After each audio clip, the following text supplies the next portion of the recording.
Dissatisfied with her parents' arranged marriage, she refused to consummate the union on the night of their wedding. Should she stay or leave?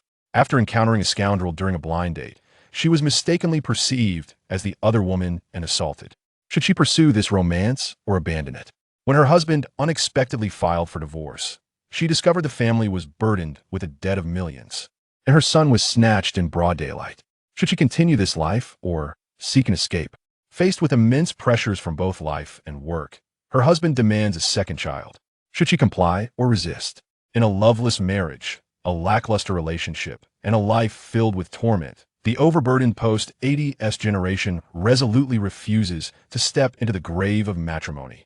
Since ancient times, the four great joys of life have been the timely arrival of rain after a long drought, meeting an old friend in a distant land, the wedding night, and the moment of success in the imperial examination. To outsiders, today should be the happiest day of Wu Qianqian's life as she embarks on her marriage. However, the reality is far from this ideal. As of her wedding day, Wu Qianqian had known her fiancé, Li Jiaqing, for less than 4 months, and their encounters could be counted on one hand. Her mother incessantly lamented her advancing age and insisted that if she did not marry soon, she would face a lonely future. Thus, she unilaterally arranged a blind date for the two. Wu Qianqian had assumed that a blind date would merely involve sharing a meal and engaging in conversation.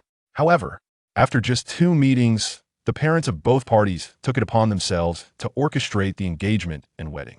The entire affair was dictated by her mother and the families involved, with no one ever consulting Wu Qianqian for her opinion.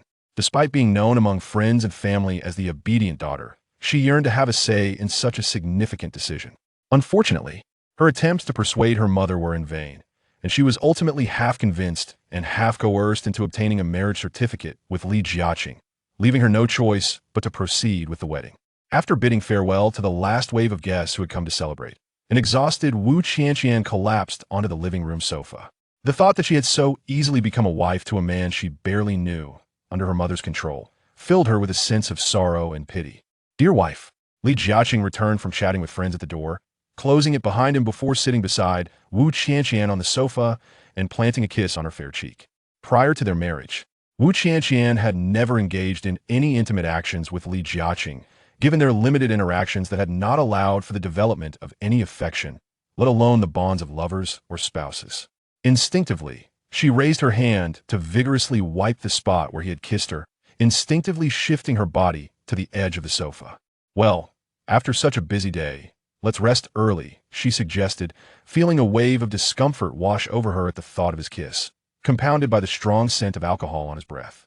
Having had no romantic experiences prior to this, she found it unsettling to be so close to a man she still regarded as somewhat unfamiliar. At that moment, her sole concern was how to avoid intimacy with him that night. "Indeed, it is getting rather late. So, shall you wash first or shall I?" Li Jiaqing glanced at the wall clock, a knowing smile gracing his lips.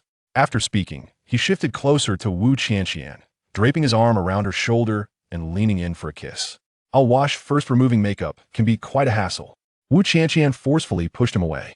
Before she could finish her sentence, she seized the hem of her trailing gown and dashed into the bathroom.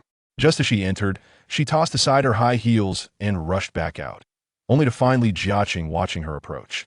She managed to conjure a strained smile and explained, "I need to grab a change of clothes." Once in the bedroom, she irritably rummaged through her closet, pulling out a sensuous scarlet silk nightgown gifted by a friend. After a brief moment of contemplation, she flung it to the floor as if electrocuted and continued her search until she found a long-sleeved top and pants, which she clutched to her chest.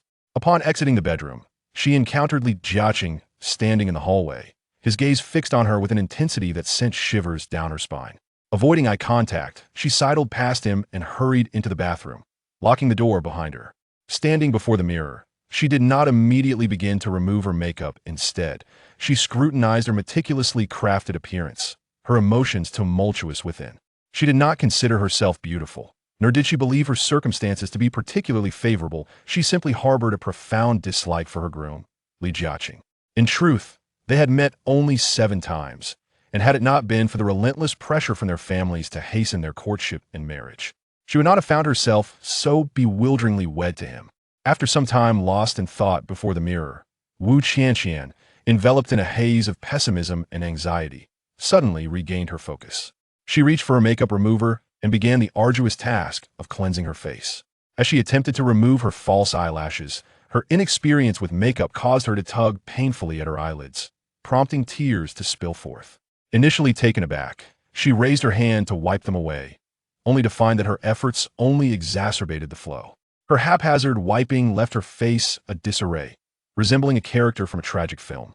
Gazing at her reflection, she was momentarily stunned and could not help but cover her face, succumbing to quiet sobs. If only she could wish away the recent events. Wu Qianqian longed for them to be merely a dream, awakening to find herself still single and filled with hope for the future. Yet, as tears continued to cascade and the pain within her heart deepened, she was forced to confront the harsh reality. Yes, 30 is not an insignificant age. But who decreed that a woman of such an age must devalue herself like a clearance item?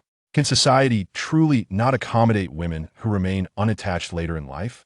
Must the only way for parents of her generation to ensure their children's happiness be through coercive marriage and procreation? Is one truly deemed an outlier for failing to conform to societal expectations? As the term outlier crossed her mind, the name Xian Ming surfaced like a lifeline to a drowning soul. She retrieved her phone from the hidden pocket of her gown and eagerly dialed Xian Ming's number, only to be met with silence as she tried repeatedly to reach him. In that moment, who else could she turn to for solace? She had been alone in the bathroom for an indeterminate length of time, vacillating from feelings of frustration and anxiety to sheer terror and helplessness, until a singular word flashed through her mind: divorce. Yet, she had only just gotten married today, having obtained a marriage certificate merely days prior. To broach the subject of divorce on such a joyous occasion seemed utterly inappropriate. The thought of dissolving her marriage so soon was daunting. She feared not only the wrath of her parents, but also the deluge of judgment from relatives and friends. If she were to utter the word divorce, could she withstand the external pressures that would inevitably come crashing down upon her? Qianqian, are you done yet? It's been almost an hour. Are you feeling unwell? Just as she found herself ensnared in doubt, Li Jiaqing began knocking heavily on the bathroom door. At the sound of his voice, an inexplicable surge of anger coursed through Wu Qianqian, yet she refrained from lashing out and instead responded loudly. It will take a while longer, so please stop rushing me. Outside the door, Li Jiaqing, resembling an impatient youth, instinctively replied to her, but could not help urging her again. Then please hurry. He halted mid-sentence, muttering softly to himself as he gazed at the closed door. Why does it take so long to take a shower? Half an hour later, having completed her ablutions, Wu Qianqian emerged, clad in long garments and wearing slippers. Upon hearing her movements, Li Jiaqing hurried to the door, giving her a cursory glance before questioning. Qianqian, why are you dressed so warmly? Are you feeling cold? Is something bothering you? Had these words come from someone she cherished, they would have been imbued with care and consideration. However, from Li Jiaqing, they felt more like nagging, laced with an undertone that grated on her ears. She instinctively frowned, suppressing her irritation as she replied, I am sensitive to cold. With that, Wu Qianqian retreated into the bedroom, closing the door behind her. Li Jiaqing mumbled a few words, frowning at the closed door. After a moment, displaying impatience, he stepped forward to turn the doorknob, only to be met with the sudden swing of the bedroom door as she flung his change of clothes into his arms. I prepared her clothes, go wash up, she declared, not bothering to lift her gaze. She wished to avoid his presence, to refrain from sharing the same space, and certainly to evade the prospect of an intimate evening together. All right, it'll be quick. Li Jiaqing, feeling a flicker of excitement at her thoughtfulness, flashed her a grateful smile before turning and hurrying toward the bathroom. Wu Qianqian let out a deep sigh as she watched his retreating figure, then moved forward to shut the bathroom door securely before surveying the living room. This two-bedroom, living room apartment had been purchased by the male partner through a loan, with the decor funded solely by him, and the property title bore his name alone. Wu Qianqian, having grown up in a well-off family, was largely indifferent to such material considerations. In truth, prior to their marriage, she had engaged in numerous discussions with her parents, expressing her doubts about their compatibility, only to be met with her mother's relentless admonitions. All she desired was to love, marry, and grow old with the person she cherished. Little did she know that she would ultimately succumb to her mother's fervent insistence regarding her marriage. Upon recalling the groom, Li Jiaqing, Wu Qianqian felt not only a sense of unfamiliarity, but also profound bewilderment towards him.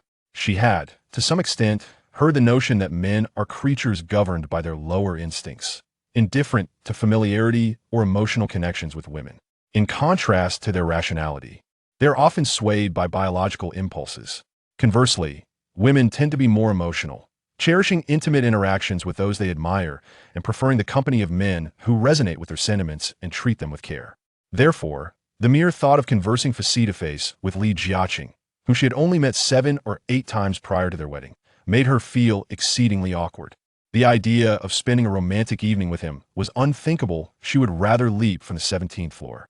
Having lived for 30 years, Wu Qianqian had always played the role of the obedient daughter, following her parents' directives regarding her education and career, seldom worrying about her own choices. Most of the time, she relished their guidance. However, in matters of marriage, she refused to be a puppet on strings, subject to their whims. She was a living, breathing individual, an independent entity with her own right to choose. Thus, she summoned her courage and made an unprecedented decision to confront Rejection and demand a divorce. Resolute, she dove into the guest room to begin packing her belongings, intending to stay there for the night until she could reach Xianming for assistance. Even if he chose not to help her, she resolved to rent a place of her own. After all, she had nothing to lose. Even if society dictated that a woman's destiny was to marry and bear children, she was determined to find someone she truly loved to build a life with. After efficiently organizing the guest room, she retrieved her blanket and pillow from the master bedroom and promptly packed her clothes, preparing to make her escape the following day. Once she had securely locked the guest room door, Wu Qianqian finally exhaled in relief. Just as she was about to collapse her weary body onto the soft bed, she suddenly heard Rejection calling her name in a tone that betrayed his urgency, feigning gentleness. It sent chills down her spine. With no other option, she steeled herself and approached the door, responding loudly, "Stop calling me. I'm in the guest room. I am sleeping here tonight." Upon hearing her voice, Rejection was filled with confusion and surprise. He hurried to the guest room, turning the doorknob, only to find it would not budge after a half-turn. Frowning, he raised his voice, asking, "Qianqian, what's going on? Today is our wedding day. Why are you sleeping in the guest room? What on earth is happening?" Wu Qianqian furrowed her brows as she leaned against the door, taking a deep breath before bravely articulating her true thoughts. "Rejection, let me be frank with you. From the very first time we met, I sensed that we were not compatible. At that time, I had conveyed my feelings through my mother to the matchmaker, but I was unaware of your thoughts or how your family communicated with my parents. I have never understood why you and your family view the matter of marriage so trivially. Throughout this process, not a single one of you has sought my opinion. You have proceeded with the wedding arrangements unilaterally. I have scarcely met you enough times to count on one hand, and I am unable to accept a marriage devoid of love, so let's get a divorce." As Wu Qianqian spoke, her voice resonated powerfully, each word piercing Rejection's ears. He was momentarily taken aback, and after a pause, her words struck him like a bolt from the blue, shattering his fervent heart into ashes. He felt a pang of sorrow and an overwhelming sense of injustice, gripping the doorknob with increasing intensity as he attempted to open the door. "Qianqian, how can you say we are incompatible? Our educational backgrounds are comparable, our careers are commendable, and our familial conditions align well. Both our parents are satisfied with our marriage. Could you please clarify what exactly is unsuitable? Your points merely address external conditions," Wu Qianqian replied, rolling her eyes heavenward in exasperation. "Marriage requires mutual affection. We lack even the semblance of romantic feelings. So how could we possibly share a life together?" "Qianqian, your argument is flawed. We are legally married. We hold a marriage certificate. Consider this. Our union is protected by law and has the approval of both families. It is both legitimate and reasonable. How can you claim it is unsuitable?" Rejection's patience waned as he recalled the night of their wedding when the bride had avoided him, intensifying his agitation and frustration. "Indeed, we have a certificate, but wasn't that merely a forced arrangement? You have never regarded me as a person. Did you ever ask for my consent before obtaining that certificate? Did you truly listen to my words?" Wu Qianqian's anger escalated further upon hearing him mention the marriage certificate. Chapter 3. The fragile state of a woman in her 30s 8 days prior. The scene of her obtaining the marriage certificate remained vividly etched in her memory. It was an experience she would never forget, being her mother's pawn, hurriedly ushered as if she were a mere duck ready for market. That morning, her mother had announced her intention to accompany her on a shopping expedition, but once they were in the car, she instructed the driver to head to the Civil Affairs Bureau. Instantly, panic washed over her, and she opened her mouth to inquire, only to be silenced by her mother. Let us first inquire about the process of obtaining the certificate. One must always be well prepared, don't you think? However, upon disembarking at the entrance of the bureau, she was taken aback to find the groom, Rejection, awaiting her alongside his parents and a throng of relatives. Though hailing from a rural background, Rejection's family exuded a wholesome sincerity, having enjoyed a reasonably comfortable upbringing. His parents had traversed various districts within the city for business, not the type to toil endlessly in obscurity. As her mother, Danziu, would often assert, their families were well matched.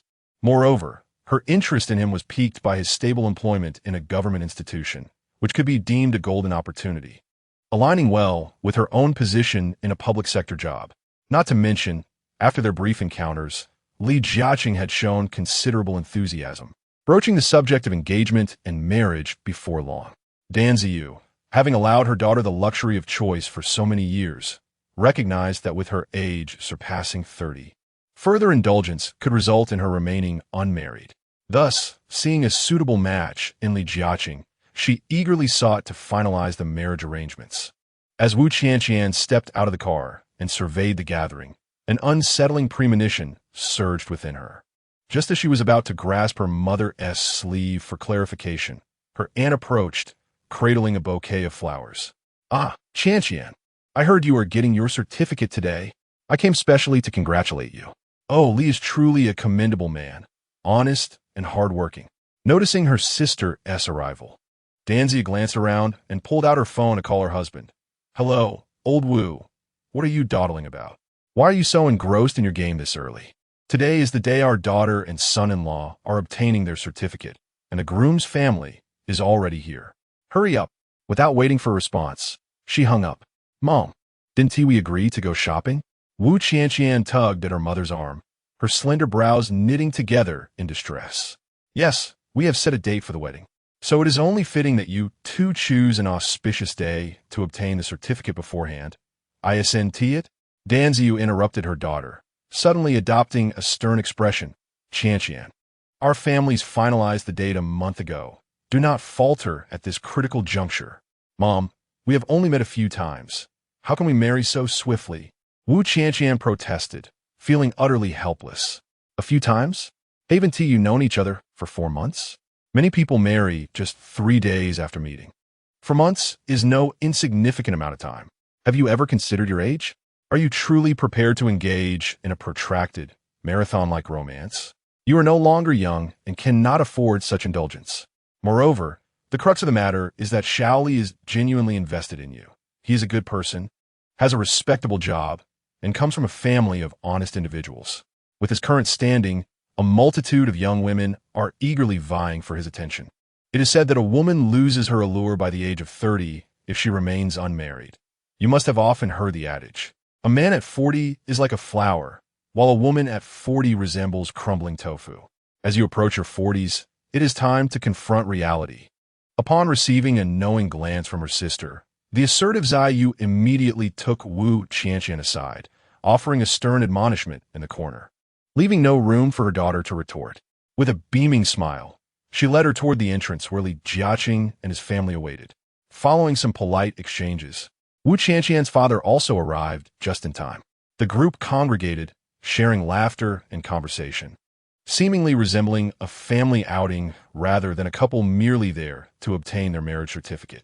Feeling wronged and disheartened, Wu Qianqian observed the scene before her, truly feeling like a mute swallowing bitter gall with no means to express her anguish. Her heart ached, yet she was compelled to wear a sweet smile in front of so many people. She had intended to find a moment to persuade her mother to delay the wedding. But before she could seize the opportunity, her mother decisively thrust her into Li Jiaqing's embrace. Now, at the Civil Affairs Bureau, the two families hastily placed their household registration books into the hands of Wu Qianqian and Li Jiaqing, sealing their matrimonial fate amidst the lively atmosphere. "Qianqian, regardless of the circumstances, today is a momentous occasion for us. You cannot be so thoughtless." Li Jiaqing, anxiously turning the doorknob outside, pulled Wu Qianqian from a reverie. Watching the doorknob twist incessantly, a wave of fear washed over her. What would happen if he, in a fit of anger, forced his way inside? This thought intensified her dread, prompting her to cry out, Rejection, I have locked the door. Please stop trying to open it. The marriage is irrevocably settled. I implore you, show mercy and let me be. As she spoke, tears streamed down Wu Qianqian's face. She felt a mix of resentment and guilt toward Rejection. Yet this guilt did nothing to sway her determination to divorce him. In that moment, she loathed her own helplessness.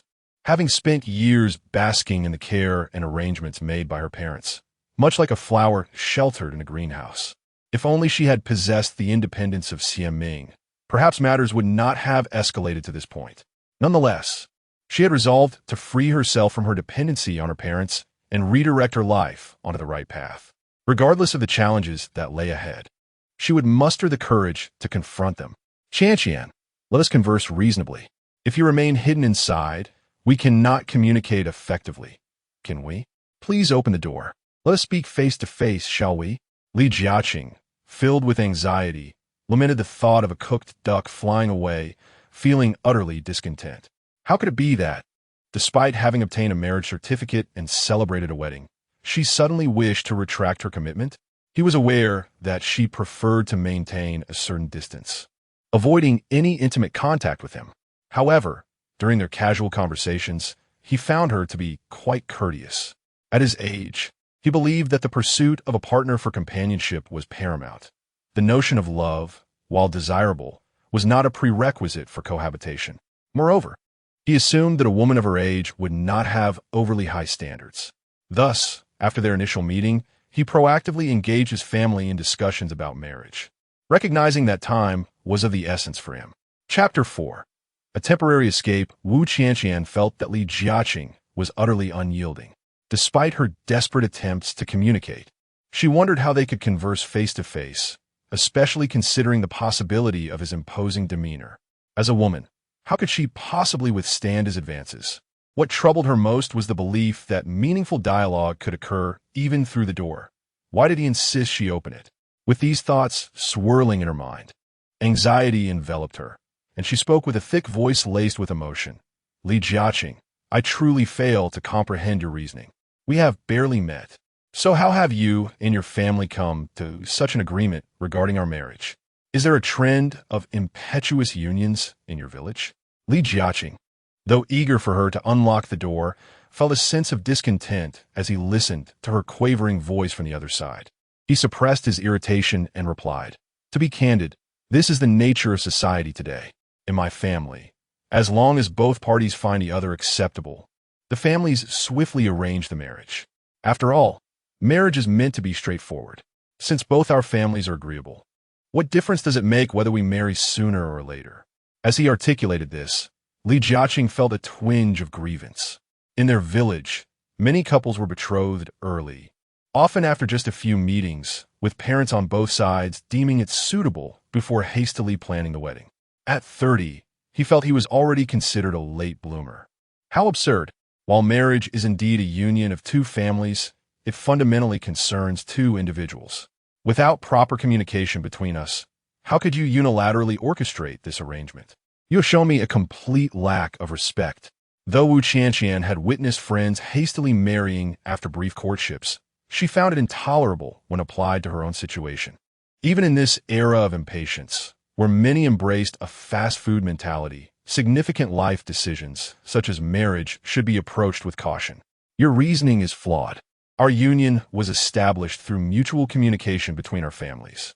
When my family presented the betrothal gifts, your mother joyfully accepted, and the wedding date was agreed upon by both parents. We have honored every sentiment and formality. Rejection spoke with conviction, tinged with a hint of grievance. Yet to Wu Qianqian's ears, it sounded unreasonable. She was uncertain if he genuinely held such beliefs or if he was merely attempting to argue with her. Feeling an insurmountable disconnect in their values, she chose to express herself plainly through her tearful voice. Rejection, I harbor no feelings for you. From our initial encounter to this moment, no one has listened to my perspective. This marriage is merely a decision made unilaterally by you, your parents, and my own. It holds no relevance to me. I do not care if you agree to divorce. I am resolute in my decision to end this marriage.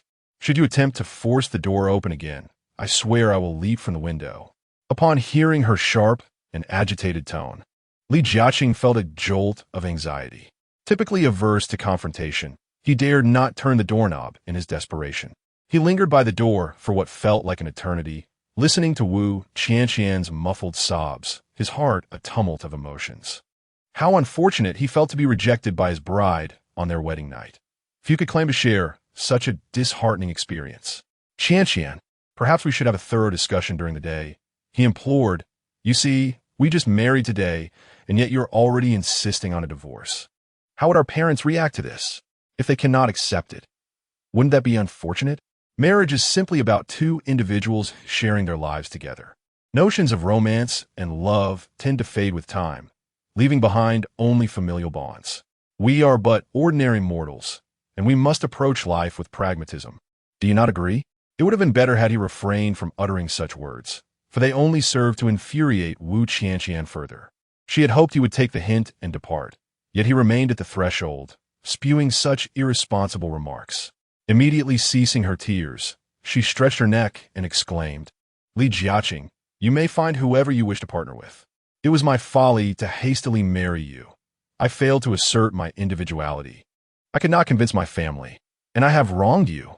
However, if our views diverge, I yearn for a marriage grounded in love. I refuse to settle for mere companionship. I must be accountable not only to myself, but also to others. I cannot continue to drift through life aimlessly. Even if it results in estrangement, I must divorce you." Upon finishing, she could no longer contain her tumultuous emotions and raised a hand to cover her face as she wept. Rejection, listening from behind the door, noted her distress and considered how, in the dead of night, her cries might disturb the neighbors, compelling him to relent.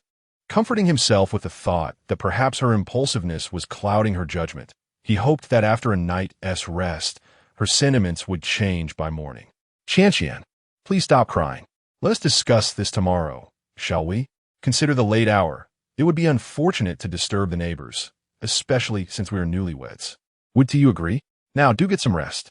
Wu Qianqian understood his penchant for saving face and recognized the reason for his concession. Ultimately, she thought it better than continuing their quarrel, so she acquiesced. That night, Wu Qianqian tossed and turned, unable to sleep, while Rejection spent the night smoking in the bedroom, contemplating the troubling situation. A week later, early on a weekend morning, Wu Qianqian, donned in a baseball cap, sunglasses, and pulling a suitcase, appeared at Xie Ming's doorstep, fully armored as if fearing recognition like a celebrated star. After ringing the doorbell, she soon heard the sound of slippers shuffling. Taking a deep breath, she removed her sunglasses and greeted the open door with a smile, only to find her expression morph into one of shock. "What's wrong? You look as though you've encountered an extraterrestrial." Xie Ming, clad in casual plaid pajamas and looking rather disheveled, cast her a weary glance.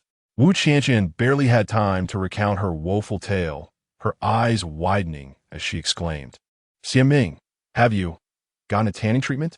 "Hardly. Didn't I mention I spent over half a month traveling in a bed?" Xie Ming cast her a glance and stepped forward to take the suitcase from her hands, placing it inside the house. He then pulled the astonished woman into the room and casually closed the door. "Oh, right.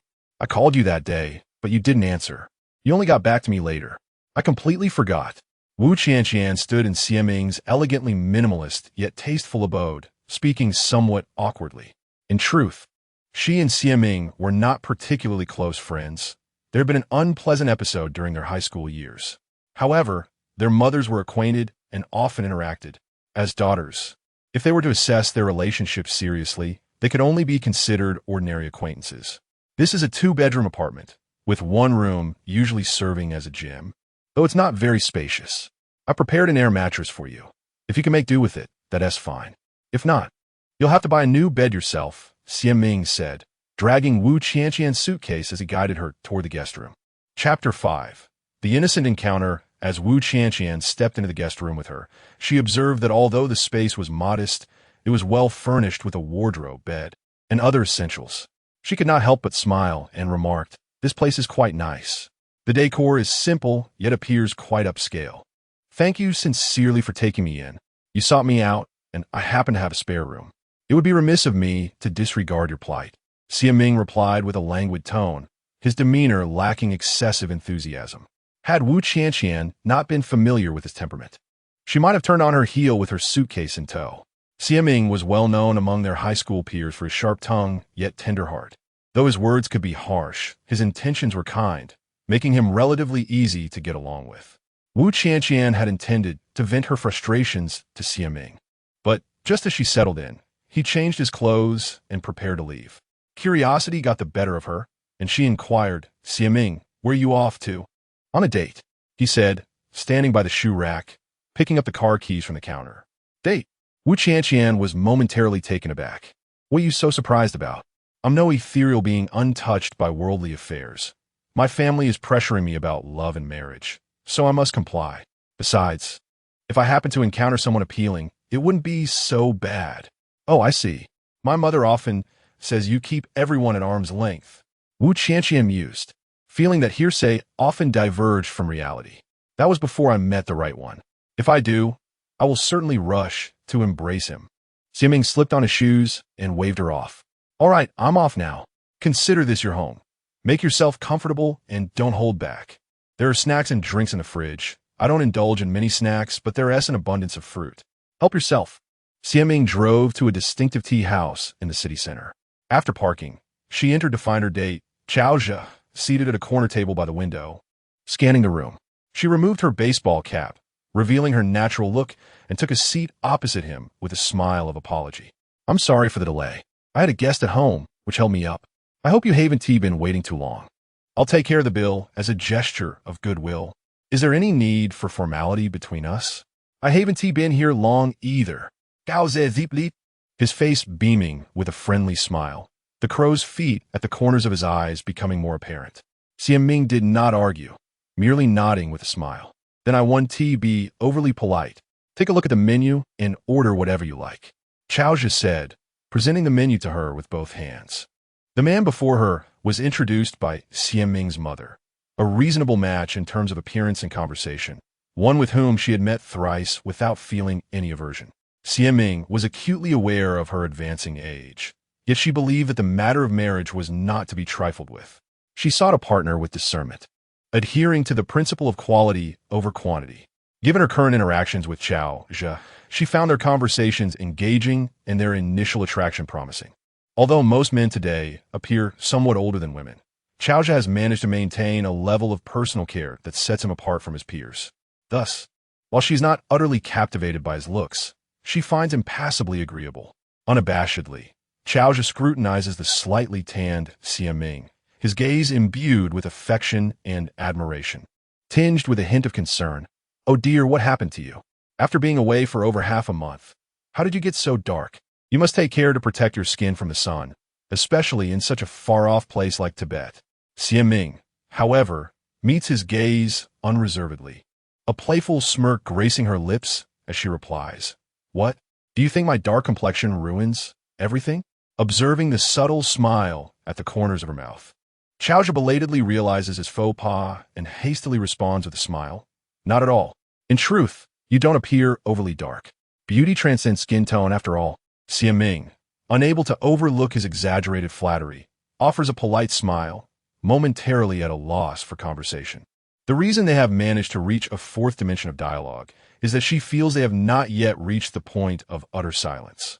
Moreover, in comparison to her peers, who are often stout and round, his slender and tall form is indeed a refreshing contrast. Noticing her silence, Chaozhe feels a twinge of awkwardness and takes a sip from his coffee cup, his face beaming with a smile as he queries, I hear you are a journalist? Ming furrows her brow slightly and inquires, A journalist? Who told you that? Just something I came across in a social media post a couple of days ago. Chaozhe replies nonchalantly, Social media? I was a journalist several years ago. At this point, Ming deliberately falls silent. She discreetly studies the man before her, perceiving a depth to his character that raises her suspicions. She takes a sip from her teacup and offers him a confident smile. Yes, I do have a press card. Oh, so you truly are a polymath. Before Chaozhe can finish his sentence, his gaze suddenly becomes fixed, though it does not land on Xiaming. Intending to ask a question, Xiaming is abruptly struck by an invisible pressure from behind her. Before she can turn to investigate, her hair is yanked fiercely, and a sharp, menacing female voice fills the air. "I'll beat you to a pulp for being a mistress." Ignoring the pain coursing through her scalp, Xiaming instinctively shields her head and struggles, only to be pulled down to the ground, where a sharp pain strikes her abdomen. "Why did you choose to be a mistress? If I don't kill you today, I'm not Lu."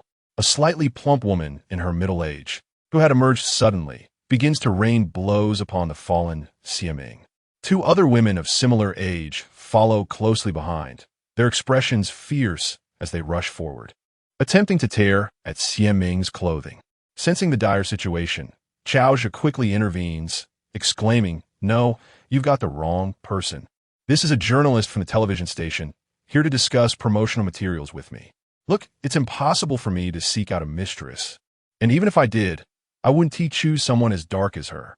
In a bid to gain his wife's trust, Chaozhe resorts to spinning a hasty lie. He pondered the implications of Xiaming being a journalist. If the details of his blind date with her were to be exposed, it would spell disaster. After all, he held a managerial position in a state-owned enterprise, and the potential for public humiliation was just the beginning. He might even jeopardize his secure job. Meanwhile, Chaozhe's wife and the two women who accompanied her were unwilling to listen, each charging forward with fervor, kicking and striking, their words laced with vulgarity and vitriol. Fortunately, Xiaming was not subjected to this assault for long, as the restaurant manager promptly arrived with security personnel to separate the parties involved. Although the trio refused to back down, upon learning that the police had been notified, they were left with no choice but to cease their aggression. Yet, even without physical confrontation, they continued to hurl obscenities that were far from pleasant to hear. Chapter 6. Responding with composure, Xiaming had never encountered such an affront. After being pulled away, she swiftly rose from the ground, snatched the phone from a bystander who was recording the commotion, and dialed 110. Once connected, she suppressed her fury and stated, "Is this the police? I'm being assaulted by a stranger. Please dispatch someone to my location at 126 Happiness Road for Seasons Restaurant." After ending the call, she forcefully swatted away the hand of the onlooker attempting to reclaim their phone, and promptly called 120, reporting her serious injuries and requesting an ambulance. Her extraordinary composure left onlookers momentarily speechless.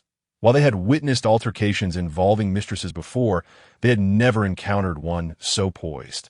Meanwhile, Chaozhe appeared flustered, opting not to comfort Xiaming, but instead drawing closer to his wife, whispering reproachfully, "Look at the mess you've created. This person is a reporter from the radio, here for business discussions. Now you've offended her, and if she chooses to expose you upon her return, what will you do? Moreover, she has already called the police. You've certainly stirred up trouble." Chaozhe's wife hesitated at his words, while her two close friends who had accompanied her began to murmur in her ear. Although Xiaming maintained a semblance of calm outwardly, internally, she was like a volcano ready to erupt. Infuriated, she struggled to catch her breath and, while returning the phone to the bystander, remarked, "To spare you any inconvenience, I have just deleted the video you recorded." After that, she picked up her own phone from the ground, ran her fingers through her disheveled hair, and casually pulled a chair to sit at the table. She opened the video app to record herself. "I was inexplicably assaulted as a mistress. I have called the police and requested an ambulance. Here are the injuries inflicted by my assailant. I have scratches here and my waist and abdomen are in severe pain." The two friends who had accompanied Chaozhe's wife leaned in to whisper once more. One of them, a fierce-looking woman, attempted to charge at Xiaming, but was swiftly restrained by the restaurant manager and security personnel. Though she could not strike her, her mouth was unrestrained. "You little hussy," pretending to intimidate while playing the part of a mistress. "If you have the guts, let us settle this outside. I want to rest until I've dealt with you. You vixen." Xiaming ignored the tirade, lifting her phone to capture a close-up of the aggressive woman, and added, "This person is attempting to assault me again, but the restaurant staff is intervening. However, she continues to perpetrate verbal violence against me." Chaozhe's wife, witnessing the scene, was incensed, her anger palpable. She had never encountered such a brazen mistress before. Yet, standing beside her, Chao Zhe felt increasingly anxious. Initially intimidated by the fact that Xie Ming was a reporter, he now watched as her face flushed with rage while she remained composed enough to record the incident. His heart racing as if it were being fried in a hot oil pan. He was secretly contemplating how to explain the recent events to her in a manner that would quell her anger and prevent further repercussions. Yet, after much deliberation, he concluded that the situation had escalated to such a degree that even if he were to kneel and plead for mercy, she would not relent. The thought sent a shiver down his spine. If she, a journalist by profession, were to expose the incident, his reputation and career would be irrevocably compromised. "Stop pretending," Chao Zhe's wife shouted, witnessing Xie Ming, who was dazed and confused, not pleading for mercy, but rather arrogantly recording a video. Her anger surged, and she trembled with rage. Moreover, noticing her husband's stealing glances at that siren, her fury reached a boiling point, and she pointed at her, exclaiming, "Do you think I believe that he came to discuss business with you? You truly believe I am unaware of how many times you've met? Just wait until the police arrive. You'll be in for it." After she spoke, she noticed Xie Ming seated and recording, not even glancing her way, which further fueled her desire to confront her. However, just then, someone in the crowd exclaimed, "Look, the police are here." She glanced over and indeed saw several uniformed officers parting the crowd and approaching.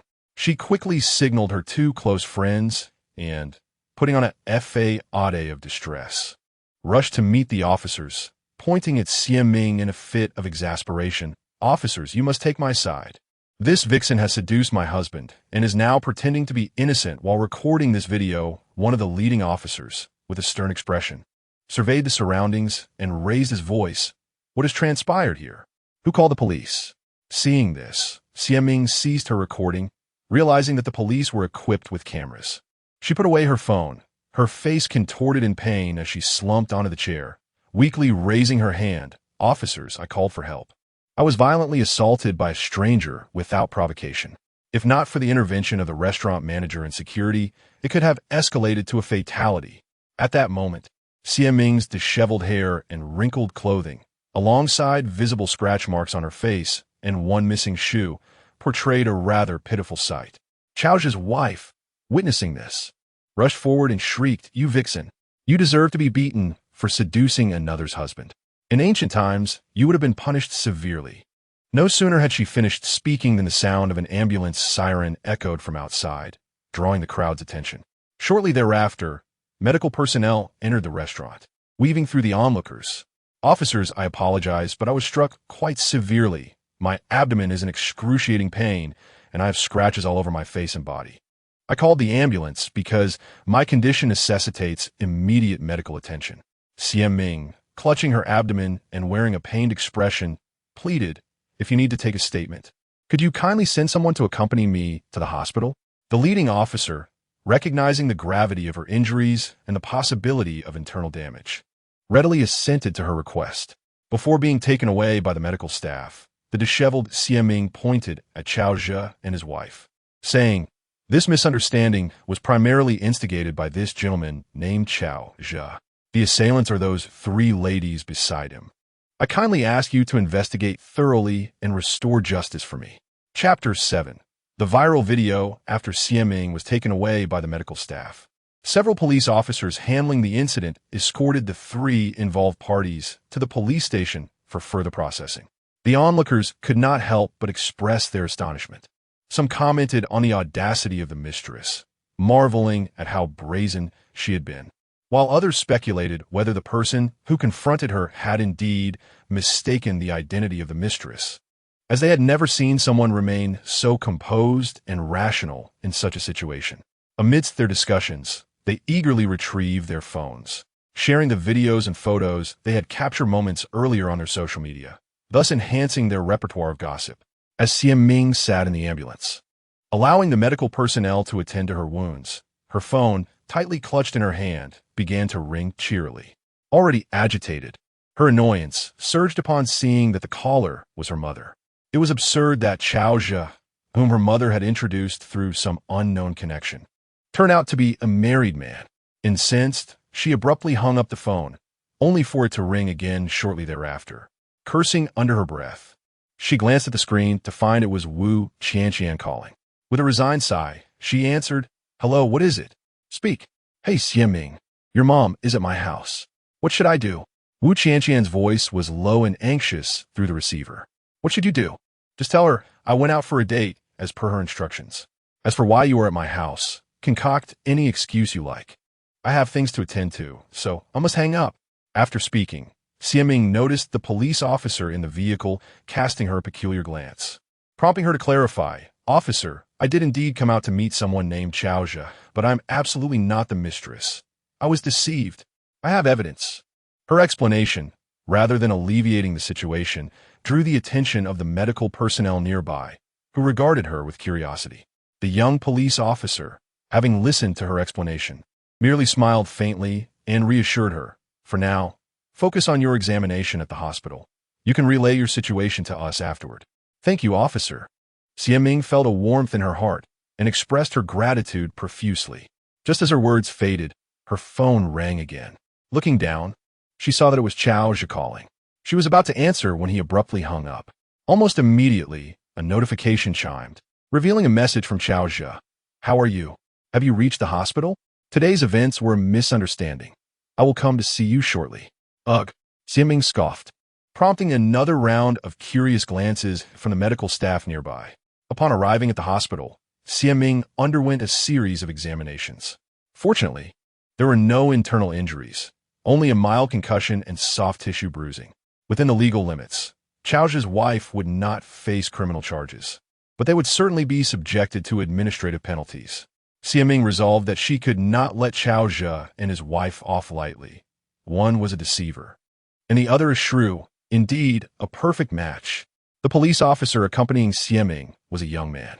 Although she had undergone a thorough examination and was deemed to be mostly unharmed, the visible bruises indicated she had endured a severe beating. Thus, he busily facilitated various checks and hospital admission procedures for her. Xieming, being a person of straightforward disposition, felt a pang of guilt watching his flurry of activity. After completing the admission formalities, she proactively offered to provide a statement. She silenced her phone and recounted the entire sequence of events to him, even showing him her chat records with Chaozhe. As she spoke, a sudden inspiration struck her. She retrieved her bag from the bedside cabinet and produced a voice recorder. "As a freelance writer, I sometimes carry a recorder for interviews.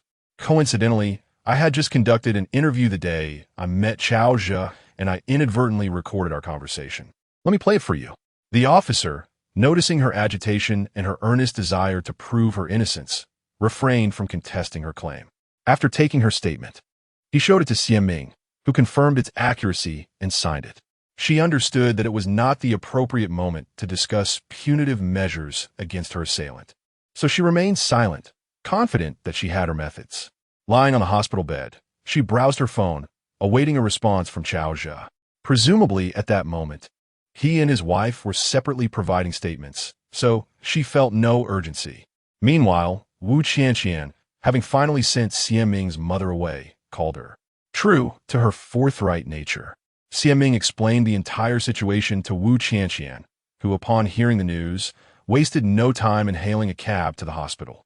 Upon her arrival, Wu Qianqian assessed Xieming's injuries, cursing vehemently before sitting by the bed and scrolling through her phone, occasionally exhibiting signs of hesitation. Xieming cast a few glances at her and, opening WeChat, quietly asked, "Are you thinking of telling me there's a video of the incident circulating in our friend circle?" After saying this, she opened the video, her gaze fixated on the screen as she witnessed her own battered state, feeling utterly humiliated. She had anticipated that the video would spread through social media. Although it was pixelated as the subject of the incident, she felt both shame and outrage. She never imagined she would experience online harassment firsthand, and that it would be at the hands of a scoundrel she had known for less than a month. Wu Qianqian had just heard people discussing the video while filling her cup in the break room. Upon returning and checking her own phone, she found the same video in her friend circle. Standing at the doorway, she muted her phone to watch the video, quickly recognizing Xieming by her clothing. Thus, when she returned to the bedside, she wrestled with whether to inform Xieming, but it seemed as though Xieming could read her mind. "Stop watching. It's merely a misunderstanding. Wu Qianqian quickly reassured her, noticing the grim expression on Xiaming's face. Indeed, a misunderstanding. Just wait. I intend to turn this into a major news story. Xiaming casually forwarded the video to Chao Zhe, then set her phone down, her expression returning to normal. By the way, how did you manage things with my mother earlier? She heard that you went on a date, and she seemed quite pleased without inquiring much further. I merely informed her that I had left some belongings at your home and came to retrieve them. Upon hearing this, Xiaming let out a cold snort. Of course. At my age, being unmarried has become a source of concern for her. Learning that I was out on a date must have delighted her immensely.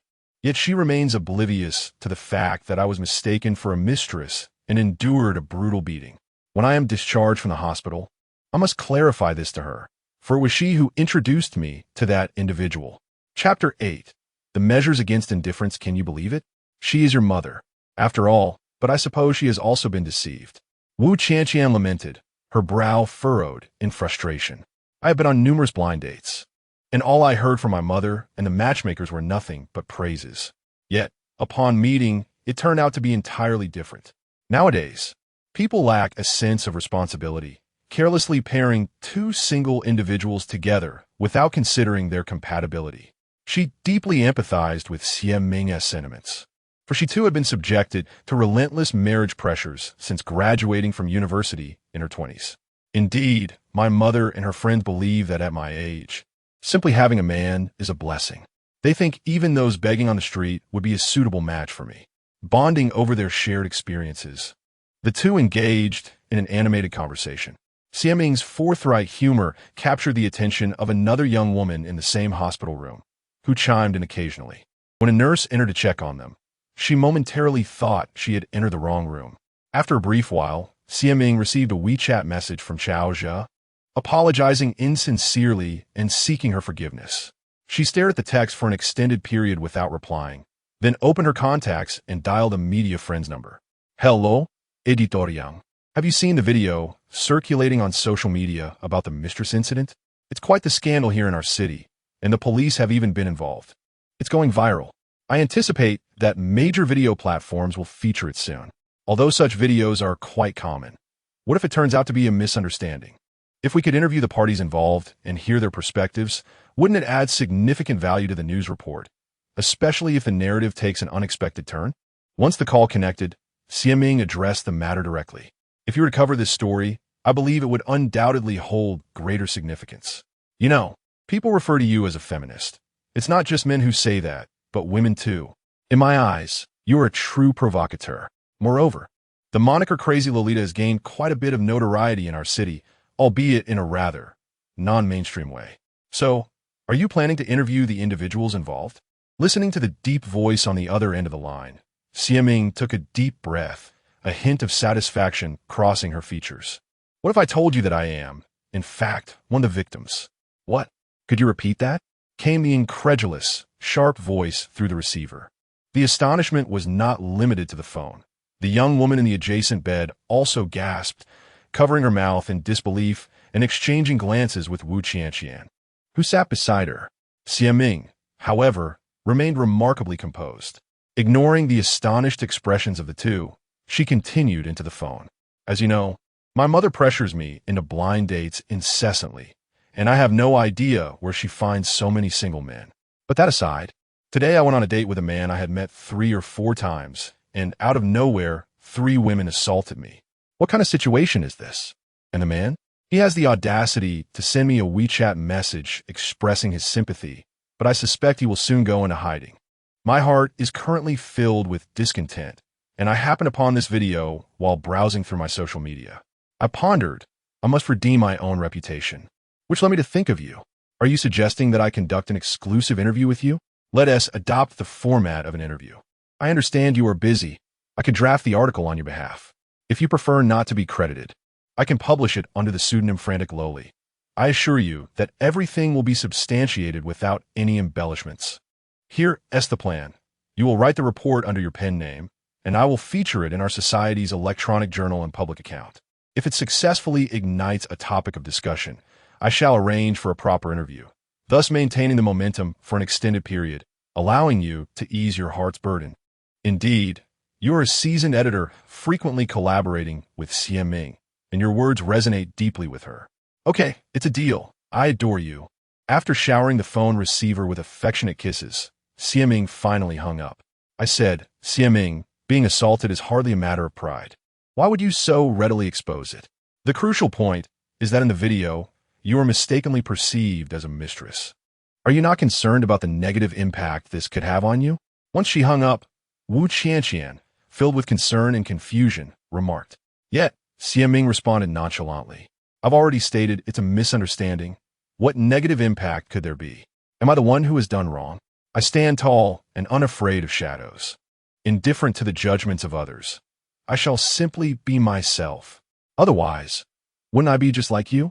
Wu Qianqian felt acutely pricked by her blunt words and thought that Ming was rather forthright and thorny, making her somewhat difficult to engage with. She contemplated hastily renting a place to move out for peace of mind. The girl in the neighboring bed, having overheard Ming's statements, leaned over with a look of admiration and asked, Oh my, you wouldn't happen to be the frantic loli who frequently appears as a guest on Heartfelt Listening, would you? Your voice sounds so familiar. You know, I absolutely adore you and even follow the Frantic Loli public account. The viewpoints expressed in your articles are simply magnificent. I would be thrilled if you could sign something for me. Oh, I'm just so excited to encounter Frantic Loli here.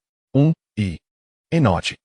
Ming protested weakly, having inadvertently revealed her pen name in a moment of excitement. The issue with her voice meant that, even if she denied it, the girl would hardly be convinced. As anticipated, the girl beamed brightly and countered, Oh yes, you are. I never miss an episode of Heartfelt Listening. Since you appear on the show sporadically, I listen to every episode, fearing I might miss one featuring you. I am a devoted fan. Nowadays, everyone around me is engrossed in online gaming and live streaming. Not many listen to such programs, but I have recommended yours to numerous friends, and many of them adore you. They say you are genuine and unpretentious, and your words are incisive. I truly admire you. As she spoke, she frantically rummaged through her bedside drawer for her medical records, and in the absence of a pen, she resorted to using her eyebrow pencil instead. She handed the paper and pen to Ming, her eyes sparkling with excitement. Oh, come on. As your devoted fan, could you please grant me an autograph? In reality, the number of people who recognized Ming by her pen name was scant, and although she was known for her straightforward and flamboyant demeanor, she preferred to maintain a certain level of discretion in this regard. She did not wish for her free-spirited life to be intruded upon by strangers. Ming hesitated for a moment as she gazed at the paper and pen before ultimately accepting them. However, instead of signing, she earnestly looked into the young girl's eyes and said, I will gladly give you my autograph, but you must promise not to reveal to anyone here that I am crazy lowly. Therefore, I can only sign for you when I leave the hospital. Is that agreeable? Absolutely. As long as you give me your autograph, I'm fine with that. The girl replied with remarkable decisiveness. Chapter 9. An insincere apology during dinner. The discerning Wu Qianqian ordered takeout on her phone, deliberately preparing a dessert for Ming. In truth, had it not been for the girl in the neighboring bed mentioning it, she would have remained oblivious to the fact that Ming was a guest on the program Heartfelt Listening. Although she seldom listened to such shows, she occasionally indulged in the built-in FM feature of her phone during moments of boredom in the evening. One particular guest, known as the Crazy Lolita, left a lasting impression on her. On one hand, her voice felt familiar, while on the other, she did not possess the gentle patience and guiding demeanor typical of other guests. Instead, she confronted callers with sharp, incisive remarks that often left them flustered. Strangely enough, many callers specifically requested her, hoping she would become a regular guest or even the host of the show. She understood the reason behind this. Ming spoke candidly and was able to address their actual concerns, unlike other guests who merely inundated listeners with platitudes that failed to resolve their real-life dilemmas. As Ming had anticipated, after Chaozhe issued an insincere apology, he fell silent. After finishing her dessert, Ming asked Wu Qianqian to fetch her laptop from home, then sat down at her hospital bed, seemingly oblivious to her surroundings, and began to write. Wu Qianqian, seated nearby and engrossed in her phone, couldn't help but glance over as she heard the rhythmic tapping of keys. Influenced by her parents' traditional beliefs, she harbored reservations about freelance work, perceiving it as lacking in security. Yet, witnessing Xie Ming's carefree and liberated existence ignited a flicker of envy within her. Xie Ming swiftly completed her article, attaching the edited audio before sending it off to the editor's email. She promptly followed up with a phone call, expressing her desire for swift arrangements and her personal inclination to transition to the crazy Lolita public account. The editor, Yang, eager to seize on trending topics, readily acquiesced without further ado. Thus, it wasn't too long before Xie Ming joyfully saw her published electronic report shared on the crazy Lolita public account, and she conveniently forwarded a copy to Chao Zhe as well. Within 5 minutes of forwarding, Xie Ming received a call from Chao Zhe, who spoke with exaggerated politeness and subservience, as if he were eager to abase himself before her. He emphasized that he and his wife would be coming to the hospital immediately to resolve the misunderstanding. Xie Ming awaited their arrival, feigning reluctance but ultimately allowing them to come. Before the arrival of the Chao couple, Wu Qianqian and the girl in the adjacent bed eagerly anticipated a spectacle. The three of them chattered animatedly in the hospital room, prompting nurses to intervene and remind them to maintain a low profile. It wasn't too long before Chao Zhe led his wife into the ward, each bearing a bouquet of flowers and a basket of fruit. When they knocked, Xie Ming pretended not to hear, only responding with a feigned weakness once they introduced themselves. Reporter Xie, today, this is just a small token of condolence. Shall I place it on your bedside table? Upon entering, the tall figure of Chao Zhe had yet to straighten his back. He dutifully presented a basket of fruits and hurriedly took fresh flowers from his wife, offering them to her. Wu Qianqian had previously rehearsed with Xie Ming, so according to the unfolding drama, it was now her turn to step forward. She advanced, flinging the bouquet to the ground, and glared frostily at the couple. What is this? You injure someone and think a few flowers and fruits will suffice as an apology? Surely, the record of this incident has been prepared by now. If you truly wish to express remorse, you wouldn't have waited until now to come, would you? From the moment they entered, Chao Zhe's wife had maintained a stern expression. Hearing Wu Qianqian's words, she retorted with irritation. It's all just a misunderstanding. Xie Ming, incensed by her haughty demeanor, interjected before Wu Qianqian could respond. A misunderstanding? If you had killed me this afternoon, would you simply dismiss it as a misunderstanding? Thankfully, I reported it promptly. Otherwise, you would have been detained by now. With that, she glanced at Chao Zhe, her irritation palpable. Are you here to apologize or to further provoke me? Frankly, if there is no sincerity, you needn't have come at all. The apology has been given, but I do not accept it. You may leave at once. Ah, Monsieur, we genuinely came to apologize. What can we do to placate your anger? Rest assured, I have already prepaid the hospital and medical expenses at the front desk. Please do not hesitate to ask if you need anything. We are more than willing to accommodate. Chao Zhe quickly interjected, attempting to placate her anger with a forced smile. Why do you keep calling me a reporter? I have told you repeatedly that I am not a reporter. I am merely an unemployed drifter. Spare me the obsequiousness. If I were a reporter, I would expose you for the scoundrel you are, a married man seeking companionship elsewhere. Are you ill, or just utterly devoid of decency? Before Chao Zhe could respond, he saw Xie Ming beckoning his wife, who stood beside him. Oh, sister, standing must be tiring. Why not come sit down? Let us discuss your scoundrel of a husband. You, mind your language. Chao Zhe's wife, protective of her spouse, hurriedly warned as she started to speak, only to be pulled closer by Chao Zhe. He glanced at Xie Ming and whispered in her ear, stop it. Let go for now. If she wants to talk, let her. You can't expect to assault someone and not allow them to vent their frustrations. Ugh, you. His wife shot him a fierce glare before reluctantly taking a seat beside the hospital bed. Wu Qianqian, having led a previously tranquil life, found herself intrigued by the unfolding scene, and she settled onto the bed, eager to witness Xie Ming reprimanding someone. In her school days, Xie Ming was notorious for his sharp tongue, able to unleash a torrent of insults without resorting to profanity, leaving others seething with rage.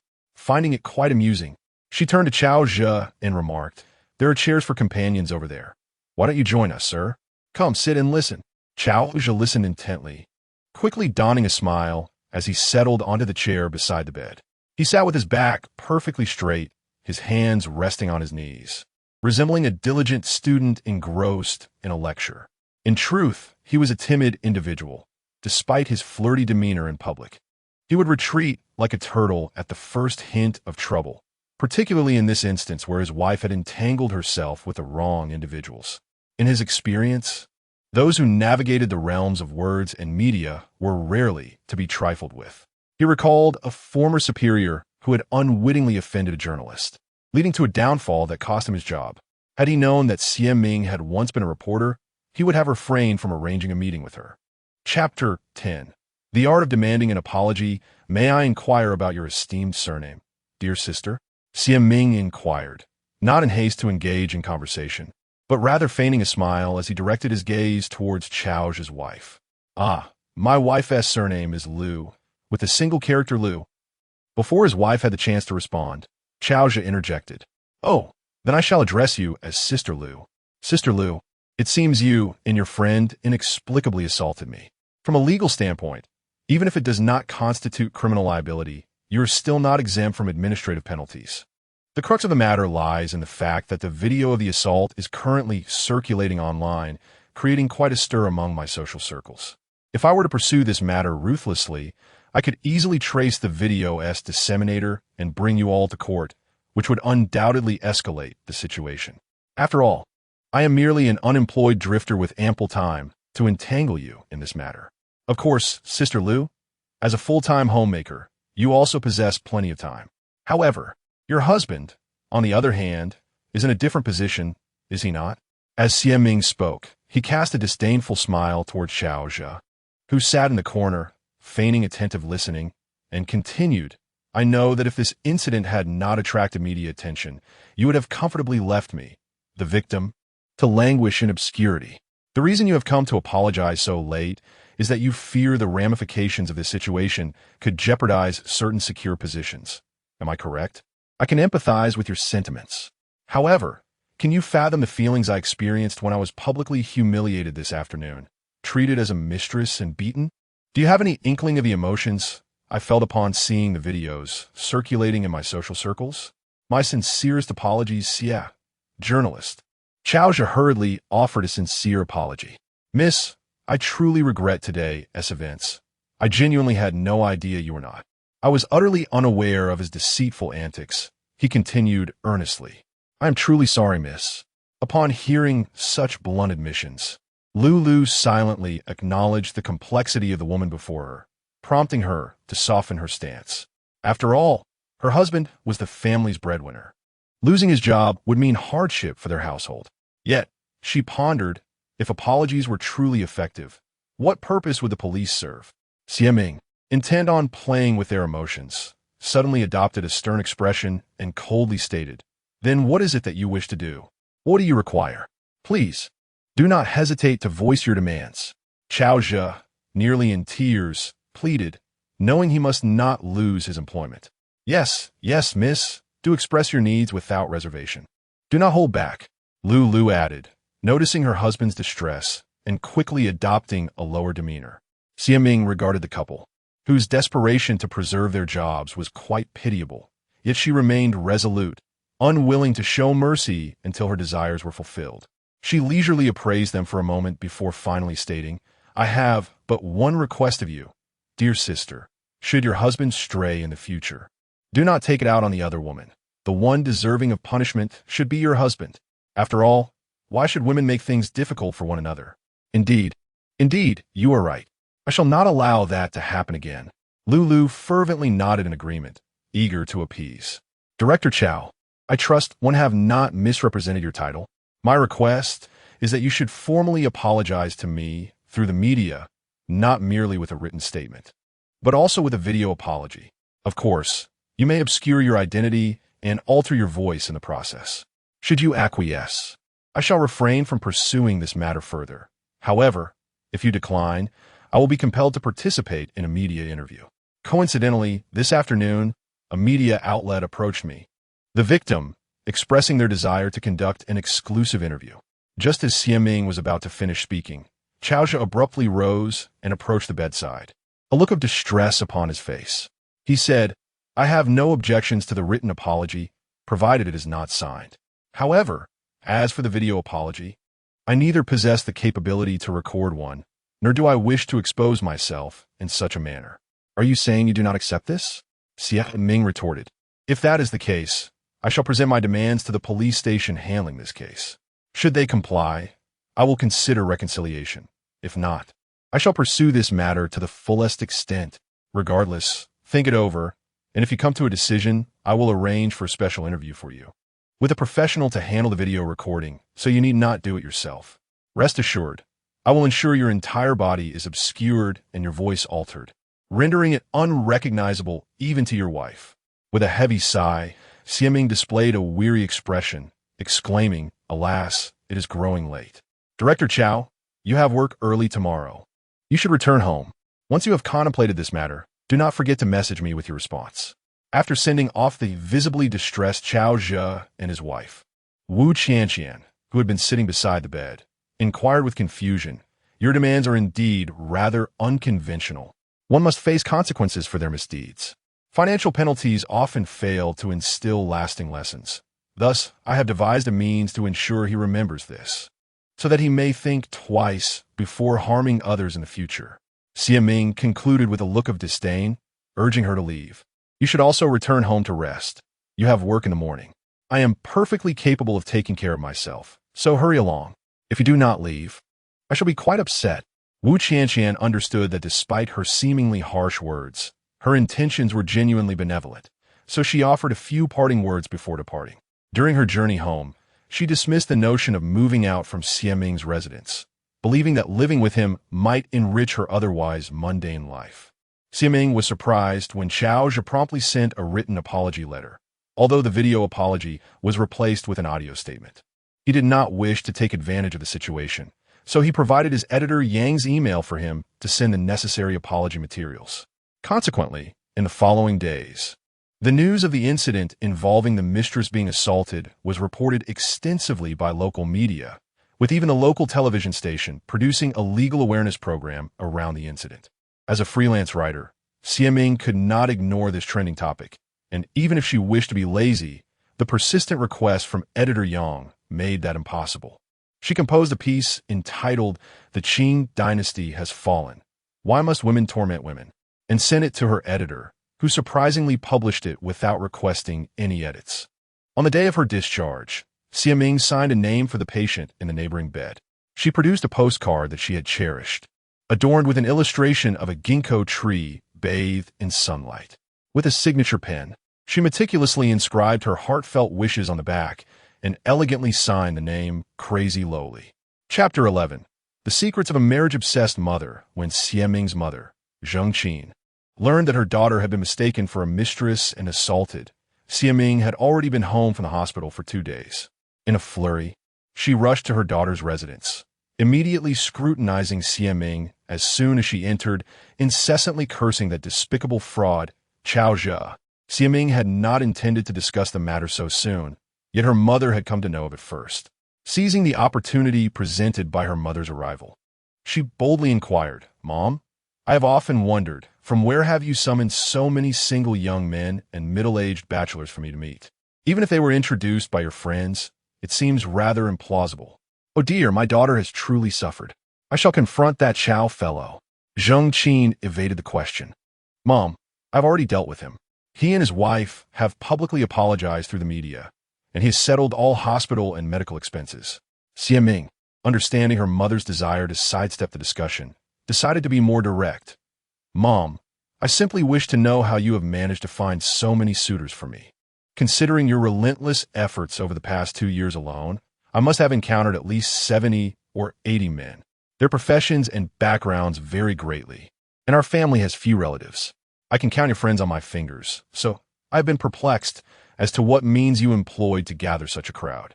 "Well, Mom usually enjoys dancing in the square and has met many people, so I asked them to help find suitable matches," she replied. "Mom, you need not worry about me. Look at me. I'm single and thriving just fine." As Xie Ming spoke, her mother's phone rang. Zheng Qin glanced at the unfamiliar number and did not answer immediately.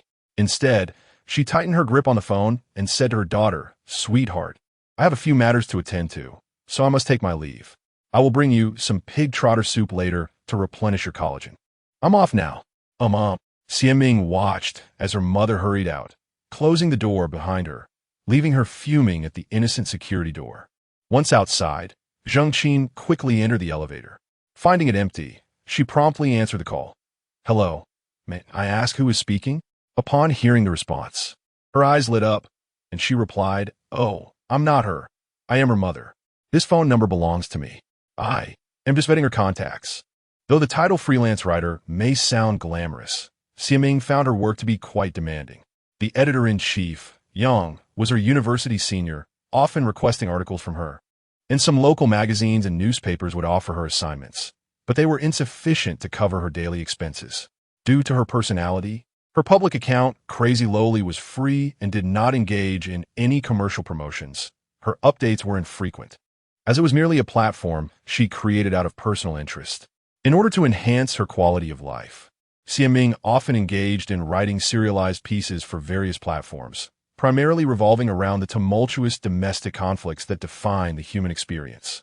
Occasionally, she would accept invitations to appear as a guest on the program Listening to the Heart, earning a modest appearance fee. While her income did not reach the heights of opulence, it was sufficiently substantial to allow her, a single woman, to enjoy a carefree, middle-class lifestyle. This time, after an unprovoked assault, she found herself inspired, leading to a new narrative concept. After her mother's passing, she brewed a cup of instant coffee and settled at her desk to discuss her ideas with an editor. Just as she began to write the opening lines, she received a call from the producers of Listening to the Heart, warmly inviting her to be a guest on the show next week. Xiaming suspected they were capitalizing on the current buzz, particularly given that her article titled The Qing Dynasty is No More, Why Must Women Oppress Women, had ignited considerable discourse. After perusing the comments on social media over the past few days, she noted the overwhelming negativity. More people condemned her than praised her. The milder critiques labeled her a feminist hypocrite, while the harsher ones resorted to vulgarities. Fortunately, her mental resilience allowed her to swiftly process and dismiss the negativity. Upon accepting the program's invitation, Xiaming set aside her writing and picked up her phone to scroll through her social media feed. Almost immediately, she spotted a post from her friend Lu Xiaona, showcasing a joyful selfie of her and her son during an outing, complete with a caption exclaiming, "My wonderful life." In the lower right corner of the image, an oversized foot clad in polished leather shoes was visible, which Xiaming surmised belonged to Xiaona's husband. The family's leisurely vacation was indeed enviable, and she found herself instinctively liking the post. Within a minute of her like, she received a message from Lu Xiaona, which began with customary pleasantries, followed by an image and a note suggesting, "A friend of mine saw your dating profile on a matchmaking site. If you don't mind, I can introduce you to some reliable acquaintances." Xiaming opened the screenshot and was taken aback. Having never believed in online matchmaking platforms, she would never have posted her information on such sites. However, upon seeing her photo in the screenshot, the realization dawned on her. She downloaded the matchmaking app, and searched for her profile, confirming that every detail, from the photograph to the information, matched perfectly, and it turned out she even had a premium membership. She marveled at her mother's resourcefulness, retired yet adept at utilizing contemporary technology to seek suitors for her daughter. It was evident that her mother was leaving no stone unturned in her quest to marry off her daughter, who was now of a certain age. Unable to endure any longer, she snatched up her phone and dialed her mother's number. As soon as the call connected, she exclaimed into the receiver, "Mom, have you been seeking a match for me on a dating platform?" Upon hearing her daughter's accusation, Zheng Qin immediately denied it, saying, "What platform? Why are you speaking so harshly? Mom, please stop pretending to be oblivious. I can easily discover such matters online. Your daughter is in her 30s now. I possess a fair amount of discernment. Whether you choose to admit it or not, I urge you to delete all the information from that platform at once." Chapter 12. Awkward interactions. Upon hearing those words, Zheng Qin's temper flared instantly, and she raised her voice into the microphone, saying, "Indeed, you are well aware that you are in your 30s. In other families, children your age could already be buying soy sauce. Why can't you show some understanding toward your mother and find someone to marry sooner? You say you are still single. How embarrassing is it for me when I go out? People meet and chat about their grandchildren daily, while I have only you, my daughter, who remains unmarried. As your mother, how peculiar does that make me? I cannot even join in common conversations with others. Xiaming listened to her mother's words, growing weary of the familiar refrain. Each time she attempted to reason with her, her mother remained obstinate and defensive. Xiaming struggled to comprehend why parents could not live for themselves but felt compelled to live for their children. Despite their offspring being adults and independent individuals, they stubbornly insisted on controlling their children's lives. Was there truly no room for personal joys in their lives beyond their children? The more Xiaming pondered, the more irrational it seemed, and she felt an overwhelming sense of helplessness. Speaking into the microphone with a feeble tone, she replied, "Mom, just because I am unconventional does not mean you are. You have your own life, and I have mine. I possess the right to choose how to live my life. Mom, you and Dad have been divorced for years. If you meet someone suitable, why not pursue it? How can you speak to your mother like that? Do you think I need your guidance on how to live my life? You should sort out your own lifelong matters before lecturing me. By the way, I spoke with a young man this afternoon. I vetted him for you. He is quite polite and has a good job. Why don't you two meet up?" Zheng Qin, intent on marrying off her daughter, quickly shifted the conversation to matchmaking. "Mom, can you please pause for a moment? I am trying to discuss deleting my profile from the matchmaking platform." Xiaming felt overwhelmed at her mother's insistence on matchmaking. "Oh, that can wait. I'll delete it once the membership expires. I've already paid for it, so let it stay up for now. The young man I mentioned seems decent.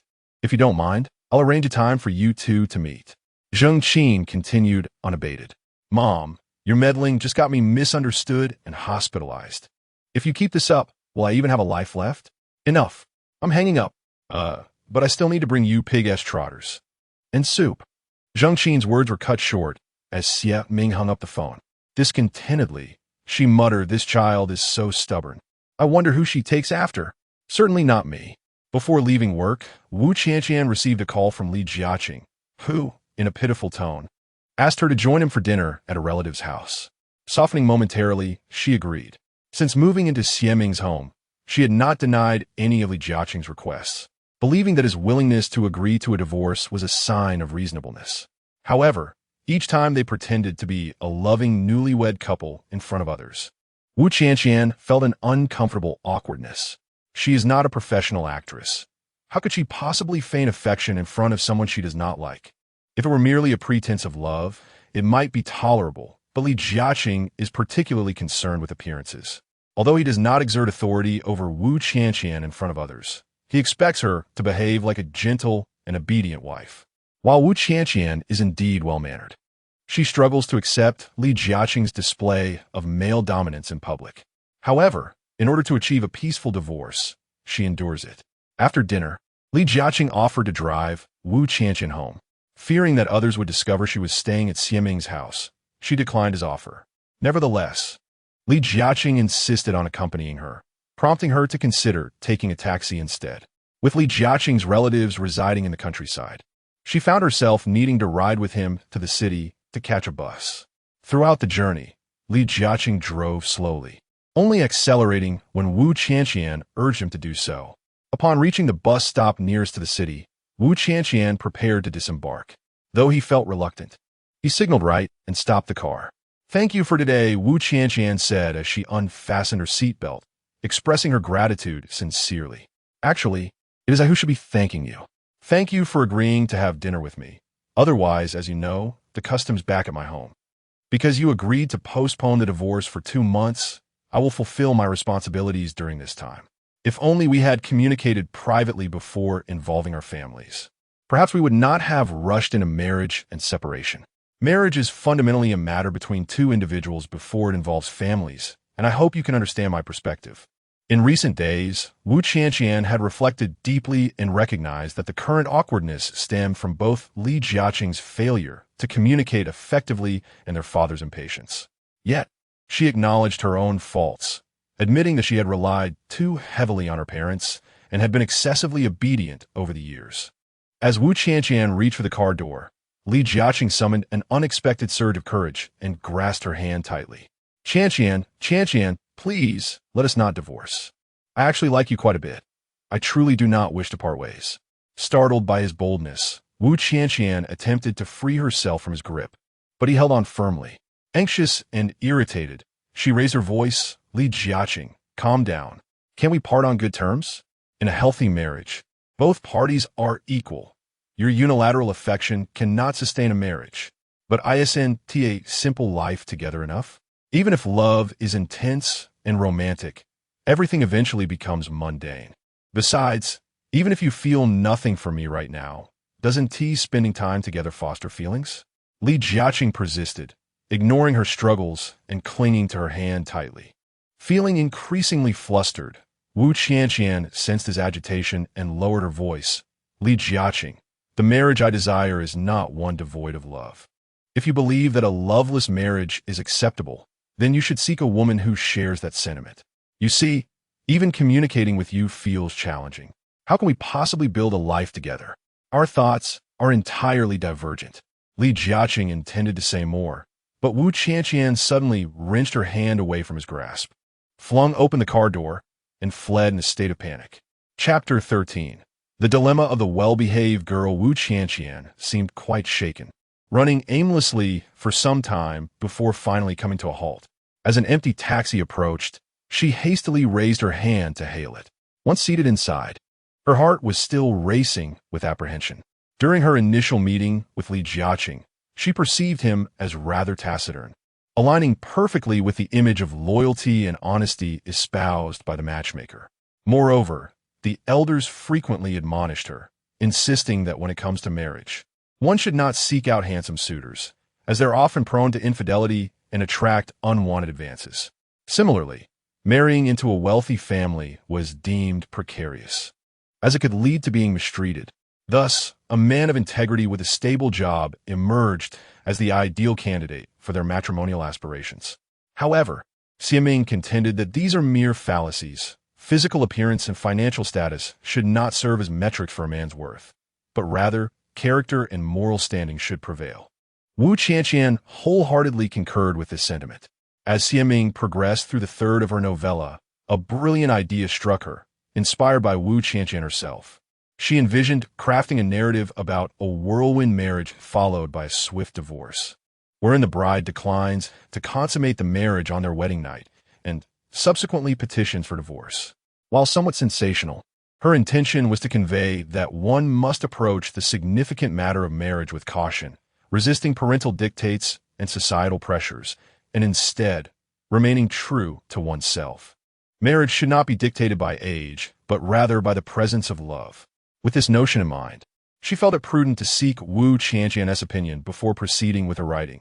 Should Wu Qianqian disapprove, she would refrain from penning the piece.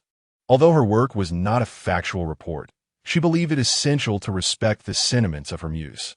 Upon receiving a message from Wu Qianqian stating her late return, Xiaming, fatigued from her writing, laid out a yoga mat in the living room to engage in some light stretching. Just after completing 2 sets of stretches, she heard the sound of a key in the lock. Gathering her mat, she approached the door to find Wu Qianqian looking pale and drawn. "Hey, what's wrong? Are you feeling unwell?" Xiaming inquired with genuine concern as she stepped forward. Wu Qianqian placed her bag on the shoe cabinet by the door, methodically changed in her slippers, and then collapsed onto the sofa, exhaling wearily. "Oh, Xiaming, I've been so exhausted and troubled lately. Thank goodness you're here. I honestly don't know what I would do without you." Xiaming poured a cup of warm water and handed it to her, asking with curiosity, "Is it about the whirlwind marriage and divorce? Didn't you mention you were going to play along with Li Jiaqing and have dinner at his relative's house today? Did something happen?" Still rattled, Wu Qianqian gulped down nearly half the cup of water before responding, "Yes, we went for dinner. Afterward, he drove me back to the city. But when I was getting out of the car, he clutched my hand tightly, begging me not to divorce him, claiming he really likes me, and that marriage is about 2 people living together. I made my feelings very clear to him. Yet he simply wouldn't listen. And what happened next?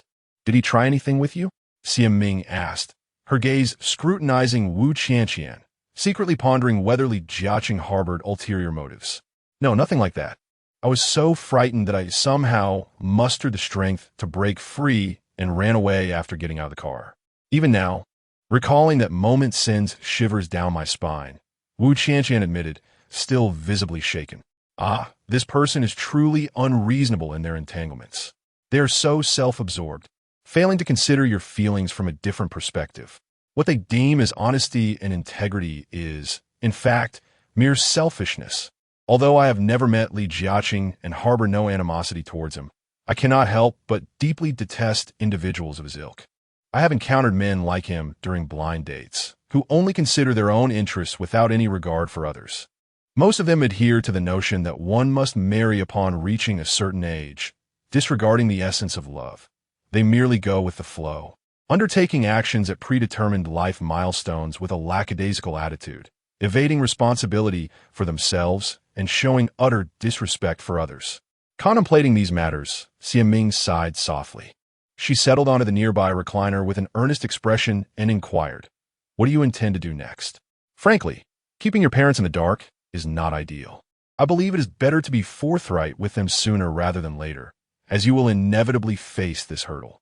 Alas, I too wish to disclose the truth to them soon, but you know very well what my mother is like. I'm an only child, and she has always been strict with me, meticulously arranging every aspect of my life, even dictating my father's actions. If she were to find out about this, it would likely lead to chaos at home. When Wu Qianqian recalled her mother's formidable presence, an unease settled in her heart. She had always been the obedient daughter, unlike Xiaming, who possessed the eloquence to reason with her mother, presenting facts. Moreover, during crucial moments, her father typically remained silent, offering no support. Indeed, her mother resembled the Queen of Hearts from Alice in Wonderland, intolerant of any defiance. Your mother's temperament is certainly, reflecting on it now, although my mother can be nagging and her actions somewhat nonsensical, she is comparatively more lenient than yours. Upon hearing Wu Qianqian mention her mother, Xiaming silently forgave her own mother for taking the initiative to arrange marriages for her on dating platforms. After all, throughout her life, her mother had not been overly controlling, at least not to the extent of interfering with her choice of university, as Wu Qianqian's mother did. In truth, Wu Qianqian was eager to resolve the matter of her divorce and clarify things with her family, yet she feared the ensuing turmoil. She felt conflicted and torn. After a moment's contemplation, she could not resist seeking Xiaming's counsel. "What do you think I should do now? You are you, and I am I. If I were in your position, I would have already laid everything bare to my family. A storm will inevitably come, but calm will eventually return. Hence, to expedite the end of this anxious period, I believe it is better to speak candidly sooner." Xiaming pondered for a moment before sincerely responding. Wu Qianqian sighed heavily in response. "Alas, I'm not as brave as you. Throughout my life, aside from this instance, I have never defied my mother. Whenever she glares at me or raises her voice, I comply without question. Until now, I did not perceive any downside to being the obedient daughter, yet at this moment, I feel that living in such a manner is a failure." Noticing the glimmer of tears in Wu Qianqian's eyes, Xiaming furrowed her brow. "Oh dear, look at how distressed you are.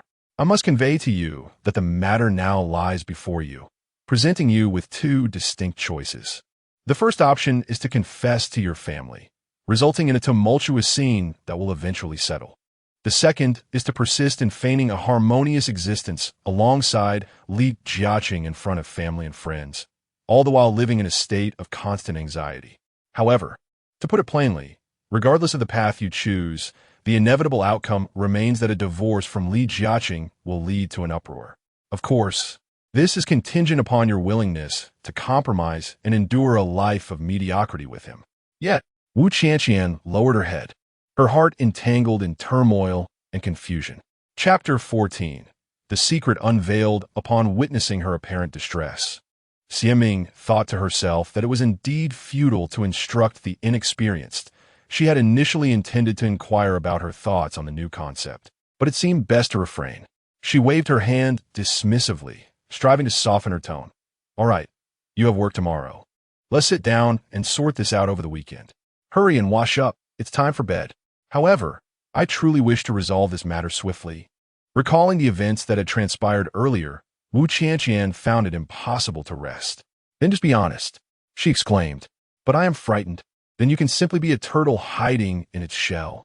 Yet I want to expedite my divorce. Wu Qianqian, are you unwell? Xiaming could not help but cast her a disapproving glance. Wu Qianqian, cradling her head in despair, lamented, indeed, I am unwell. I can no longer endure this dreadful existence. When I returned to work, my supervisor questioned why I was back so soon. You see, I am constantly lying to my colleagues, my family, and the entire Rejection clan.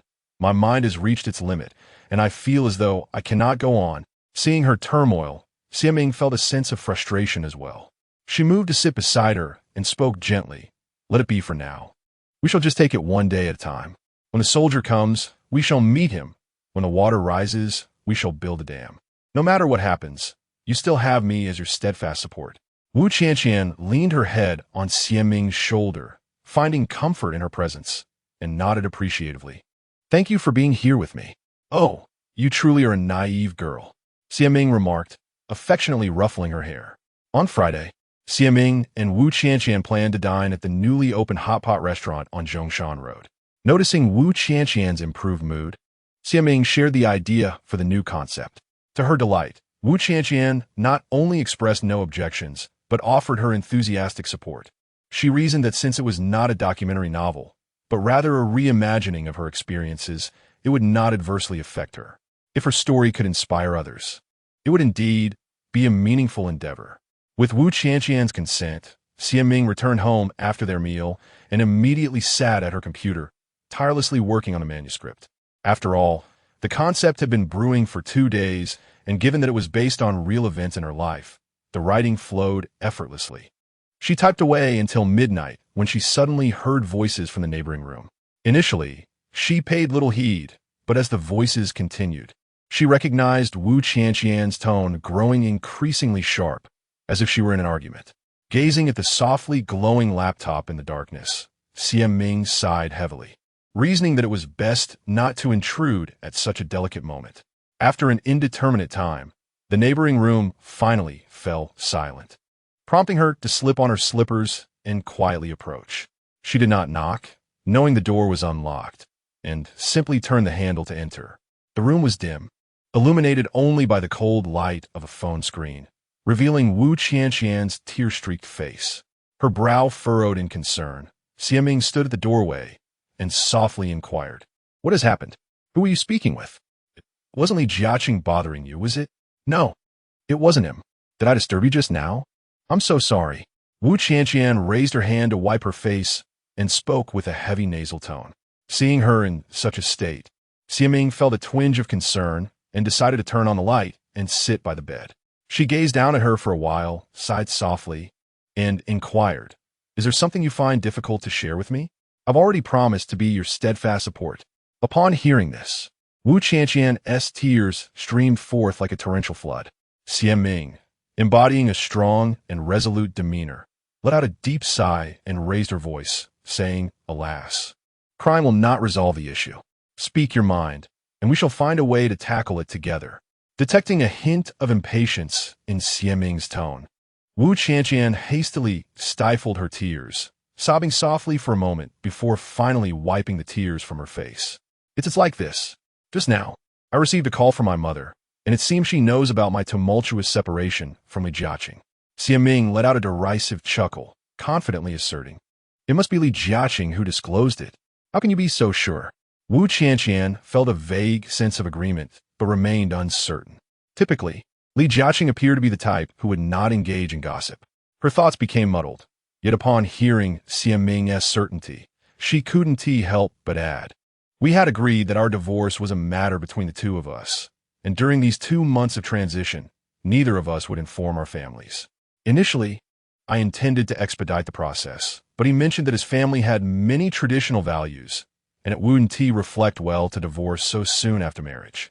He feared that his parents might be hurt if they found out, so he pleaded with me to wait another 2 months.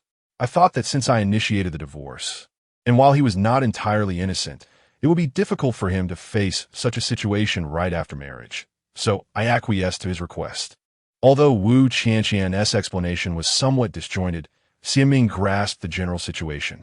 She sighed, "You truly are naive. This is clearly his delaying tactic. His repeated pleas for you to refrain from divorce indicate his affection for you. However, his mindset is rather simplistic, failing to comprehend the essence of the issue while also indulging in self-deception. Thus, to achieve his aims, he disregarded your agreement and informed your mother. Otherwise, how would she have known? Perhaps before Wu Qianqian could finish, Xiaming interjected, "You're not suggesting that your poor acting skills gave it away to your parents, are you?" Wu Qianqian nodded in acknowledgement. "Yes, perhaps I inadvertently revealed too much." "Ridiculous." Xiaming rolled her eyes and exclaimed, "Please, can you not deceive yourself into believing you're some virtuous figure? What reveal are you talking about? Perhaps they merely sensed the lack of affection between you two. But your parents must surely realize that you're not fond of him, right? Even if they do, so what? That does not imply you initiated the divorce." Each time Xiaming's blunt remarks struck a nerve, Wu Qianqian couldn't help but suspect that she might possess some form of mind-reading ability. She was aware that, like Li Jiaqing, she often indulged in self-deception. Otherwise, she would not have found herself in this predicament. Unable to refute Xiaming's accusations, she chose instead to remain silent. Xiaming observed her pitiable silence and, feeling it inappropriate to chastise her too harshly, spoke gently, "It is good that you are aware. After all, you must learn sooner or later. Perhaps you could arrange to meet your parents tomorrow when you have a moment. Choose a private dining room in a restaurant, so that when they reprimand you, they might temper their words in consideration of the setting." Chapter 15. The Empress Dowager's visit, however, I am not yet psychologically prepared. Wu Qianqian wore a conflicted expression, her heart racing at the mere thought of her mother.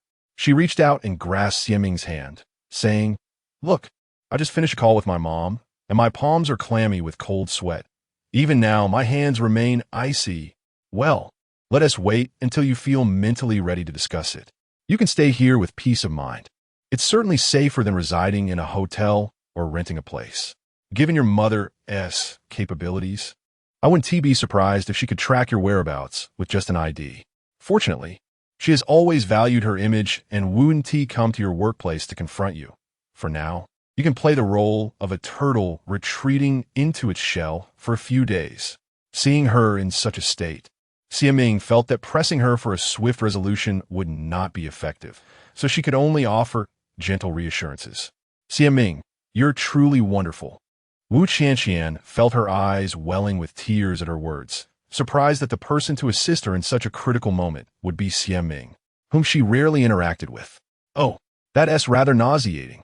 As a strong woman, Xiaming found herself unaccustomed to such sentiments. She shrugged her shoulders, stood up, and said, "It's getting late. You should get some rest and enjoy these peaceful days while they last.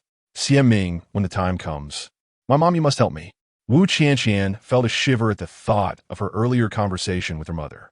Instinctively, Xiaming wanted to refuse and even had a sharp retort ready, but upon seeing Wu Qianqian's anxious demeanor, she swallowed her words.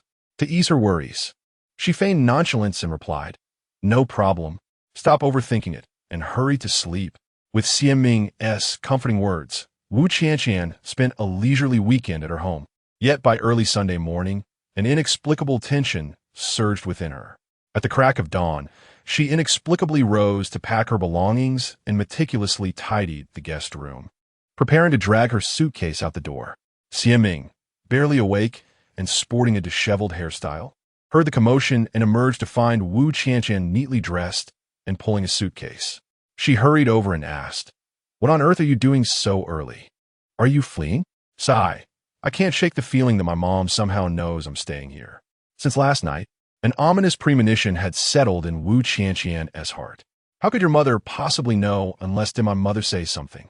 Suddenly recalling Wu Qianqian's encounter with her mother on the day she was hospitalized, Xiaming felt a jolt of realization. She quickly pushed Wu Qianqian toward the door. "I see. Perhaps those two have united forces. They are both sharp individuals, and once they exchange information, they can piece together the situation with remarkable accuracy. Find a place to hide for now, and I'll arrange somewhere for you to stay." As soon as she spoke, she paused, raising her hand to her forehead. "This is starting to feel eerily similar to fleeing. As senti it, you are not a fugitive. Is it necessary to hide? What should I do then? I am utterly unprepared to face my mother. Wu Qianqian's words trailed off as the doorbell rang. Both she and Xie Ming froze for a few seconds, then exchanged glances. Wu Qianqian hurriedly tiptoed along, dragging her suitcase towards the guest room, while Xie Ming stood still, taking deep breaths and gently patting her cheeks in a bid to maintain her composure.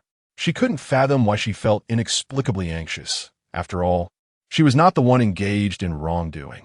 Pretending to be calm, she approached the door and opened it, only to find a delivery man in uniform.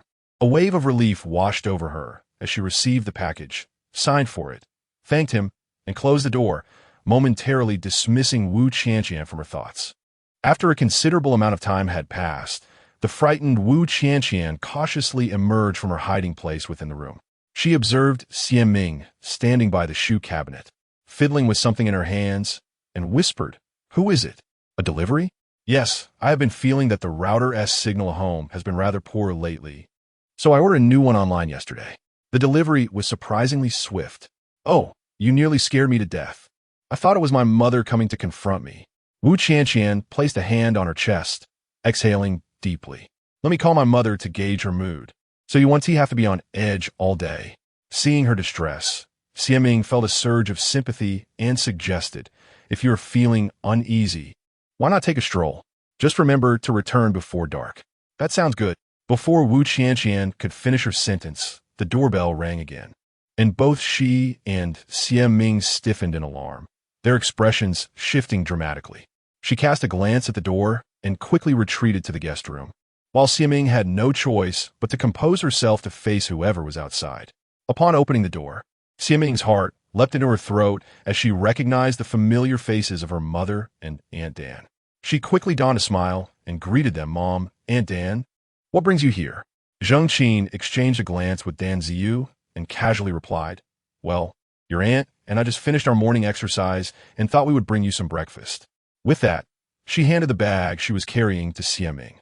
Peering inside, Xie Ming was pleasantly surprised by the generous assortment and beamed at Zheng Qin.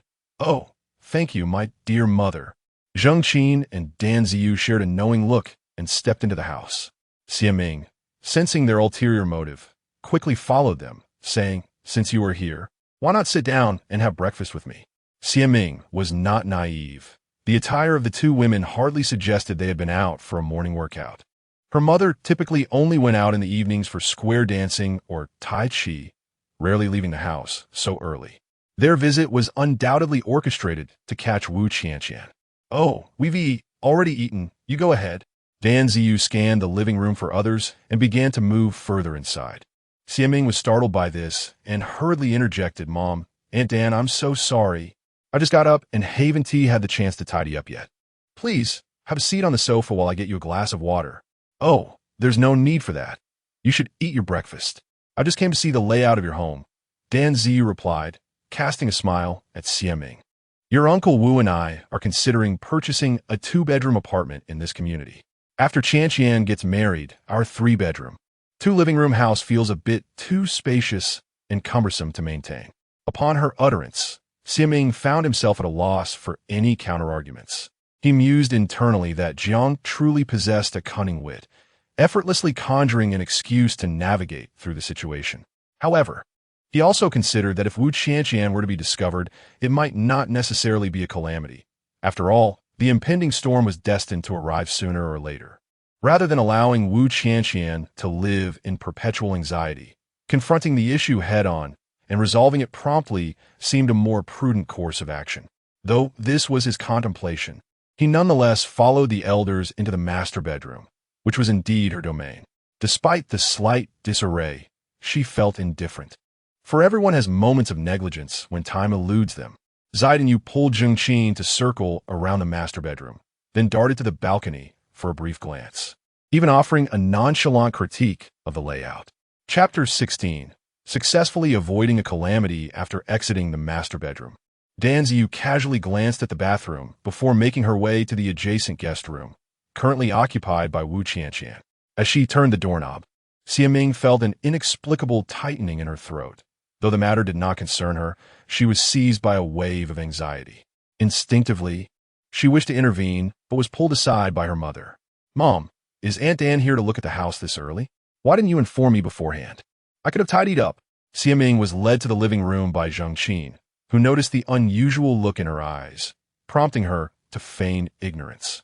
Zheng Qin grasped her hand and whispered conspiratorially, "Your Aunt Dan is not merely here to inspect the house. She is also checking if her daughter is around. Tell me the truth. Have you seen her recently?" "Yes, she came the day I was hospitalized after the incident. I didn't attend her wedding, so she brought me wedding candies, and since I was away on a trip, I let her take the gift I prepared for her." Siaming replied, though her heart was reluctant to lie. "What happened? Is she in trouble?" "Not exactly trouble, but something has occurred." Zheng Qin recalled Dan Ziyu's instructions, hesitating on whether to divulge the information to her daughter. When she first learned of Wu Qianqian's impending marriage, she felt a twinge of discomfort, knowing that her friend had married off her daughter while her own remained unattached. How could she not feel uneasy, particularly since Dan Ziyu frequently extolled her son-in-law's virtues, claiming he was diligent and considerate towards Wu Qianqian, while also inquiring when Siaming would marry, which felt like blatant boasting. Now it was Siaming's turn to investigate Wu Qianqian's situation, and she was determined not to miss this golden opportunity. Even if Dan Ziyu was soon to discover Wu Qianqian's whereabouts, she skillfully redirected Zheng Qin to the dining area, whispering, "Mom, when you asked if I had seen Wu Qianqian, were you inquiring on behalf of Aunt Dan? She should be on her honeymoon or at home resting, so why would she come here?" Hearing her daughter's question, Zheng Qin decided to disregard Dan Ziyu's admonitions and leaned closer to Siaming's ear. "I heard that Qianqian is not very satisfied with her groom and is currently in a bit of a dispute. Your Aunt Dan is quite concerned about appearances. Initially, she didn't tell me the whole truth, but when she heard I had seen Qianqian, she insisted I come over to take a look. After much probing, she finally revealed." Just then, Zheng Qin noticed Dan Ziyu emerging and quickly feigned nonchalance, pulling a steamed bun from her bag and handing it to Siaming. "While the buns are still warm, hurry and eat. Oh, I also bought some tofu pudding. It's in the container beneath the buns, still warm as well. You should take it out and enjoy." To play along with her mother's act, Siaming deftly retrieved the container, opening it to prepare her meal. Yet, she found it peculiar that Dan Ziyu had emerged so soon. Had she failed to locate Wu Qianqian, or was she merely maintaining her composure despite her fury? She took a bite of the steamed bun and glanced up at Dan Ziyu, noticing a subtle expression of disappointment and worry on her face, which indicated that Wu Qianqian had successfully evaded a predicament. Yet, where had she concealed herself? Recalling that Dan Ziyu had specifically checked the wardrobe in the master bedroom, it was reasonable to assume she would not forget to search the cabinets in the guest room either. A sense of confusion enveloped her, but the act must continue. Setting down the bun, she rose and addressed Dan Ziyu. "Oh, Aunt Dan, what do you think of this apartment after your tour? The properties in our neighborhood are quite desirable. I suspect there are only a few left at the sales office." Dan Ziyu, having not located her daughter, was disinclined to linger any longer. After exchanging a few polite remarks, she prepared to take her leave. Seeing his mother's intent to stay, Siaming pondered that Wu Qianqian, hidden away, must be feeling quite distressed, and thus he quickly ushered her out with a few words. Once he had seen both mothers off, Siaming stood by the door for a moment, ensuring they would not return before closing it securely. He then proceeded to the guest room, glancing around. Finding it empty, he opened the wardrobe for a look, but Wu Qianqian was nowhere to be found. Confusion gnawed at him, and he called out to the ear, "Hey, your mother has left. You can come out now." "Gone? Really gone?" After a short while, a faint voice from outside the window reached his ears. Startled, Siaming rushed to the window, peering down to see if she was clinging to the edge. After all, they were on the 7th floor, and the guest room had no balcony. He leaned out and was taken aback to find Wu Qianqian kneeling beside the air conditioning unit, clutching her suitcase. It suddenly dawned on him that each apartment had a small, railed area designated for the air conditioning unit. "Come in quickly. It's far too dangerous out there," Siaming urged, leaning out further. "Could you first help me lift the suitcase up?" Wu Qianqian replied, her petite frame struggling as she hoisted the suitcase above her head. Siaming couldn't help but feel a mix of exasperation and amusement as he took the suitcase from her and pulled her into the room. Fearing a sudden return of the two mothers, He locked the door and began to scold Wu Qianqian. I truly don't understand you. You say you're terrified of your mother to the extent of risking your life. Is it really that serious? How could it not be? You haven't seen my mother when she is angry. It's terrifying. Even my father is scared to death. Wu Qianqian said, sitting on the lazy sofa in the bedroom, holding a thermos cup, her expression filled with grievance and helplessness. Goodness, if you hadn't been clinging to the air conditioning unit today, I would have completely forgotten about that little spot. Xiaming sighed, shaking his head. Well, I don't even know what to say to you. I still advise you to find an opportunity to come clean with your family, lest you live in constant fear. Initially intending to scold her harshly, he relented upon seeing her timid demeanor. With a sidelong glance, he softly added, I've finished the draft inspired by you. I'll send it to you shortly. It might help lift your spirits. Moreover, since your mother has not found you here, it is likely she will not return in the coming days, allowing you to continue cowering like a timid turtle. When will these distressing days finally come to an end? Wu Qianqian felt a tumult of emotions, her fingers tightly gripping the thermos, already turning pale. Chapter 17. The sesame seed falls into the needle's eye in truth. The situation is rather straightforward. Since the matter of divorce has reached your mother, it indicates that Li Jiaqing is resolutely unwilling to part ways. Therefore, it would be prudent for you to find an opportunity to engage him in a sincere discussion, aiming to dissuade him entirely. Once you manage to resolve matters on his end, dealing with your family should become considerably simpler. Convincing him is not as simple as it sounds. He is quite obstinate. Individuals like him, once they confront reality, will inevitably retreat from their obstinacy. After a moment of contemplation, Xiaming added, he merely seeks a semblance of psychological balance, a way to save face. But how can one ensure both psychological equilibrium and a preservation of dignity? Wu Qianqian, cradling her thermos, bowed her head in deep thought. After a brief pause, an idea struck her. Well, his family places significant importance on lineage. What if I tell him I have a condition that prevents me from bearing children? Xiaming shot her a sidelong glance and replied, somewhat exasperated. Do you think he is as foolish as you? Whether one can conceive is easily ascertainable through a medical examination. Moreover, with modern medicine being so advanced, most fertility issues can be addressed. What other options are there then? Forget it. With your intellect, it's unlikely you'll conceive a better plan. We'll leave it at that. After speaking, Xiaming turned her attention to the router she had just purchased, dismissing the conversation. On Tuesday night from 9 to 10, Xiaming was invited to participate in the live broadcast of the program Heartfelt Listening. The number of people who simply tune in to radio programs has dwindled since the days when the internet was not yet prevalent. Yet it is not as scarce as she had imagined.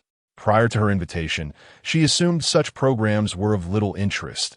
However, upon participating, she discovered a significant disparity between her preconceived notions and reality.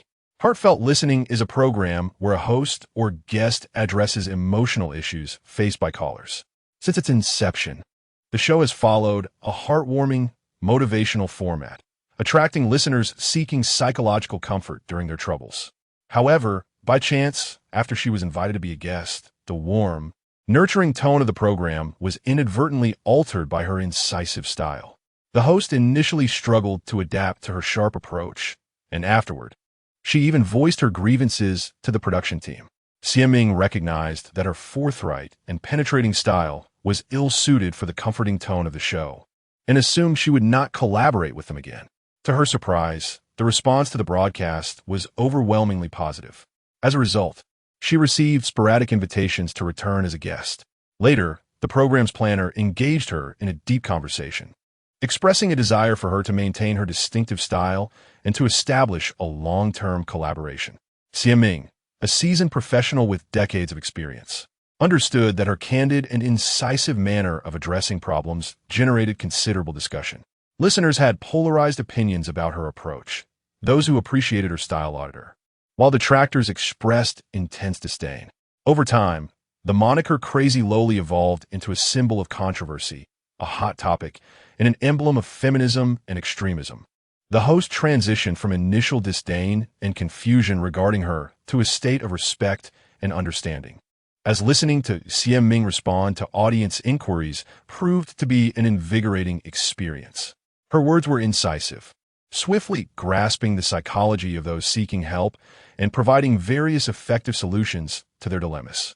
Although her manner could sometimes lack warmth, it was precisely this candidness that jolted those accustomed to platitudes, offering them a radically different experience.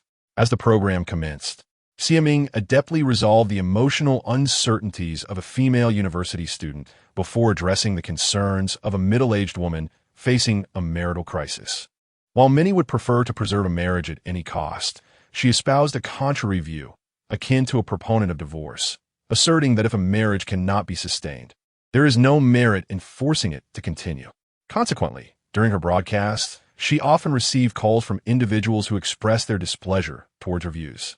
Initially, the unaware director would transfer such calls to the live broadcast, but later on, they learned to exercise discretion. Thus, every time Xian Ming appeared on air, the director was required to be particularly vigilant. After fielding 3 calls, the host interjected with a sponsored advertisement, followed by a soothing love song to ease the atmosphere. Subsequently, the director connected a call from the program's first male seeker of advice for the day. "Hello, dear listener. I am Sharp Sister Crazy Lowly. How may I assist you today?" Xian Ming greeted with practiced ease. Hello. I called today. It's... The caller stammered, seemingly altered in voice, leading both the host and Xian Ming to harbor a sense of foreboding. Conversing with such a caller would undoubtedly be challenging and time-consuming. "Dear listener, what would you like to consult about? Do you face workplace challenges or emotional turmoil?" Crazy Lowly will earnestly provide you with answers.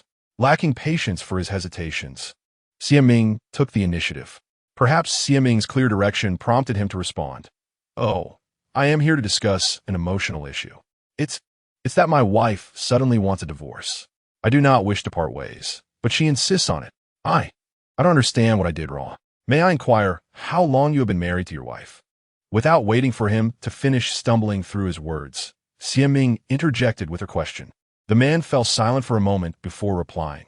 "We have been married for less than a month." Upon hearing his response, Xian Ming privately pondered whether this man's wife might be experiencing a change of heart similar to that of Wu Qianqian, who had just recently married. Thus, she promptly pressed further. "How long have you known your wife? When did she first mention the divorce?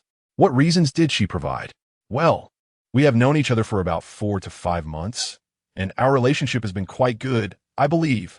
She brought up the divorce. "On the night we got married. The reason? Well, she simply does not like me. Yet, based on our interactions, I have never sensed any animosity from her. She has never expressed any dislike towards me. I truly do not understand why she wants a divorce."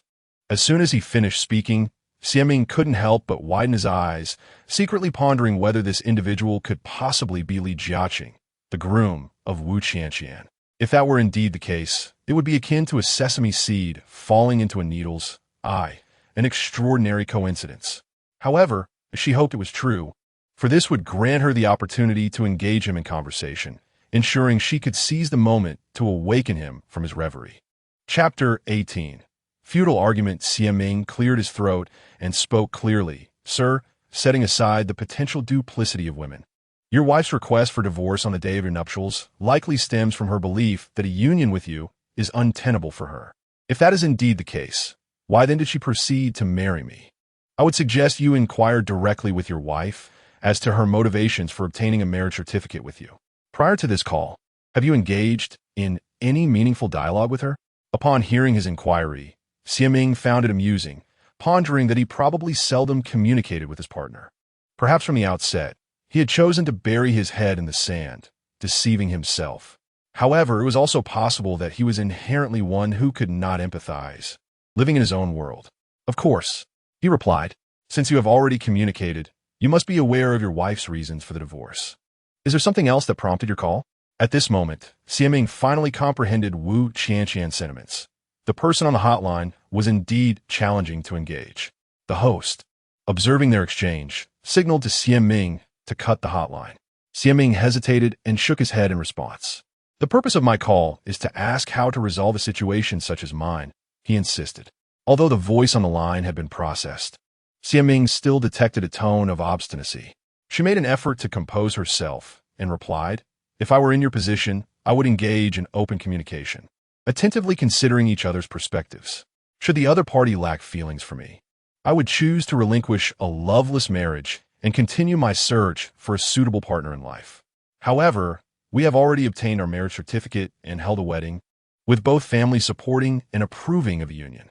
While marriage indeed involves two families, the essence of a marriage lies in whether the couple is in love, whether their values align, and if their thoughts resonate. Sir, you must understand that a one-sided marriage is not destined to endure. Long-term cohabitation may foster affection, but does not necessarily cultivate love. What then is the distinction between affection and love? It is merely a matter of feelings developing over time. Many of my friends have also nurtured feelings after marriage. After all, living together is simply about the mundane aspects of life. Ultimately, love transforms into familial affection. In essence, it is merely two people sharing their lives together." Listening to his rebuttal, Xiaming felt a cold amusement within. Wu Qianqian's mother had indeed chosen such a husband for her. How absurd! Nonetheless, considering the live broadcast, she endeavored to maintain a calm tone. Even if two people share a life together, one must still consider whether their personalities are compatible. Even in forming ordinary friendships, we must assess whether our temperaments align. Furthermore, in today's society, with the elevation of material standards, people's expectations for spiritual fulfillment have also escalated. Many individuals prioritize spiritual connections over material wealth when selecting friends or partners. From what I gathered from your remarks, I personally believe your views remain entrenched in a more archaic societal perspective. The great leader once stated that falling behind leads to suffering. Thus, I urge you, dear sir, to remain vigilant and keep pace with the times. I must inquire, how can you assert that I have not kept up with the current era? I possess a home, a car, savings, and a commendable job. How then can you claim I am lagging behind? My notion of keeping up with the times encompasses both material and spiritual aspects, which evidently eludes your understanding. Nevertheless, since you have come seeking counsel on matters of the heart, let us redirect our discussion, shall we? Xiaming felt that conversing with him, even for a brief moment, had exhausted his lifetime of patience. Very well, however, I must clarify that it was you who initially shifted the topic. Now, I wish to inquire about my wife's desire for divorce. I believe we have not reached that point, so I seek your guidance on what I should do. Sir, having spoken with you for some time, I have begun to grasp your wife's sentiments. From my perspective, I believe that a forced relationship does not yield sweetness. Thus, I advise you to respect her wishes. Upon finishing, Xiaming glanced at his watch and signaled to the host. Host Luo Jia, concluding the session, could not help but remark, "I sense that your words today lacked their usual sharpness, particularly during that last phone consultation. In the past, you would have likely engaged him more vigorously. This listener is somewhat unique. He does not seem to be the type who can easily comprehend a straightforward admonition." Reflecting on Xiaming's interaction, Luo Jia found the individual to be rather peculiar. In truth, he is not incapable of understanding. Rather, he prefers to speak from an entirely self-serving perspective. In any case, this individual is not simple. Oh, is that so? You discern his character merely from this brief exchange? Indeed, I have gathered some insights. Although Xiaming had yet to see the man, the fact that he employed voice modulation tools during the call indicated a certain level of meticulousness. Now, she was nearly certain that the man was Li Jiaqing, as she found it hard to believe in such an abundance of coincidences. By the time Xiaming returned home, it was nearly 10:30. Just as she changed her shoes, she was greeted by Wu Qianqian, who was clad in pajamas. Perhaps anticipating her words, Xiaming spoke first. "Did you listen to my program tonight?" "I did, and I felt that the last caller bore a striking resemblance to someone." Wu Qianqian instinctively fidgeted with the edge of her pajamas. "You mean Li Jiaqing, correct?" Xiaming slipped into her slippers and poured herself a glass of water. "You could discern his altered voice? The critical point is that you had never seen him before. You truly are remarkable." Wu Qianqian was astonished at the mention of Li Jiaqing, her eyebrows nearly soaring skyward. "I believe that regardless of how coincidental it may seem, it is rather difficult to find couples in this city, aside from the two of you, who requested a divorce on the very night of their wedding. We are not a first-tier metropolis. After all, the likelihood of such bizarre and melodramatic events occurring is quite limited. As Xiaming spoke, she sank onto the sofa with a soft sigh. Eager to resolve the pressing dilemma before her, Wu Qianqian approached the sofa and settled beside Xiaming. She turned her head slightly to glance at him, her brow furrowed as she remarked, "Listening to your conversation with him tonight, I sense that you were not as incisive as usual. When I realized that he was the one, I truly wished you could persuade him, yet." Chapter 19. The Art of Strategy. As Wu Qianqian was about to finish her statement, she was abruptly interrupted by Xiaming. Prior to our encounter, I had no prior experience with him, and my impression was solely derived from your descriptions. However, after conversing with him for a while during tonight's program, I find him to be quite extraordinary. Noticing the seriousness in Xiaming's expression, the naive Wu Qianqian leaned in and asked, "What makes you think he is extraordinary? Does he behave particularly well in front of your parents? I sense he must be somewhat reserved around them, displaying considerable acumen. Wouldn't you agree?" Xiaming, habitually stroking his chin, deliberated thoughtfully. Upon hearing her words, Wu Qianqian nodded vigorously. "Yes, yes. How did you know?" "Just a hunch," Xiaming replied nonchalantly. "He seems to have a strong sense of pride, yet at times he is quite adaptable to achieve his objectives. Moreover, he is remarkably astute, capable of discerning the depths of human nature. It is fortunate that you harbor no feelings for him. Had you unwittingly married him, he would undoubtedly wield significant influence over the household, and your innocence would be tightly controlled by him. I suspect he is quite aware of this, which is why he is so eager to marry you. Is that true? You haven't even met him, yet your analysis is so detailed. Although I don't particularly like him, he appears quite honest, albeit a bit difficult to communicate with.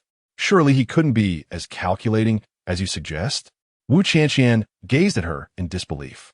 Xiaming cast her a sidelong glance, her profound gaze tinged with sympathy. "Oh, you truly are a sheltered flower, oblivious to the harsh realities of the world. Based on my years of experience, I can assure you that when it comes to scheming, men can be even more astute than women." She paused momentarily. "Take Chao Zhe, for instance. He was quite the actor. I had only met him a handful of times, and yet I almost fell into his trap." At the mention of Chao Zhe, Wu Qianqian pondered for a moment before nodding in agreement. "You make a compelling point. Upon closer reflection, I realized that during conversations with Li Jiaqing, he seems to understand everything that benefits him, yet becomes deaf to anything detrimental." She added, "Had it not been for your analysis, I would have genuinely believed he had communication issues. Thus, his previous promise to divorce you was merely a stalling tactic, which eventually reached your mother. He knew she was the only one who could control you. Now that my mother is aware, what should I do? She will undoubtedly prevent me from divorcing Li Jiaqing." Wu Qianqian lamented, her face etched with worry. "Simple. Just let one of them bow out gracefully." Xiaming's suggestion seemed effortless, prompting Wu Qianqian to let out a heavy sigh. "I truly cannot communicate with Li Jiaqing, and I am far too apprehensive to face my mother. Since Li Jiaqing is currently employing a stalling tactic, why not turn his strategy against him? And how am I to do that?" Wu Qianqian remained perplexed. Xiaming leaned closer to Wu Qianqian's ear and whispered a series of ideas. After she finished listening, Wu Qianqian furrowed her brow and asked, Will that actually work? What if he refuses to agree to the divorce? Regardless of the outcome, why not give it a try and see? After all, you stand to lose nothing, do you? Besides, when a matter of divorce inevitably reaches your parents, you will still have the upper hand. But I am not particularly skilled at acting. No worries, with practice you will improve. Just consider, is this approach not preferable to confronting your mother head-on? Then, I shall give it a try." As Wu Qianqian recalled her mother-esque fiery and domineering temperament, she instinctively recoiled. To avoid being bombarded by her mother, Wu Qianqian arranged to meet Li Jiaqing at a nearby restaurant after work, and to her surprise, he readily agreed without hesitation. When placing the order, she intentionally chose a table by the window on the first floor instead of a private room. Before the end of the workday, she took a brief leave from her superior, primarily to arrive ahead of Li Jiaqing, allowing her ample time to prepare psychologically. When Li Jiaqing arrived, he presented her with a bouquet of flowers, a common assortment of red roses and baby-s breath. Initially taken aback, Wu Qianqian nonetheless accepted the bouquet graciously. After they placed their order, Wu Qianqian, following Xie Ming's instructions, directly broached the subject. My mother is already aware of my intention to divorce you. She contacted me and scolded me thoroughly, to the point where I now dread facing her, fearing I might be physically harmed. Oh, how have you been lately? Where are you staying these days? Although Li Jiaqing felt a twinge of guilt, he maintained his composure, skillfully sidestepping the pressing issue. Upon hearing his question, Wu Qianqian thought to herself that Xie Ming had indeed been correct. He was adept at shielding himself from unfavorable information. Initially, she bore no animosity toward him, but now she found herself feeling a sudden aversion. Nonetheless, the performance must continue, and she was genuinely curious about how he would respond next. As she contemplated this, she arranged the flowers neatly and then raised her gaze to meet his, softly accusing him. You informed my mother about our divorce, didn't you? I believe you had the foresight to know that she could handle me. Li Jiaqing had inquired about Wu Qianqian's character before their marriage and had learned that she was known for her gentle demeanor and was a well-behaved girl. After meeting her a few times, he found her to be graceful and amiable, leading him to commit to marriage at an early stage. However, he never anticipated that she would demand a divorce on their wedding day, nor did he expect her to confront him so directly now, when she should have felt guilty. This left him feeling somewhat awkward and uncomfortable, though he managed to conceal it. Qianqian, I believe that our parents should also be informed about the divorce. Don't you think? He felt that since she had laid bare his intentions, there was no longer any point in trying to hide the truth. However, we had previously agreed to keep this matter from both our parents for the time being. Your sudden change of heart truly astonishes me. I did not expect you to be this kind of person. After speaking, Wu Qianqian fixed her gaze upon him, determined to learn about his psychology through observation. Li Jiaqing noticed her troubled demeanor and raised his hands in a calming gesture. Qianqian, please don't be upset. Allow me to clarify the situation. I did not intentionally disclose this matter to our mother. A few days ago, she intended to visit our home and called me. You know how perceptive and sensitive she is. I, being rather inept with words, cannot withstand her probing inquiries, and thus, it has led to the current predicament. Chapter 20.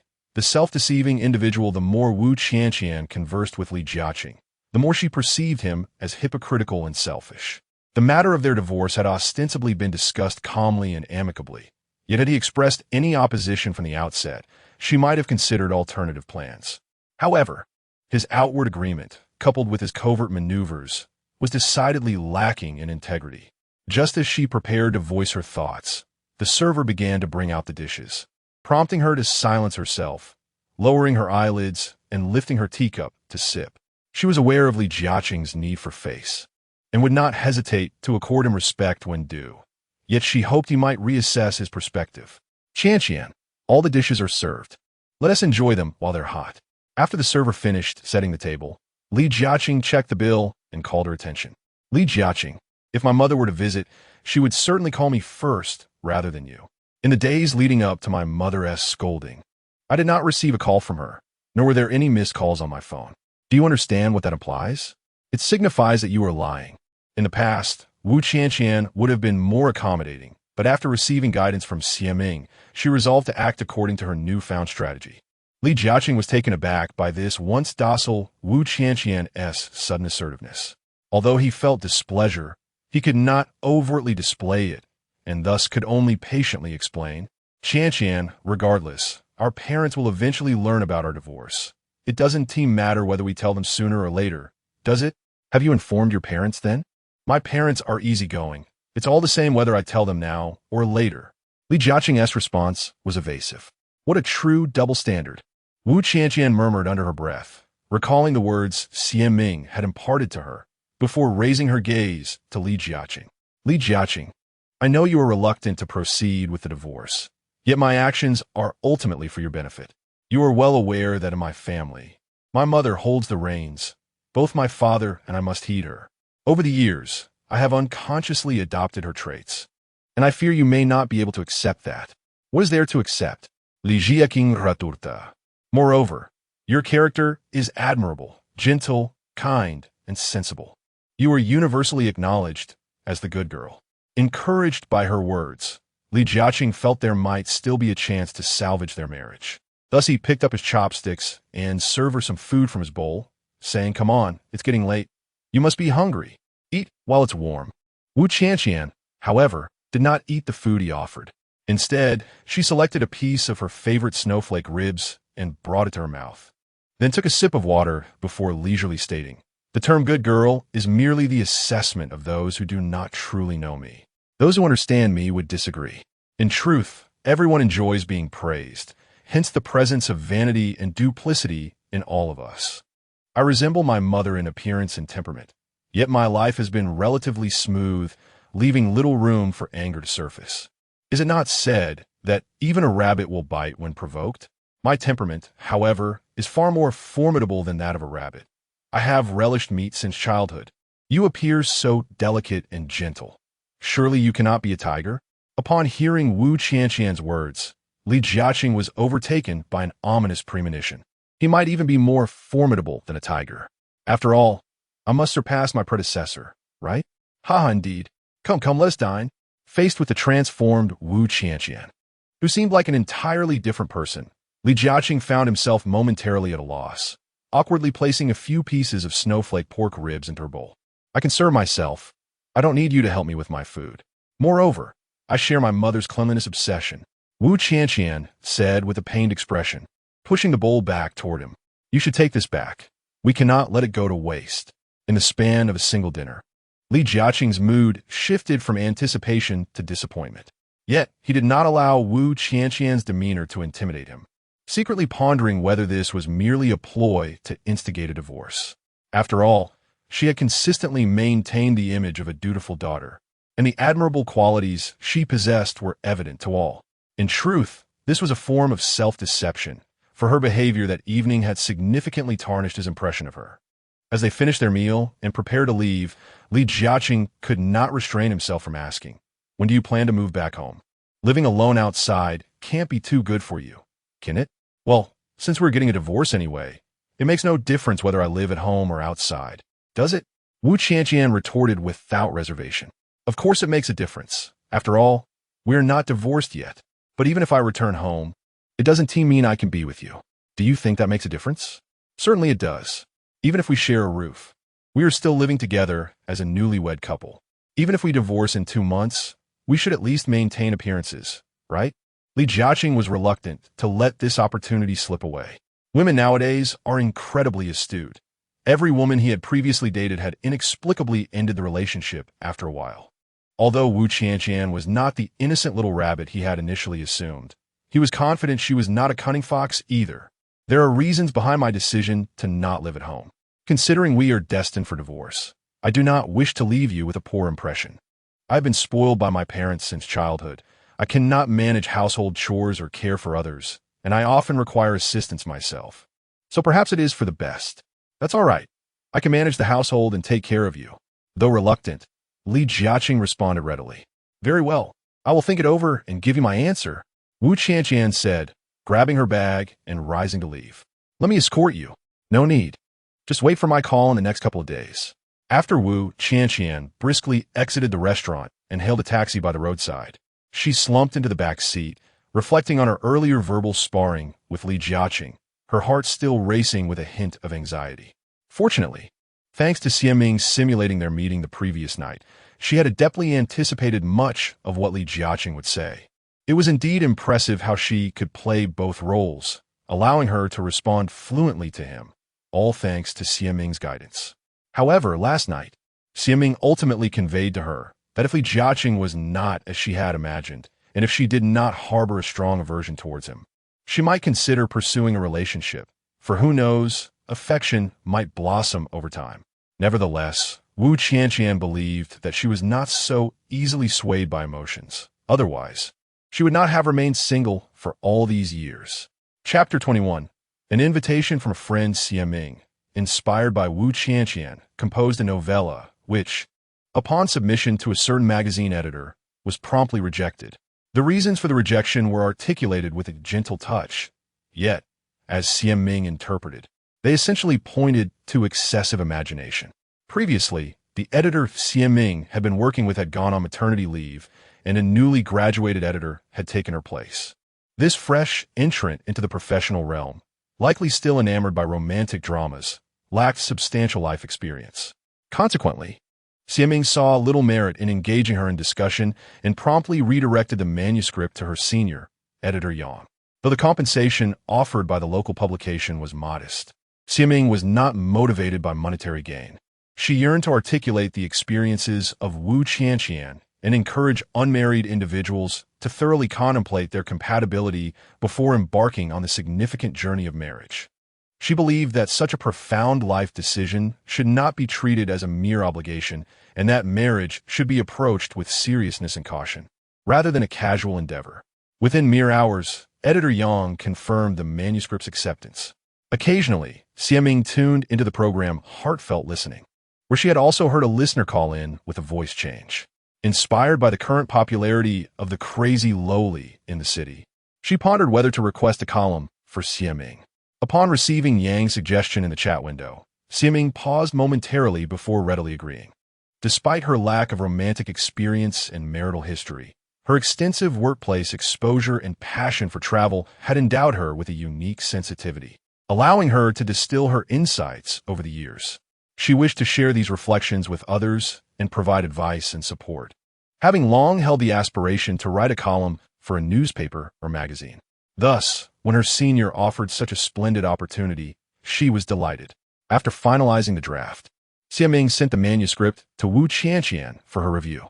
At that time, Wu Qianqian had heeded Xiaming's advice and moved back to the new apartment with Li Jiaqing, keeping Xiaming updated on her situation.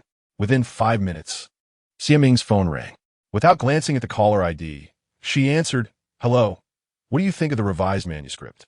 "I wish I could divorce as swiftly as the protagonist in the story," Wu Qianqian lamented. "I feel trapped in this prolongation, and it truly torments me." Hearing the sighs on the other end, Xiaming empathized. "What's the matter? Do you feel like time is dragging on? Is Li Jiaqing truly that unbearable?"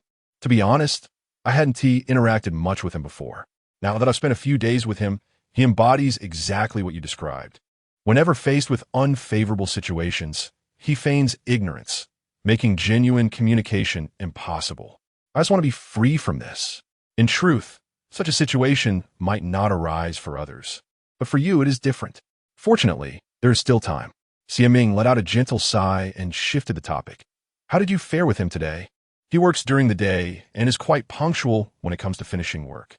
For the past couple of days, he cooked dinner, and yesterday he ordered takeout.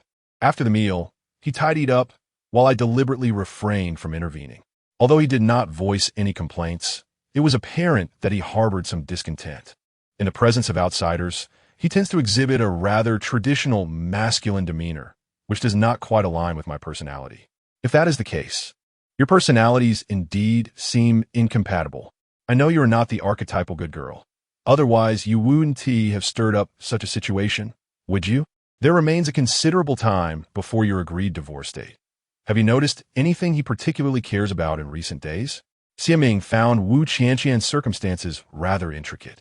She yearned to extricate herself from this loveless marriage, yet feared familial opposition. Having been coddled by her mother throughout her life, she naturally lacked the courage and capability to rebel. "Well, there isn't anything he particularly obsesses over, though I have noticed he takes an inordinate amount of time to order takeout. He is quite meticulous and frugal, a person who lives for the day." Wu Qianqian did not entirely dismiss Li Jiaqing. She simply felt no emotional connection to him. He must be quite sensitive and concerned about money. After delivering this insightful remark, Xiaming noticed another call coming in and hurriedly chatted with Wu Qianqian for a few moments before answering the new call. The call was from Lu Xiaona, who was living an enviable life post-marriage, saying it had been a long time since they last met and suggesting a gathering with several mutual friends. Xiaming and Lu Xiaona were high school classmates, having enjoyed a harmonious relationship during their school years. Although they went their separate ways after graduation, they had maintained contact and gradually became close friends. After setting a time and place for their meeting and exchanging pleasantries, they ended the call. Casting a glance at the clock in the lower right corner of her computer screen, Xiaming felt she had ample time. She shuffled to the refrigerator, slipped on her slippers, and retrieved an ice cream treat, savoring it with delight. She always relished her solitary moments, feeling that all her time belonged to her, and reveling in the bliss of living for herself. Often compelled to go on blind dates, she regarded it as a waste of time. She despised playing coy with others and would not shy away from expressing her disinterest when necessary. Most men she met on blind dates were of a similar age. She did not wish to waste their time and was always forthright in declining conversations that did not resonate with her. However, she was not averse to marriage. She simply felt she had yet to encounter the right person for her life, and settling for anyone else was out of the question. After finishing her ice cream, Xia Ming contentedly licked her lips and proceeded to the bathroom to freshen up in preparation for her outing. Perhaps due to her unmarried status or her unwillingness to endure grievances, she appeared significantly younger than her peers. Now in her early 30s and having weathered the harsh realities of the workplace, she was still frequently mistaken for a fresh graduate. After a simple cleansing routine, she, who typically preferred a natural look, applied minimal skincare, then selected a casual outfit from her wardrobe, ready to step out. After driving to the agreed location, Lu Xiaona had yet to arrive, while another friend, Li Chunyan, was already seated at the CF, awaiting her. "Oh, you finished work quite early today," Xia Ming remarked, glancing at her watch before placing her bag down and sitting across from her. "I've been working overtime for several days handling various matters, so I decided to take a day off today since it's Friday." Li Chunyan, a mother of a 4-year-old, exuded an aura of mature elegance. Her demeanor appeared graceful and poised, contrasting sharply with the vibrant energy of Xia Ming, who seemed more gentle and reserved in comparison. "I heard you recently changed jobs. How is it going? Are you adjusting well?" Xia Ming inquired, waving over a server to order 2 beverages.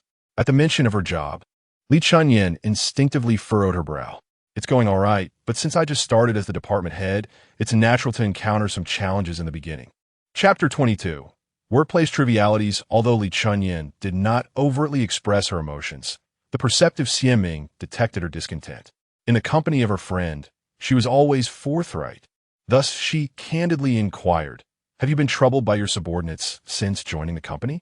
"Such things are inevitable," Li Chunyan sighed softly, continuing, "Sometimes I find myself regretting my impulsive decision to switch jobs. Your previous company had disorganized management, which could hinder your future development. Changing jobs was indeed a wise choice. But how is this new company? Is the management systematic? Are the salary and benefits reasonable? Share with me, and I shall analyze it for you." After years of striving in the workforce, Xia Ming, upon returning from first-tier city, had yet to find a suitable position.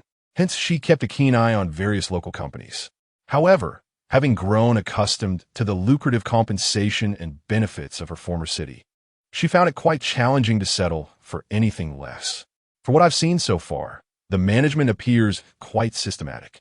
Upon joining, they enroll me in the 5 insurances and 1 fund, and they provide full compensation for overtime. The policies are lawful and reasonable, certainly much better than my previous company. After all, it is a Taiwanese enterprise, relatively large in scale, which is undoubtedly superior to local small-scale businesses. Li Chunyan seemed reasonably satisfied with her current job. Having toiled in the local job market for many years, she was well acquainted with the industry landscape. "Since you are content with the working conditions, you shouldn't regret your job change. As a department head newly arrived at the company, facing some challenges from subordinates is not a significant issue. Although you typically do not assert authority, do not hesitate to wield your power when necessary." "How many people are there in your administrative and HR department?" "Counting the front desk and administrative support, I directly manage about 7 or 8 individuals. It's not that everyone is giving me a hard time. It's just one young lady in HR who is particularly troublesome, and that truly frustrates me." The mere thought of this issue gave Li Chunyan a headache. Having just one instigator is manageable. It's an opportunity to set an example. However, before taking action, you must discern whether the upper management trusts her or you, as you are still new and need to earn their confidence and support. I understand this. Even though I have not been here for a month, I have gathered some insights about the upper management. The highest authority in the company is the chairman, and many documents require his approval, yet he lacks actual decision-making power. The true authority lies with the general manager and my direct superior, the deputy general manager. Furthermore, this deputy general manager is a woman, and she is the general manager's mistress. Mistress? What do you mean by that?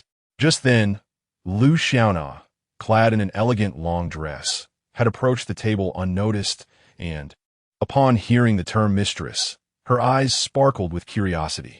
Xiaming gestured for her to sit down, handed her the menu to order, and then, with a hint of intrigue, asked, "So how competent is this deputy general manager?" From my interactions thus far, I have observed that she lacks a great deal of professional knowledge. Typically, she merely attends meetings and issues trivial directives. When complex issues arise, it falls upon me to devise solutions. Particularly, the previous head of their department was rather unprofessional and hastily departed before my arrival, leaving me to manage the labor disputes that had arisen prior. After exchanging pleasantries with Lu Xiaona, Li Chunyan resumed the earlier topic. Generally, she refrains from confiding in others about work-related matters, yet she felt that her current position was increasingly challenging. Thus, she was eager to hear Xiaming's perspective. As for that young HR lady, will she bypass you and directly assign tasks to her? Typically, she would not. The management of the HR department is something I handle independently, and she does not interfere with my responsibilities, nor is she able to. What are you two discussing? Were you not just talking about a mistress?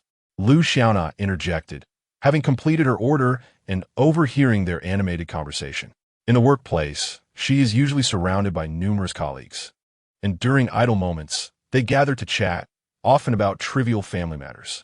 However, the topics of infidelity and mistresses have become increasingly common, no longer shocking as they were a decade ago. Let's discuss her work, especially since she recently changed jobs.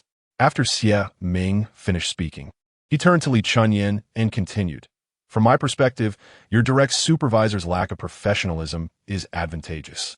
It allows you to roll up your sleeves and engage in a bit of a battle with the HR lady. How do I engage in battle? Surely, I want to dismiss her. Li Chunyan is rather soft-hearted in this regard. There is no need to terminate her. You should demonstrate your professional competence while subtly asserting your position as her superior. As for others she might rally, you can attempt to win them over, but do so discreetly. I recently had a conversation with her, and I sensed her reluctance to open up. She clearly harbors some resistance towards me. In that case, it's best to leave her be for now. There is no need to target her constantly. However, if she errs, you must exhibit the authority befitting a supervisor. Yet, considering her tenure at the company, she likely believes she is entitled to any vacancies that arise. Nonetheless, each individual's experience and capabilities differ. If she meets the criteria for promotion, I trust that the higher-ups will recognize her efforts. Is it acceptable to simply leave her be? I fear she may stir up trouble again. Previously, she took advantage of a departmental meeting to rally other employees in a collective demand for a pay raise. But I managed to suppress it by citing my recent arrival and unfamiliarity with the company's compensation system. You have been in the same company for too long. Such situations are quite common in the industry. They merely perceive you as the newcomer and are taking advantage of that. Do not take it to heart. Having heard you express so much, all you need to do is focus on your work here, and in due time, you will establish a firm footing. Xiaming's words inexplicably relieved Li Chunyan, who looked at Lu Xiaona, who seemed perplexed, and offered an apologetic smile. I was just discussing work matters with Xie. It's mostly concluded now. Have you placed your order? I'll treat you to dinner today. No need. I invited you out, so I shall cover the bill. And no one is allowed to dispute that. Lu Xiaona gracefully waved her hand and said, "Let us first enjoy some tea and snacks while we chat. Once we are finished, we can decide what to have for dinner later." She then added, "Have you noticed that I seem to have lost a bit of weight? Summer has only just begun, and the heat has yet to arrive." Xiaming casually glanced at Lu Xiaona, resting his chin on his hand as he inquired, "Oh, you all know too well that I have always struggled with poor digestion. My body fails to absorb nutrients. That's why I've been taking digestive aids." As she spoke, Lu Xiaona opened her phone's camera to capture a moment, finding a flattering angle for a selfie. Yet, it is rather enviable that you can eat as much as you like without gaining weight, Xiaming remarked wistfully, casting a look of envious admiration in her direction. "I find myself envious of your good health," Lu Xiaona concluded, Her curiosity piqued as she turned to Li Chunyin and asked, "What were you two discussing about a mistress earlier?" Chapter 23. The dispute among friends. Li Chunyin briefly recounted her recent conversation with Xie Ming, adding, "I never anticipated that such a seemingly reputable company could harbor such individuals in its upper echelons." It was a common occurrence. Many of her friends, now married with children, had experienced their husband's infidelity regardless of their wealth. Some, resolute, opted for divorce, while others, held back by their children, remained in a constant state of quarrel. Observing their turmoil, she felt that marriage was indeed devoid of meaning. Lu Xiaona, much like Xie Ming, was unperturbed by such revelations. Casting a glance at Li Chunyin, who was seated across from her, she casually remarked, "Aren't all men like that nowadays? Where are all the good men to be found?" She continued, "You seem to be the exception, right? Last year, didn't you mention your partner had secured a major project and was planning to relocate the family to the provincial capital? Didn't you also say that your job would be transferred there?" Li Chunyin recalled the previous year when Lu Xiaona had eagerly introduced her to Xie Ming over dinner, and she couldn't help but bring it up. To be honest, back then, she and Xie Ming had envied her. "Oh, you mean about my partner's construction project? That's not something that can be rushed. He recently mentioned that he plans to take on another job and is currently preparing the necessary documents. Didn't he ask Xie for assistance with some of that?" Lu Xiaona spoke with a certain nonchalance, yet her demeanor only deepened Li Chunyin's envy. Nevertheless, she understood that everyone's life was unique, and for now, her priority was to navigate her own life steadily. As her words trailed off, a server arrived with a selection of tea and snacks. Lu Xiaona meticulously arranged the treats, and then picked up her phone to take several photos from different angles, eventually moving on to selfies. She then abandoned her conversation with Li Chunyin and Xie Ming, engrossed in her phone. After a while, the observant Xie Ming opened WeChat Moments and indeed found Lu Xiaona's latest post. It featured 2 images of the snacks, accompanied by a meticulously edited selfie, with a caption that read, "A gathering of dear friends, fragrant memories, endless laughter." The trio enjoyed tea and conversation from 4:30 in the afternoon until they finished dinner. Perhaps due to their recent busy schedules, they had much to share with one another. Noticing Lu Xiaona occasionally glancing in her direction, the astute Xie Ming surmised that she had something on her mind. Reflecting on her own recent experiences, she decided there was no need for secrecy and openly shared how her mother had been searching for a partner for her via online platforms. Naturally, she also recounted the incident where she had been mistaken for a mistress and confronted. She felt no need to conceal such matters, as she had done nothing wrong. Moreover, she believed that sharing her experiences might serve as a cautionary tale for her married friends, ensuring they remained vigilant regarding their husbands, lest they find themselves tearfully seeking advice on a show like Heartfelt Listening.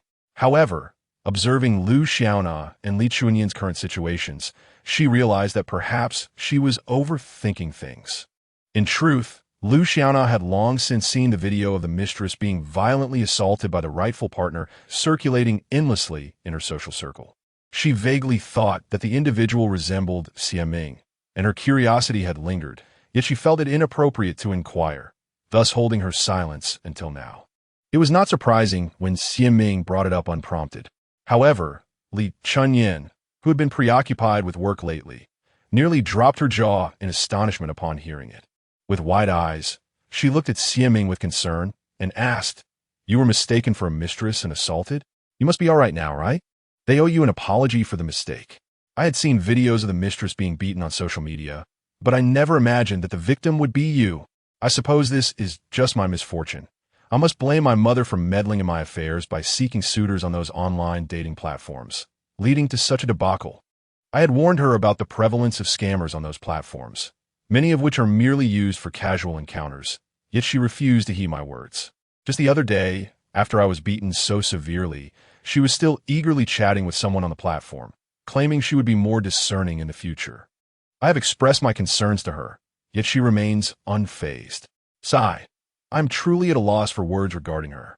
At the mention of this matter, an unnamed fury surged within Xie Ming. "Your mother means well. She is concerned for you. You are in your 30s and still unmarried. Can she not feel a sense of urgency?" Li Chunyin, who had always lived her life in a conventional manner, could understand Xiaming's mother's eagerness to see her daughter wed. Xiaming, however, was displeased, pouting and retorting, "What sort of society are we living in? Who has decreed that one must marry and bear children in life? Each individual possesses their own way of living, and I am quite content with my current existence, unwilling to alter my circumstances lightly.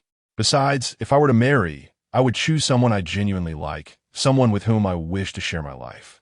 Upon hearing this, Lu Xiaona adopted a knowing demeanor and solemnly advised, "Thank you, but matters are not as simple as you perceive. Marriage nowadays is merely two individuals cohabiting. Moreover, even if you find a partner who meets your expectations and marry for love, over time, that love may gradually transform into familial affection. Even in a cohabitation scenario, I must find someone who appeals to me and with whom I can communicate easily. If I can take care of myself perfectly well without love, then why would I seek a man to marry?" Xiaming detested hearing the phrase cohabiting, rolling her eyes in exasperation and firmly retorting. After Xiaming's rebuttal, Lu Xiaona and Li Chunyan exchanged glances, and as someone who had been through similar experiences, Li Chunyan began to counsel gently, "Xia, what Nana just said holds truth. Marriage today is indeed merely two individuals partnering in life. Your thoughts appear somewhat naive." Xiaming seized her half-finished drink and took a hefty gulp, then frowned as she replied, "You both have misunderstood me. I do not seek some romantic and unrealistic notion of love. I simply wish to find someone whom I love and who loves me in return to share my life with, and nothing more." She had not anticipated such a considerable chasm between herself and her friends, who were nearly the same age. Thus, she fervently defended her position. "I understand your perspectives. But after all, matchmaking and marriage are not your concerns, since you're already wed. You can no longer view love and marriage from my standpoint. I have seen the photographs of the individuals you introduced to me, and I have unequivocally declined them. Though I am not young, I refuse to settle for anyone merely to appease societal expectations. There are sentiments I have long suppressed. When you introduce potential partners, you have evidently reviewed their photographs and acquainted yourselves with their situations. What made you believe they would be suitable for me? How unworthy do you perceive me to be in your eyes?" Lu Xiaona glanced at her, exchanged a knowing look with Li Chunyan, then shook her head with a wry smile. "Thank you, but once a woman surpasses 30, regardless of her merits, options are rather limited. Consider this. Most men of your age are already married. As for the divorced ones, I presume you would not be interested, would you? Meanwhile, the younger men have reached marriageable age and, naturally, prefer to seek partners younger than themselves. How is it that you, so astute, fail to consider this? Indeed. Thank you. You are no longer in your youth. It will be wise to find someone to marry soon. Marriage and daily life are comprised of mundane chores, cooking, cleaning, and the like, wherein romance holds little place. The pursuit of romance is a privilege of the young." Li Chunyan felt a sense of helplessness regarding Xiaming's stubbornness in this matter. She had always perceived Xiaming as somewhat aloof from the realities of love and marriage. Xiaming could not help but roll her eyes heavenward, feeling an insurmountable divide had formed between herself and Lu Xiaona and Li Chunyan. She thought to herself that perhaps this was the distinction between the married and the unmarried. Still, she could not refrain from voicing her grievances. "Why does it feel as though I have acquired two additional mothers? You both still fail to comprehend my intentions. I am not in pursuit of romance, nor do I feel compelled to marry simply because I have reached a marriageable age. If I did not encounter the right person, I am perfectly content to remain unmarried for life. Yet, should I be fortunate enough to meet the right one, I would not hesitate to embrace a whirlwind marriage. Do you understand me now?" Chapter 24. Interactions behind masks. Upon hearing Xiaming's candid words, Li Chunyan quickly waved her hand, interjecting with gentle persuasion, "Are your parents aware of your reluctance to marry? They would undoubtedly be heartbroken upon hearing such sentiments. Let me tell you, though marriage may not be as romantic as you envision, it is certainly not as dreadful as you imagine. What is the essence of marriage, if not the companionship it offers? As you age, having someone by your side can be immensely comforting. In this day and age, many couples part ways long before reaching old age. If I were to remain unmarried throughout my life, I would simply reside in a retirement home, seeking out like-minded individuals to share conversations and embark on travels together. How delightful that would be. Xiaming, uncertain of her own sentiments, recognized the divergence in thought, yet felt compelled to express her views. However, her patience was waning. After concluding her thoughts, she signaled the waiter to clear the dishes and wipe the table, ordering 3 beverages in the process. Although Lu Xiaona and Li Chunyan detected her slight displeasure, they could not resist attempting to sway her perspective. Now that they were married, witnessing her continued single status fueled their desire for her to experience the joys of matrimony and motherhood. Only then could Xiaming share in their experiences. The quality of marriage cannot be discerned merely from the surface. When the waiter delivered the drinks Xiaming had ordered, Lu Xiaona took a sip and resumed her gentle admonition. Thank you, but while your previous statement holds some truth, it is not entirely accurate. Humans are inherently social beings. Even if you do not consider your own happiness, you must ponder the well-being of your parents. Each day you remain unmarried, they are left in a state of unease. You mentioned your mother, at her age, seeking potential matches for you online. How can you not recognize the pressure you are placing upon her? This is a form of unfilial behavior. Do you understand? How am I being unfilial?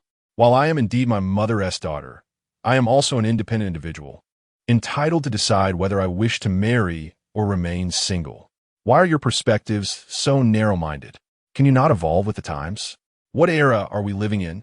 And how can you still cling to such antiquated notions? Xiaming's eyes widened as she gazed incredulously at both of them, unable to fathom that individuals born in the 1980s could harbor such outdated beliefs. Our perspectives are not antiquated. They are pragmatic, Lu Xiaona retorted with fervor, her indignation palpable as she nearly slammed her hand on the table. If I were your mother, I would certainly be driven to madness by your behavior. Enough, enough, Li Chunyan interjected, sensing the rising tension and striving to mediate the discussion. Xiaming, we genuinely have your best interests at heart. Having shared so many years together, we naturally hope to witness you donning a wedding gown and stepping into the aisle. After all, you were once the maid of honor for both of us. Although Xiaming believed their views to be somewhat outdated, she recognized that their intentions were indeed rooted in care for her. She had initially intended to share her own perspectives with them, but hesitated and ultimately chose to remain silent. The 3 individuals engaged in conversation for quite some time, yet the atmosphere was less than pleasant. Xiaming felt a lack of common ground with the others. Thus she lowered her gaze and began fiddling with her phone. Meanwhile, Lu Xiaona and the others transitioned from mundane life matters to discussions on parenting, eventually touching upon the recently anticipated 2-child policy that many families were keenly interested in, and exchanging views on the prospect of having a second child. As the trio prepared to depart, Xiaming could no longer contain her curiosity and suddenly inquired, "Are you 2 happy since getting married?" Upon hearing her question, Lu Xiaona was momentarily taken aback, but before she could respond, Li Chunyan smiled and interjected, "Well, we just go about our married life. Having been married for so many years, it's hard to say if we are truly happy. It's simply a matter of living life in a steady and unremarkable manner. Indeed, a steady stream of water flows gently. As for happiness, you'll understand once you tie the knot." Lu Xiaona felt she had perhaps spoken too candidly and quickly attempted to lighten the mood. Xiaming picked up her bag and phone from the table, tucking a strand of hair behind her ear, and gently patted Lu Xiaona on the shoulder, saying, "From what I see in my social circle, you are undoubtedly one of the happiest individuals. If I were to marry, I would aspire to find someone I love and who loves me in return. That is the essence of a fulfilling and happy life, wouldn't you agree?" Her words made Lu Xiaona feel somewhat bashful. However, she smiled softly, playing with the car keys in her hand, and replied, "Marriage requires effort from both parties. As long as you invest your heart into it, life will naturally flourish. You 2 are well matched, with both families being quite well off, and your husband is ambitious, holding a stable job while also engaging in business. You, on the other hand, are a teacher with ample vacation time to spend with your child. Your family of 3 certainly seems to be thriving," Li Chunyan remarked, harboring a hint of envy within. despite her acceptance of her own situation. Witnessing others live more comfortably inevitably led her to compare it to her own life. Perhaps it is simply the way it is. Lu Xiaona shyly smiled, feeling warmth creeping up from behind her long hair. After speaking, she left the two to approach the front desk to settle the bill. Observing her retreating figure, Li Chunyin turned her gaze back to Xie Ming, ultimately deciding to offer her a gentle nudge. Look at Lu Xiaona. She followed the conventional path to marriage, and it seems to suit her quite well. Her husband isn't particularly handsome, and mine is certainly no prize either, often lacking in thoughtfulness. But isn't that what marriage is all about? The truest essence lies in the simplicity of life. After returning home from the gathering with friends, Xie Ming found herself lost in deep contemplation. She perceived that Lu Xiaona and Li Chunyin, like many women, possessed a mindset rooted in traditional femininity. This was not to suggest that their views were inherently flawed, but rather that they ought to embrace modernity and not be constrained by outdated beliefs. Just as she had previously expressed her dismay at being deceived by that scoundrel Chao Zhe, who led to her being wrongfully beaten by his wife. The common reaction would be to denounce the man and his wife for their lack of discernment. Yet, Lu Xiaona and Li Chunyin had shifted the focus onto her status as an unmarried woman of advanced age. Though all are women, society does not dictate that upon reaching the age of marriage, a woman must wed. Otherwise, should those who survive into old age simply cease to exist? By such a comparison, Xie Ming perceives that Wu Qianqian, who shares a similar upbringing with Lu Xiaona, embodies a mindset more aligned with contemporary ideals. Perhaps this distinction encapsulates the difference between married and unmarried women. It has been over half a month since Wu Qianqian moved back into the marital home, and during this time, the days have stretched interminably. When she departed from Xie Ming's residence, she jokingly remarked that should she develop feelings for Li Jiaqing over time, it might indeed be a fortuitous outcome, finding a life partner while sparing herself the wrath of her mother. Perhaps influenced by Xie Ming's words, Wu Qianqian returned to her dwelling with a flicker of hope. If her relationship with Li Jiaqing turned out well, she might genuinely reconsider her desire for divorce. However, fantasies remain mere illusions. The moment she opened the door and beheld Li Jiaqing, she felt an absence of emotion towards him, even a tinge of aversion. She was not fond of his overly ingratiating smile, nor did she appreciate the awkward demeanor he adopted in his attempts to please her. Moreover, his fleeting expressions of restraint and dissatisfaction when she voiced her requests were particularly off-putting, regardless of his physical appearance, which starkly contrasted with her ideal type. His willingness to compromise his integrity for the sake of achieving his goals left her disenchanted.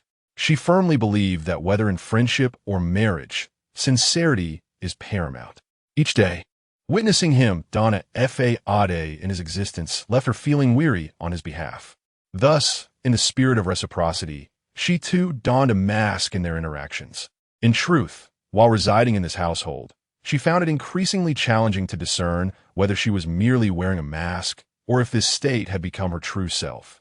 She yearned to act freely, pursuing her desires without the burden of considering the feelings of those around her, which afforded her a profound sense of comfort and ease. Chapter 25. A clash of wits, however, as Wu Qianqian settled onto the sofa after a long day's work, savoring the fleeting tranquility of her singlehood. She soon heard the sound of keys jingling as someone unlocked the door. Instinctively, she began to rise, but then reconsidered and instead reclined languidly against the sofa. Upon entering, Li Jiaqing noticed Wu Qianqian's relaxed demeanor and couldn't help but frown slightly, though his tone remained gentle. "Qianqian, what would you like to eat tonight? Shall we order takeout? Takeout again? We've been eating it for several consecutive days now. Cooking at home is much better, clean, and economical." Wu Qianqian was aware that he was reluctant to prepare a meal, yet her words were not meant to pressure him. Before their marriage, she had always enjoyed home-cooked meals, which were far superior to takeout in terms of taste and lightness. Takeout is wonderful. There's a plethora of options to choose from. Let us just order. She probed. Is it that you simply do not want to cook?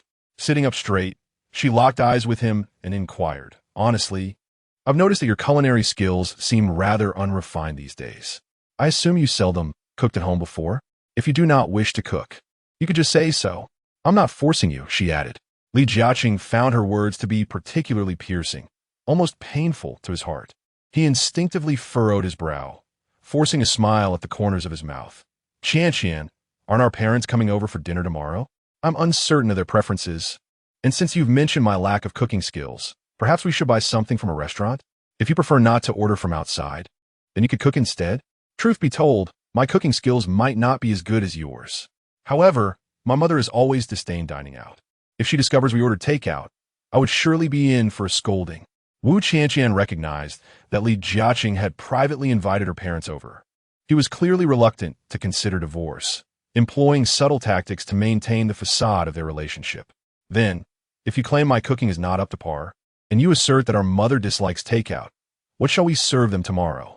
As Li Jiaqing approached and took a seat beside her on the sofa, he spoke earnestly. Qianqian, regardless of whether we divorce or not, basic life skills must be acquired. Just think about it. If we were to separate, would you wish to rely on your parents indefinitely for sustenance? Conversely, if I remain married to you, must I then subsist on takeout for the rest of my life? Li Jiaqing's irritation was palpable. He could no longer maintain his smile, and his tone grew increasingly impatient. How can a woman not manage household affairs? If children were to come into the picture, how would you cope with that? Thus, to avoid any further hindrance to your life, I believe it is best that we expedite our divorce. The moment he sat down, Wu Qianqian instinctively shifted away from him. Li Jiaqing sighed heavily, scrutinizing her for a long moment before suddenly asking, Qianqian, are you intentionally trying to make me dislike you so that we can divorce? I recall your mother mentioning that you were capable of handling general household chores and had a commendable disposition. Why does your current behavior contradict her description so starkly? My mother, eager to see her daughter wed, naturally embellishes my attributes somewhat. Just as I once heard from a matchmaker, you possess a commendable disposition, being honest and kind-hearted. However, after spending time together, I have discerned that you are not quite as the matchmaker portrayed. Upon hearing her remarks, Li Jiaqing felt a mix of indignation and resentment. Am I not honest and kind-hearted? Each day after work, I return home, only to prepare meals, wash dishes, and scrub pots for you. Despite my efforts, you remain unsatisfied? So many men abandon their wives to indulge in revelry after work. Yet here I am, merely because I am not yet your husband, am I not? We scarcely traverse the stages of courtship before our wedding. Our perceptions of one another stem from others' evaluations. Hence, I've always been perplexed by your haste to marry. Was it not because we seemed well-suited and both our parents were content? Listening to Li Jiaqing's self-righteous rhetoric, Wu Qianqian felt a surge of anger. With a heavy sigh, she glared at him and retorted, well-suited? When did I ever claim that? Your silence implies agreement, does it not? On the day we obtained our marriage certificate, I saw no sign of your dissent, did I? You think that with such a grand affair orchestrated by our families, I could simply oppose it amidst a throng of people? Clearly, marriage should be a mutual affair, yet you have turned it into a matter for our families alone, excluding me entirely. Why did you not seek my opinion before obtaining the certificate? Why did you not engage in communication with me? The memory of that day fills Wu Qianqian with anger and frustration. Did I not communicate? Your family agreed, did they not? Li Jiaqing, stop feigning ignorance. Just because your family consented does not equate to my approval. If you prefer an impulsive marriage, you are welcome to seek another. I, however, desire to follow the conventional path of courtship before matrimony. Even with her typically good temper, Wu Qianqian found herself seething at his unreasonable behavior. Suddenly, she rose, her voice elevated by at least 2 degrees. Qianqian, can we not communicate in a calm manner? Please do not be angry, all right? Observing her fury, Li Jiaqing softened his tone. He was always concerned about appearances. A hasty marriage followed by swift divorce would tarnish his reputation. Wu Qianqian felt that genuine communication was futile. Whenever unfavorable topics arose, he would feign ignorance and evade the matter.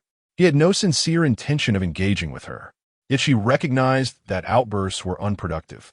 And since divorce was inevitable within 2 months, she decided to articulate her thoughts candidly. Li Jiaqing, I advise you to refrain from underestimating others' intelligence. While I am unaware of your dealings outside, my time with you suggests that you adeptly navigate self-interest.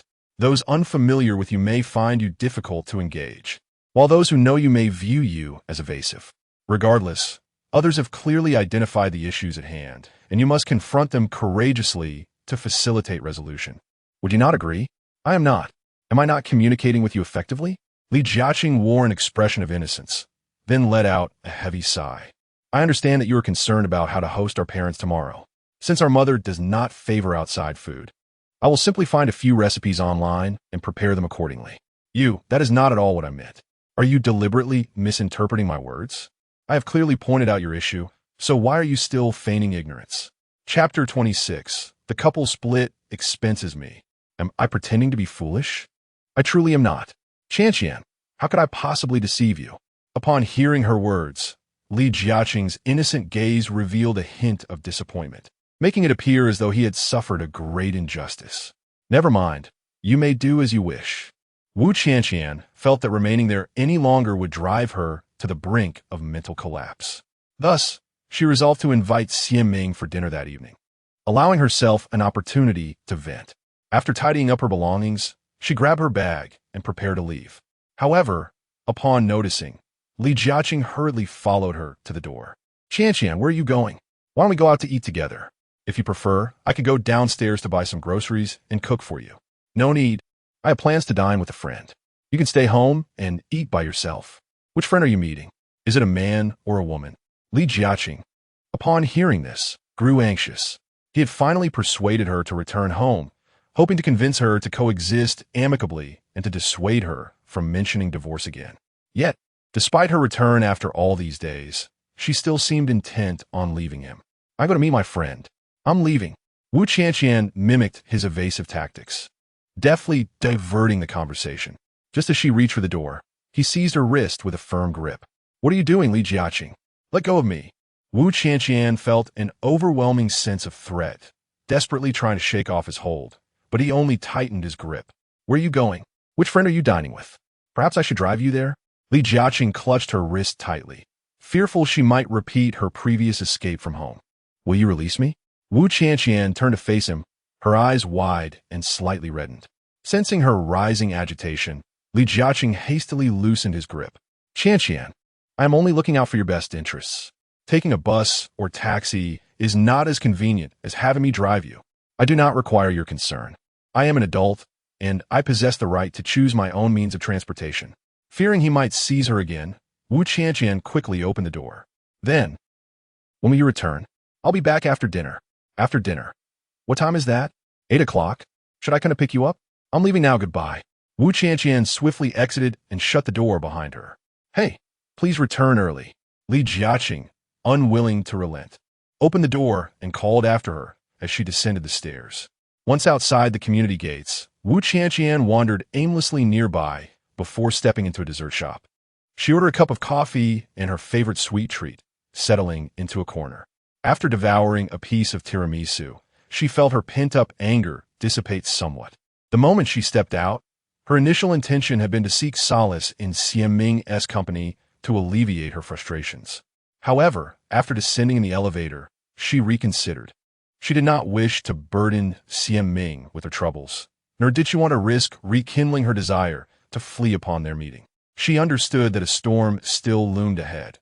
If she chose to evade reality like an ostrich now, how could she possibly confront the forthcoming tempest? After sitting in the dessert shop for a while, she recalled that her parents were coming over the next day, prompting her to venture out to the nearby supermarket to purchase some groceries. She had already mentally crafted a plan for the following day. Observing Li Jiaqing's unbearable expression earlier, she realized she was on the verge of crossing his limits. Regarding Li Jiaqing, she felt both sympathy and a twinge of guilt. If only she had mustered the courage to oppose her mother earlier. If only she had resolutely refused when it came time to register their marriage. None of this would have come to pass. Although she was not yet fully prepared to confront her mother, she was determined not to be so easily manipulated any longer.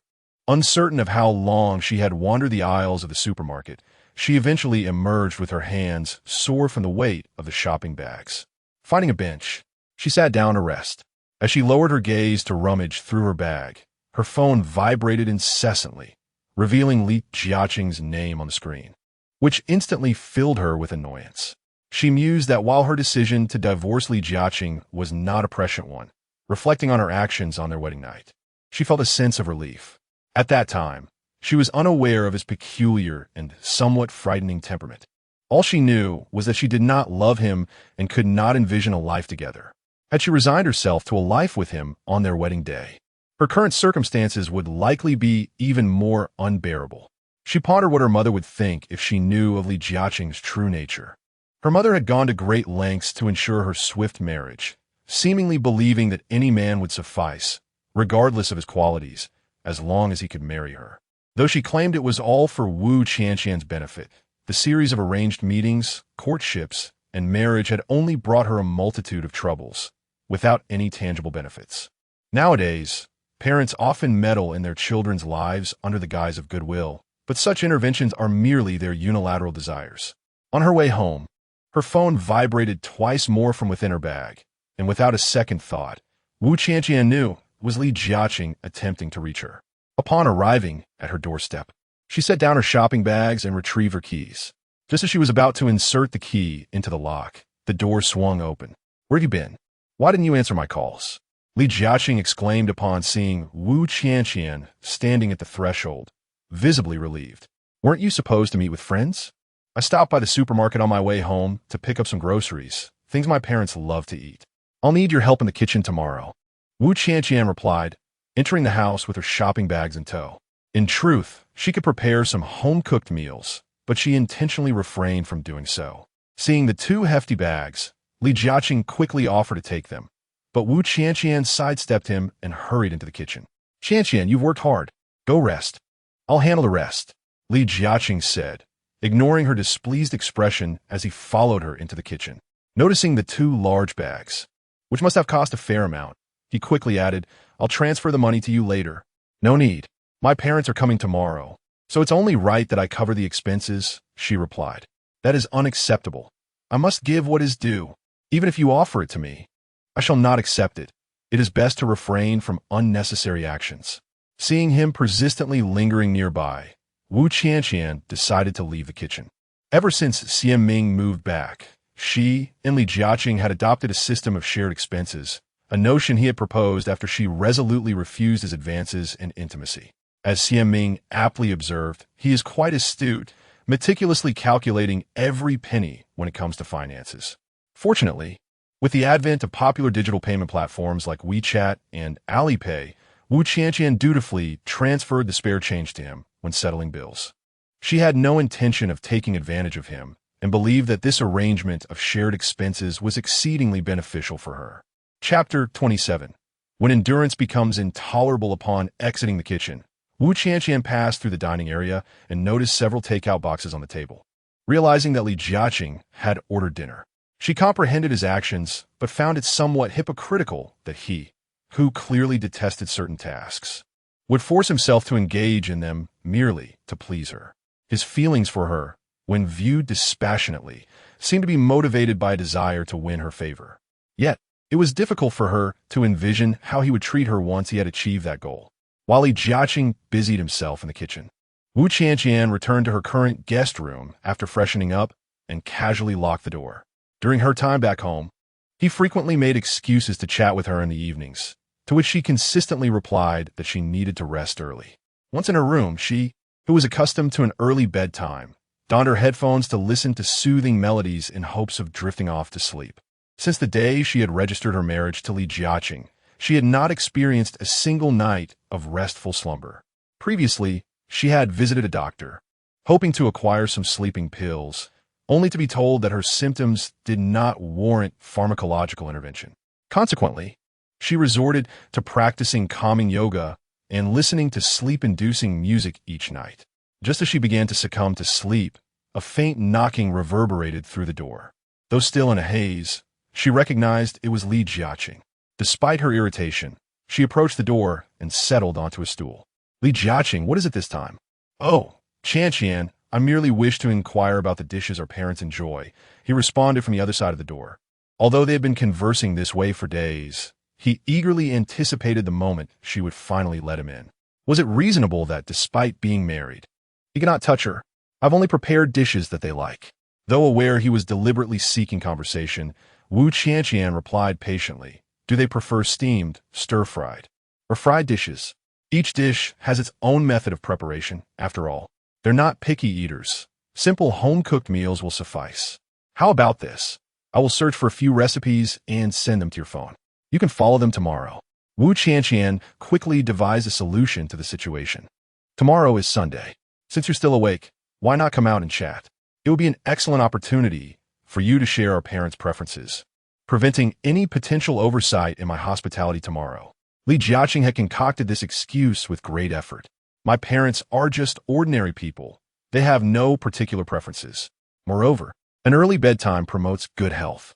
If you have finished your tasks, you should rest as well. I shall not keep you company any longer. I am off to sleep." Wu Qianqian had long since lost patience with his banter.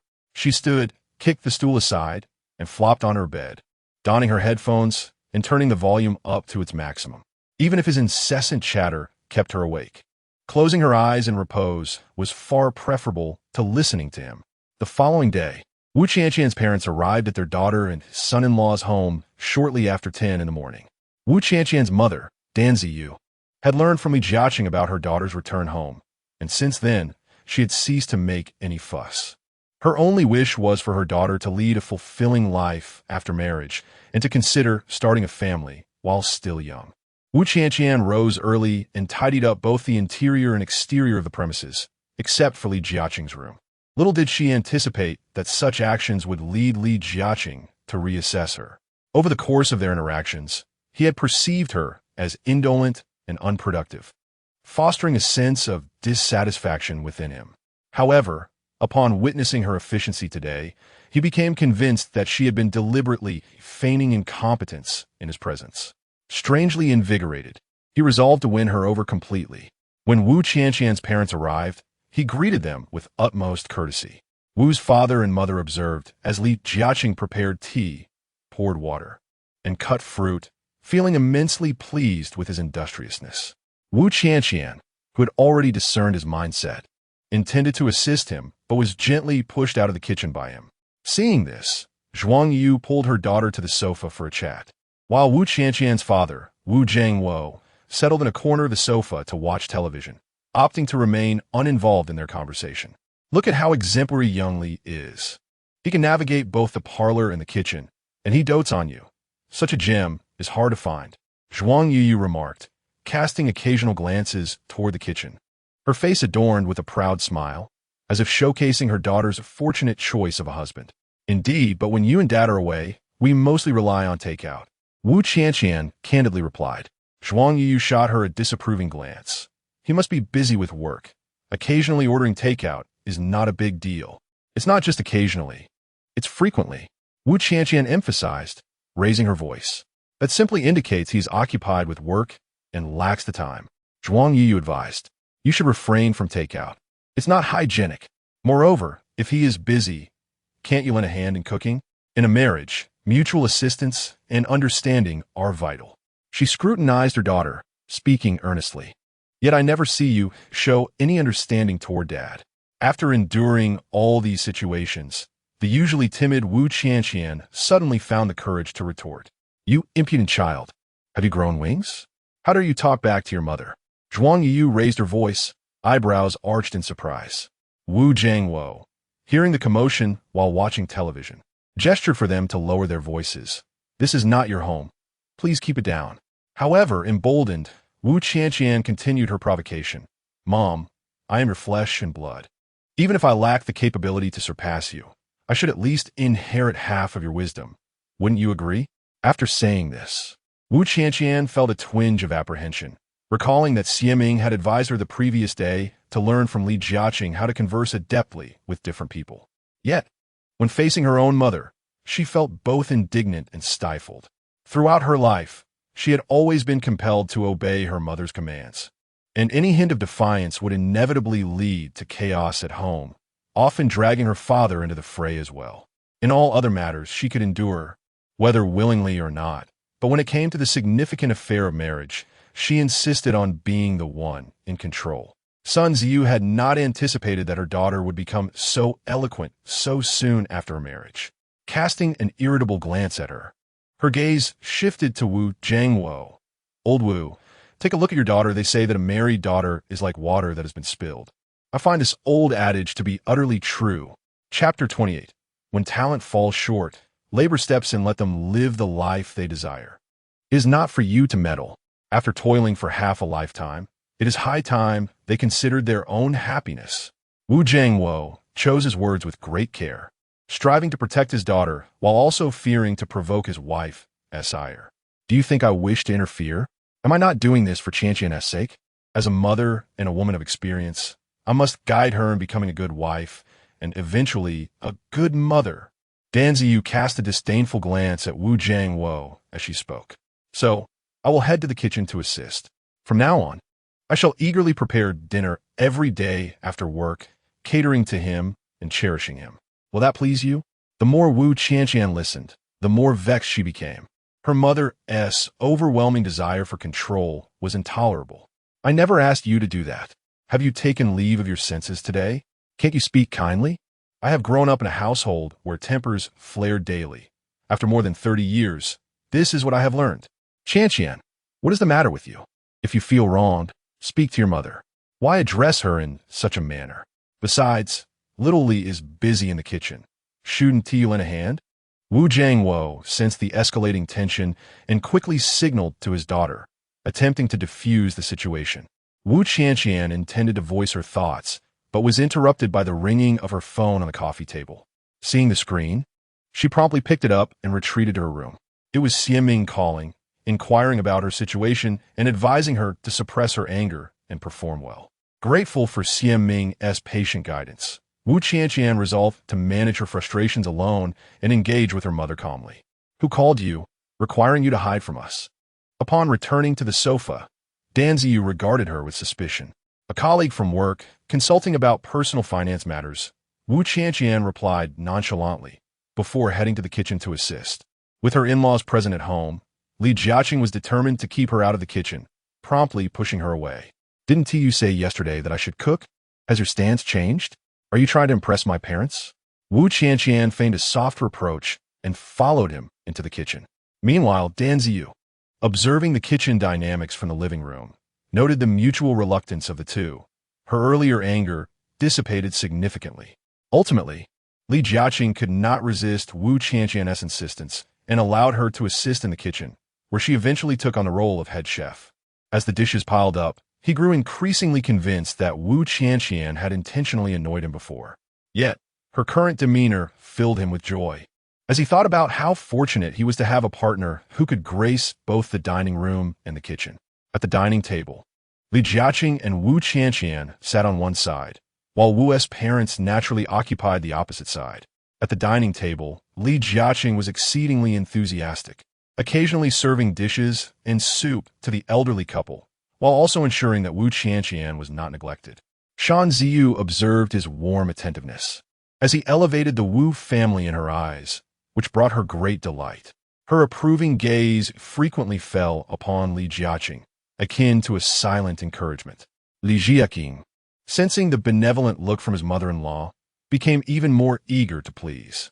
Meanwhile, Wu Qianqian watched Li Jiaqing's fervent performance with a mix of amusement and exasperation. It was worth noting that both of them were not particularly young anymore, and the urgency of marriage would soon necessitate the arrival of children. Today's youth seemed preoccupied with their own pleasures, often postponing parenthood until it became too late. As they neared a satisfactory fullness from their meal, Shan Ziyu opened the conversation. Dad, Mom, you can rest assured, we will certainly make an effort. Upon hearing this, Li Jiaqing hastily set down his chopsticks and grasped Wu Qianqian's hand tightly. In front of her parents, Wu Qianqian felt compelled not to resist too forcefully. Yet inside, she felt a wave of nausea, gaining a clearer insight into Li Jiaqing's duplicitous nature. Xiaming was not mistaken. Li Jiaqing was indeed a complex individual. Mom, as someone who has been through this, you should know how arduous it is to be a wife nowadays. Managing household affairs, bearing and raising children, all while being wary of potential rivals. You have my father, an amiable man who has loved and cared for you all these years, but society today is vastly different from the past. Wu Qianqian cast a sidelong glance at Li Jiaqing as she continued. He presents himself as the model husband, yet just yesterday, he was arguing with me over who should cook at home. Since our marriage, I have no idea how much he earns each month, or even what his salary card looks like. Not to mention, we even share our living expenses equally. Wu Qianqian thought to herself, surely Li Jiaqing wouldn't dare to reveal matters she wished to keep private. Before she could finish her thought, Li Jiaqing's expression shifted unexpectedly. He could not fathom that Wu Qianqian would bring up their salaries and living expenses at that moment. Ah, Xiao Li, this is where you are mistaken. Since Qianqian has married you, she is now your wife. Maintaining an equal sharing of expenses indicates that you do not regard her as part of the family. Tell me, what do men strive for outside, if not to earn a living for their families? If this money isn't for your wife, then for whom is it meant? Surely, it cannot be for your own indulgence alone. Before Li Jiaqing could respond, Shan Ziyu, furrowing her brow, spoke earnestly. Mom, although I'm not currently working in finance, I have been acquiring financial knowledge since my university days and have managed to earn some money through prudent investments over the years. Therefore, I believe I am quite capable in matters of finance. However, my arrangement of sharing expenses with Qianqian is merely temporary, a transient situation. I assure you that from today onward, I will take full responsibility for our household expenses. Initially, Shan Ziyu intended to speak up, but when Wu Jiangwo shot her a meaningful glance, she suppressed her discomfort, considering the couple was still newlyweds. But I have a formal education in accounting and have been engaged in this field for years. When it comes to financial matters, I am undoubtedly more qualified than you. Wu Qianqian finally seized Li Jiaqing's weakness, breaking free from his grasp. She turned to Shan Ziyu and said, Mother, it has always been you who manages the finances in our family, hasn't it? Seeing Shan Ziyu about to respond, Li Jiaqing hurriedly interjected, Father, Mother, how about this? I will discuss with Qianqian shortly and determine who will oversee the money here. Does that sound agreeable? Chapter 29. A display of acting skills. The amiable Wu Jiangwo, upon witnessing the situation, hastily attempted to mediate, saying, As for the matters between you two, we elders shall not interfere. You both should discuss it among yourselves. Let's eat, shall we?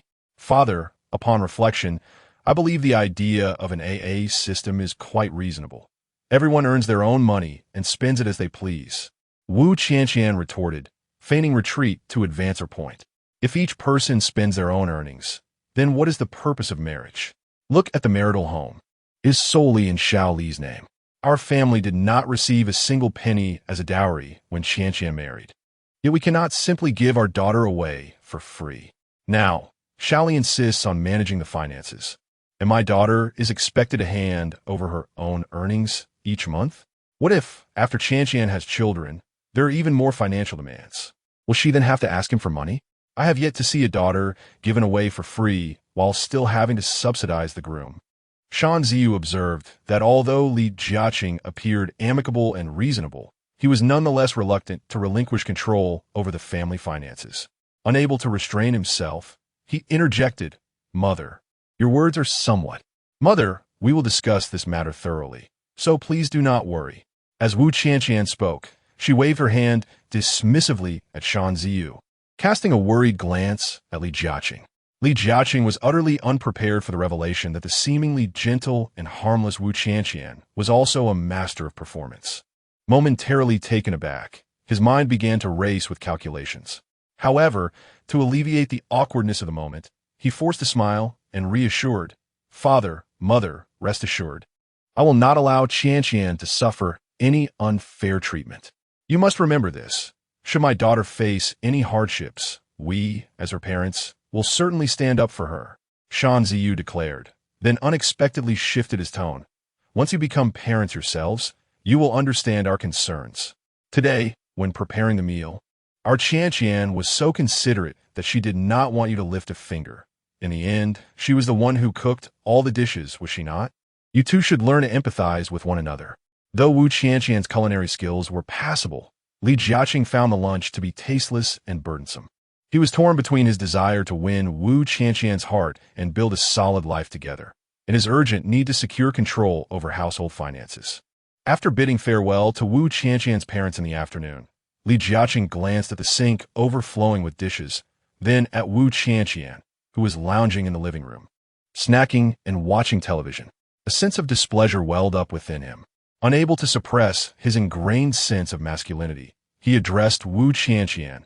Qianqian, are you not planning to wash the dishes in the sink? Upon hearing this, Wu Qianqian could not help but scoff. Oh, now that my parents have left, you feel free to order me around? Why didn't you let me in the kitchen while you were cooking? Furthermore, the ingredients for this lunch were purchased, and I did all the cooking. You merely assisted. Surely, it is not too much to ask you to wash the dishes now. Li Jiaqing did not respond, but instead walked directly to the sofa and sat beside her. Wu Qianqian instinctively shifted to the side, casually clutching a cushion to her chest. Ignoring Li Jiaqing beside her, she continued to munch on half a jar of potato chips while watching television. Qianqian, I think we need to have a serious discussion. Could you please turn off the TV first? Li Jiaqing furrowed his brow, adopting a solemn expression. Just speak, and I shall listen. Wu Qianqian seized the remote control and symbolically lowered the volume slightly. However, she had a good sense of what Li Jiaqing intended to discuss, knowing it would surely pertain to financial matters. Qianqian, I believe mutual respect is essential in our relationship. Don't you agree? Indeed, respect is reciprocal, not unilateral. She replied, Today, I shall impart to you a saying. Courtesy demands reciprocity. I trust you grasp its meaning, though not naturally inclined towards such indirect expressions. Wu Qianqian felt she had made some progress in this area after spending time with Xiaming. What do you mean by that? When have I ever disrespected you? I've always held you in high regard. Your words are truly excessive. Li Jiaqing's cleverness only deepened the cold smile lingering on Wu Qianqian's lips. She decided to turn off the television and turn to him, saying, How have I been excessive? You wear a different mask each day. Doesn't that exhaust you? You claim to respect me? From the very start of our courtship to marriage, you have never sought my opinion. Is that what you call respect? Let me be clear. Do not divert the topic. I am not a fool. Yes, you are certainly not foolish.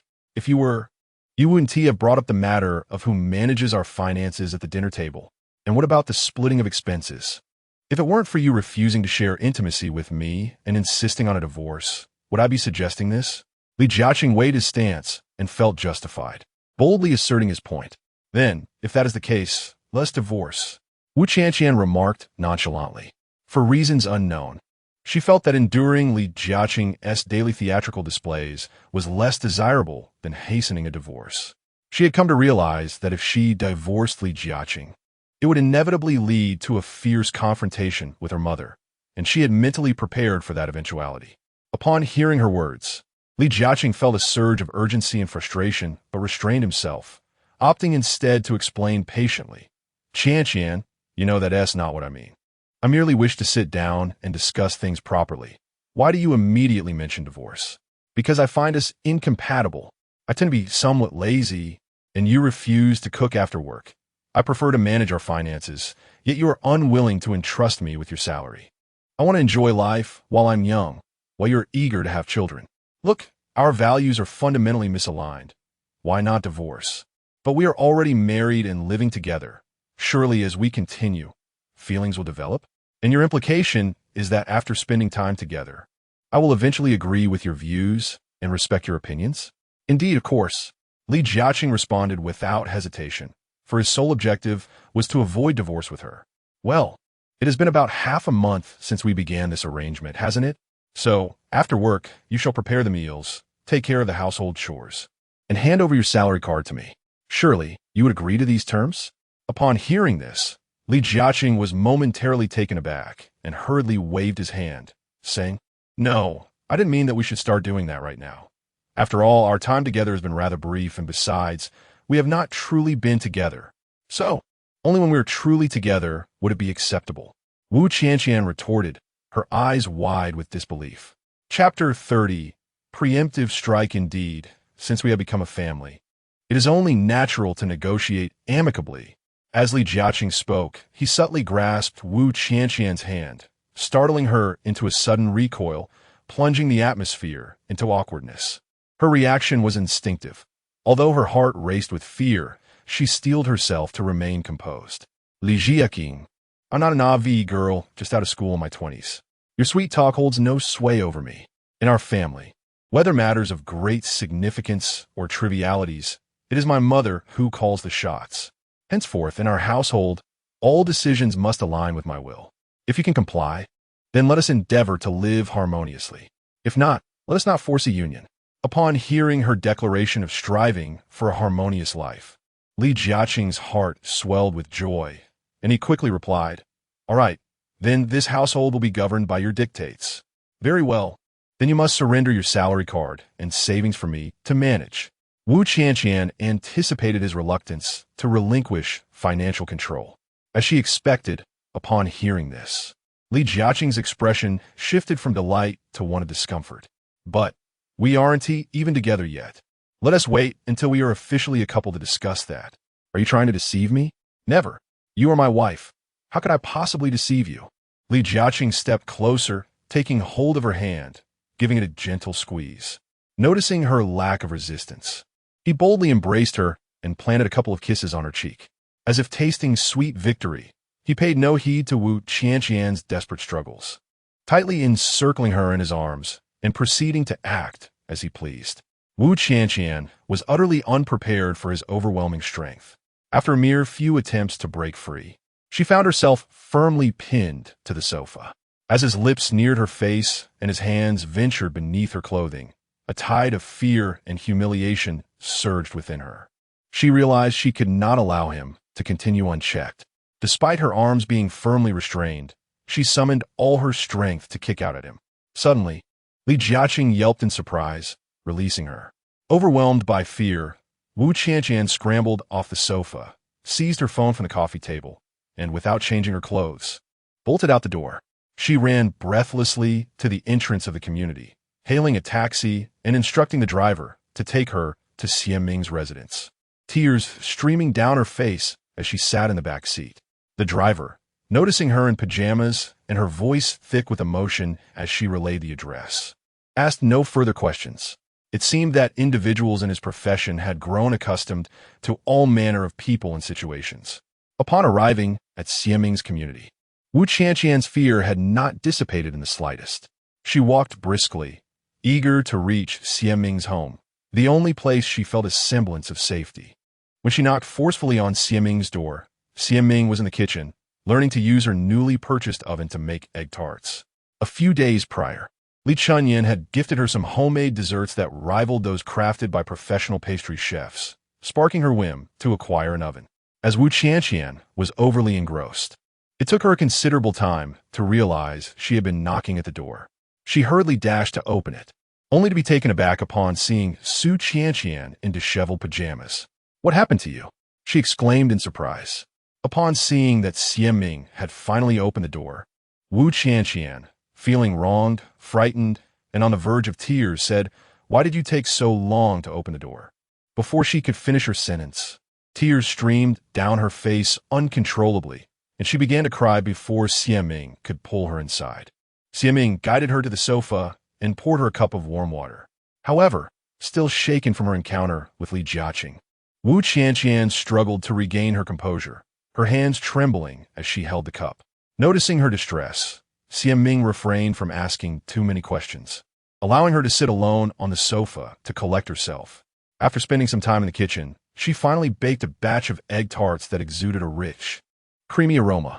Although their appearance was rather ordinary, she took a hot piece and bit into it, instantly savoring the delightful fusion of milk and egg flavors in her mouth.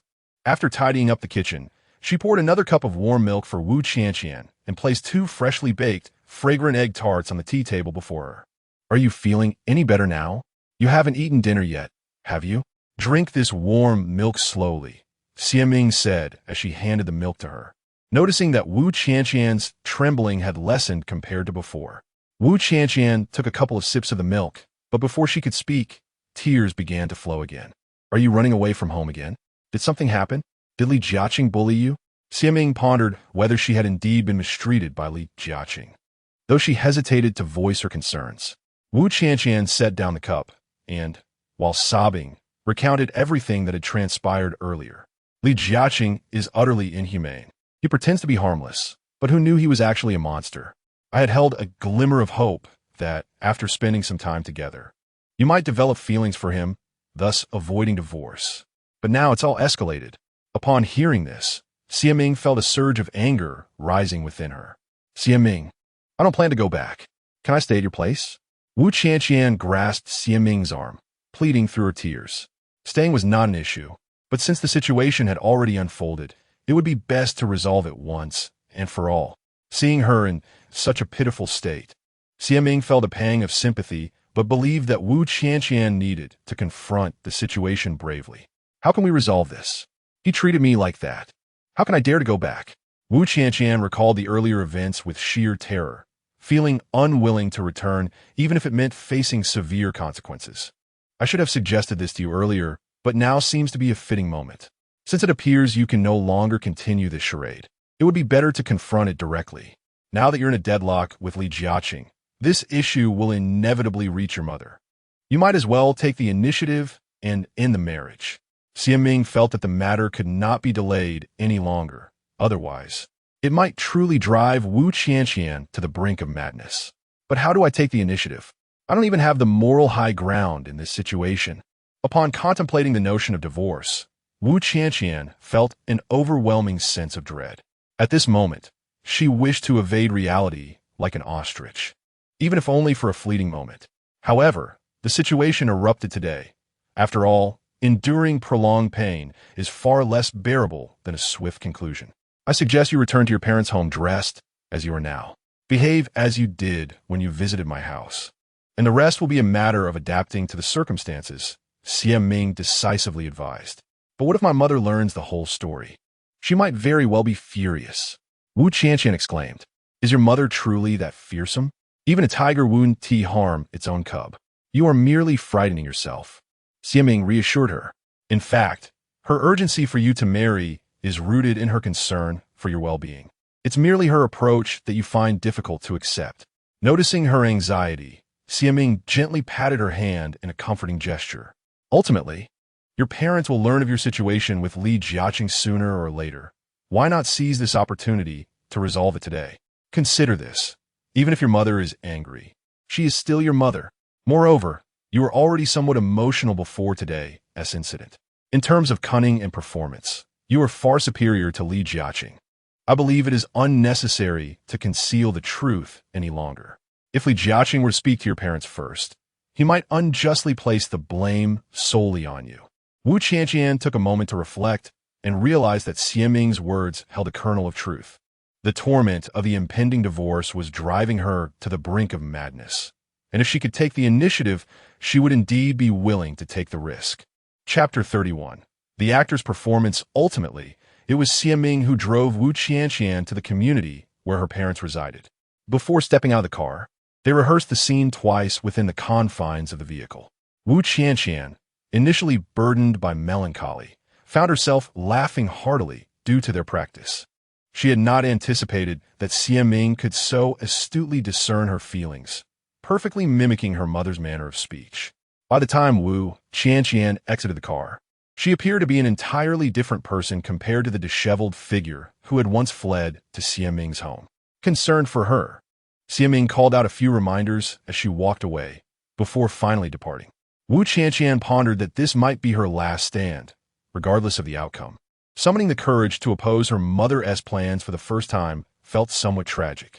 Her parents lived on the third floor of a multi-story building, and as she ascended the stairs, she endeavored to recall the moments when Rejection had tormented her, attempting to summon the earlier feelings of fear and helplessness. However, upon reaching her doorstep, she sensed that her emotions were still insufficiently intense. Recollecting Xiaming's advice that if her feelings fell short, she might compensate with her appearance, she tousled her hair, deliberately making herself look more disheveled. When the door swung open, her mother, Shan Ziyu, was taken aback to see a disheveled figure standing at the threshold. It was only upon hearing Wu Qianqian's plaintive call of mom that she recognized her daughter.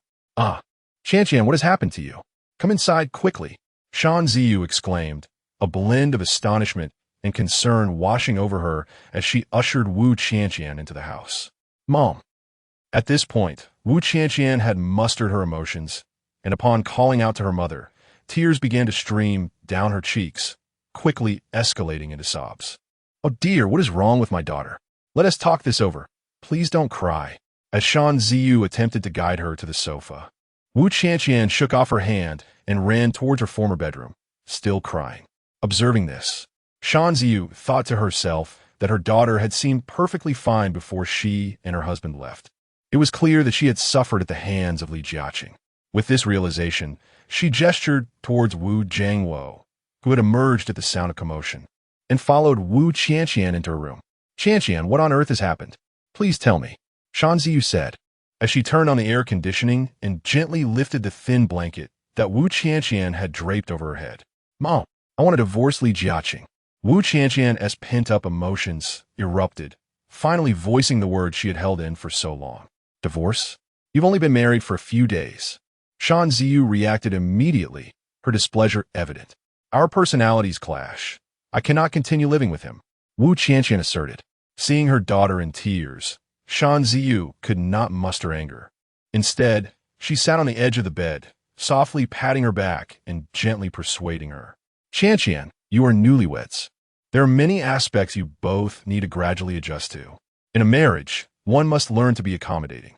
I perceive that Xiao Li is quite honest and dependable. He should be someone you can rely on. But weren't you two fine just this afternoon?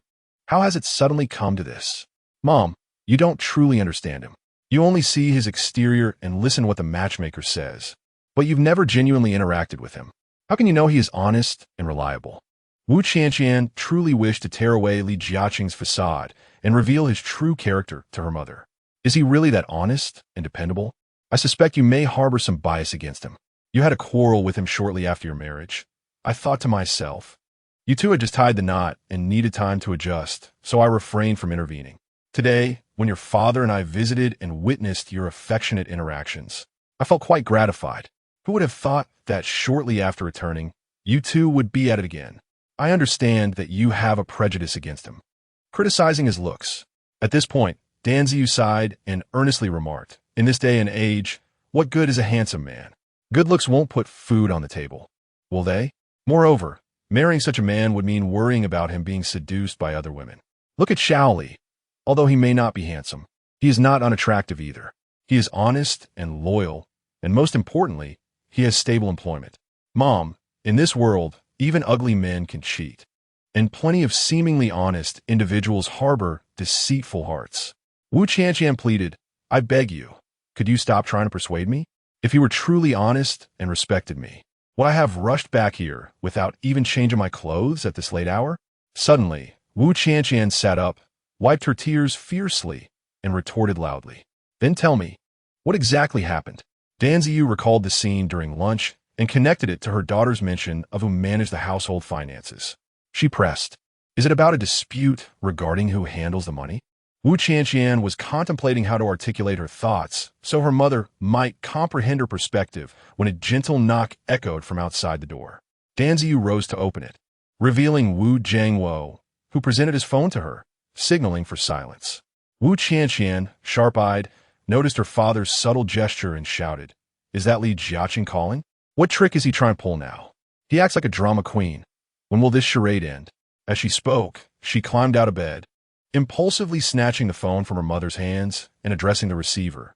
"Li Jiaqing, stop performing for my parents. If you love acting so much, why not pursue a career in it? The Oscar awaits you." "Child, how can you speak to him like that?" Dan Ziyu snatched the phone back, but the call had already been terminated by Wu Qianqian.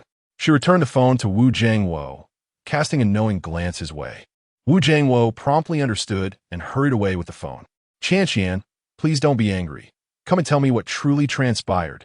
Dan Ziyu sensed that the situation might be more complicated than she had anticipated, so she patiently sought to soothe her daughter. Deep down, she empathized with her daughter and wished to shield her from distress. Yet the idea of her daughter divorcing Li Jiaqing was something she could not accept. How could one consider divorce so soon after marriage? Wouldn't that be a source of embarrassment if others found out? Wu Qianqian was at a loss for words. She didn't want to disparage Li Jiaqing outright, but she also wished to prevent her mother from opposing her desire to divorce him. Previously, the words imparted by Xian Ming had been cast aside by her in a fit of emotional tumult. Now, fraught with urgency and frustration.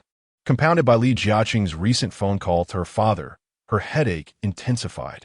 Qianqian, incessantly weeping is not a solution. Come, take a seat and gather yourself. Only once you have regained your composure should you speak with your mother. Sun Ziyu was eager to uncover the truth behind her daughter's encounter with Li Jiaqing, contemplating a visit to inquire with Wu Jiangwo, or, if necessary, to place a call to Li Jiaqing. Mother, are you about to call Li Jiaqing?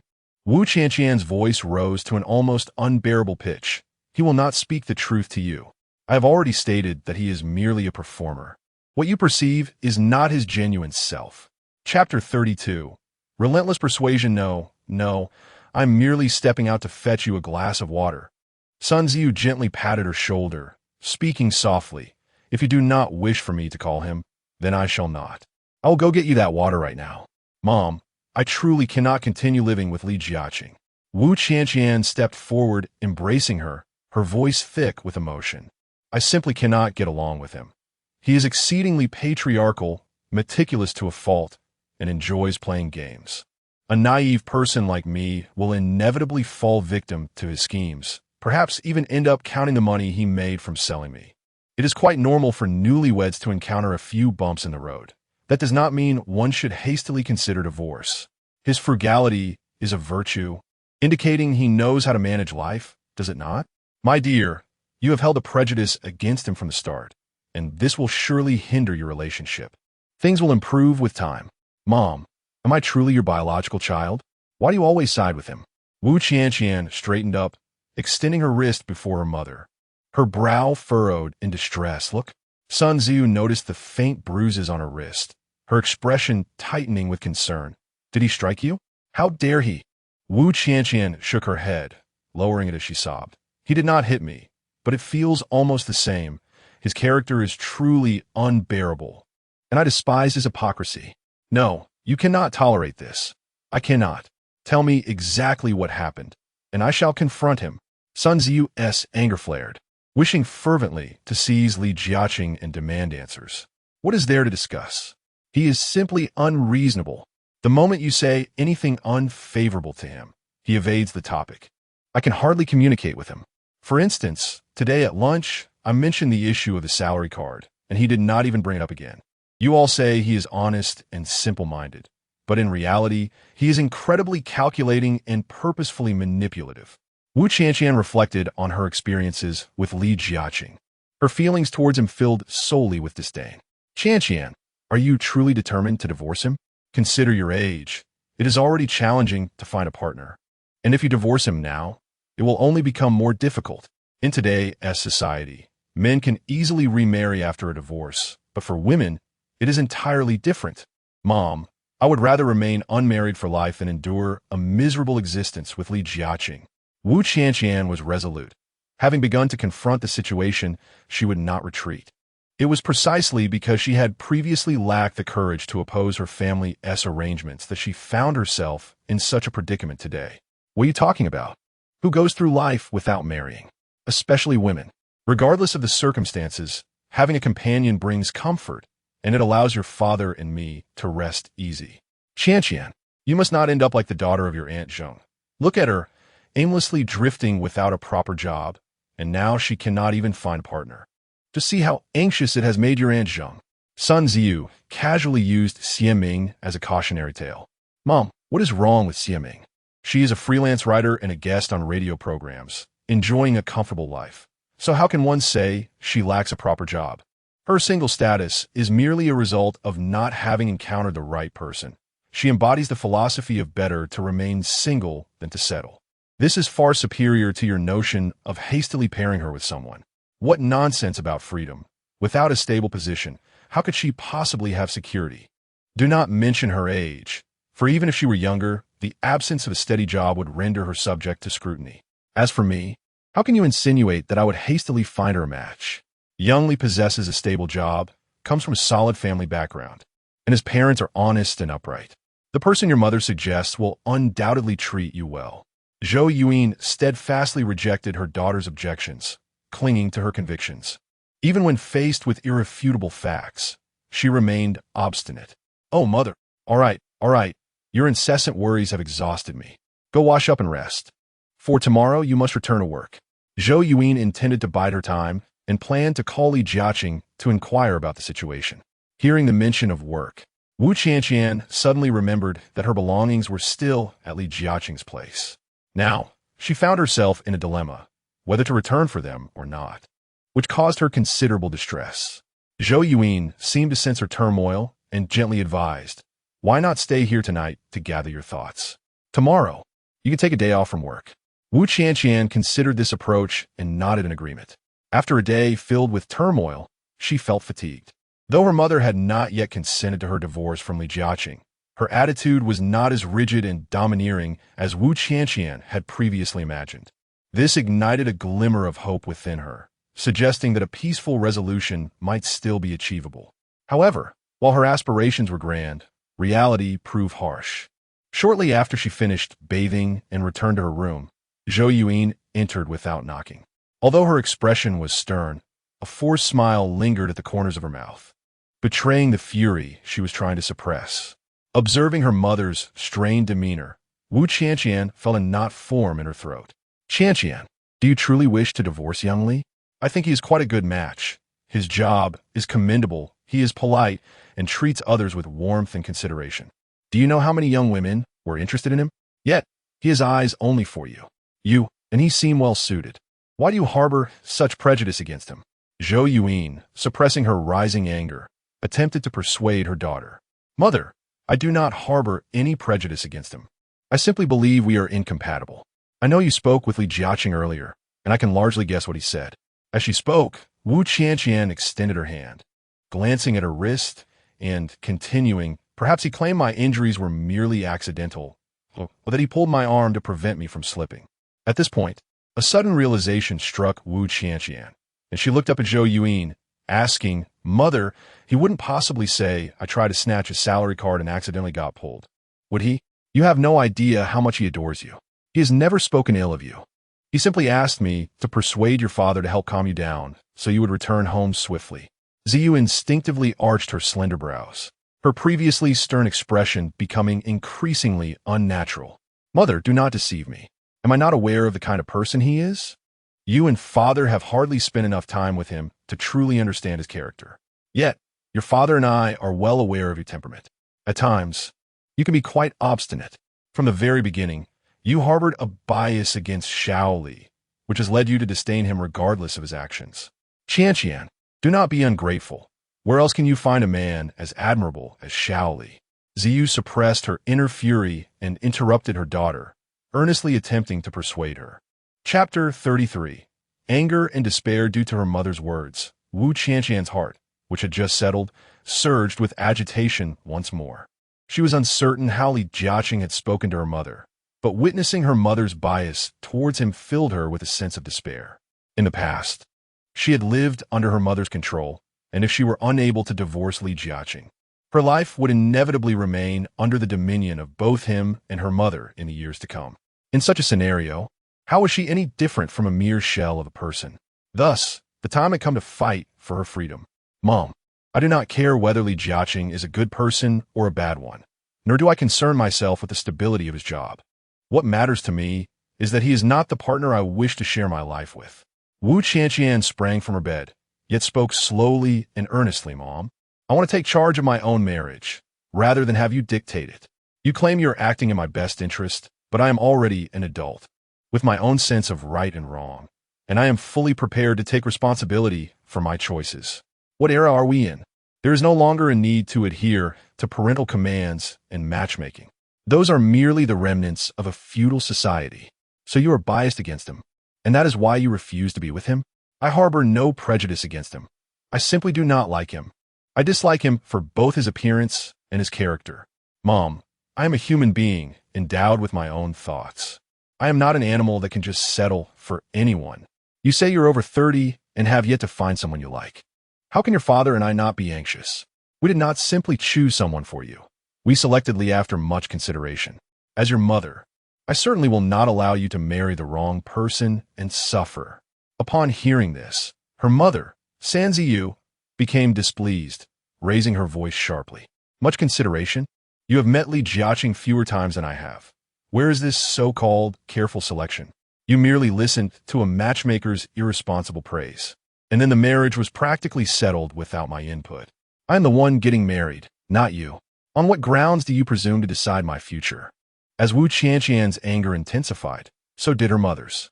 With her hands on her hips, Sanzi Yu retorted loudly. On what grounds? Simply because I am your mother who gave you life and raised you. Yes, you gave birth to me and nurtured me, but I am not your possession. I am a living, breathing individual. In this country, as an adult, I possess my own human rights. I have the right to choose the life I wish to lead, to decide whether to marry or not, and to select whom I wish to love and marry. After saying all this, I doubt you will heed my words. So I shall be brief. I am determined to divorce. This was the first time in her life that Wu Qianqian had opposed her mother with such conviction. You have rights? What rights do you have? As long as you are in this house, you must obey me. Sanzi Yu was taken aback that her usually obedient daughter was attempting to break free from her control and felt a surge of anger within her. Enough of this bickering between mother and daughter. Can't you two sit down and discuss this calmly? Hearing the sounds of a quarrel from outside, Wu Jiangwo hesitated for a moment before pushing the door open to mediate the conflict. Old Wu, you should also weigh in on your daughter. She treats our goodwill as if it were the most contemptible of things. Shaoli has been genuinely sincere to her, yet she insists on causing a scene and demanding a divorce. Under normal circumstances, Wu Qianqian would have attempted to align her father with her perspective, but now she had come to realize that no one in the family dared to openly oppose her mother. She was the sovereign of the household. Thus, she resolved not to engage in a futile struggle any longer. With a steady gaze directed at her father, she declared emphatically, Dad, I do not love Li Jiaqing, and I cannot continue a life with him, so I wish to divorce him. Old Wu, listen to her. She's grown wings and lost her sense of what is right, creating chaos. Dun Ziyu exclaimed, pointing at Wu Qianqian in frustration as she turned to Wu Jiangwo to express her grievances. Wu Jiangwo, feeling helpless as his daughter ignored his subtle cues, was taken aback by her audacity. He had not anticipated that the daughter who typically cooperated with him would now stand so boldly against her mother. At that moment, he found himself at a loss for words, torn between responding and remaining silent, merely left to feel anxious for his daughter. Meanwhile, Wu Qianqian was unexpectedly calm. Approaching Dan Ziyu, she spoke with an unwavering demeanor. Mom, for all these years, I've played the role of the obedient daughter, adhering to your every word. I understand that you have always acted with my best interests at heart, but I believe it is time for you to treat me as an individual. I am not your puppet. I possess the right to make my own choices. I do not love Li Jiaqing, and I want to divorce him. This is my freedom, and you have no authority to interfere. For years, my father and I have never opposed you, as he loves you and has complied with your wishes. I thought I had grown accustomed to your arrangements for my life. You forbade me from attending university out of town, so I applied to local schools. You discouraged my socializing, and I obeyed. You claimed that private enterprises were unstable, so I followed your advice and applied for a government position. But now, I wish to say no. From this moment on, you can no longer wield the banner of for my sake to control me. My life shall be determined by me alone. You have truly lost your senses. Dan Ziyu listened to her typically well-behaved daughter unleash a torrent of words, and she felt her blood rush to her head. Infuriated, she slapped Wu Qianqian across the face and, with a fierce glare, declared, as long as I live, I absolutely will not allow you to divorce Shaoli. Holding her cheek where she had been struck, Wu Qianqian gazed at her mother, whose face contorted with rage, and felt an unprecedented sense of tranquility. She found her mother pitiable yet tragic. For years, Dan Ziyu had ruled the household with an iron fist, stubbornly believing that her actions were infallible. It was indeed worthy of sympathy to be blind to one's own errors. However, from this day forth, she would no longer be the dutiful daughter of this family. She would become Wu Qianqian, the master of her own life. Mother, if you oppose my decision to divorce Li Jiaqing, then consider me no longer your daughter, Wu Qianqian declared, her grip on her phone tightening as she resolutely stormed out of the room. Wu Jiangwo was taken aback by the escalating conflict between the mother and daughter. Just as he intended to intervene, he was forcibly restrained by Shan Ziyu, who exclaimed, "Do not interfere with her. Let her leave. From this moment on, I shall regard her as if she no longer exists." As Wu Qianqian, in her slippers, approached the door, she heard Shan Ziyu's anguished cry. Tears that had been welling in her eyes now cascaded down her cheeks like a torrent unleashed. The bond forged over years of maternal affection had crumbled over a man named Li, a reality she could scarcely fathom. Even though she had not overheard the conversation between her mother and Li Jiaqing, she was acutely aware of the essence of their discussion. Her refusal to comply had become her gravest transgression in her mother's eyes. "If you step out that door today, you may never return." After shutting the door, the echoes of her mother's desperate shouts still lingered. Indeed, this marked her first act of defiance against the matriarch of their household, a response that undoubtedly filled her mother with shock and indignation. As for the pain she had caused, once she crossed the threshold, it was a burden she felt she could no longer afford to carry. Chapter 34. The process of divorce. Wu Qianqian sprinted to the entrance of her community, intending to hail a taxi, when a familiar car came to a halt before her. The driver lowered the window and greeted her. "It's rather unsafe to be taking a cab at this hour. Why don't you come back with me?"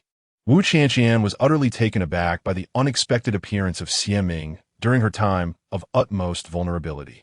In novels and films, it is often the dashing and affluent male protagonist who arrives just in time to rescue the heroine from peril. Yet, despite the disparity between fiction and reality, the mere fact that she was not alone at this moment filled her with profound gratitude for fate's intervention. "What are you doing here?" After getting into the car, Wu Qianqian was overwhelmed with both surprise and emotion. "I've been trying to reach you, but you didn't answer. I figured something must be amiss. I was worried at home, so I decided to drive over. I know your mother's temperament all too well. The likelihood of a fallout between you two is quite high, and hence, your chance of leaving home must have been considerable. So, I thought I'd come and wait for you," Xie Ming explained as he turned the car around, taking a left at the green light ahead. "Xie Ming, you are so kind to me."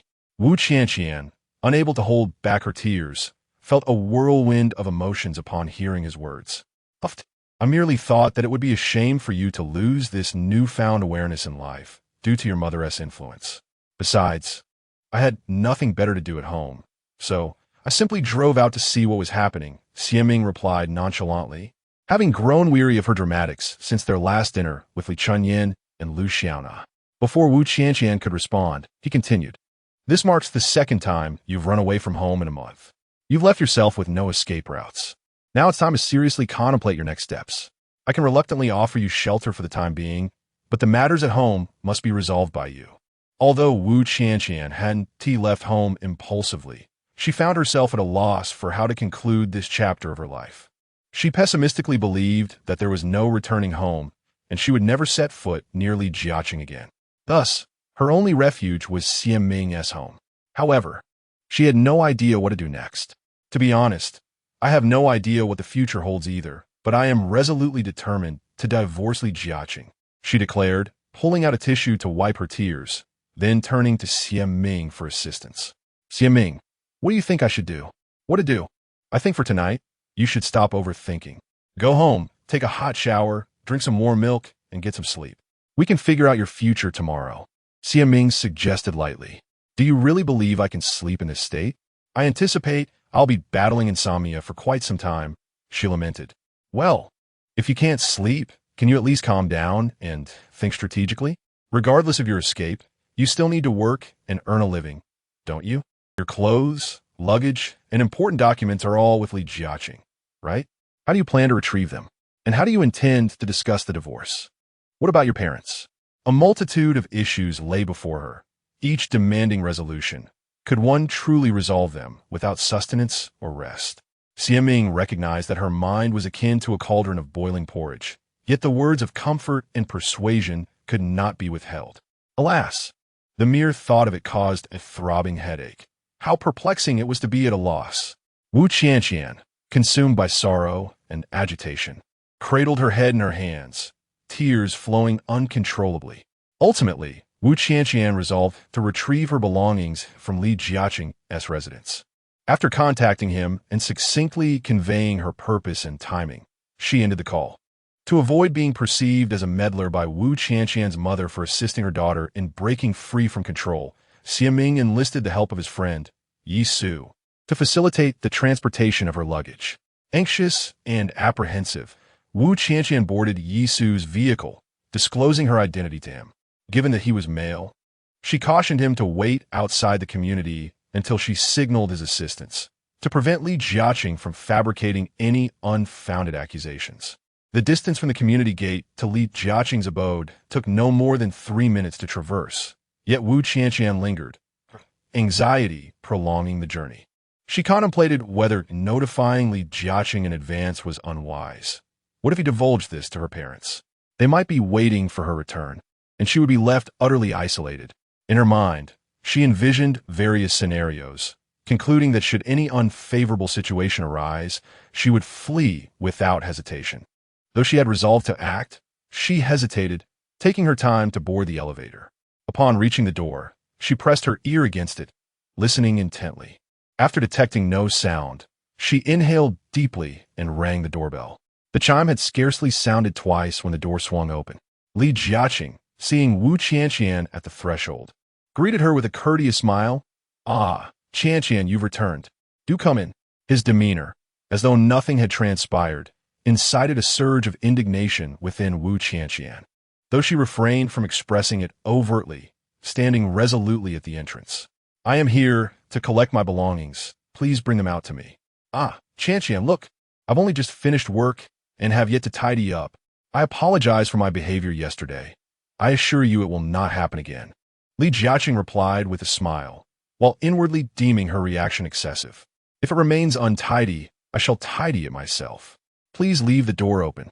I will depart as soon as I've gathered my things." Wu Qianqian was not so easily deceived by his insincere smile and strode boldly into the room. "Qianqian, must you act this way? Can't we simply live well together from now on? We used to get along splendidly, did we not?" Li Jiaqing followed behind her, speaking in a measured tone.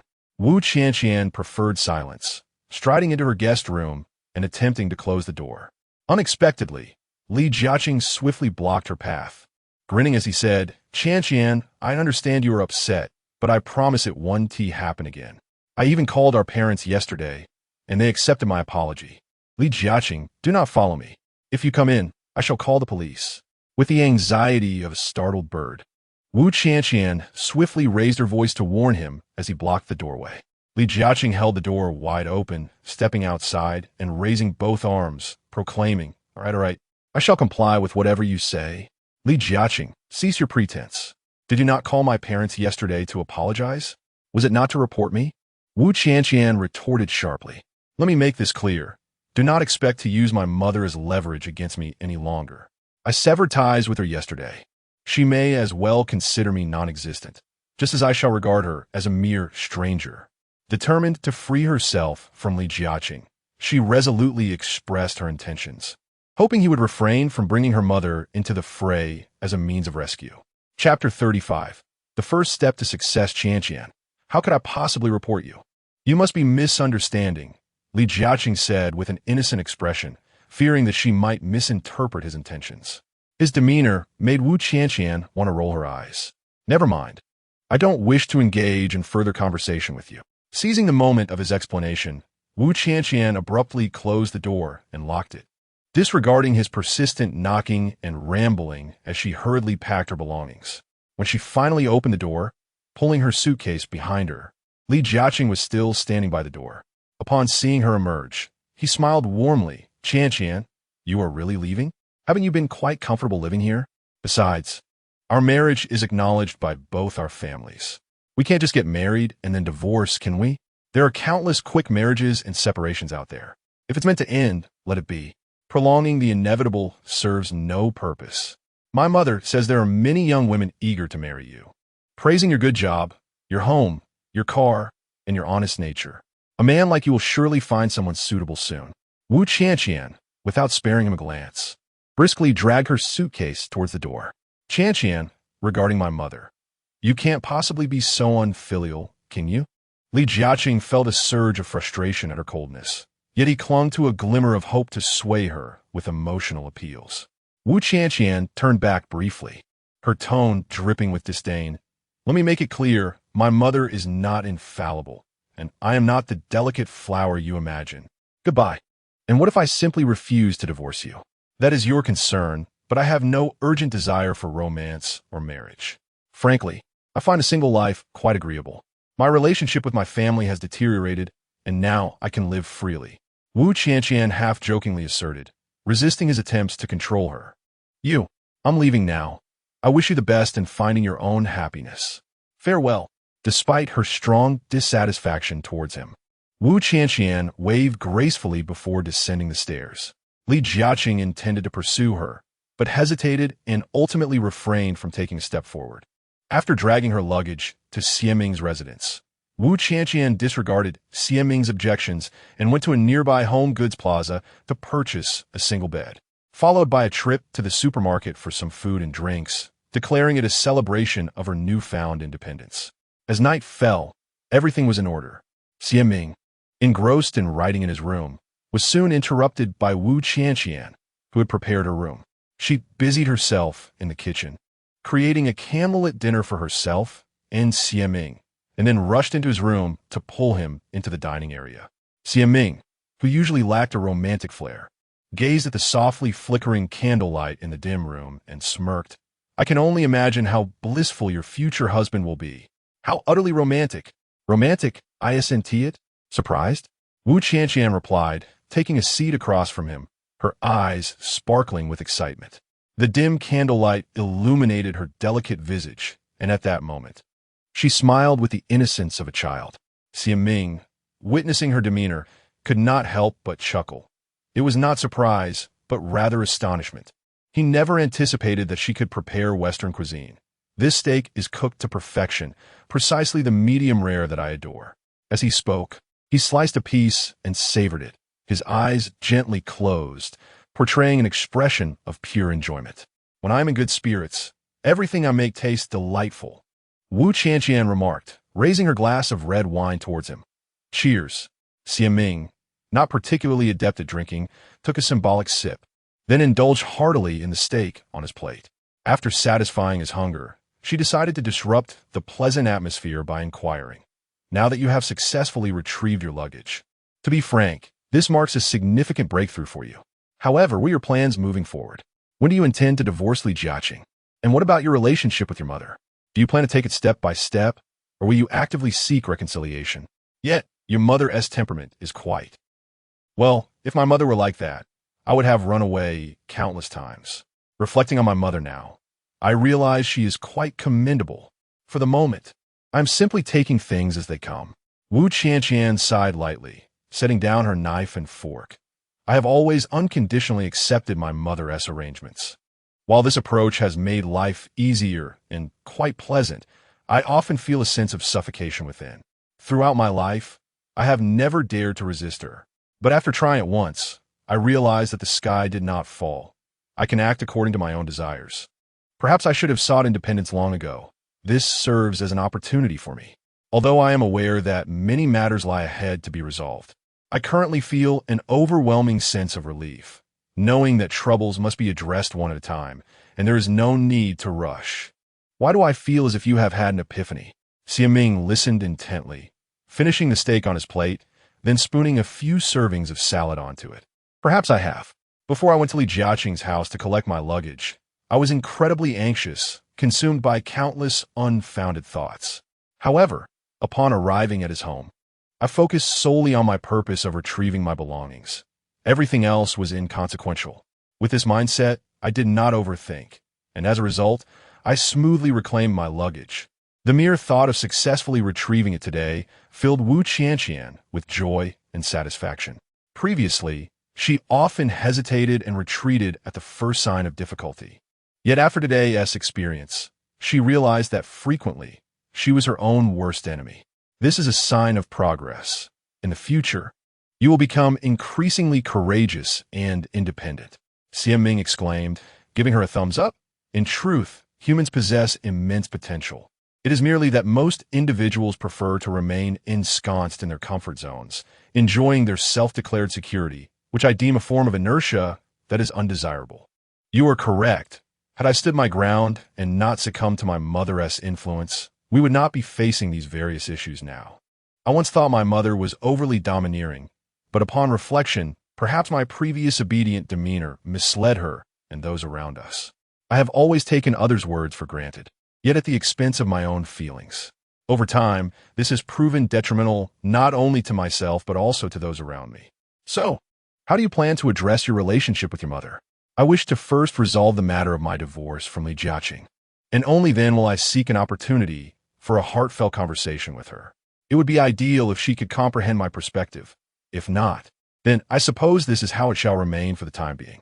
Although she is my mother, I cannot continue to yield to her whims, for if I do, she will inevitably repeat her past behaviors, and I certainly do not wish to face multiple divorces because of this. As Wu Qianqian finished speaking, her eyes inexplicably glistened with tears. She managed to force a smile towards Xiaming, a smile tinged with bitterness. Chapter 36, Fractured Marriage Previously. Xiaming penned an article inspired by Wu Qianqian, which was published in a local newspaper and subsequently garnered attention from various media outlets and self-publishing platforms in the city. She has never been particularly adept at crafting sentimental prose. Rather, she prefers to narrate a story before offering incisive commentary, which has rendered her work quite controversial. This very quality enabled her editor, a senior colleague, to secure her a small column in a prominent evening publication in the city. Regardless of the circumstances, she could now be considered a columnist. However, this newfound title did not significantly aid her in the matter of Wu Qianqian's divorce. As the 2-month deadline for Wu Qianqian and Li Jiaqing's divorce agreement approached, they remained in an impasse. Meanwhile, Wu Qianqian had little communication with her mother, Shan Ziyu. Her father, on the other hand, frequently called her, and they met up on a couple of occasions. Each time, her father would mention Li Jiaqing's visit to their home, where he spoke ill of her, yet subtly implied that they should not support the divorce. Wu Qianqian remained silent in response. She and Xiaming had previously analyzed Li Jiaqing's character, and she felt assured that her father could not hold her back for long. Listening to her father's incessant chatter, she eventually took him shopping, purchasing items for both him and her mother to take back home. This regular interaction with her father provided Wu Qianqian with a sense of relief. Although her departure had been fueled by anger, it had also hurt her mother. Yet she would not compromise her stance. During Wu Qianqian's stay at Xiaming's home, Xiaming's mother, Zhang Qin, frequently came to inquire on behalf of Wu Qianqian's mother. But Xiaming skillfully deflected her inquiries. As Xiaming put it, regardless of whether her mother believed it or not, Wu Qianqian's mother would not dare to show up unannounced again. After all, she was a woman of great pride and would not resort to feigning interest in real estate more than once. Thus, Wu Qianqian felt secure in her residence with Xiaming, paying her share of utility bills punctually, while Xiaming adamantly refused to accept rent. Instead, she brought home various delicacies each day, considering it a form of indirect payment. As the weather grew cooler, Xiaming and Wu Qianqian utilized their days off to tidy up the house, stowing away summer items while bringing out autumn and winter clothing and bedding to bask in the sun. After dinner, they jogged a few laps around a nearby park before returning home to wash up. Lying down on the sun-warmed bed brought an indescribable sense of comfort and contentment. While Xiaming lay on the bed, momentarily closing her eyes, her phone suddenly rang from the bedside. Upon checking the screen, she saw it was a call from Lu Xiaona. She recalled their recent gathering, where she, Lu, and Li Chunyan had shared a meal together. The two married women engaged in lively conversation, leaving her, the single woman, to browse Weibo on her phone. She had unintentionally overheard their discussion about Lu's plans for a second child, suggesting that Li Chunyan wait until her job was more stable before having another. At that moment, she felt no envy. After all, as an unmarried woman, she was quite oblivious to the advantages of matrimony. On the contrary, she found numerous benefits to being single. "Hello, what is up?" Xiaming answered the phone, her tone, as usual. "Are you free right now? Come over to my place." "What is the matter?" Xiaming did not notice the peculiar tone in her voice, pondering whether it was appropriate for her to visit the home of a married woman at this hour. Well past 8 o'clock. What do you perceive from my current tone? Hearing Lu Xiaona's weak voice, Xie Ming felt a sudden chill, secretly wondering if she was ill or facing some grave predicament. Despite the impression that Lu Xiaona led a blissful life, it seemed unlikely that she would reach out to her unless something was amiss. Nevertheless, Xie Ming, ever perceptive, readily agreed and promptly donned her outerwear. The distance between Xie Ming's home and Lu Xiaona's was not significant. A mere 10-minute walk would suffice.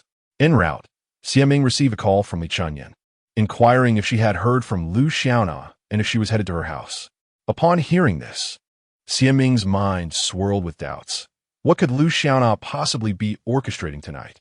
Upon arriving at Lu Xiaona's doorstep, Xie Ming knocked gently, and soon the door opened to reveal the Lu Xiaona she knew, seemingly unchanged, with her 4-year-old son shyly peering from behind her.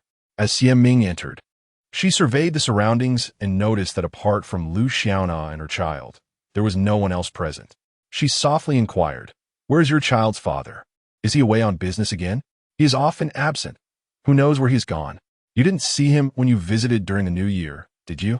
Lu Xiaona's voice carried a hint of complaint, leading Xie Ming to suspect that there was tension between the couple. She began to contemplate how to comfort her friend. Yet, before she could speak, Lu Xiaona, with an impassive expression, quietly stated, "My husband wants a divorce. He has already listed our house for sale online." Though she delivered the news nonchalantly, it struck Xie Ming with profound force. She reflected on the romantic and beautiful photos Lu Xiaona had shared on social media, recalling how she often remarked to Li Chunyan about Lu Xiaona's fortunate marriage and fulfilling life. Who would have imagined that this seemingly perfect union could unravel so abruptly? At a loss for words, Xie Ming, unskilled in offering comfort, felt that any sharp remarks would be inappropriate under the circumstances. She glanced down at the little boy peeking at her and instinctively frowned. Is it appropriate to discuss this in front of the child? Lu Xiaona, looking down at her son, gently encouraged him to play with his toys in another room. Then, pulling Xie Ming to the sofa, she continued, "He's still quite young. He likely doesn't grasp the situation. Even if he did, what difference would it make? His father is resolute in his decision to divorce me, and he must confront this reality regardless of his age." Well, just as Xie Ming began to respond, the doorbell rang. Before she could rise, Lu Xiaona had already sprung from the sofa to answer the door. Li Chunyan, unaware of the true purpose of Lu Xiaona's invitation, had brought along her 4-year-old daughter, Wang Kaiki, as no one else was home to look after her. Lu Xiaona greeted Li Chunyan warmly, offering snacks and toys to entertain her children, while she pulled Li Chunyan and Xie Ming to the living room couch to discuss her husband's divorce proposal. Upon hearing this news, Li Chunyan, who once looked upon Lu Xiaona with envy, did not exhibit the same astonishment as Xie Ming, although she found the news rather abrupt. After nearly 7 years of marital life, she had grown accustomed to such occurrences. Over the years, she had witnessed many of her married friends experience tumultuous separations and reconciliations, with numerous relationships strained to the brink of dissolution due to trivial domestic matters. Chapter 37. The terrifying lack of culture. Xie Ming, who had little experience with marriage or even romantic relationships, found it difficult to accept Lu Xiaona's sudden decision to divorce. As the three of them huddled together discussing the matter, she could not help but ask Lu Xiaona for confirmation. "Are you truly certain that your husband intends to divorce you? Is there another woman involved? Or was there some other reason?" "I cannot ascertain whether there is another woman, but he is indeed resolute in his desire to divorce," Lu Xiaona replied, while reaching for her phone and presenting a bookmarked webpage to Xie Ming. "Look at this. It is the information he posted online about selling our house. He intends to sell the home we shared as a couple, which clearly indicates his unwavering decision to end our marriage. Have you had a serious conversation with him? You both have children. Divorce requires careful consideration." Li Chunyan interjected, her brow furrowed with concern and sympathy. "He is truly determined to leave. He proposed divorce several years ago. Whenever I do not comply with his family's wishes, he resorts to threatening me with divorce." Lu Xiaona spoke with a calm and rational demeanor, which surprised Xie Ming. Though she had many questions swirling in her mind, she restrained her curiosity, understanding that Lu Xiaona likely did not invite them to merely unburden herself. Thus, she asked in a composed manner, "What do you wish to do now? Do you want to proceed with the divorce or not? Since we have reached this juncture, I suppose it is best to divorce." Lu Xiaona sighed softly. However, wanting to divorce is not as simple as it sounds. He claims to owe over 2 million outside, stating that he wants to spare me from bearing the burden of his debts, which is why he wishes to divorce. Such a statement suggests he still harbors some feelings for you, Li Chunyan remarked, feeling a slight sense of relief. He says, "I need not worry about the debts. Unless you can prove that the money he owes was not used for family expenses, you will still be responsible for the debts even after the divorce." Xie Ming countered, then, with a thoughtful gesture, stroked her chin and mused, "This feels like a conspiracy. Is there someone else involved? Could it be that a mistress is pregnant, pressuring him into this decision? After all these years of marriage, don't you have any inkling of what is going on?" Lu Xiaona remained composed, shaking her head in response to Xie Ming's speculations. "I doubt there is a mistress. I suspect that his family was deceived in a business deal, losing nearly 1 million. And I have heard that his business has been struggling, leading him to accrue loans. When he mentioned divorce, I thought I could not be heartless, so I expressed my willingness to share in his burdens, no matter how dire his circumstances were." Little did I know. As she spoke, she pulled out her phone, opened WeChat, and displayed their conversation history to Xie Ming and Li Chunyan. "These are our chat records. You can see for yourselves that he is adamant about the divorce." Xie Ming and Li Chunyan huddled together, perusing the chat logs between them. The predominant theme revealed that Lu Xiaona's husband, burdened by debts, demanded a divorce. In a desperate plea to preserve the integrity of her family for the sake of their son, Lu Xiaona expressed her willingness to share the financial burdens. Yet her husband remained unmoved, resolutely insisting on the divorce. Their discussions culminated in a heated exchange, with Lu Xiaona's husband resorting to vitriolic insults. From the chat records alone, it was evident that Lu Xiaona's husband was steadfast in his decision to divorce, and her entreaties only provoked his ire. Li Chunyan, upon reading the messages, shook her head in silence, while Xie Ming raised a question. "Is it true that he owes such a substantial amount? Surely, his debts should not directly correlate with your divorce, right? Could it be that he has someone else? I have no knowledge of his debts or affairs outside our marriage. Since our union, I have been the sole provider for our household expenses. I have never seen his salary card and am oblivious to his monthly earnings. Typically, he engages in business ventures outside, yet I have never witnessed any money coming back," Lu Xiaona replied, pausing momentarily to meet Xie Ming's gaze. "Do you recall when I sought your endorsement for a loan?" "Yes, I remember. That was quite some time ago. I hesitated to mix finances with a close friend, so I declined. Why do you ask? I now find myself grateful that you did not acquiesce. At that time, when you refrained from guaranteeing the loan, he criticized me for being inadequate, lacking even a friend to support me. Eventually, I succumbed to his incessant complaints and used my own salary card to secure a loan of 100,000. Now, I am solely responsible for repaying both the principal and the interest." She furrowed her brow, adding, "Oh, let us not dwell on the past. It is too painful to revisit. Given the current state of affairs, perhaps divorce is not an entirely unfavorable outcome for you." Xie Ming mused silently. Considering that were he in her shoes, he would have long since expelled such an inept and irresponsible man from his life. However, he refrained from voicing this sentiment, recognizing that further discussion would yield no practical solutions. Instead, he inquired, "What are your plans moving forward? Regarding the child, do you intend for him to stay with you or go with his father?" "I have raised the child single-handedly. I would relinquish everything else, but I must keep my child close," Lu Xiaona asserted with unwavering resolve. "Considering the substantial debts your husband has accumulated, even for the child's sake, he is unlikely to take him in," Li Chunyan, approaching the matter from a maternal perspective, remarked. "Even if he does not wish to, the child's grandparents would expect you to keep him nearby. Yet they are elderly and seldom care for the child. How could I possibly trust them with his upbringing?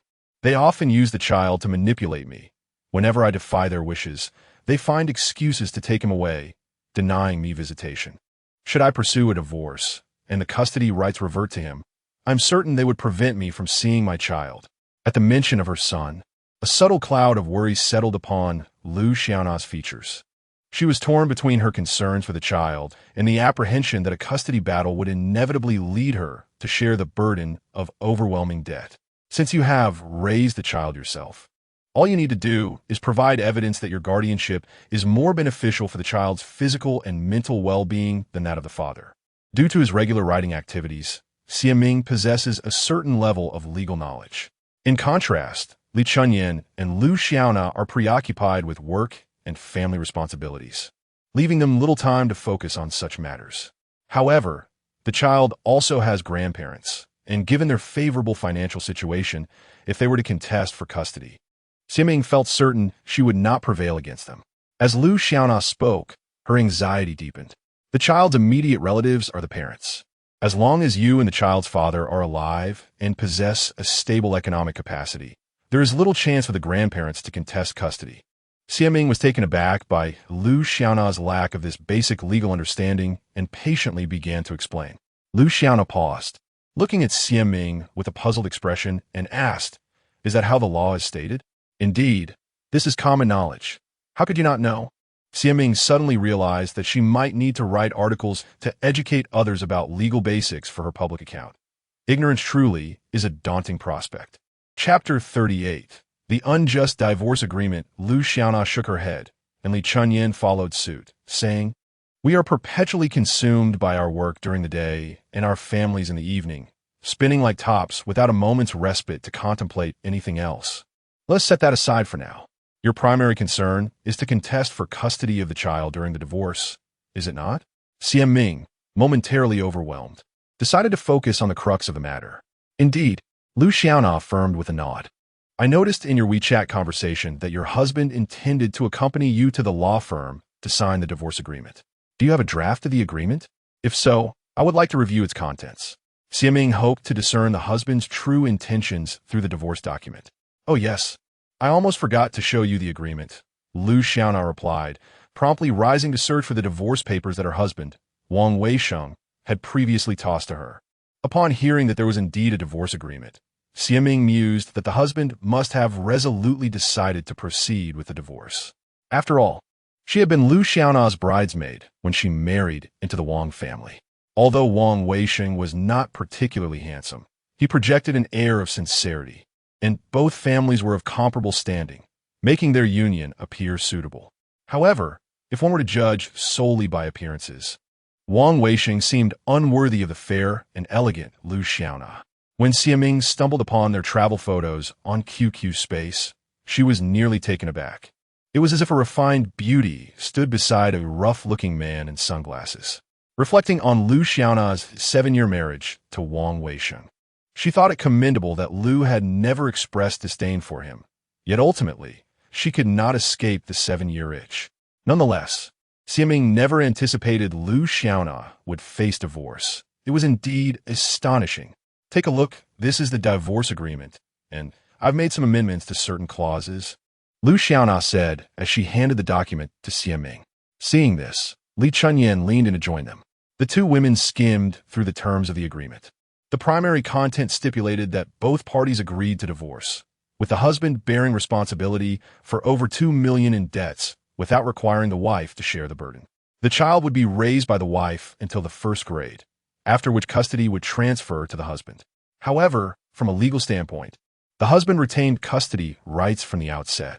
The remaining clauses were merely perfunctory formalities. After reviewing the pages, Xiaming concluded succinctly, in essence, "The husband seeks to leave you with nothing." She scoffed, then turned to Lu Xiaona, asking, "Is your husband truly without any extramarital affairs? I can't shake the feeling that he is pursuing a mistress, aiming to elevate her to a formal position." "I doubt it," Lu Xiaona replied adamantly. "Consider that their business has recently suffered a fraud loss of nearly $1 million. Where would he find the time or inclination for infidelity? Yet, the agreement states that custody of the child belongs to him. Moreover, he offers you no compensation post-divorce. This is utterly outrageous. You married into his family, bore him children, managed the household, and now you are expected to leave empty-handed? Is there no justice in this world? This man is truly heartless. Li Shunyan, who has always maintained a pleasant temperament, could not help but voice her discontent upon reviewing the divorce agreement concerning Lu Xiaona. If you proceed to the law firm to sign this agreement, it will indeed signify an amicable divorce process. I have examined the clauses, and even though it explicitly states that he alone shall bear the debts, should he be sued by creditors, you will inevitably find yourself entangled in the liabilities alongside him. As Xiaming often encounters listeners in marital distress on the program Heartfelt Listening, she has developed a keen interest in family law. However, the divorce agreement stipulates that all debts are to be borne by the husband. Why then would she be implicated? Before Lu Xiaona could respond, Li Chunyin, perplexed, inquired further. This is a lengthy explanation. It is simply the law as it stands. To put it succinctly, in order to protect the interests of creditors, the division of assets during a divorce between spouses is only effective internally and cannot counter other creditors externally. Xiaming felt that it was indeed necessary to organize a small group to promote legal awareness among friends. Even if they lead busy lives, one should not be ignorant of such fundamental knowledge. Therefore, if I sign the divorce agreement, it does not guarantee that I will be free from his debts, correct? If that is the case, and I wish to obtain custody of the child, would that not necessitate a court battle with him? Upon grasping this, Lu Xiaona furrowed her brow in concern. Certainly, if you wish to secure custody of the child under their family's conditions, the most straightforward and effective course of action would be to pursue judicial proceedings.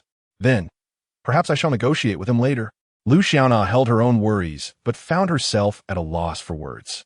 Inviting her two friends over tonight was also a means to seek their counsel. She aspired to handle matters perfectly, believing that listening to others' opinions might reveal a mutually beneficial solution. Additionally, my in-laws have been persistently urging me to send the child over to their place. I privately inquired with the child, who mentioned that Grandma told him they would soon move far away, without his mother accompanying him. They have been keeping the child with me these days, as he's been unwell. I can't help but wonder if they have long been preparing for my husband and me to divorce. What if they take the child away and prevent me from seeing him? Deep down, Lu Xiaona truly did not wish to sever ties with the Wang family. She hoped for an amicable divorce with Wang Wei. Their actions are clearly aimed at contesting custody of the child, aren't they? Their hometown is not local, and if they were to take the child back there, it would likely be quite difficult for you to see him again. Xiaming exclaimed, slapping her thigh. Moreover, the state of their debts is still uncertain. They might very well use the excuse of debt to manipulate you into a divorce, leaving you with nothing. If you do choose to leave, that would be ideal, but if you linger, who knows what sort of individuals they might recruit to impersonate creditors and pursue you for debts. I believe their calculations are far too astute. You must remain vigilant. Speaking of which, after all these years in the Wang family, how have you not learned to be more cautious? In light of the fear that they may abduct the child, should I take the child back to my mother's house for a few days? Lu Xiaona, anxious about the prospect of her child being taken away, pondered for a moment before asking. Indeed, it is prudent to act preemptively. If I were in her position, I would forsake everything just to keep the child close. Li Chunyin unconditionally prioritizes the welfare of the child. She understands the hardships a mother endures in raising a child and recognizes the profound significance of a mother in a child's life. In today's society, many couples find themselves in a state resembling that of a widowed marriage. Chapter 39. The first strike in light of recent events. I had decided to prepare for a few days' stay at my parental home with the children. Lu Xiaona, unwilling to part with her offspring, readily embraced Li Chunyin's suggestion. Time was of the essence. I felt it prudent to commence our preparations at once. After all that you shared tonight, I truly fear they might resort to some tricks. Xiaming, anxious to avoid any prolonged uncertainties, urged Lu Xiaona to hasten her packing. Upon hearing Xiaming's insistence, Lu Xiaona paused for a moment of contemplation before calling upon her two friends to assist in the arrangements. Fortuitously, Lu Xiaona's and Li Chunyin's children were well behaved, contentedly snacking and playing with toys while the three adults busily gathered the necessary clothing and supplies without a peep of discontent. In the end, Lu Xiaona pointed to her gentle and adorable British short-hair cat and suggested to Xiaming, Why not take this cat home with you? I am unable to care for it at present. Though Xiaming had a fondness for small creatures, the thought of his occasional work commitments and unpredictable travels deterred him from accepting, as he did not wish to burden his mother with additional responsibilities. Despite his reluctance, he ultimately declined, reasoning that Lu Xiaona's husband had not yet divorced her. Even if Lu Xiaona were absent, he would eventually return home. And now that she and the children were heading back to her parental abode, it would be nice for him to have the company of a cat. After the trio descended the stairs and loaded the organized items into Lu Xiaona's vehicle, Xiaming suggested she leave with the children immediately. However, after some reflection, Lu Xiaona resolved to depart the following morning. She was acutely aware that she had committed herself to a point of no return. Previously, she had striven to avoid reaching the brink of divorce, yet it seemed her in-laws had other intentions, urging Wang Weisheng to pursue a separation despite their seemingly harmonious life together. Since marrying into the Wang family, she had endured her mother-in-law's stringent teachings, which emphasized prioritizing her husband's family and discouraged frequent visits to her own. After giving birth, she was forbidden from bringing the child to her parental home. Initially perplexed by this, she now realized that her domineering mother-in-law sought to prevent any closeness between the child and her maternal grandparents. To avert familial discord, Lu Xiaona had consistently relayed only positive news to her parents. Now, as she planned to return with her children, it was imperative to inform them in advance, allowing them to mentally prepare for this unexpected visit. As Xiaming and Li Chunyan exited the community gate, Li Chunyan remarked, Lu Xiaona always appeared so content. Yet who could have known it was merely a facade? I never anticipated she would reach the point of divorce. Isn't that the nature of social media? The true essence of happiness is often known only to those who experience it. I, too, was taken aback by Lu Xiaona's decision to separate from her husband. Their family seemed well matched, and she is undeniably beautiful, with a stable job and respectable income. What could possibly embolden her husband, who contributes little, to pursue a divorce? Who can fathom such matters? Her mother-in-law is no ordinary woman. She was notorious for her fierce demeanor prior to her retirement. Compared to Xiaming, Li Chunyan, who was similarly married, maintained a closer relationship with Lu Xiaona, and possessed greater insight into her family dynamics. Lu Xiaona truly is a formidable individual, is she not? Previously, I had heard that she assisted her friend in dealing with a mistress. Xiaming pondered over Lu Xiaona's graceful and gentle appearance. Yet she harbored a fierce disdain for wrongdoing. Although they were friends, their time spent together over the years had been quite limited. Reflecting on Lu Xiaona's past displays of happiness on social media, juxtaposed with her current dismal reality, Xiaming felt a sense of disillusionment regarding the duality of human nature. Indeed, certain issues seem easily resolvable for others, yet become burdensome when faced personally. Once a woman marries, she invariably settles into the role of wife and mother. Even if she remains committed to her career, nothing holds greater significance than her children and family. In our third-tier city, individuals like you are truly anomalies. It is no wonder your mother worries incessantly for you. Frankly, regardless of circumstances, it would be prudent for you to pursue a romantic relationship and seek stability through marriage, alleviating your mother's concerns. If I were to settle for just anyone, I can only imagine the chaos that would ensue post-marriage, potentially leading to a swift divorce. I am not against the idea of remaining single. Rather, I simply have not encountered the right person. What, then, constitutes the right person for you? Li Chunyan inquired, perplexed. Who knows? One can only discover that upon meeting the individual. Never mind, let's not dwell on this. You should ride your bike home with your daughter now. My home is quite close. I can walk back. Xiaming, wishing to avoid further entanglement in this topic, waved farewell to Li Chunyan, who was pushing her electric bike with her daughter. Logically, one would expect a freelance writer like Xiaming, confronted with such distressing matters involving a friend, to be filled with profound reflections and to write with fervor. However, since the events transpired to another, and given her own unmarried status, she found it difficult to empathize fully.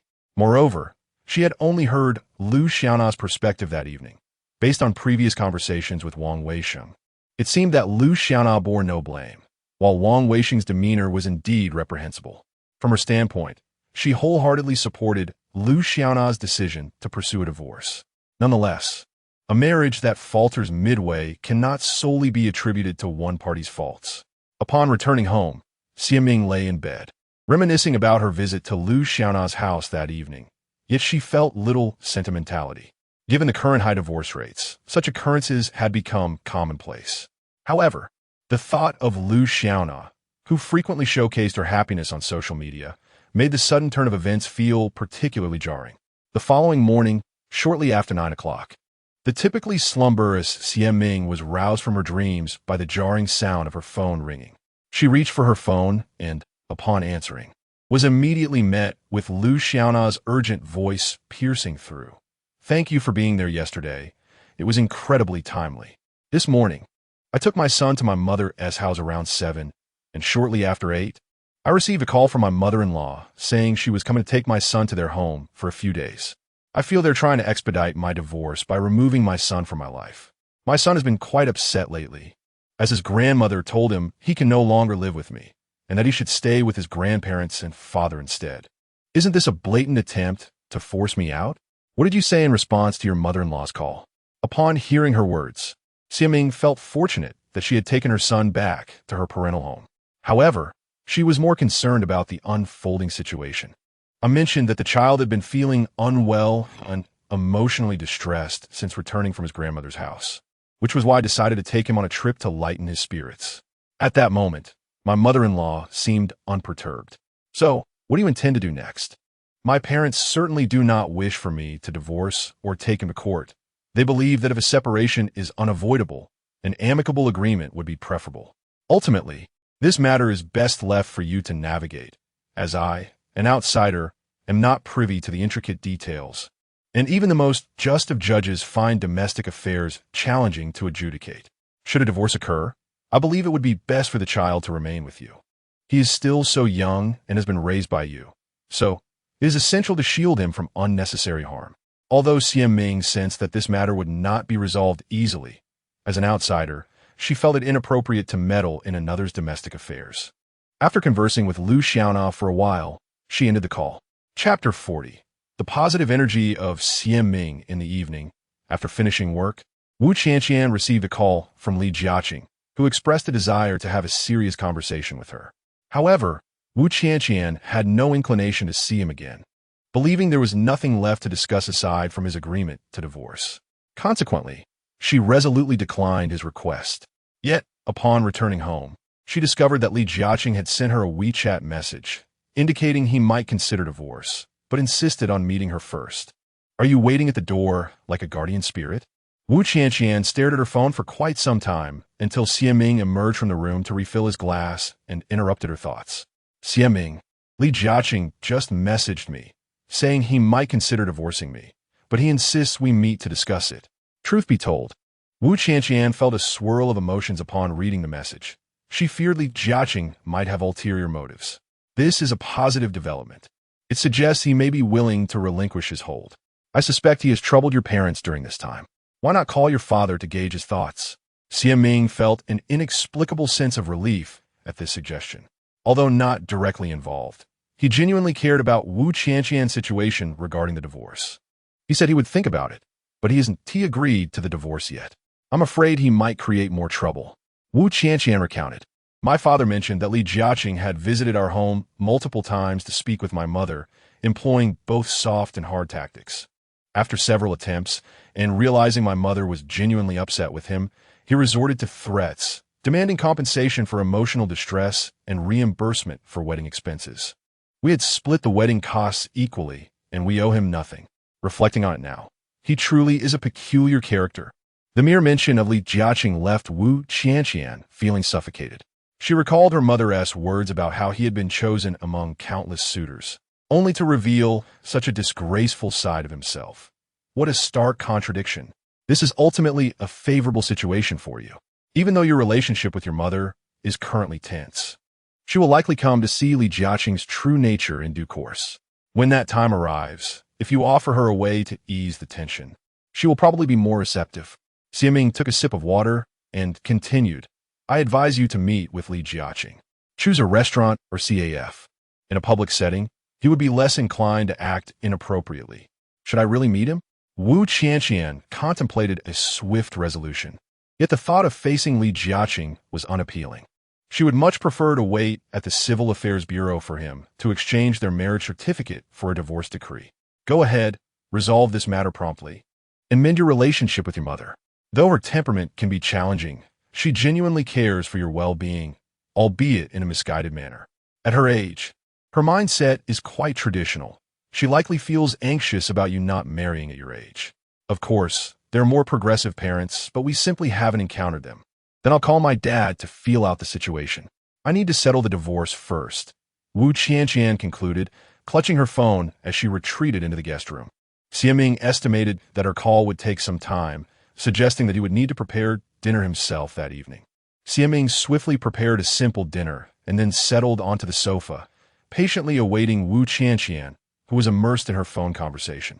After approximately half an hour, she emerged from her room, her face alight with joy, and exclaimed to Xiaming, who was seated on the sofa, "You actually guessed correctly.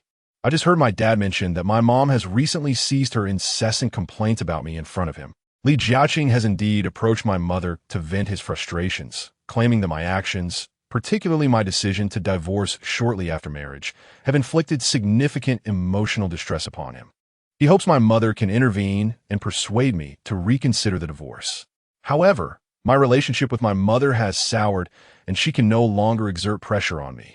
Consequently, Li Jiaqing, finding himself at a loss, resorted to threats, demanding compensation for emotional damages and reimbursement for wedding expenses if I insisted on going through with the divorce. After hearing this, I was at a loss for words. How can his thought process be so peculiar? Is it any wonder he remains unmarried at over 30? He finally found someone of your decent background and character, and of course, he sought to seize the opportunity to marry you. Yet, little did he know that you're not the type to be easily manipulated. After all his efforts, he has failed to achieve his goal, which must surely leave him feeling desperate. As Xiaming spoke, he approached the dining table, and Wu Qianqian instinctively followed suit and took a seat. However, instead of picking up her utensils, she gazed earnestly at Xiaming and posed a thoughtful question. Xiaming, in truth, we are merely 50 steps away from 100. Consider this. He is 30 and still unmarried. But are we not also 30 and yet to be wed? Your previous assertion seems rather inappropriate. Indeed, I may have overgeneralized. Yet a portion of my statement holds truth. I do not deny that some remaining bachelors are exceptional individuals. But have you not observed the data analyzing the ratios of unmarried men and women? Nowadays, many unattached women are elite professionals residing at the pinnacle of the social hierarchy, while many unattached men languish at the bottom. Why is the marriage rate stagnating? It is due to the disparity in status between these unmarried men and women. Upon hearing Wu Qianqian's perspective, Xiaming engaged in the discussion. In terms of Li Jiaqing's career, he occupies a relatively high position within the hierarchy. However, if he is indeed part of such a tier, why is he still unmarried at over 30? He likely believes he possesses a golden opportunity and must find a partner of equal standing. Yet, given his personality, do you think women of comparable status would not aspire to find someone better? Some older women might settle, but over time, few can tolerate his peculiarities. To put it plainly, modern women are far from foolish. How could they possibly endure someone so self-centered for an extended period? Wu Qianqian nodded vigorously in agreement, yet fixed her gaze upon Xiaming, remaining silent for a moment before summoning the courage to ask, Xiaming, I sense a certain disdain and even aversion towards men in your demeanor. Have you suffered some past harm? No sooner had she finished speaking than Xiaming, mid-sip of water, sprayed it across the room, choking as he coughed incessantly. Could it be that I have struck a chord? Wu Qianqian raised an eyebrow at the sight. I sincerely apologize. You did not guess correctly. However, this may be related to my personal experiences. In my previous job, I encountered a selfish male superior and inept male subordinates, and I have also faced various challenges in the workplace. Although I have gone through experiences that many women may inevitably encounter in their lives, I have not allowed them to harm me. I firmly believe that there are still good men in this world, and who knows, perhaps one day I will encounter one. Thus, I candidly criticize reality. Yet I am not disillusioned by it. I continue to face life with optimism, and that is simply how it is. Thank you, Ming. You truly embody positive energy. I admire you. Upon hearing this, Wu Qianqian felt a wave of emotion. Reflecting on her own sheltered existence, she felt gratitude towards her parents for their care and support, while also resolving to learn to independently confront the various challenges life presents. Chapter 41. Is it truly harmful to others yet beneficial to oneself? In an effort to resolve matters swiftly, Wu Qianqian arranged to meet Li Jiaqing at a nearby tea house after work the following day. She even took an extra half-hour off to arrive early at their agreed-upon location, where she settled into a quiet corner, reminiscing about her rehearsal with Xie Ming the previous night. However, it could hardly be termed a rehearsal. Rather, it was a discussion where they endeavored to envision various scenarios and their corresponding responses. After all, divorce is a significant affair, and Li Jiaqing is not an easy individual to contend with. As fate would have it, Wu Qianqian had scarcely settled in when Li Jiaqing also arrived ahead of schedule. Once seated, they each had a cup of tea before them, accompanied by several plates of snacks. Initially, the typically assertive Li Jiaqing sat in silence, holding his teacup.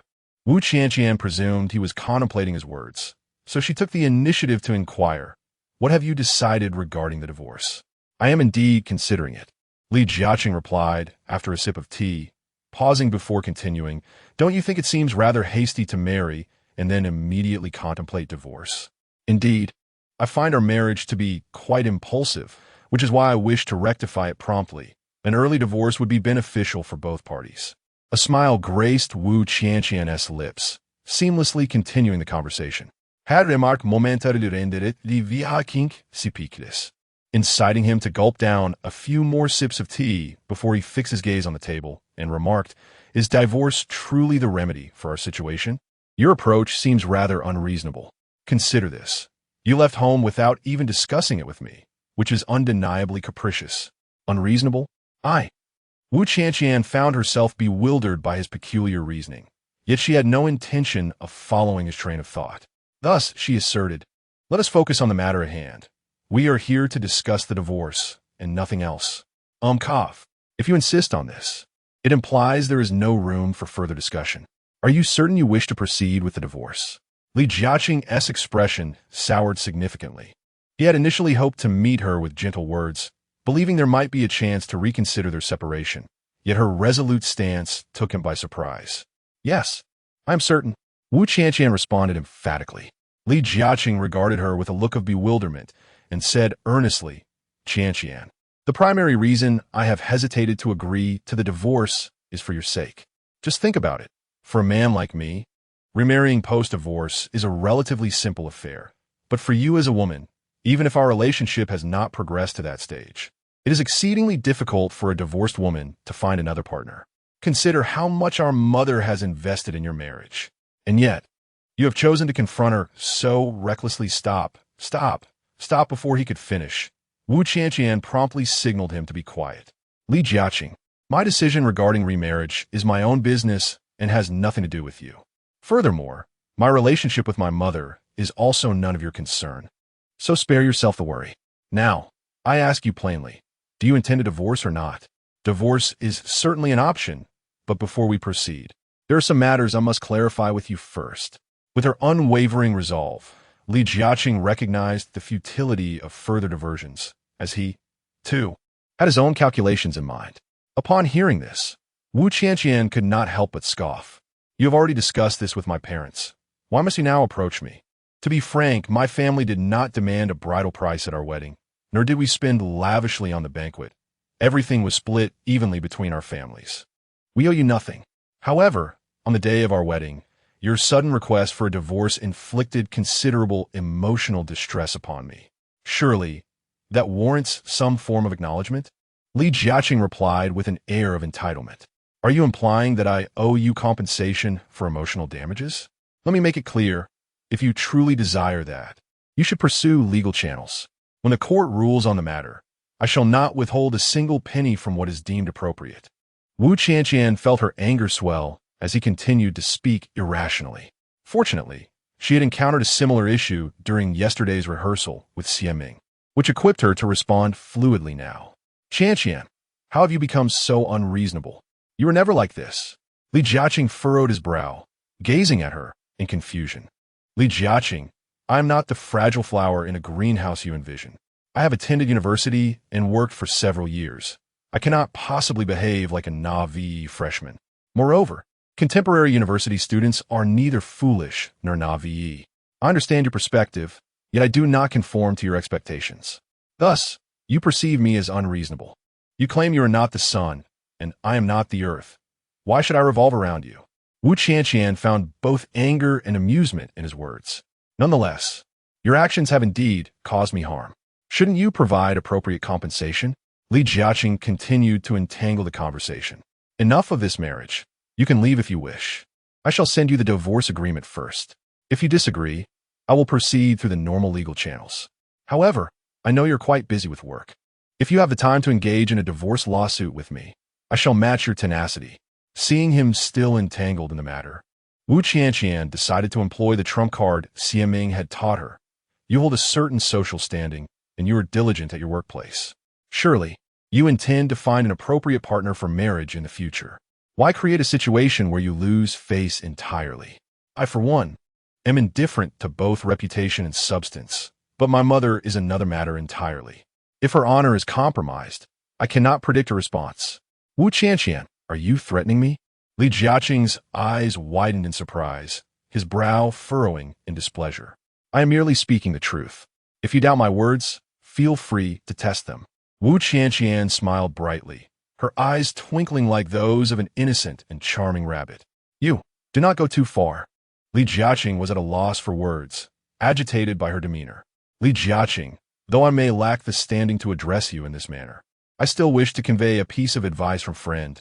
Do not underestimate others' intelligence. After sincerely expressing her thoughts, Wu Qianqian swiftly shifted the conversation back to divorce matters. Regarding the divorce, will you make a decision in person today, or will you reflect on it further at home?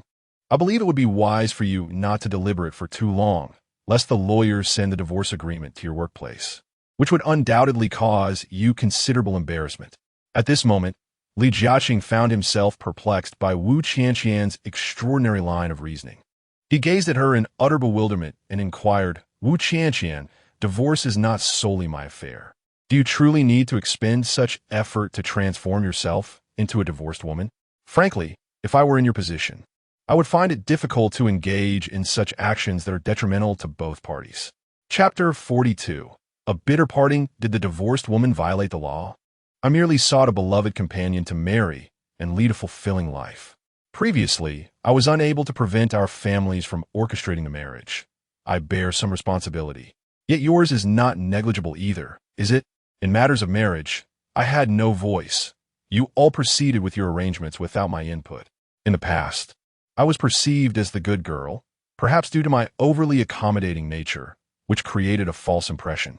However, I possess principles and am not merely a naive rabbit to be bullied. Wu Qianqian deeply felt that her values clashed with those of Li Jiaqing and was grateful for having proposed divorce on their wedding day. Otherwise, she would undoubtedly be enduring a more distressing existence now. Upon hearing her claim of responsibility, Li Jiaqing, disregarding her subsequent words, eagerly interjected, Indeed, you acknowledge your responsibility. So you must now bear it. Even if you insist on a divorce, you ought to compensate for my losses. Am I now inexplicably the divorced man? If I cannot seek reason from you, to whom shall I turn? What of it if I am a divorced man? Did you not just say that divorced men are easier to find partners for? You have been vocalizing my faults and scheming how to find your next partner. Why now demand that I be accountable to you? I owe you nothing. If we are to discuss responsibility, is yours not greater? Should I not seek reason from you and demand compensation? As Wu Qianqian spoke, her anger escalated, and she found him increasingly incomprehensible. She had intended to use this occasion to communicate effectively about their divorce, yet it seemed she would leave empty-handed. Resolved to cease entangling with Li Jiaqing, she picked up her bag and phone, standing to declare enough. Since we cannot communicate, I shall leave the divorce proceedings to my lawyer, if necessary. We shall see this in court. As she exited without a backward glance, an irate Li Jiaqing hurriedly pursued her, only to be halted at the door by a staff member requesting payment. Resigned, He muttered a few curses under his breath and complied, making his way to the front desk to settle the bill. After paying, he felt an acute dissatisfaction and promptly took a photo of the bill, sending it to Wu Qianqian with a request for her to cover half of the refreshment costs. In less than 5 minutes, he received a red envelope from her via WeChat. Upon opening it and seeing that she had paid the full amount, he could not help but scoff, muttering, "Well, at least she knows her place." Upon returning home, Wu Qianqian was seething with frustration. Since moving to Xie Ming's residence, she felt her temper had grown, and she had shed all pretense. No longer did she need to constantly remind herself to consider the emotions of those around her, to maintain a compliant image, or to fulfill others' demands. She had learned to treat herself kindly, no longer feeling compelled to wear a forced smile to appease others or to sacrifice her own well-being for the sake of their opinions. When she opened the door, she found Xie Ming choking on a bowl of spicy turkey noodles. Hearing the door, he grabbed a napkin to wipe his mouth and, with a hoarse voice, inquired, "How did your conversation with Li Jiaqing go?" Initially filled with frustration, Wu Qianqian couldn't help but chuckle at her friend's bewildered expression and promptly waved her hand, saying, "You should take care of yourself first. Drinking some cold water should help." Xie Ming pointed to a glass of cold water on the table, frowning as he remarked, "I drank it, but it doesn't seem to work.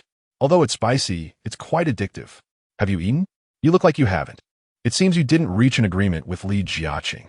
"You guessed correctly," Wu Qianqian replied, setting down her bag and changing into slippers before taking a seat at the dining table. She recounted her entire conversation with Li Jiaqing to Xie Ming. As expected, he was at a loss. As for the mental damages and various compensations, I believe he wants them, but understands he may not actually receive them. He is just holding in his frustration, and it's hard for him to save face. It's rather pitiable when you think about it. He had a stable job, yet his character leaves much to be desired. Upon hearing this, Xie Ming couldn't help but express his sentiments. "But I heard he performs exceedingly well at work, is diligent, respects his superiors, and often volunteers for overtime. Everyone has dual aspects to their personality. He is still young and clearly aspires to climb the ranks. However, in his personal life, he truly needs to learn and improve. All right, let us not dwell on him. He will surely reach out to you soon, and the divorce issue will be resolved quickly. Don't worry too much. Focus on eating, drinking, and working hard each day." Xie Ming maintained an optimistic outlook regarding Wu Qianqian's divorce. It's easy for you to say, but the thought of divorce feels like a thorn lodged in my throat. Until it's removed, I won't find peace. Things must be resolved step by step. Being anxious won't help. Should I really have the lawyer send him the divorce agreement? Wu Qianqian was eager to settle the divorce matter. First, send him an electronic copy and see how he responds. I'll tell you, haste makes waste. If you don't give him some leeway, he might just drag his feet on the divorce. Xie Ming had only suggested she mention it verbally before, not to take immediate action. All right, I will follow your advice. Eager to finalize the divorce, Wu Qianqian could think of no better solution than to accept Xie Ming's suggestion. On Thursday evening, Lu Xiaona called Xie Ming, requesting that he visit her family home. She didn't elaborate much on the phone, but her tone suggested something was amiss. Considering that her life had been relatively peaceful lately and that she had submitted her column ahead of schedule, he readily agreed. Privately, he thought Lu Xiaona's divorce could serve as writing material, but given her current circumstances, he felt it inappropriate to inquire further and decided to wait until matters were resolved to discuss it with her. As it was quite late, Xie Ming had no time to purchase anything, arriving empty-handed at Lu Xiaona's family home. Her family warmly welcomed him, offering tea and refreshments. Just as Lu Xiaona led him into the bedroom, Li Chunyan entered the house. Upon hearing about their daughter's situation, Lu's elderly parents naturally felt a sense of discomfort. However, having lived their lives as honest individuals, they found themselves unable to offer their daughter any practical advice. Thus, when their daughter's two friends arrived, they instinctively occupied themselves in the living room, playing with their grandson. What new developments could there possibly be? Before Xie Ming could even take a seat, he was already bustling with inquiries. The usually composed Li Chunyan took a seat at the foot of Lu Xiaona's bed, silently observing her. Chapter 43. A burden with no outlet, Lu Xiaona raised her gaze to Li Chunyan and stole a glance at Xie Ming. Her brow furrowed as she began to speak. In the past few days, I have visited several law firms in search of a lawyer.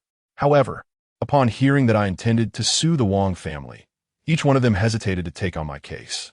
It seems that the Wong family wields considerable influence. I never expected such a revelation. Siaming, well aware that in this small third-tier city, connections often trump merit, understood the situation. Although Liu Xiaona's family was not in dire straits, the Wong family sway was undeniably greater. Indeed, I was also taken aback. During my initial consultations, they were quite welcoming, but once they learned of my intention to litigate against the Wong family, their demeanor changed instantaneously. No amount of compensation would persuade them to accept my case. Liu Xiaona's expression darkened as she continued. To be honest, I anticipated some difficulties in securing legal representation. Yet I never imagined that I would be turned away from multiple firms. It feels as though I possess a legitimate grievance, yet I have nowhere to voice it. Are you merely seeking consultations, or do you genuinely intend to confront them in court? Siaming probed further into her intentions. Liu Xiaona hesitated, her eyes clouded with uncertainty. After a brief pause, she replied, I would prefer not to escalate matters to the courtroom. It would be ideal if we could reach an amicable agreement. However, if negotiations ultimately fail, I may have no choice but to pursue legal action. Then you should sit down with the Wong family and discuss the custody of the child, as well as the compensation they might offer you. After all, you have been married to Wang Weisheng for over 7 years. One has managed the household expenses while the other has raised a child. Regardless of their lack of gratitude, they cannot expect you to leave empty-handed. Li Chunyan approached Liu Xiaona's divorce situation with a mindset focused on negotiation. During the days you've spent away from home with the child, has anyone from their family reached out to you? It appears that their intention to maintain control over the child was merely a tactic to manipulate you. Now that you have returned to your parental home with the child, I can only imagine their frustration, Siaming surmised, despite having no direct dealings with the Wong family. He could glean their sentiments from their treatment of Liu Xiaona. Yes, indeed. My in-laws have called me several times. I answered twice, but have since stopped responding. Wang Weisheng has been relentless in his attempts to contact me, yet I have refrained from answering his calls.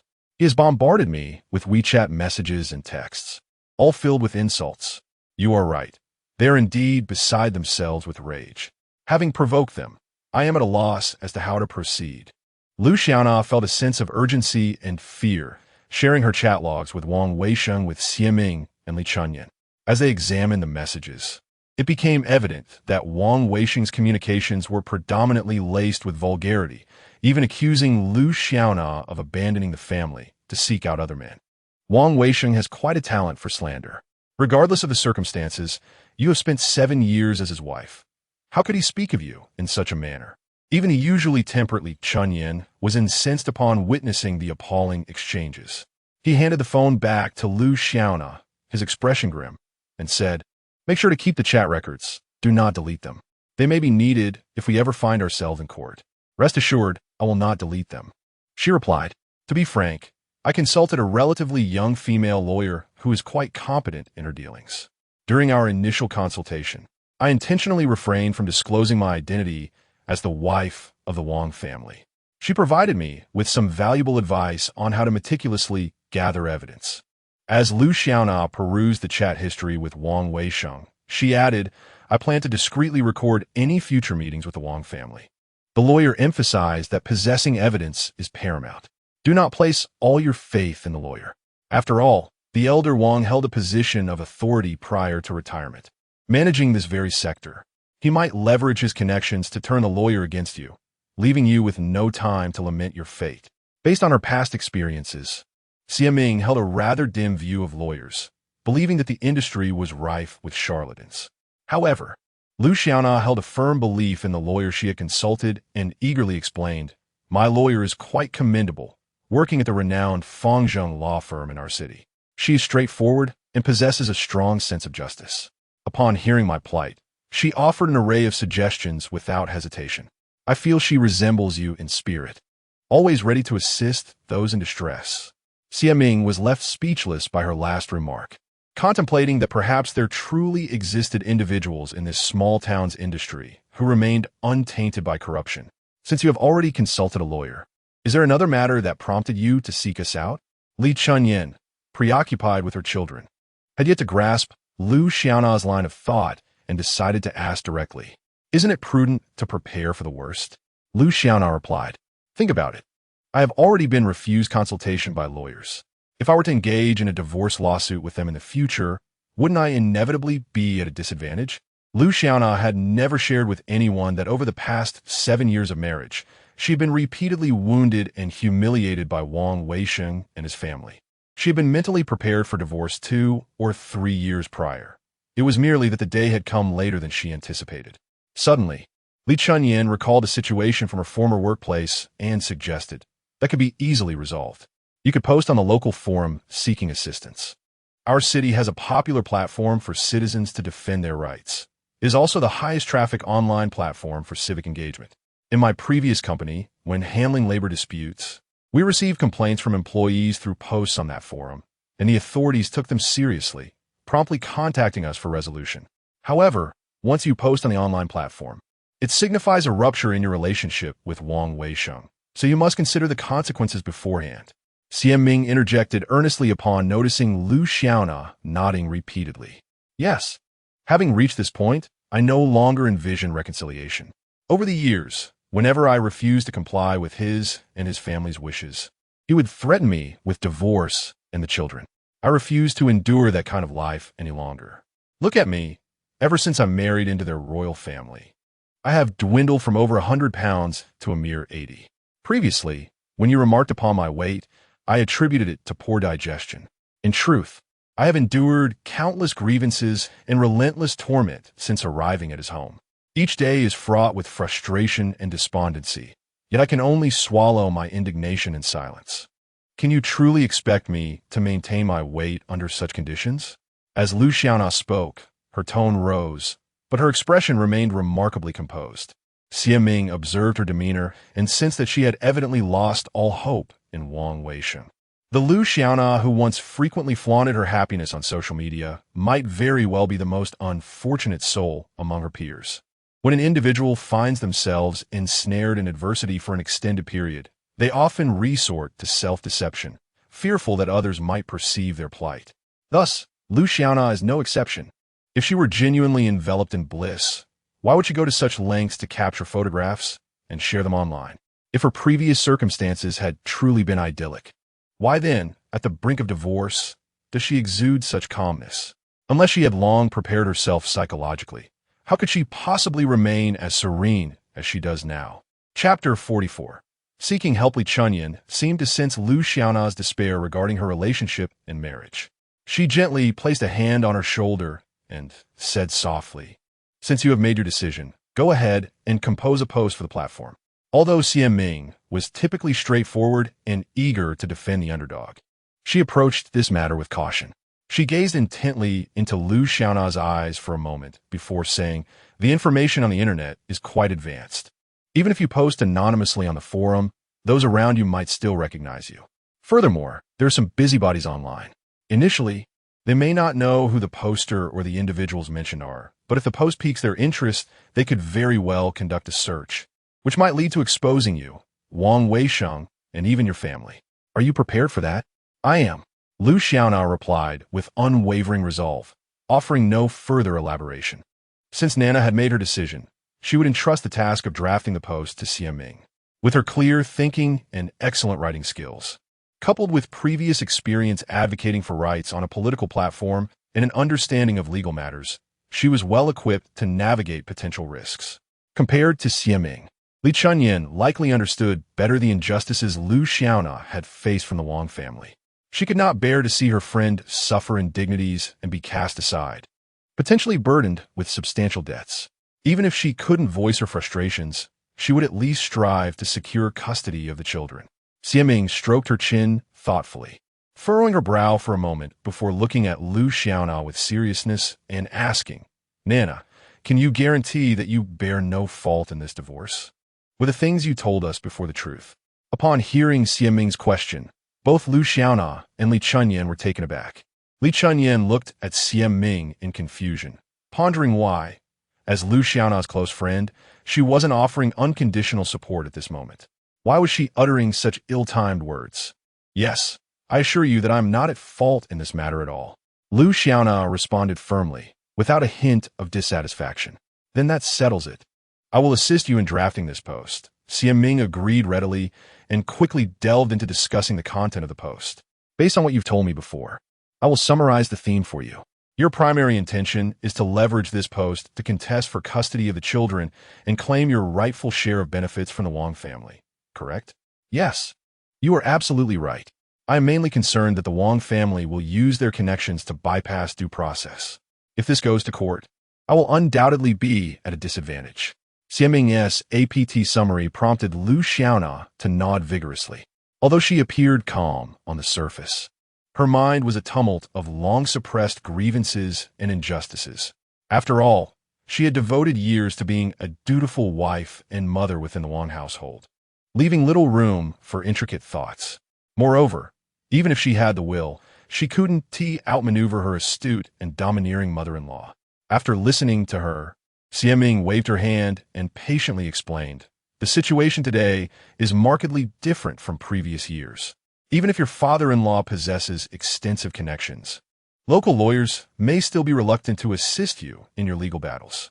However, the courts are committed to transparency, fairness, and justice. Consider this. Which judge would disregard the integrity of a law for the sake of a disgraced retired official? In this current climate of anti-corruption efforts, it is unlikely that any public servant in our key province would dare to jeopardize their livelihood. That said, I understand your perspective. Regardless of the circumstances, we should cautiously test the waters to prevent any unjust treatment you may encounter for reasons beyond your control. Who knows? Once you post your situation, perhaps some netizens will offer valuable advice.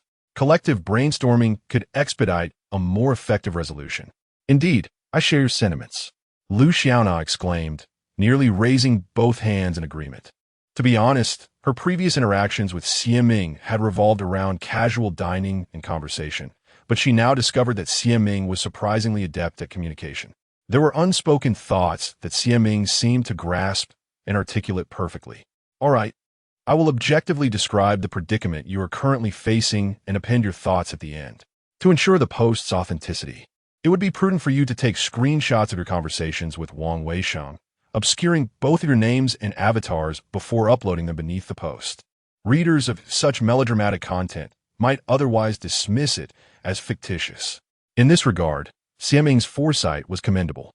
She believed that if she had committed to assisting Lu Xiaona, she must treat the matter with the seriousness it deserved. Half-hearted efforts were simply not her style. Exactly. Nowadays, many literary websites are rife with sensational tales of wronged women and abandoned spouses.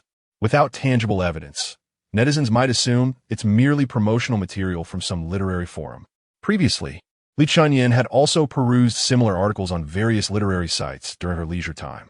Had Xiaming not brought it up first, she would have reminded Lu Xiaona herself. "All right, I will take the screenshots of our chat records now. When the time comes, I will need your help to edit the sensitive parts," Lu Xiaona remarked, feeling as though she had entered an entirely new realm. The notion of posting for assistance and using screenshots as evidence was foreign to her, and she never anticipated she would engage in such actions. Had Wang Weisheng not compelled her towards divorce, she might still be enduring her miserable existence in silence. It seems that individuals often only rise to resistance when pushed to the brink. As they spoke, Xiaming had already settled at her computer, opening a Word document, her fingers dancing across the keyboard, producing a crisp cadence. In less than 20 minutes, she had swiftly composed a heartfelt plea of over 1,000 words. The introduction detailed the origins and progression of the matter, followed by Lu Xiaona's reflections, concluding with a mother's earnest request for assistance. Upon completion, Lu Xiaona had already obscured the sensitive parts of her WeChat chat records with Li Chunyan. Xiaming seamlessly integrated the edited screenshots into the document, ensuring that Lu Xiaona could upload the images in the correct sequence when she posted. "This is my draft. After you revise it according to your own ideas, you can register and post on the forum." After correcting some typographical errors, Xiaming stood up from the computer desk. "Oh, I have already registered Nana. I have sent her the username and password," Li Chunyin, while speaking, walked over to the computer and joined Lu Xiaona in reviewing the content written by Xiaming. Although she was aware that Xiaming made a living through writing, she still felt a sense of curiosity about the post he had crafted. Chapter 45. Ample preparation. As Li Chunyin squeezed herself in front of the computer, Lu Xiaona had already seated herself properly, intently perusing the post composed by Xiaming. Upon glimpsing the title, her eyes sparkled with intrigue, prompting her to read aloud. Husband suddenly proposes divorce, only to discover household debt exceeds $1 million. My goodness, what a splendid title. It instantly captivates one's desire to delve deeper into the narrative. You are truly remarkable. This style is quintessential for forum posts. However, I did not exert much effort in crafting the title. It merely emerged as the most fitting summary of your circumstances.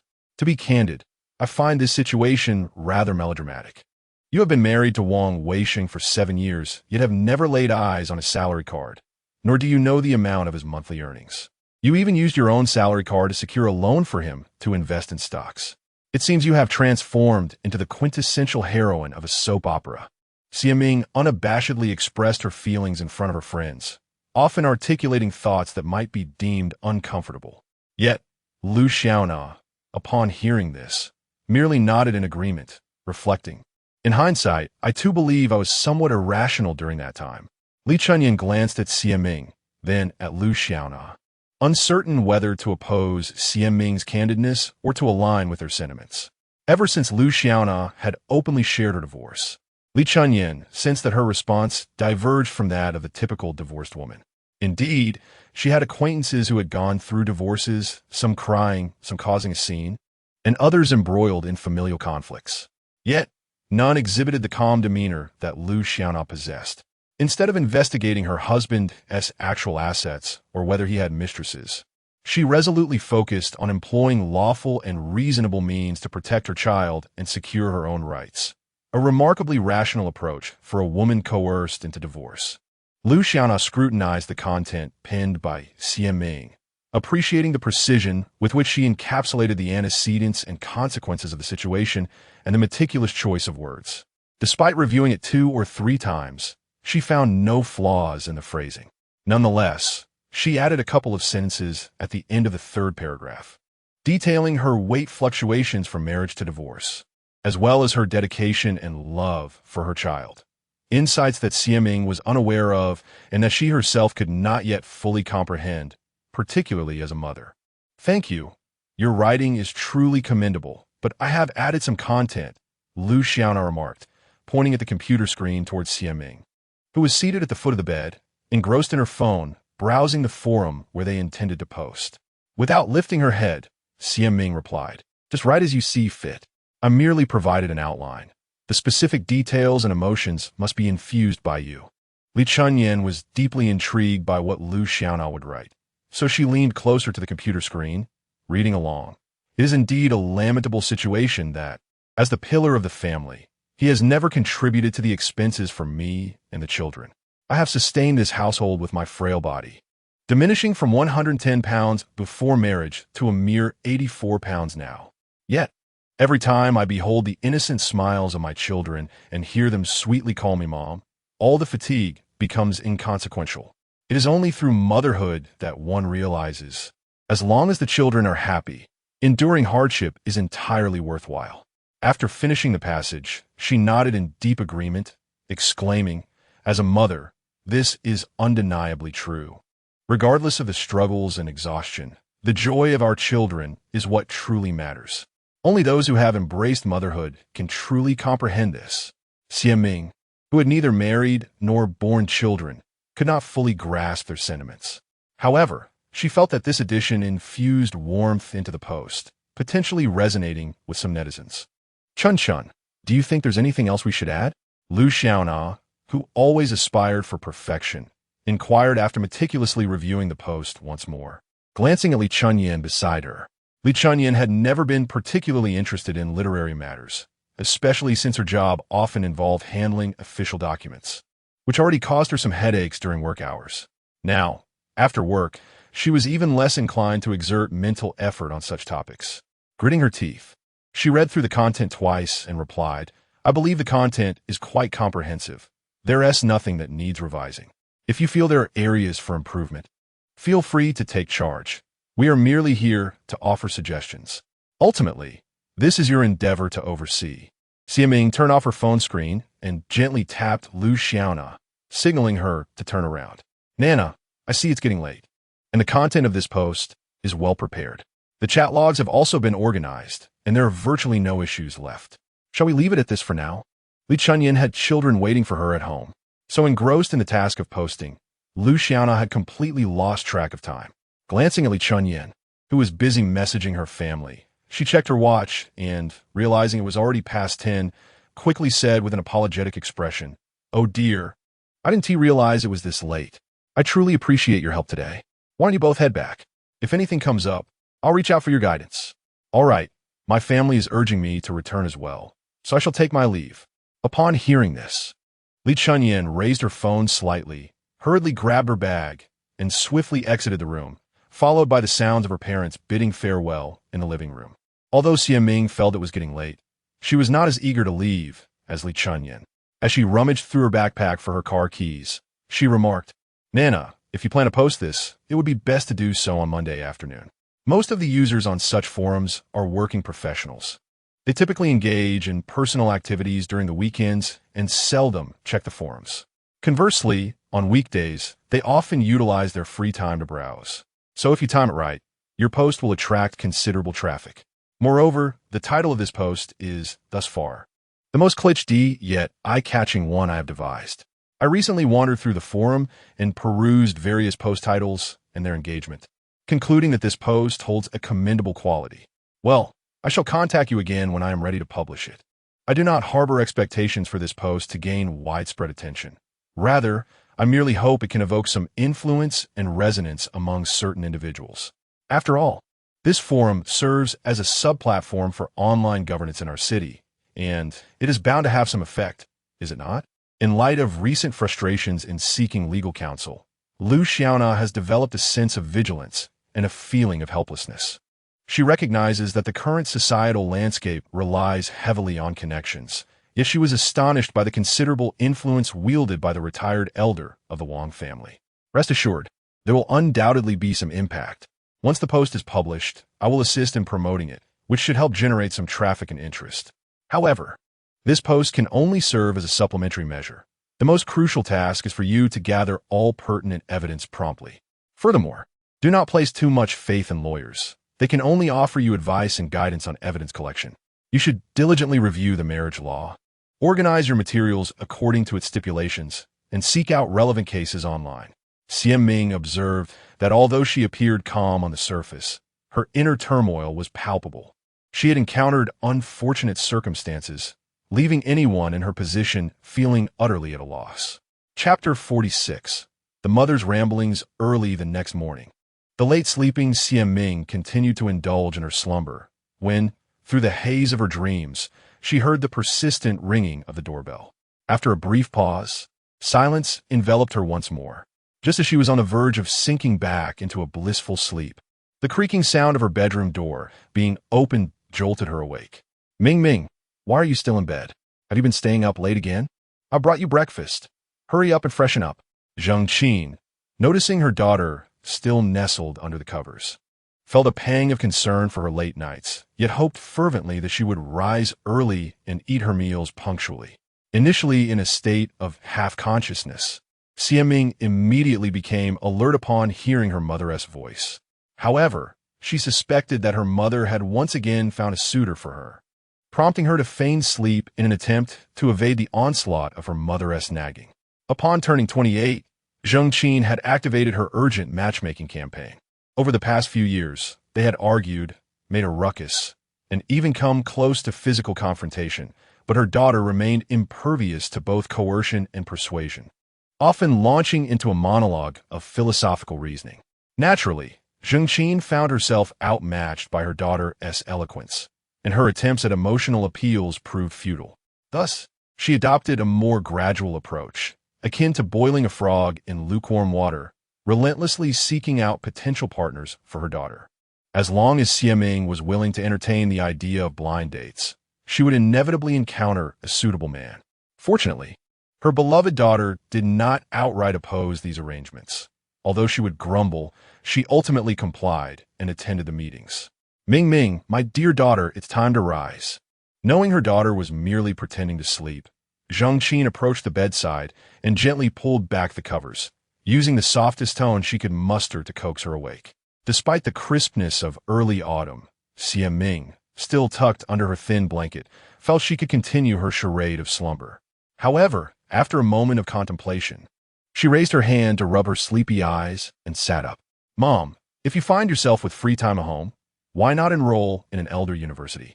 Who knows, you might meet a charming gentleman there, and I would wholeheartedly support your second chance at love." "Child, how can you spout such nonsense the moment you open your eyes? You've been avoiding love and marriage. I hardly have the leisure to pursue my studies. Now, get up and eat your breakfast."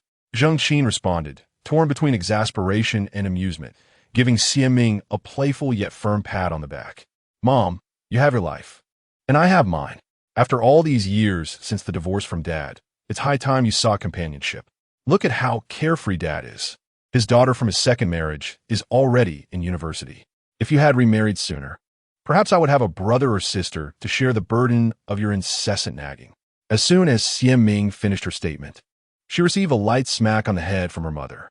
"You're becoming more outrageous with each word. How could I ever compare to your father? His current partner is his first love, his true soulmate. I wonder what he was up to before marrying me. So you see, Mom, it's high time you sought your own true love. But it's never too late, so do put in the effort." Xie Ming, ever audacious in her exchanges with her mother, touched the spot where she had been playfully hit and grinned.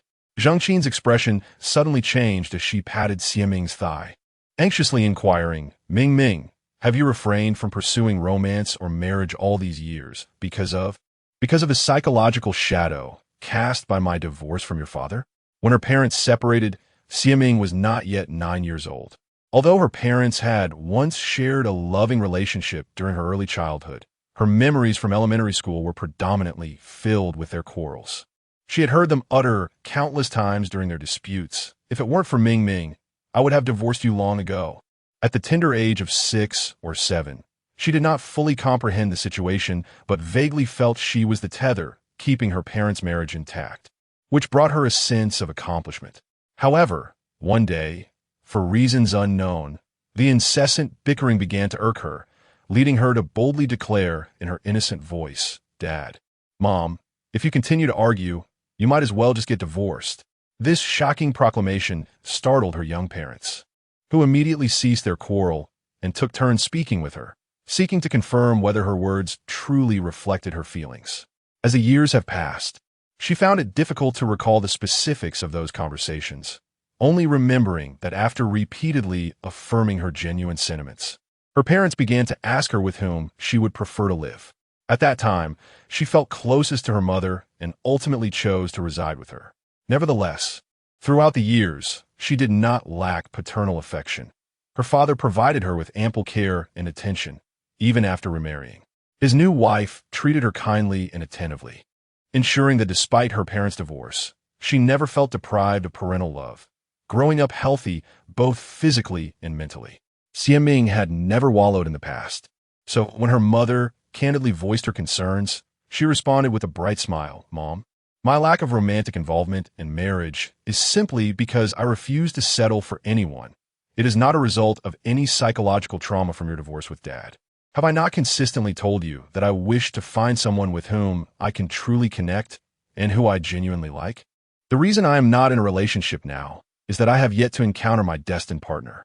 If one day I do meet him, I would not hesitate to pursue him, even if it meant a whirlwind marriage. Oh no, dear, a young lady must maintain her composure. Furthermore, hasty marriages are ill-advised. Just look at Qian Qian from Aunt Dan's family. Such a well-behaved child caused quite a stir, nearly driving Aunt Dan to her wits' end. Upon hearing this, Zhang Qin furrowed her brows and shook her head at her daughter. Thus, it is imperative to marry someone who is truly compatible. Otherwise, a forced union will inevitably lead to separation. There's an old saying that rings true. A forced melon is not sweet. Matters of marriage are best left to the discretion of the children. Ming, known for her impatience, nonetheless approached conversations with her mother with patience, gradually guiding the dialogue. She did not wish to engage in conflict. Instead, she hoped her mother would consider her perspective, understand her, and gradually become more open-minded. Over the years, there have indeed been many open-minded parents who refrain from interfering in their children's lives, instead choosing to focus on cultivating their own.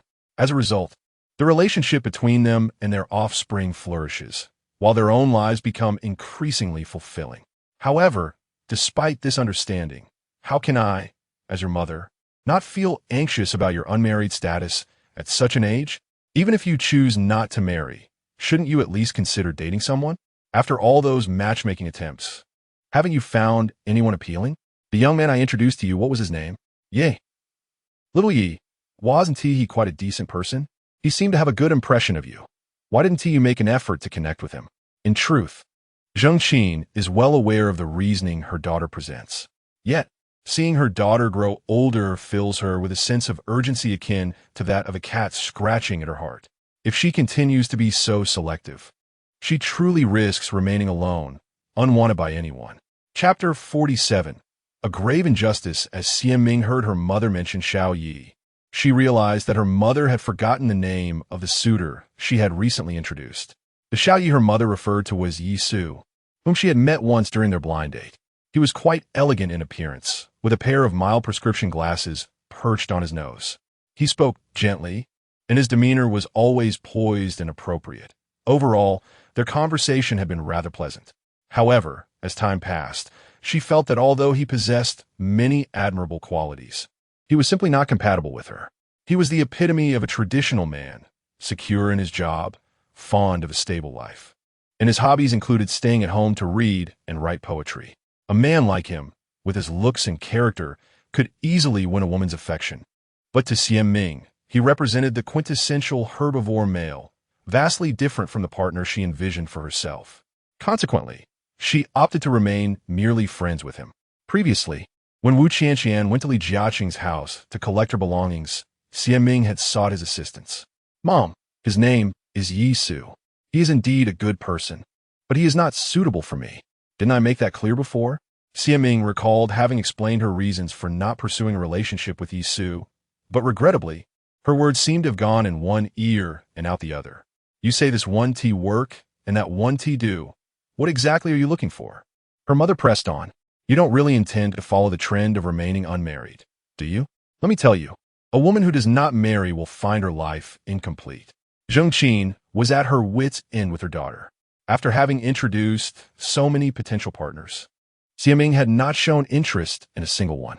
I simply haven't encountered the right one. Once I do, I will surely marry. Besides, isn't it nice to have a few imperfections in life? Who says life must be flawless? As soon as she finished speaking, her mother delivered a heavy pat on her back. Ming, sometimes you truly infuriate me. I wish I could open your head and insert my own thoughts. You, a young woman, insist on being so unconventional. You're still young now, but when you grow older, you might regret it. Oh, Mom, who goes through life without any regrets? One must learn to let go. Having spoken so much, Ming felt hungry. I'm off to wash up and have breakfast, she declared, opting to escape her mother's incessant lecturing. This child is so stubborn, Zheng Qin muttered, frowning as she watched her daughter dash into the bathroom. Yet she still tidied up the bedding for her. After listening to her mother's lengthy discourse, Ming indeed felt famished. She quickly brushed her teeth, washed her face, and rushed to the dining room. As expected, her mother had prepared her favorite tofu pudding and thin-skinned dumplings. Seizing the opportunity, while her mother was busy in the other room, she sat down and began to indulge. Little did she know that after only a few bites, her mother emerged from the bedroom, first checking the guest room before joining her at the dining table. Ming, tell me the truth. Is Qianqian staying with you? Zheng Qin inquired, her concern for another's daughter arising only because of her friendship with Shan Yu. Indeed, not long ago, one evening, she came running to me in tears, dressed in her pajamas, asking to stay at my home for a few days. How could I possibly refuse her? What if I turned her away and she encountered danger? After sharing this, Ming leisurely picked up a piece of food dipped it in vinegar, and took a hearty bite, savoring the taste with delight. "Oh, so she just moved in here?" Zhang Qin, intrigued by the gossip, leaned closer to Xian Ming and whispered, "Is she really planning to divorce her husband so soon after getting married?" "Seems so," Xian Ming replied. She spoke quite resolutely about it. "I even advised her that since she had already registered her marriage and held a wedding, she might as well try to make it work. If all goes well, she could even develop feelings for him." Xian Ming, effortlessly weaving a web of deceit before her mother, appeared unfazed, enjoying her breakfast heartily. Zhang Qin regarded her daughter with skepticism and cautiously inquired, "I heard from Aunt Dan that you were the one who encouraged her to divorce. She also mentioned that you incited Qian Qian to have a falling out with her mother and run away." Upon hearing this, Xian Ming slammed her chopsticks down, indignantly retorting, "How could Aunt Dan so unjustly accuse an innocent person? I took Wu Qian Qian in because she was temporarily homeless. What does her marriage or divorce have to do with me? Why would I encourage her to divorce? What benefit would that bring me? I don't charge her rent, nor do I make her do any chores. What am I gaining from this? It's ridiculous. Once Wu Qian Qian finishes work today, I will ask her to pack her things and leave. I offer my kindness only to have it misconstrued and slandered. What is this nonsense?" "Perhaps Aunt Dan was just speaking out of anger," Zhang Qin suggested gently. "She has calmed down these past few days and no longer blames you." Observing her daughter's face flush with anger, Zhang Qin quickly offered words of comfort. Although her previous comments were somewhat true, it was undeniable that Dan Ziyu suspected Xian Ming's influence over Wu Qianqian.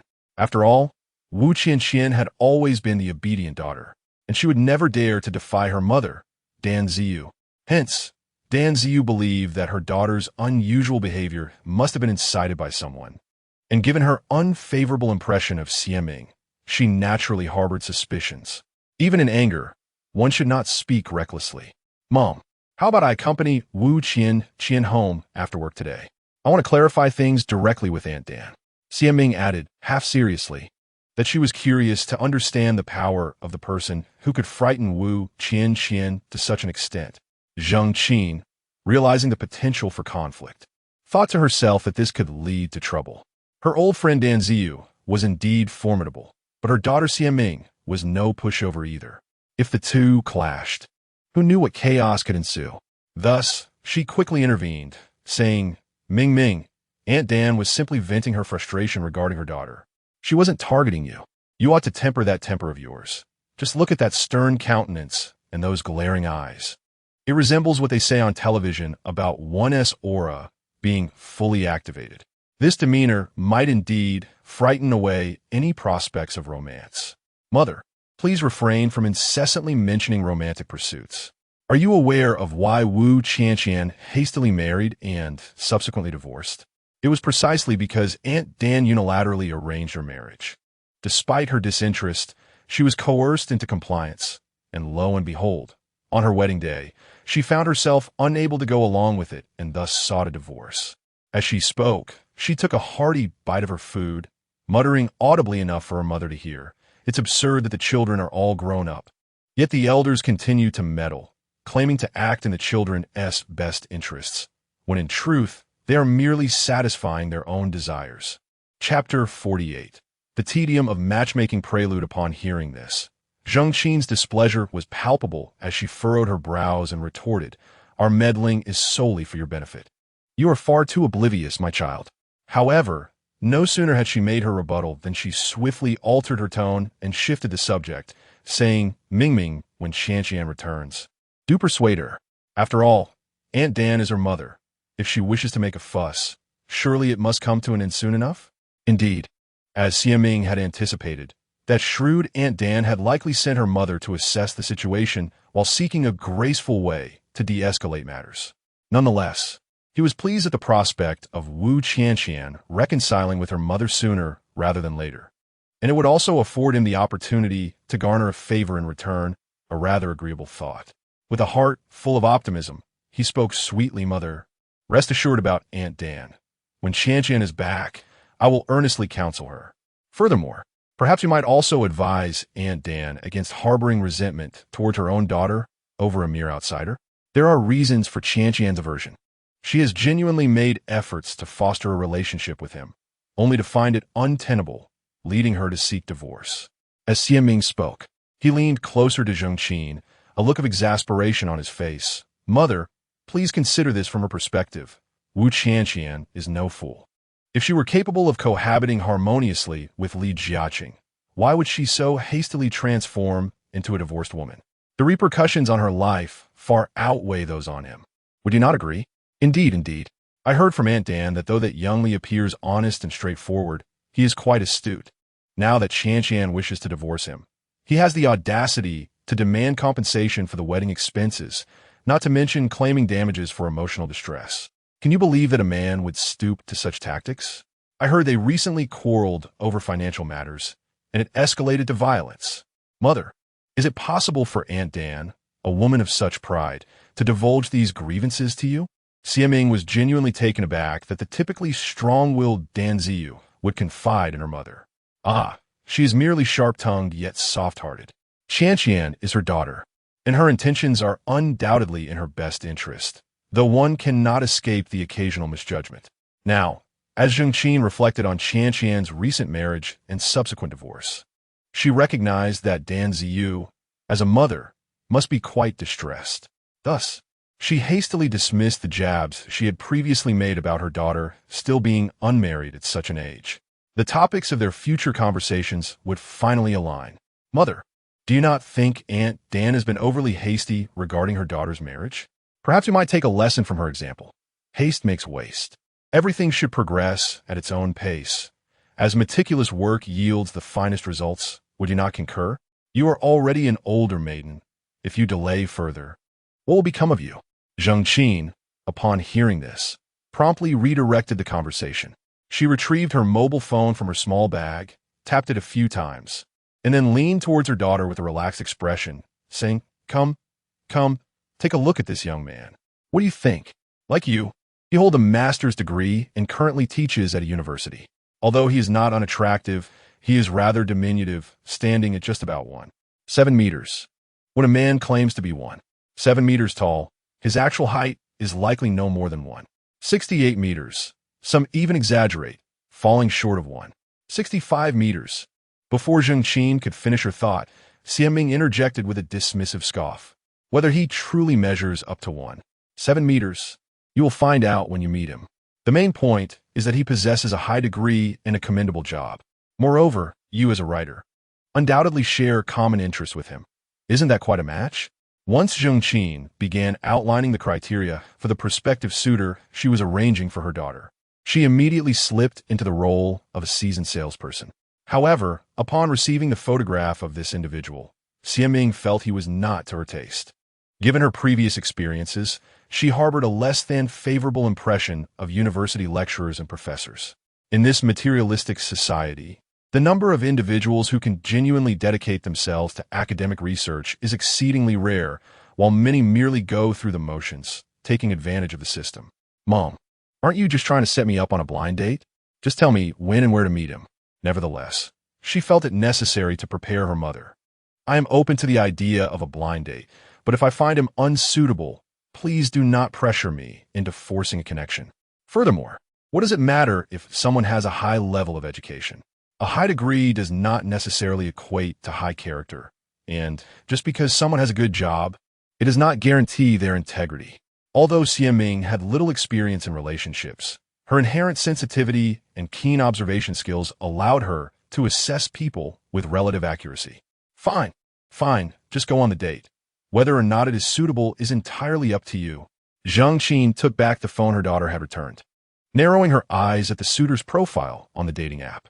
With a cheerful smile, she remarked, This young man previously expressed a desire to add you on WeChat.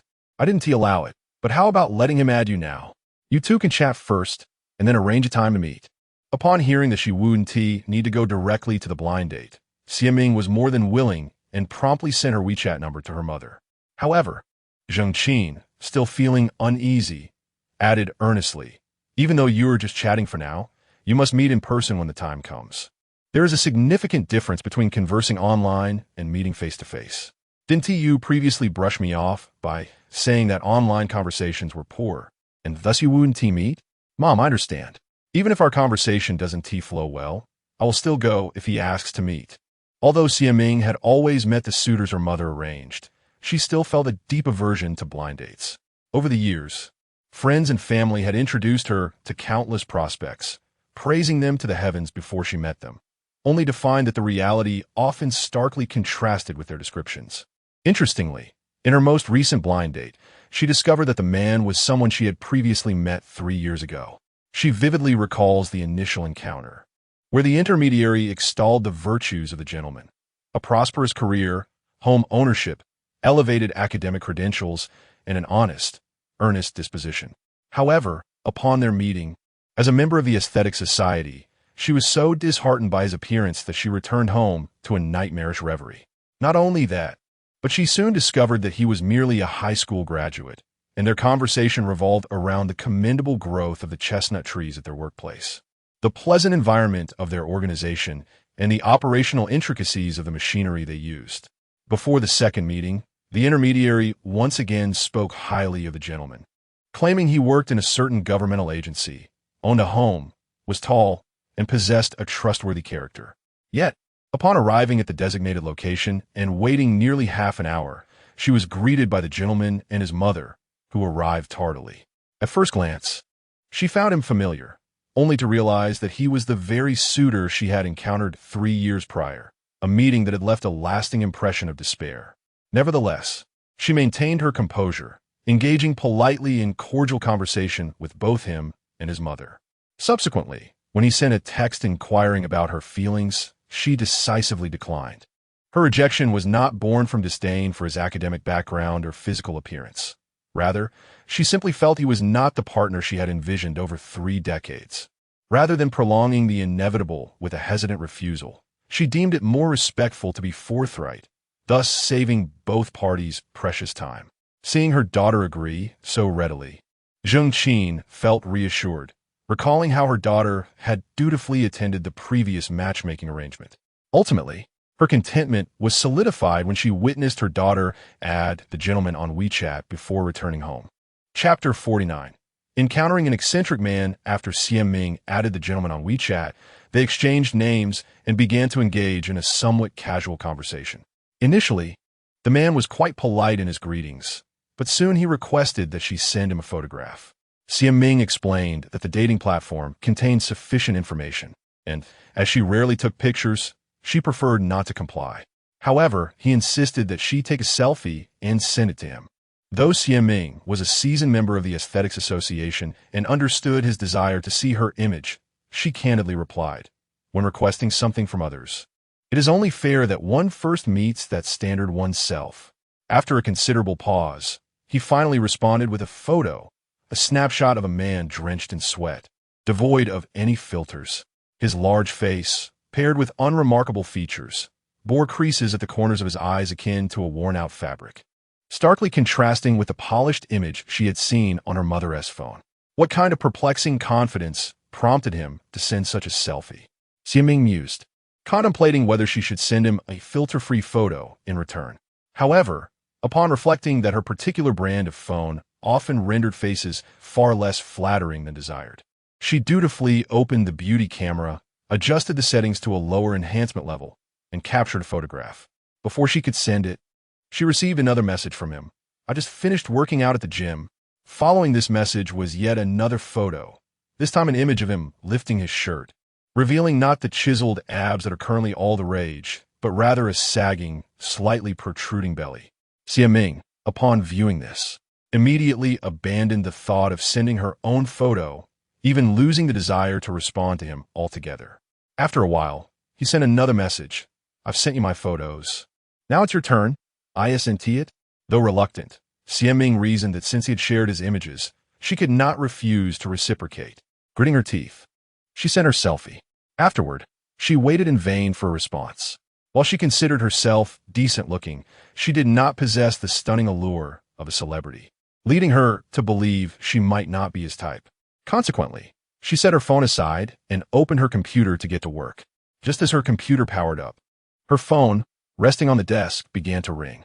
Noting it was an unfamiliar number, she assumed it was a telemarketing call, perhaps concerning credit card offers or local businesses, and promptly hung up.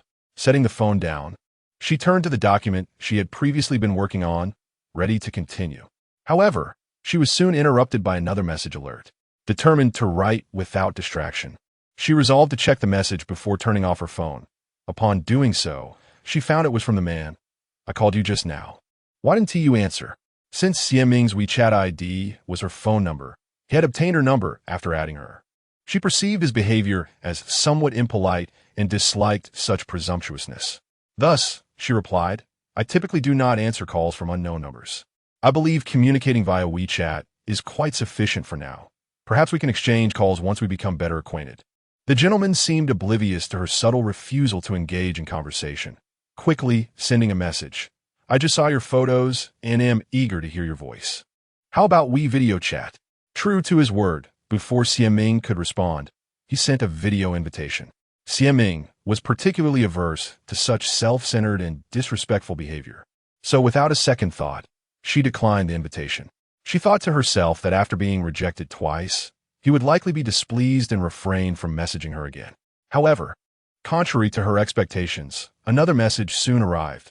"Why didn't you answer the video call? What were you doing?"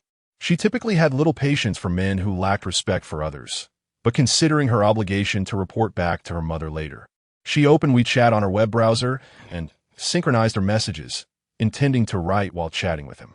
"Oh, I'm busy with work. Freelance writers are usually quite free, right? A video chat shouldn't be an issue, should it?" He persistently urged her to engage in a video call. "I generally prefer not to video chat with unfamiliar individuals." Xie Ming quickly typed back. After a considerable wait, just as she thought he might finally relent, another message arrived. "Are you a virgin? I only want to marry a virgin." Upon reading this, Xie Ming couldn't help but chuckle lightly. She had encountered a myriad of peculiar suitors over the years, and it appeared this one was no exception. At times, she genuinely wished for the opportunity to delve into the minds of such individuals, as the prolonged existence of patriarchal society had ensnared many men in outdated social norms. "So, are you a virgin?" Her reply dripped with a sarcasm only she could appreciate. "Of course not. What about you? Why won't you answer me?" He clearly held an inflated sense of self-worth. "If you're not a virgin, why do you insist that the woman must be one?" Xie Ming found herself wanting to conduct an interview with such men to examine their educational backgrounds and upbringing, compiling her findings into a guide to help women avoid self-centered, rigid thinkers. Historically, men have always demanded women to value themselves. Naturally, a husband must seek a virgin. Seeing his response, so unapologetically presumptuous, ignited a surge of frustration within her. She vehemently typed back. "In ancient times, during matriarchal societies, women seemed to think similarly. My requirements for a future partner are to value themselves and respect others. And clearly, you do not meet my criteria." After reading her message, he initially sent a blank expression, then replied, "Ha, the era of matriarchal society has long passed. We live in a time dominated by men. Look, most leaders in the country are male, and most heads of organizations are also male. What does that indicate? You must admit that in many aspects, men indeed surpass women." After reading the message, Xie Ming felt a mixture of irritation and amusement, pondering which era this man had seemingly traversed from. In this modern age, he still insisted on espousing patriarchal views. Was he truly out of touch? In the past, she would have presented him with facts and reasoned arguments. However, previous experiences had taught her that such efforts would be akin to playing the lute to a cow. In an instant, her patience for this man evaporated, and she curtly replied, "If you believe men are superior, perhaps you should consider emigrating." What did he mean by that? Clearly oblivious to her sarcasm, he promptly responded with another message. "If you're considering immigration, I recommend Denmark, France, Germany, or Norway. Surely there, you will find your own happiness." After sending her reply, Xie Ming chuckled quietly to herself in front of the computer. What on earth did he mean? Glancing at his message, she could hardly be bothered to engage further. Without hesitation, she closed the web version of WeChat and silenced her phone. She felt that wasting time on someone like him was utterly unworthy. He truly deserved to remain single for a lifetime. Chapter 50. The perfectionist Ming spent the entire morning before her computer, finally completing the manuscript she had previously left unfinished. Thanks to the man who had added her on WeChat, her productivity today had suffered somewhat. She could not fathom why. Despite being of similar ages and having undergone years of education, the disparities among people were so pronounced. Could be that family upbringing played a significant role? Did different familial environments truly shape distinct individuals? Her thoughts wandered, leading her to conclude that while formal education was undeniably important, the influence of familial education should not be overlooked, a matter beyond the control of an ordinary writer like herself. Though bookstores and libraries brimmed with literature on child education, and many around her had become parents themselves, how many could truly grasp the essence of these teachings? Numerous individuals purchased books only to peruse a few pages before relegating them to dust, while others misapplied the concepts, resulting in adverse outcomes. Many sought solace in the act of buying books. Otherwise, how could the myriad of tutoring and extracurricular classes maintain such popularity? As Ming mused in front of her computer, she felt compelled to interview Lu Xiaona once she resolved her divorce issues. Although Ming was not currently involved in a romantic relationship or contemplating child-rearing, she had observed the profound impact of education on molding both admirable individuals and those of lesser character through her various dating experiences. She believed that while she might never achieve the greatness of a literary figure like Lu Son, it was nonetheless essential for her to write a few essays to express her insights and reflections. Ignorance, she felt, led to detrimental effects on both oneself and others. With thoughts of Lu Xiaona in mind, Ming dialed her number. As soon as the call connected, she eagerly inquired, "Nana, have you posted yet? It's Wednesday already. If you delay any longer, you'll have to wait until next week. Or have you managed to resolve everything without needing to post?" "Not quite. I just want to refine the post a bit more. I showed it to my sister, and she helped me rephrase a few sentences. I'll send it to you shortly. If you think it's satisfactory, I'll post it today." Ming found herself perplexed by Lu Xiaona's thought process. Often, one must act decisively to seize the best moments for action. Though she initially refrained from commenting, she couldn't help but express her concern. "Nana, do you have other considerations? Has the Wang family softened in their stance since you took the child?" "I have no other intentions. The Wang family is not likely to relent. I simply wish to ensure the post is flawless, so no one can find fault with it." Lu Xiaona was known for her stubborn pursuit of perfection in certain matters. "Do you know how Yu Fei met his demise?" Ming sighed, maintaining her patience as she posed the question. "Of course, he was betrayed by Qin Hui. Indeed, he was unjustly condemned by Qin Hui under fabricated charges." Ming continued to elaborate into the phone. "Ultimately, no matter how perfect your actions may be, those who relish finding flaws will always wield their twisted logic against their adversaries. Why are you dawdling? Perhaps the Wang family is using this time to consult a lawyer and devise 100 strategies to counter you. If you lose the initiative, you will have no time to lament.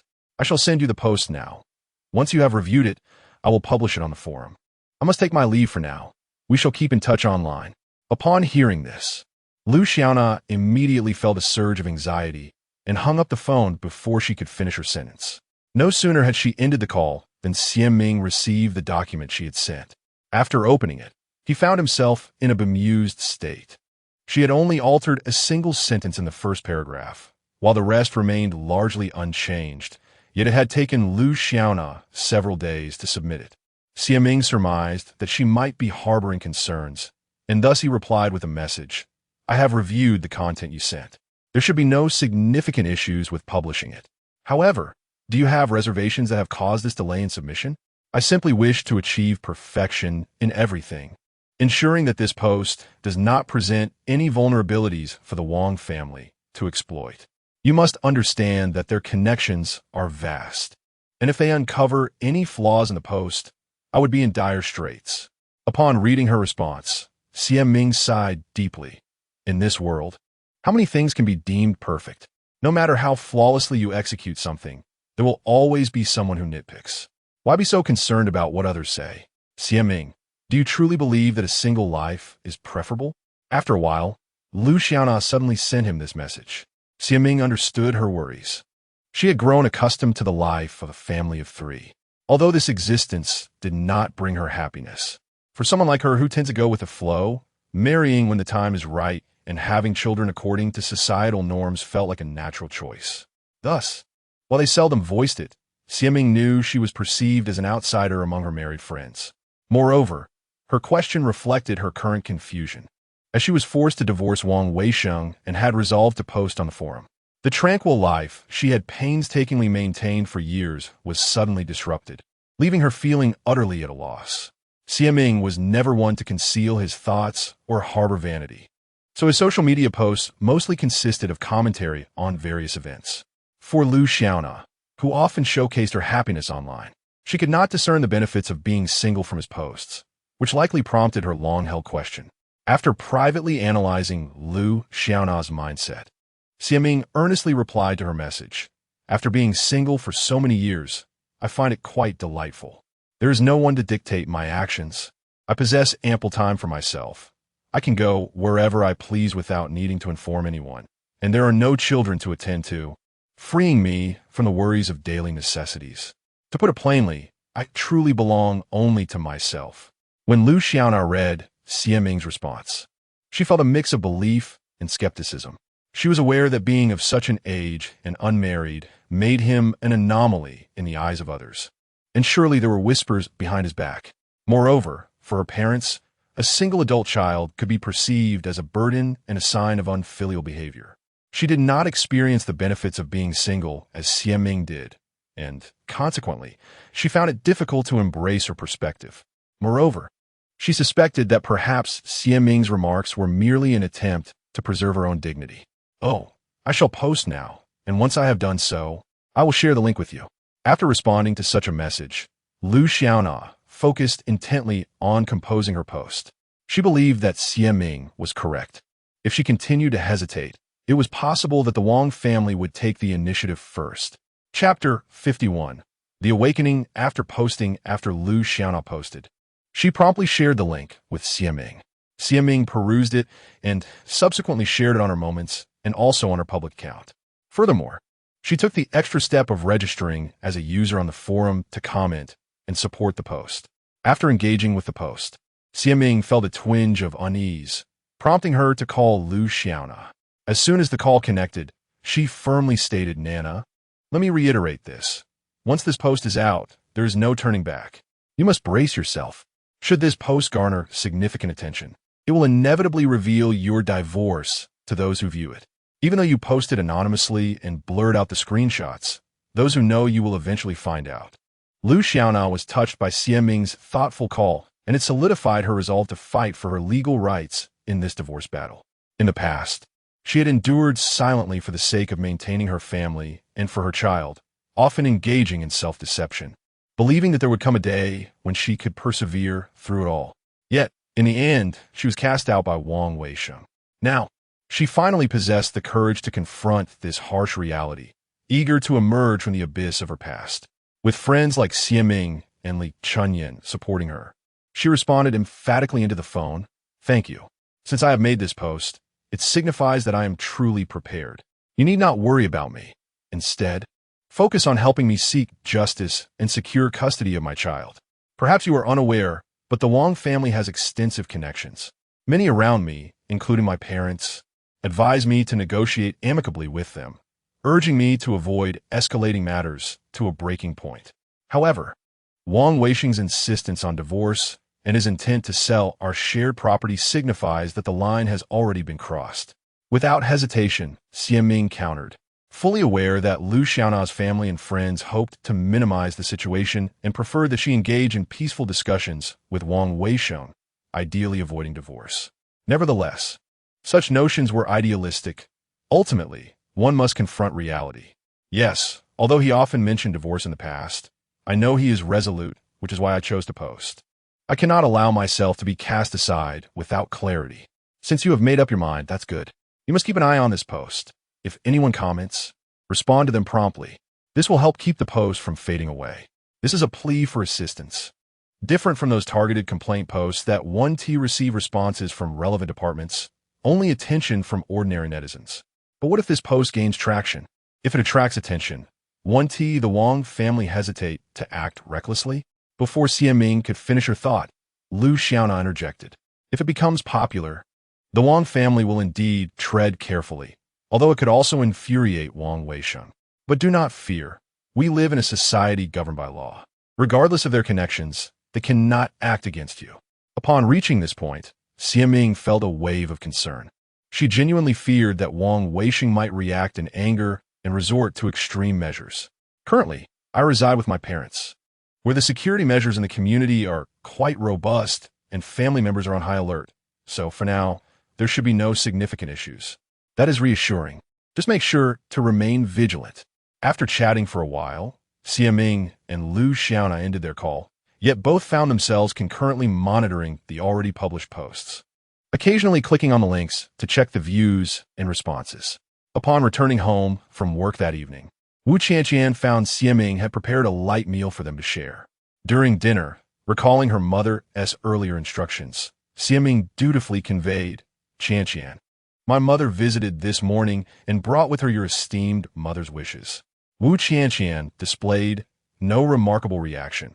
She picked up her chopsticks, placed a piece of smashed cucumber in her bowl, and turned to Xie Ming, saying, "My father also mentioned that I should visit home when I have some free time, and apologized to my mother, suggesting I provide her with a graceful exit so that we can coexist without conflict. And what about your divorce from Rejection?" Xie Ming pondered that despite the tumultuous journey, the outcome for Wu Qianqian seemed likely to be favorable. "He contacted me yesterday and appeared somewhat more accommodating. Unlike our previous interactions, I must thank you for teaching me that clever tactic." I can now vividly imagine the look of terror on his face when he receives the package, followed by his relief upon reading the delivery note. Wu Qianqian said, smiling with her eyes narrowed, feeling an indescribable sense of satisfaction. With a burden on her heart seemingly about to be lifted, she finally felt she could breathe easier. That is good.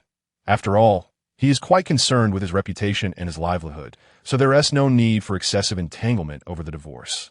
Xie Ming had eaten lightly that evening, the rice in her bowl now nearly depleted, so she set down her utensils and took a long sip of water. Indeed, it is essential to thoroughly understand his psychology to effectively resolve my heart's dilemma. Xie Ming, I truly owe you for this. Otherwise, I would be at a loss on how to proceed. Wu Qianqian set down her bowl, gazing at Xie Ming with a sigh. "Oh, if only we had cultivated our friendship sooner, I might have avoided being swept into marriage against my will. Reflecting on it now, I feel quite regretful. I entered a marriage inexplicably and exited it with great fanfare. It has been quite the ordeal, although one cannot deem it a blessing in disguise. It certainly serves as a lesson for you." Xie Ming gently patted her back and casually inquired, "So, do you plan to move back home once everything is resolved? From your tone, it sounds as if you are eager to see me leave." Wu Qianqian shot her a playful glance, half-jokingly responding, "Do not misconstrue my intentions. I have no desire to hasten your departure. However, should you wish to leave on your own accord, I would not stand in your way." Xie Ming replied, unable to suppress a roll of her eyes. "My intention is this. If I can indeed resolve everything smoothly this time, I would prefer not to return home to live. Over the years, I have flourished like a flower in a greenhouse, nurtured under the protective wings of my parents. Although I have been spared from wandering down many winding paths, a life devoid of challenges has not served me well. It is through adversity that one matures and gains a deeper understanding of the complexities of human relationships. Therefore, I wish to continue residing in your home, or perhaps rent a place of my own. I shall not return to the confines of being a sheltered flower." Upon hearing this, Xie Ming wrapped his arm around her shoulder and gave her a reassuring pat. "How about this? You can continue staying at my place. That way, when I am out, I will have someone to look after the house, and I can confidently bring home a pet." Wu Qianqian turned to him, a blend of amusement and disbelief in her expression. "Xie Ming, do you intend for me to be your housekeeper?" "Well, if you don't mind," replied Xie Ming, sharing a smile with her. Chapter 52. The Avengers. Since Lu Xiaona published her post, she frequently checked the view count and comments using her phone whenever she had a moment, often updating Xie Ming about the post status via WeChat. Xie Ming, when he found time, would also monitor the post, quickly responding to keep it afloat whenever it threatened to sink. In comparison to other posts published around the same time, he privately felt that the traffic was quite impressive, which eased his worries. 3 days had passed since the post went live, and both the click and reply counts had far exceeded Lu Xiaona and Xiaming's expectations, clearly indicating a trend toward virality. By the afternoon of the third day, the post had been pinned and marked as a hot topic. Upon seeing this, Xiaming immediately called Lu Xiaona. "Nana, I have a feeling your post is going to take off," he exclaimed excitedly into the phone. "Really? I only know that the click count is substantial and the responses are quite active. I can hardly keep up with replying." Lu Xiaona responded, her heart soaring at his words. "I've been on leave due to my divorce, and my child has been unable to attend school due to illness. So I've been glued to the post. Many netizens support my decision to divorce Wang Weisheng, and one person even guessed it was him, messaging me privately and wanted to add me on WeChat to chat." Xiaming, concerned about the unpredictable nature of online interactions, couldn't help but ask, "Did you add him on WeChat? Do you know him?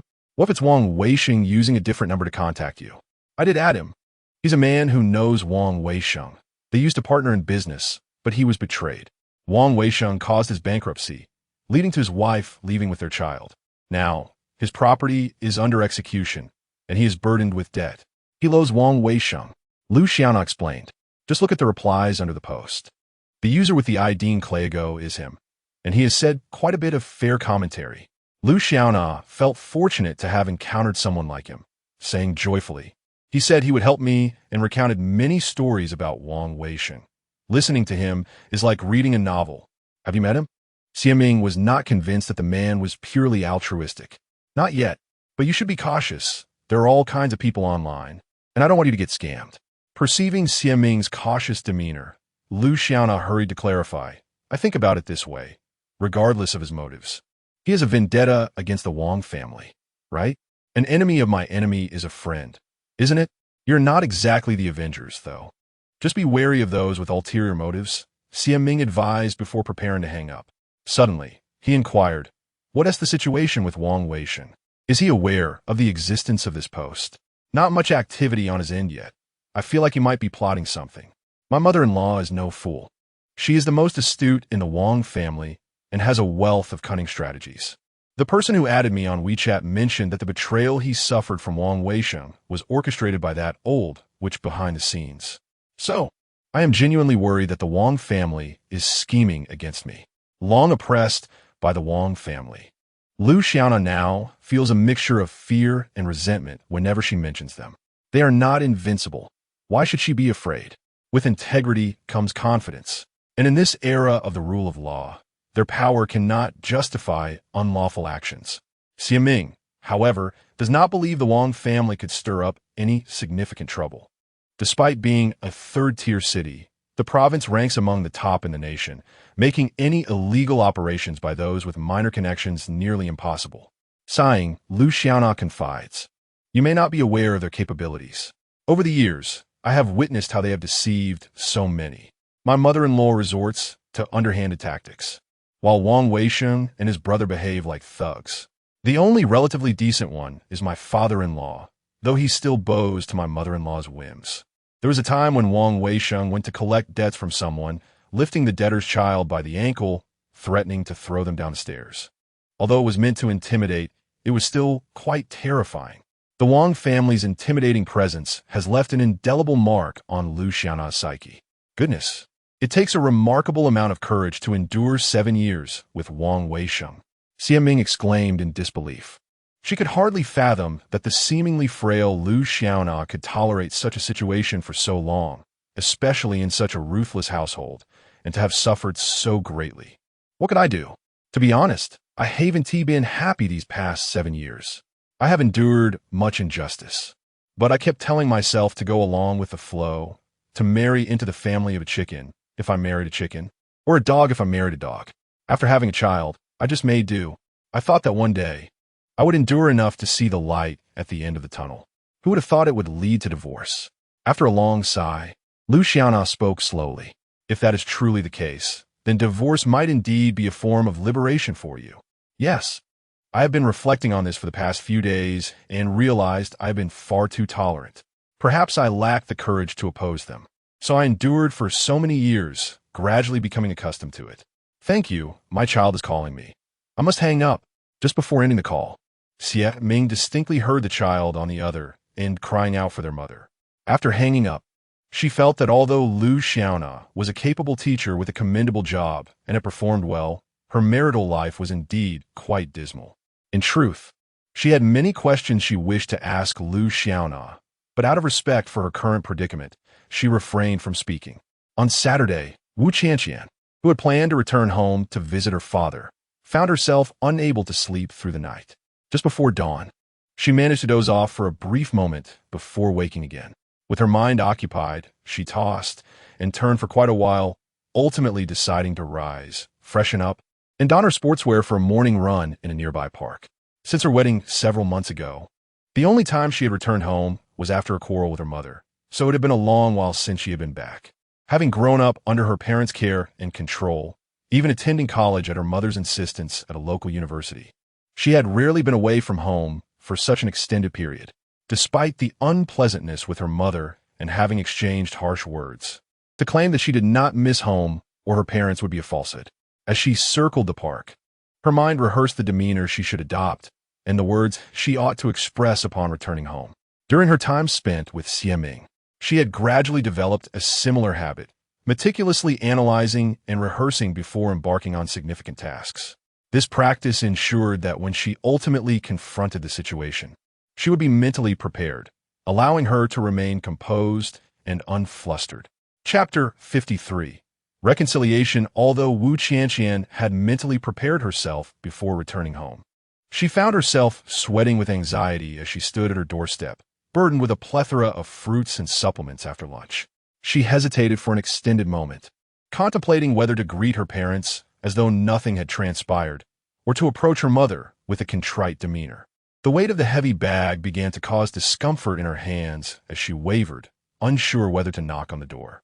Just then, her phone, nestled in her handbag, began to ring. Flustered, she set down the heavy bag to rummage for her phone, and upon seeing her father's name on the screen, she hastily swiped to reject the call.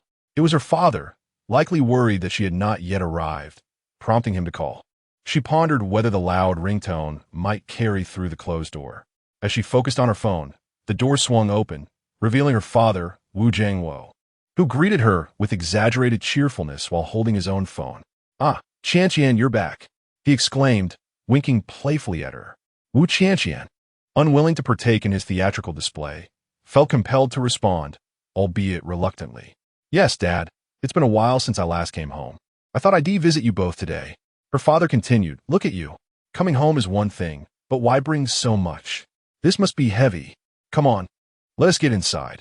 As he spoke, he took the bag from her hands and, casting a conspiratorial glance back at her, urged, "What are you standing there for? Hurry inside." Though she stepped into the house, the earlier conflict with her mother left her feeling extremely awkward. Her hands hung limply by her sides, unsure of where to rest. Just then, her mother, Shan Ziyu, emerged from the inner room. Casting a quick glance at Wu Qianqian, she coldly remarked, "Oh, weren't you supposed to stay away?" Wu Jiangwo, having placed the items on the table, turned to Shan Ziyu, attempting to mediate. "Our daughter has come home after such a long time. You shouldn't say that. And how should I speak to her? She no longer acknowledges me as her mother." Shan Ziyu retorted, shooting a sidelong glance at Wu Qianqian before dismissively taking a seat on the sofa beside the coffee table. She leaned forward to grab the television remote, turning on the TV and increasing the volume. Wu Qianqian had anticipated her mother's frosty reception, yet witnessing it firsthand was disheartening. She had believed that presenting gifts would serve as a peace offering, but instead of stepping down from her high horse, her mother seemed to ascend even further. In other families, a daughter might charm her way back into her mother's good graces, but in Wu Qianqian's case, such tactics were futile. Growing up in a household with a doting father and a stern mother, she had never dared to indulge in any form of coaxing with her own mother.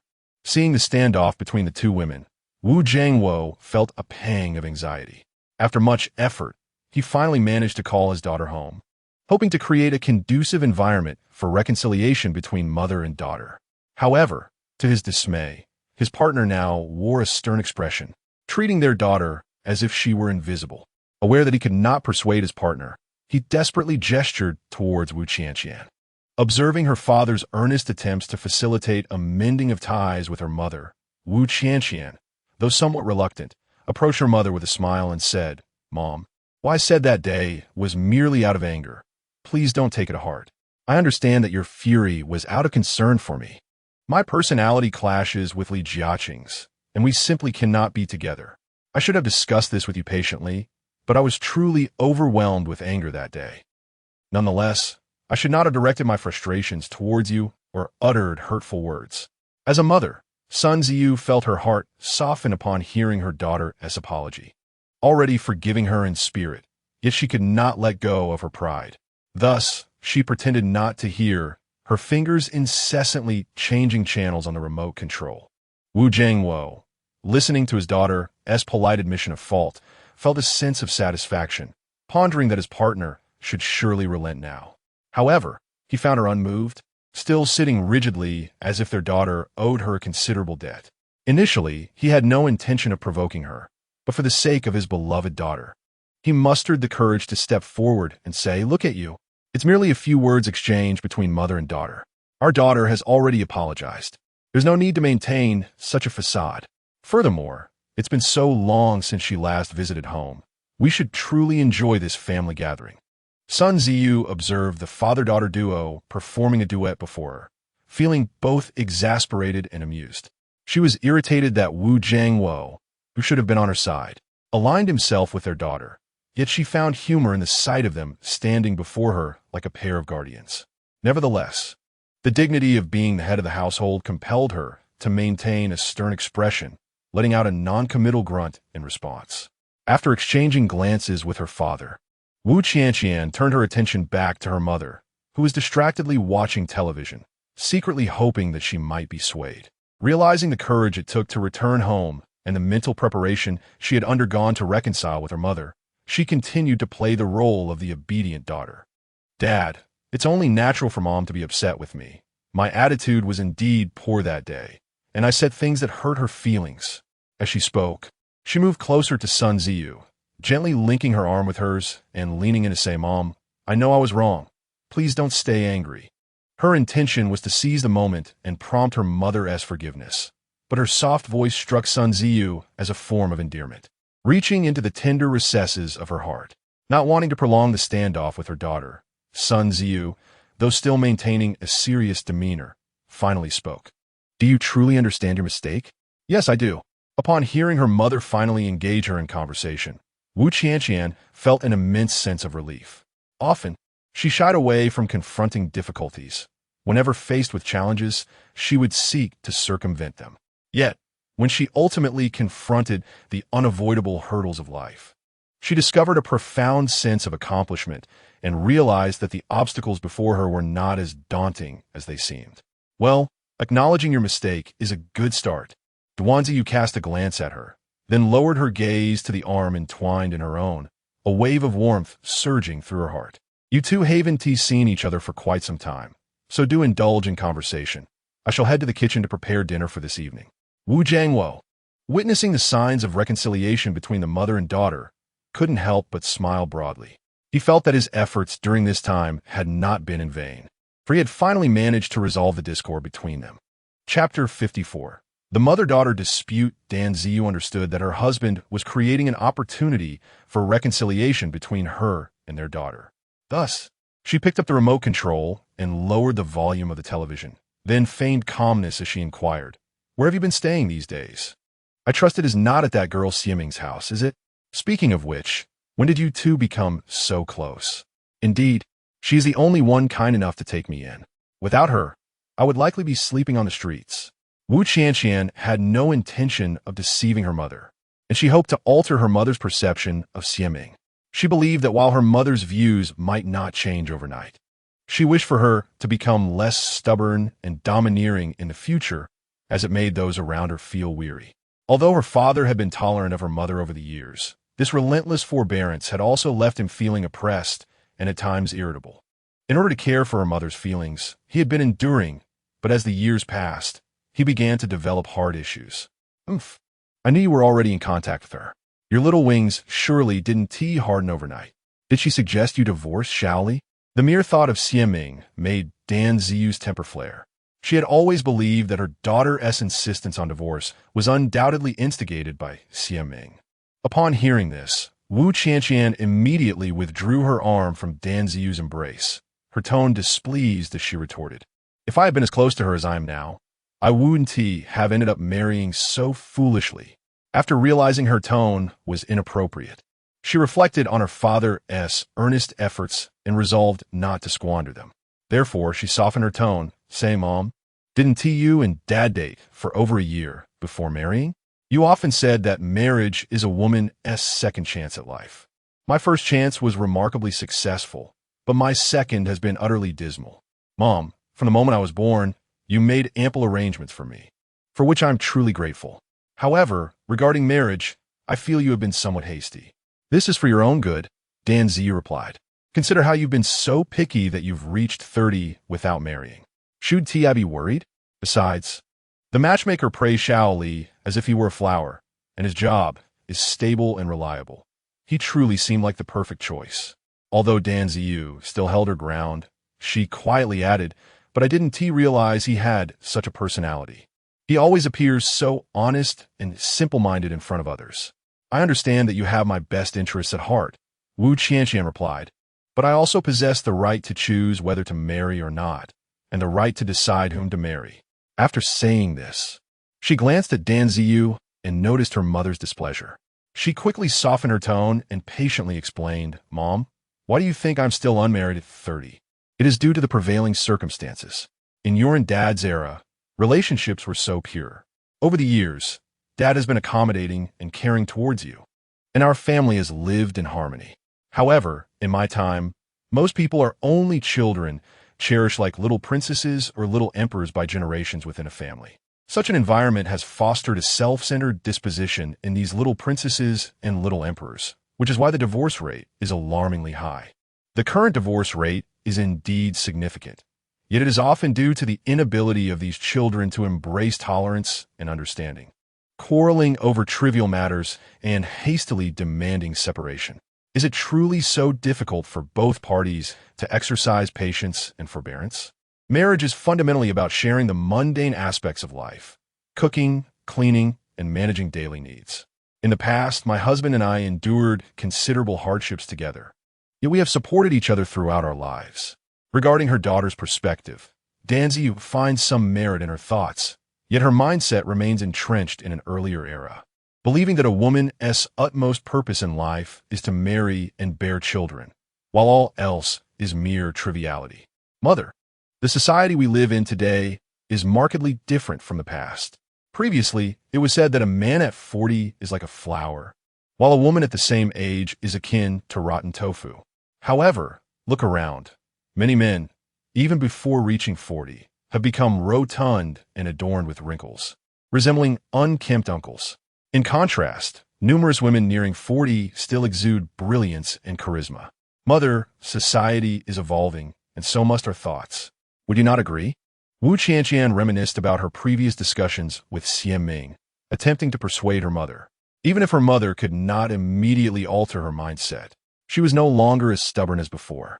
In fact, she was surrounded by many open-minded elders who never imposed their beliefs on their children, allowing them the freedom to pursue their own paths once they reached adulthood. Had this been in the past, even if Danziyu recognized the truth in her daughter's statements, she would have vehemently opposed them. However, following the recent altercation with her daughter, which left her deeply affected, she began to reflect, aided by her husband Wu Jiangwo's frequent encouragement. Thus, she felt the urge to change, realizing it was time for transformation. Mother, you often criticized Xie Ming, pointing out her shortcomings and looking down upon her for lacking a formal job. Yet, you fail to see that although she does not work in government or prestigious enterprises, her life is more prosperous than that of many others. Wu Qianqian contemplated her future independence, considering temporarily residing with Xie Ming. However, her mother was hesitant about their continued association. Thus, she earnestly reasoned, "You know how it is here. Civil service and public institutions require examinations. And while the current processes are ostensibly fair, the past was quite different. Consequently, many with connections place relatives and friends in favorable positions, creating an inequitable playing field for those without such privileges. Xiaming, however, is not one to rely on connections. She despises such conduct and has emerged from this unfair competition through her own efforts. She earns a living as a writer, serving as a columnist for local publications and occasionally guesting on radio broadcasts. Her monthly income rivals ours, and she enjoys greater freedom. She possesses a progressive mindset and holds a commendable set of values. I admire her carefree and charismatic way of life, and I find myself envious of her current state of existence. However, Yuli let out a cold snort and dismissively remarked, "What you see now may seem appealing, but as a freelancer, her income is unstable and she lacks the security of a company providing social insurance and housing funds. When she grows older, she will truly understand the challenges ahead. You young people tend to think too naively." Chapter 55. A tranquil dialogue in the present day. Many freelancers are responsible for their own social security contributions, striving to stabilize their incomes. The adage that best encapsulates their experience is you reap what you sow. While countless individuals languish in their jobs, merely coasting along, these freelancers tirelessly endeavor to create value. Wu Qianqian, eager to articulate her thoughts, raised her voice slightly. Her expression tinged with urgency, yet she endeavored to explain slowly. "Mom, you understand that the work we do at the office is merely about completing tasks. Most people in our lives are ordinary, lacking the capacity for invention or the ability to achieve greatness. We are but insignificant cogs in a vast machine, repeating the same actions year after year, day after day. However, individuals like Xiaming are different. She transforms the stories in her mind into written words, sharing them with others. Thus, regardless of the passage of time, the tales she has penned become tangible wealth she has generated. I believe that when she grows old, reflecting on a multitude of articles she has written, she will feel a profound happiness that surpasses ours. One Tishi, are you planning to follow in her footsteps and become a freelancer?" Dan Ziyu found herself momentarily speechless in response to her daughter's words. Truth be told, she bore no animosity towards Xiaming. Rather, she simply could not accept her lifestyle and even less wanted her daughter to be influenced by it. Yet, unbeknownst to her, her daughter was inevitably swayed by Xiaming's example. "Mom, that is not what I meant. Besides, I feel a headache just thinking about writing materials at the office. I could never manage such a thing. What I meant to say is that you shouldn't look down on Xiaming. Perhaps the people you disdain are living better lives than anyone else. Mom, with society evolving so rapidly, we should all keep pace with the times. You may not realize this, but most freelancers possess specialized skills. They are not the idle individuals you envision." As Wu Qianqian spoke, she cautiously observed her mother's expression, relieved to find no overt signs of displeasure, which encouraged her to continue. All right. It seems you're defending her as if she has brainwashed you. Regardless, do not emulate her aversion to love and marriage. A woman's life feels incomplete without marriage and children. Do you understand?" Following this conflict, Dan Ziyu began to endeavor to manage her temper, striving to restrain her controlling nature. Her late husband had remarked that their daughter had been suppressed for so many years, undoubtedly harboring a considerable amount of resentment, which had recently culminated in an outburst. If she did not exercise restraint moving forward, it was likely that their daughter would erupt like a volcano, and one eruption was merely the beginning. The recent explosion had already made her feel as though her daughter was slipping from her grasp. The thought of what might follow was too daunting to contemplate. "Mom, I never said I wouldn't marry. I simply wish to find someone who loves me and whom I love in return. After years of searching, I'm not seeking a marriage akin to the one that Li Jiaqing has. I had previously made considerable efforts to engage with Li Jiaqing. Yet not only did I fail, but the experience also left a deep scar in my heart. I wish to avoid such occurrences in the future, for the prospect of another breakdown looms ominously." In her attempts to persuade her mother, Wu Qianqian spoke with vivid expressions and animated gestures. In the past, she would never have dared to articulate her thoughts so freely in front of her mother. However, now she effortlessly recounted discussions she had previously shared with Xiaming. When she mentioned Li Jiaqing, Shan Ziyu's expression grew rather complex. She had always proclaimed that Rejection was the son-in-law she had meticulously chosen. Yet his persistent visits and entanglements led her to doubt his suitability. Following this, she regretted her hasty decision, although she found herself unable to express her remorse or apologies to anyone. Come now, after such an extensive conversation, you two must be thirsty. Here is some freshly squeezed apple juice for you to enjoy. In the not overly busy kitchen, Wu Jiangwo, upon hearing his daughter mention Li Jiaqing, feared a potential conflict between the two women and promptly poured the previously prepared juice into cups, presenting them to the mother and daughter. Seizing the moment when Shan Ziyu lowered her head to sip the juice, Wu Jiangwo discreetly gestured to his daughter. Wu Qianqian immediately understood, offering him a reassuring glance before subtly signaling him to leave. The subtle exchanges between father and daughter did not escape Shan Ziyu's notice. In the past, she would have chastised them for their clandestine behavior. However, reflecting on her daughter's close bond with her father, contrasted with their own rather lukewarm relationship, stirred an unsettling feeling within her. Many of her friends and relatives enjoyed a more harmonious relationship with their daughters, yet in her own home, the opposite seemed true. This unexpected moment of introspection prompted her to reconsider her own situation. Mom, Xiaming and I are not against marriage.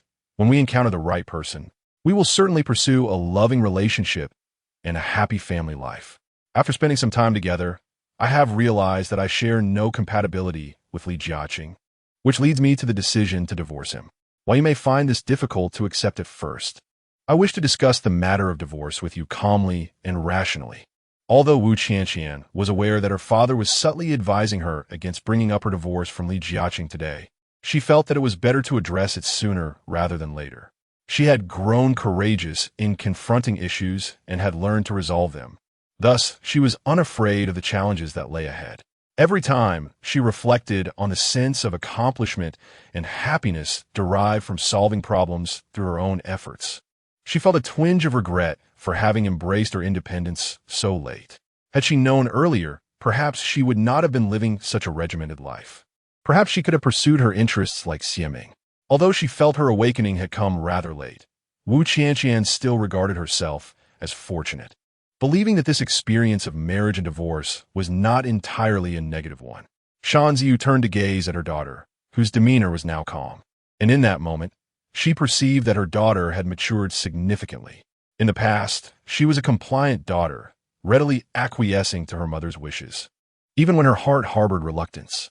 However, today, she patiently articulated her stance, presenting facts and reasoning with eloquence, while also being considerate of her mother's feelings, a transformation so profound that she seemed like a different person entirely. She gently patted Wu Qianqian's arm and spoke in a calm tone. Regarding your marriage, mother may have been too hasty. Thus, I shall refrain from intervening in your divorce. However, it appears that Xiao Li is rather reluctant to proceed with the divorce. If he continues to procrastinate, what will you do? Chapter 56. Understanding of parents. Wu Qianqian was not as worried as her mother, Dan Ziyu. She smiled at her and said in a relaxed tone, Mom, he may appear to be quite honest at first glance, but in reality, he is rather shrewd. A few days ago, I invited him to discuss our divorce. And do you know what he said? He agreed to the divorce, but insisted that I compensate him for the expenses incurred during our wedding banquet, as well as for emotional distress. Can you believe how ridiculous this is? I had never heard of such a thing before, and to think it is happening to me. Initially, as Wu Qianqian spoke, her expression remained composed, but as she continued, her demeanor grew increasingly animated. Although she was aware that Li Jiaqing had approached her mother and expressed similar sentiments, she intentionally conveyed this to her mother. Yet, when she spoke of it aloud, she still felt a mixture of laughter and frustration, pondering how such a person could exist in the world. Upon hearing this, Dan Ziyu could not help but smirk disdainfully. That young man, Li, places far too much importance on money. What else did he say to you? Not much else, really. He merely hopes that I can compensate him financially. Furthermore, I recently heard from acquaintances of his that he has been disparaging me, claiming that he can no longer continue our relationship and insists on a divorce. Wu Qianqian's words were not fabricated. They were based on what she had heard from colleagues who knew him. Initially, she was quite concerned about it, but Xiaming had encouraged her several times, asserting that others' opinions do not matter, and what is truly important is understanding oneself. After all, one cannot live their life solely based on the judgments of others. Although she did not possess the same level of open-mindedness as he did, she reflected on his words and found merit in them, realizing that she had nothing to fear as long as she stood firm in her integrity. Moreover, there was little she could do about Li Jiaqing's slanderous remarks, so she decided to adopt a more indifferent attitude. Upon hearing this, Dan Ziyu immediately widened her eyes in anger, exclaiming as she slapped her thigh, "That young Li is still speaking ill of you behind your back? What exactly has he said? Mom, let him say what he wants. It won't take a piece of my flesh. Just let him be." Wu Qianqian waved her hand dismissively. "That simply won't do. What if he spreads false rumors? How will you ever remarry?" Dan Ziyu insisted. I must find a moment to confront him. Fearing that her mother's temper might provoke undesirable consequences, Wu Qianqian quickly reassured her. "Mom, didn't you just say that you wouldn't interfere in the divorce? Don't worry. I will handle it smoothly and will soon find a suitable partner for marriage." Dan Ziyu leaned in and whispered, "Qianqian, do you have someone you like outside?" Wu Qianqian shook her head repeatedly. "No, how could that be? If I had someone I liked, I wouldn't have to endure this turmoil with Li Jiaqing." "Oh, well then, I shall take the time to find someone for you." This woman believes that marriage and motherhood should be pursued early. Yet you persist in disregarding this notion. I have introduced you to numerous young men, yet none have captured your interest. You always find something lacking in each of them. It leaves me perplexed. What kind of individual would meet your standards? Perfection is a rarity in this world. The mother and daughter engaged in this tireless conversation until the sun began to set and the first lights illuminated the evening sky. Wu Qianqian found value in sharing her thoughts openly with her mother. It allowed for an exchange of ideas, and even if their opinions diverged, it mattered not. As dinner time arrived, the family of three gathered around the table, enjoying a warm and harmonious meal filled with lively exchanges. When they had nearly finished their meal, Wu Jiangwo set aside his chopsticks, dabbed his mouth with a napkin, and with a beaming smile inquired, "Qianqian, since you are home, does this mean you intend to stay?" Wu Qianqian glanced at her father, then at her mother, and upon meeting their expectant gazes, she hesitated to respond.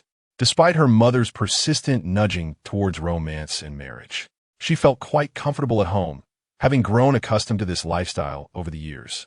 However, she sensed that a prolonged existence in such comfort would render her a sheltered flower. She yearned to break free from this cocoon, to embrace a life of independence outside, which would also serve to fortify her personal growth. With her earlier smile fading, she solemnly declared, "Dad, Mom, I currently do not wish to move back in." Noticing their expressions shift slightly, she quickly elaborated, "My decision is not a reaction to any prior disagreements with Mom. I simply believe that living independently will enhance my ability to navigate life. If I were to enter a romantic relationship or marry in the future, I cannot remain as an oblivious child, can I?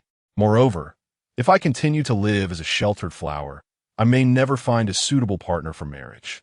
Having felt stifled for years with little opportunity to voice her thoughts, Wu Qianqian found herself overflowing with words she wished to share with her parents. Seeing their willingness to listen patiently, she continued, "Mom and Dad, consider this. If I were to meet a commendable man, one who possesses various admirable qualities, would he truly be interested in someone as naive and sheltered as I am? Previously, Li Jiaqing was attracted to my innocence, believing it made me easy to manage, which is why he was so eager to marry. If I were to marry him, I fear I would ultimately be in a subordinate position." To gain her mother's agreement, she directed her gaze towards Sun Ziyu and said, "Throughout my life, my mother has always impressed me with her intelligence and capability, whether in daily life or work. She excels in everything she undertakes. My father occasionally admires my mother's adeptness in handling situations, which is why she has always managed our household. As a child, I both respected and envied her, aspiring to grow into a capable woman like her. All the household tasks I learned were taught by my mother, and I have come to excel at them myself. However, now I wish to move out to acquire more knowledge and interact with a broader array of people, as this will be beneficial for my future development. What do you think of my perspective, Mom and Dad? You desire to acquire knowledge, and we shall not hinder your pursuits, nor should you feel compelled to leave home. Shan Ziyu pondered the joy of reconciling with her daughter after a long separation, and the thought of her moving out naturally tugged at her heartstrings. In contrast, Wu Jiangwo held a different perspective. While he too wished to keep his daughter close, he was more inclined to honor her wishes. Despite perceiving Shan Ziyu's subtle disapproval, he chose to express his own sentiments. Venturing out to gain experience is beneficial. Yet do remember to return home frequently. Regardless of whether you marry or continue a life of independence, this place will always be your home, your sanctuary where you find solace and relaxation. Dad! Wu Qianqian felt her eyes welling with tears at his few heartfelt words. Throughout the years, during disputes with her mother, he consistently sided with Shan Ziyu. Yet now he stood united with her, which deeply moved her. Shan Ziyu could not help but cast a reproachful glance at Wu Jiangwo, but ultimately relented.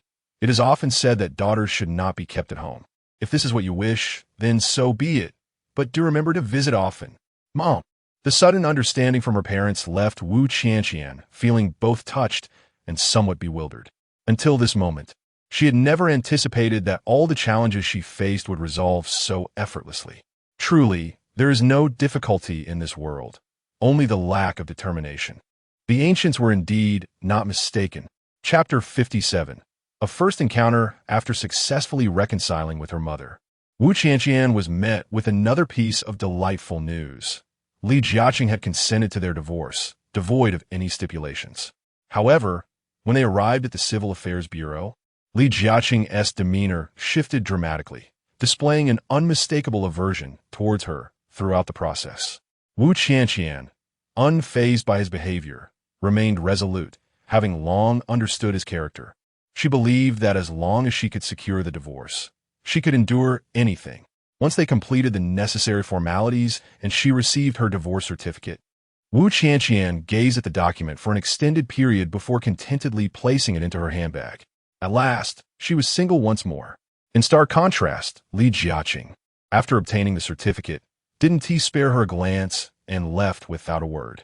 The marriage he had painstakingly nurtured had crumbled, leaving him disheartened and feeling unjustly treated by fate, while his resentment towards Wu Qianqian intensified. Yet, judging by her previous actions, he recognized her as a formidable individual and ultimately chose to distance himself from what he perceived as a troublesome adversary. Having successfully divorced Li Jiaqing, Wu Qianqian invited Xian Ming to indulge in a lavish Japanese meal at a high-end restaurant in the city. As Xian Ming was driving, he abstained from alcohol, while Wu Qianqian, buoyed by her newfound freedom, indulged a bit too much and found herself chatting more than usual. Xian Ming, I've just escaped a sea of troubles, and now my mother is insisting I go on blind dates. I can hardly bear it, but I've finally reconciled with her and don't wish to provoke her anger again. Alas, it seems I have no choice but to comply. I suspect you share my sentiments. The men they introduce are truly beyond words. Wu Qianqian lamented, setting down her glass, her mind awash with painful memories of past blind dates. Xian Ming, aware that she had consumed a fair amount but still maintained her clarity, quickly interjected. Isn't it as if they regard us as a dumping ground? Regardless of whether these suitors are good or bad, they insist on parading us before them? Precisely. They treat it as a clearance sale, while we are left to bear the losses. Do you know what my mother said? If I could find someone suitable, she wouldn't demand a house or a car, just a stable job would suffice. She even offered to provide a house and buy us a car. What do they think we are? A hot potato? Despite her divorce, Wu Qianqian continued to suffer under the relentless pressure of her family's matchmaking. Xian Ming took a sip of tea, suddenly recalling something, and cautiously asked, Hey, I happen to know someone who seems quite dependable. Would you like me to introduce you? Dependable? Then why don't you keep him for yourself? Wu Qianqian tilted her head, still wary of the idea of blind dates. We're not compatible. Our personalities clash. And that is primarily my fault. You know, I'm not the type to settle down and embrace a domestic life. I'm like a dandelion, once the wind blows. I'm carried away, and where I eventually land and take root is anyone's guess. Thus, I yearn for a companion who can accompany me in exploring the vast world and share a wealth of knowledge and experiences. rather than someone solely focused on settling down and leading a domestic life. As Xiaming spoke, her expression grew solemn. Your words just now reminded me of someone. The gentleman who drove you to Li Jiqing's house to collect your luggage last time. Do you still recall him? Prompted by her mention, Wu Qianqian began to gaze thoughtfully at the upper left corner, endeavoring to recollect. To be honest, she had been preoccupied with her concerns about retrieving her belongings that day and had not taken the time to observe a stranger. Nevertheless, she had retained a vague impression of him. He was of average height, appeared clean and fresh, and wore a pair of spectacles that lent him an air of scholarly charm. Overall, he made a favorable impression. While Wu Qianqian was lost in thought, Xiaming scrutinized her closely and seemed to capture something from her subtle expressions. Before she could respond, Xiaming adopted a knowing demeanor and remarked, Judging by your reaction, it seems you do remember him. What do you think? Your impression is quite positive, I presume? Otherwise, you wouldn't be pondering for so long. Wu Qianqian felt a bit embarrassed by her words, and indeed, she held a favorable view of him. However, she had never been the proactive type in romantic relationships. Thus, she shot Xiaming an exasperated glance and retorted, Not at all. He helped me, so of course I remember him. But I have no particular thoughts about someone I've only met once. Didn't you mention your criteria for a partner before? I believe he aligns quite well with your requirements. Why don't you two try getting to know each other? After all, sharing a cup of tea and engaging in conversation is nothing to be frowned upon, right? Xiaming typically refrained from playing matchmaker, but after thoughtful consideration, she found a moment appropriate, especially since Wu Qianqian had recently finalized her divorce. Wu Qianqian indeed held a commendable impression of the gentleman, at least in terms of physical appearance, which met her standards. Hesitating to agree, she seized the opportunity to indulge her curiosity. How did you come to know him? That day, when you asked him for help, he actually came to drive you. You two seem to have a good rapport. We're just ordinary friends. Previously, my mother had considered him as a potential match for me, and while we got along well during our meeting, we decided it was best to remain friends since we weren't suited as romantic partners. He is a mid-level manager in a company and occasionally shares management experiences with me, allowing us to learn from one another regarding legal regulations in corporate management and operations. Noticing Xiaming's candid demeanor, Wu Qianqian felt that further probing would make her seem overly sentimental, so she simply acknowledged her words without continuing the conversation. If you don't mind, I can share his contact information with you. You two can chat and see where it leads. Whether it blossoms into something more is another matter entirely. Rest assured, I typically don't meddle, but I genuinely think you would be a good match. You know my reliability, don't you? Sensing her shyness, Xiaming pressed on. After all, this is a one-time opportunity. If you're unwilling, I won't push you again. However, at the moment, he is the only male resource I have on hand. Once this chance passes, it may not return. After Xiaming finished speaking, he picked up the phone resting on the table and sent Wu Qianqian Yisu's WeChat contact card, followed by his phone number. Isn't it inappropriate for me to add him so abruptly? Wu Qianqian pondered, feeling somewhat reluctant to take the initiative. I'm merely sending this to you. I mentioned you to him before, and he seems to have a favorable impression of you. I suggested that he reach out after I've finalized things with you. Oh, have you mentioned my impulsive marriage and divorce to him? I think it's best to bring it up first and see if he minds. Wu Qianqian still harbored some concern regarding the topic of divorce. I briefly mentioned it to him. He doesn't seem to mind at all. In fact, he appreciates your cautious and responsible approach to matters of marriage. Xiaming believed that no amount of his eloquent words could compare to the direct interaction between her and Yisu, so he waved his hand dismissively. Honestly, discussing this with you is of little consequence. When he reaches out, you can adapt as needed. As far as I am concerned, this matter is concluded. Your future interactions, whether harmonious or otherwise, are no longer my concern. Wu Qianqian thought of her mother, who incessantly pushed for romance and marriage, and the prospect of once again embarking on the path of blind dates under her guidance. She concluded that it would be prudent to meet with the agreeable Yisu for a conversation, if they both felt positively towards each other. It would be wonderful to continue developing their relationship. Chapter 58. The ingrate's intrusion. Xiaming remained oblivious to the fact that Lu Xiaona had established communication with the editor of the forum after posting her article. This editor, claiming to have been profoundly moved by her words, had also gathered information regarding Lu Xiaona's connection with Wang Weisheng and insisted on offering his assistance. Being someone who pursued perfection in her endeavors and sought to ensure that everything was foolproof, Lu Xiaona naturally welcomed the counsel of those around her. She was genuinely reluctant to escalate matters with the Wang family. Thus, she heeded the advice of this self-proclaimed editor, a rather oily middle-aged man, and decided to send him to negotiate with the Wang family. Although the editor had not provided any updates in recent days, Lu Xiaona continued to harbor a glimmer of hope. She noticed that he had consistently pinned her post to the top of the forum and periodically commented beneath it, which only deepened her gratitude towards him.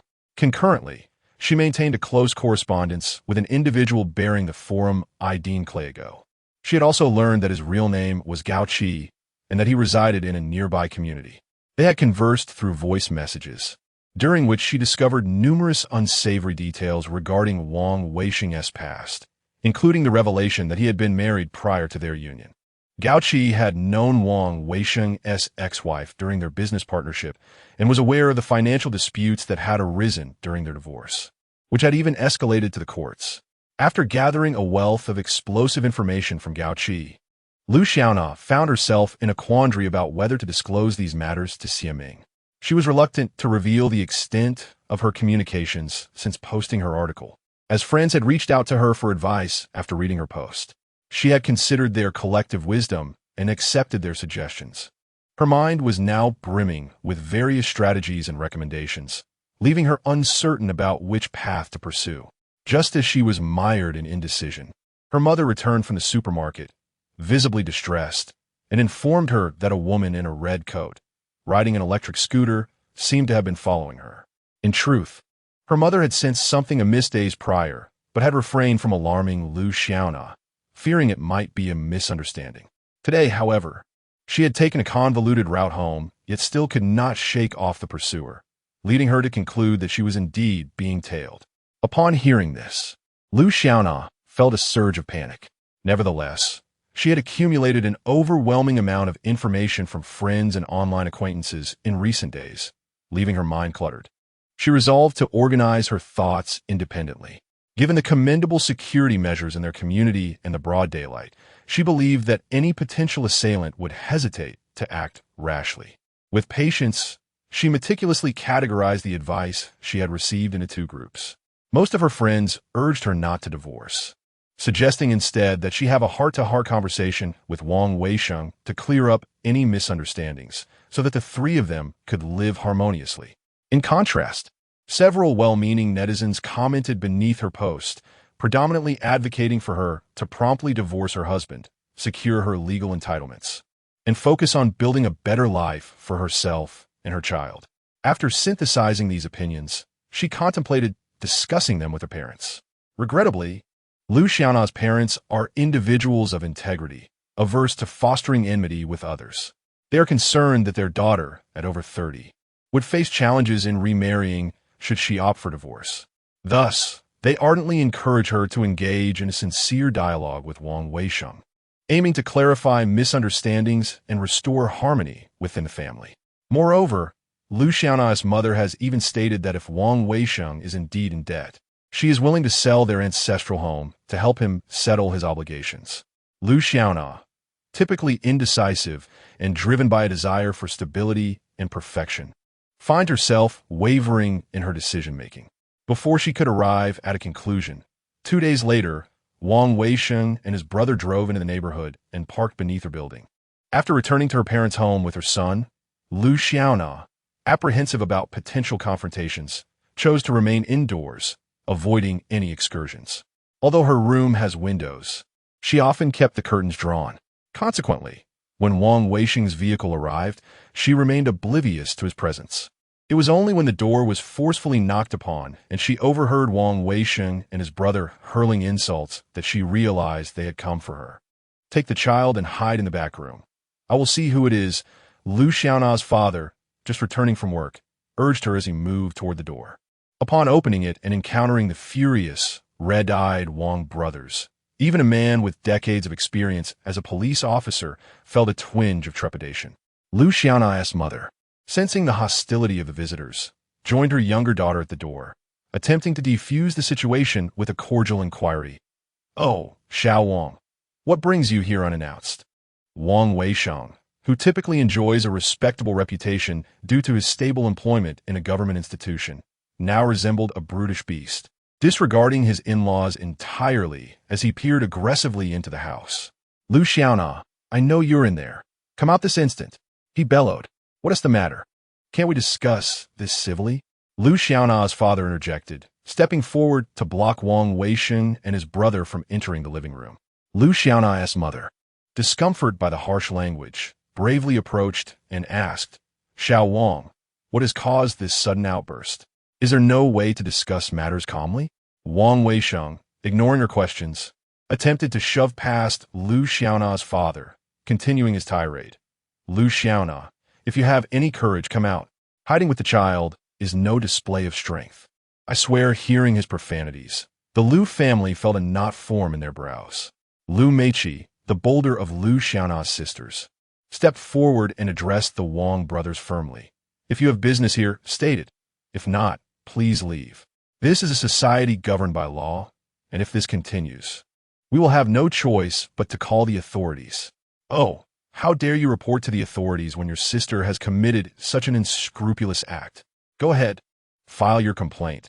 It might just be the perfect opportunity for us to seek justice with the arrival of the police." Wang Weisheng's younger brother, Wang Zhendong, had once harbored feelings for the Lu family's enchanting and talented second daughter. However, she deemed him unworthy, leaving him with a lingering resentment.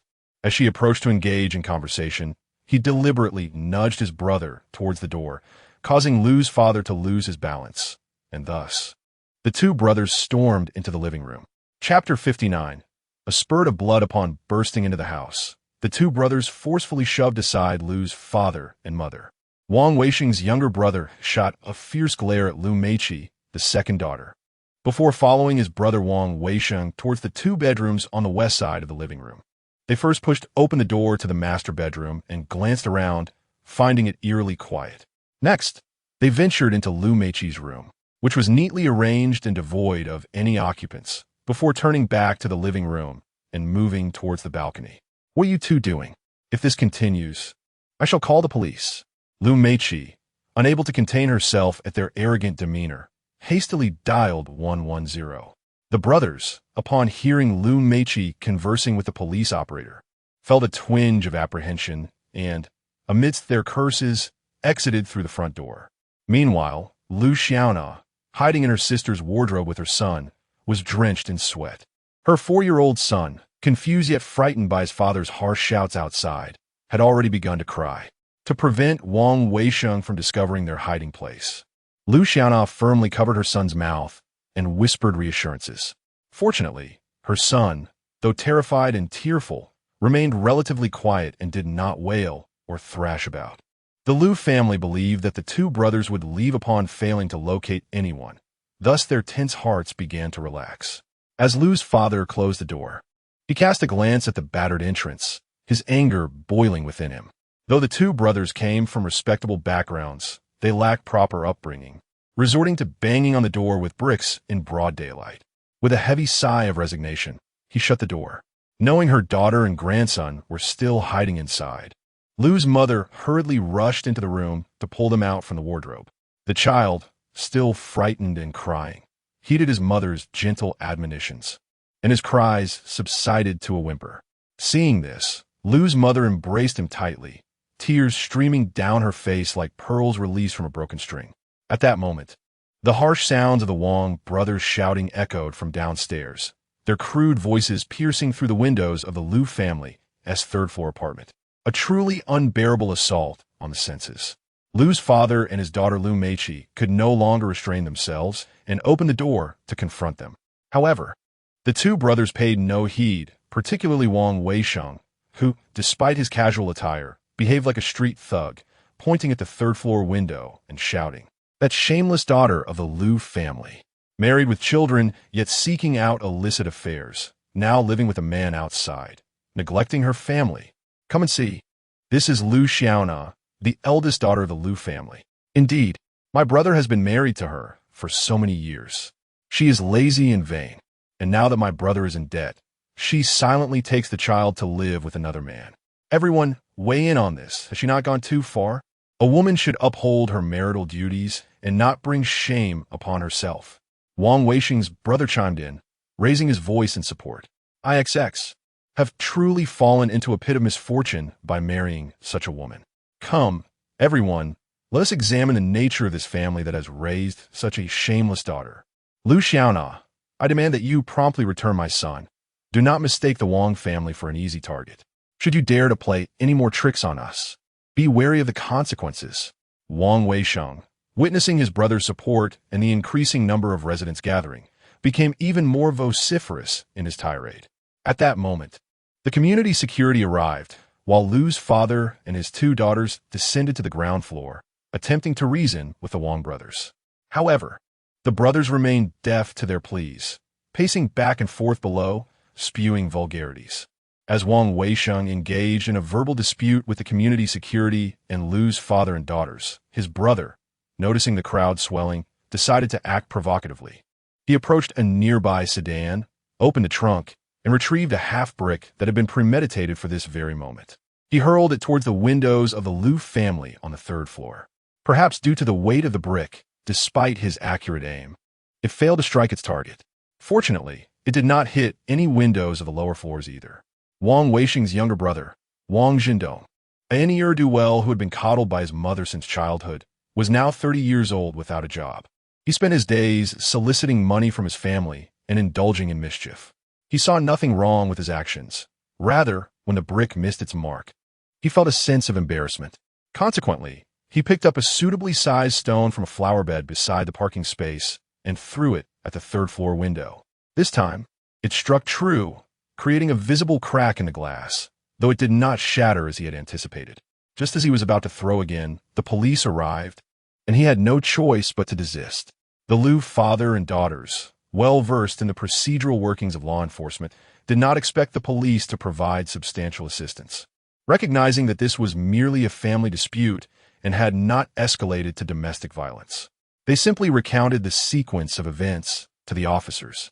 Meanwhile, when the Wang brothers heard Lu's father's account, they perceived a bias towards his daughter, Lu Xiaona, and thus seized the opportunity to narrate their version to the police. Officer, listen to me.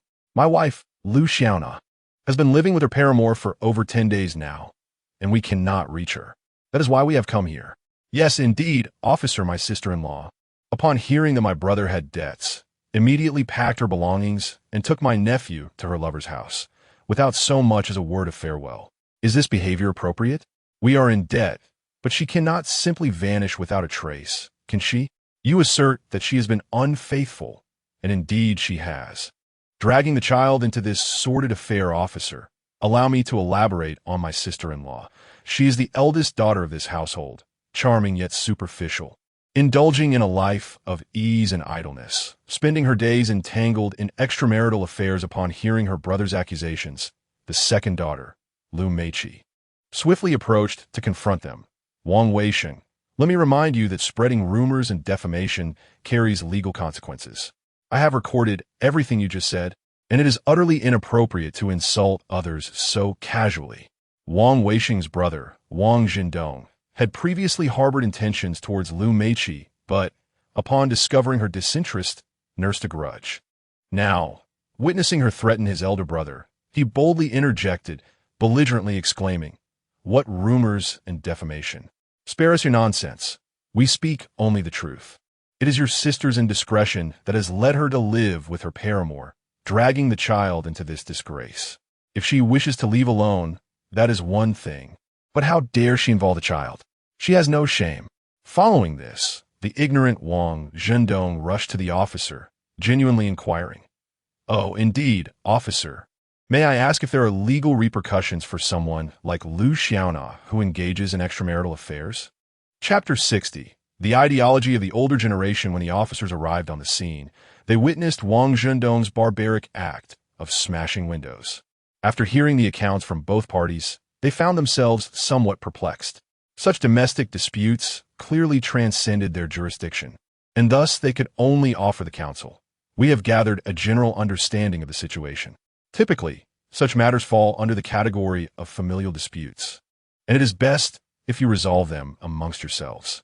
The two brothers, Wang Weisheng and his sibling, who had previously harbored some apprehension towards the police, felt a surge of relief upon hearing this.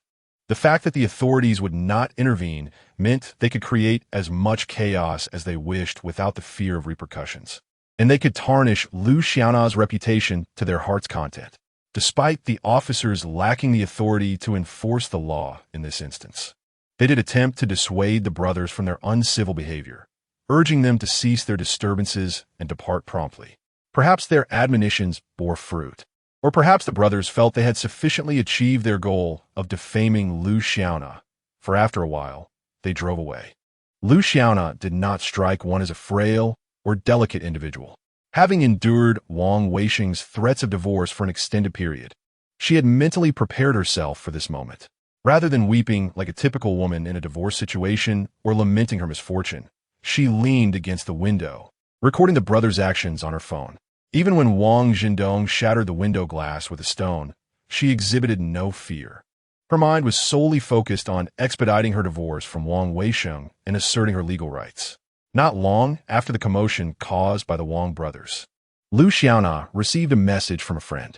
This individual, a colleague of Wang Weisheng, was acquainted with Lu Xiaona and informed her that Wang had taken leave from work that morning after being alerted by a friend about the post she had shared online. The friend inquired if Wang had come to trouble Lu Xiaona. Given that this friend was associated with Wang, Lu Xiaona approached the conversation with caution, but engaged in a casual exchange via WeChat. After some discussion, Lu Xiaona learned the reason behind Wang Weisheng's earlier outburst.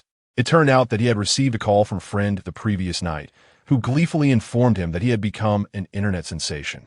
Confused by this news, he checked online and was infuriated by what he saw. Consequently, he convened a family meeting that evening to devise a retaliatory plan, which culminated in the earlier spectacle. The atmosphere in the Lu household was notably heavy following the brothers' ruckus.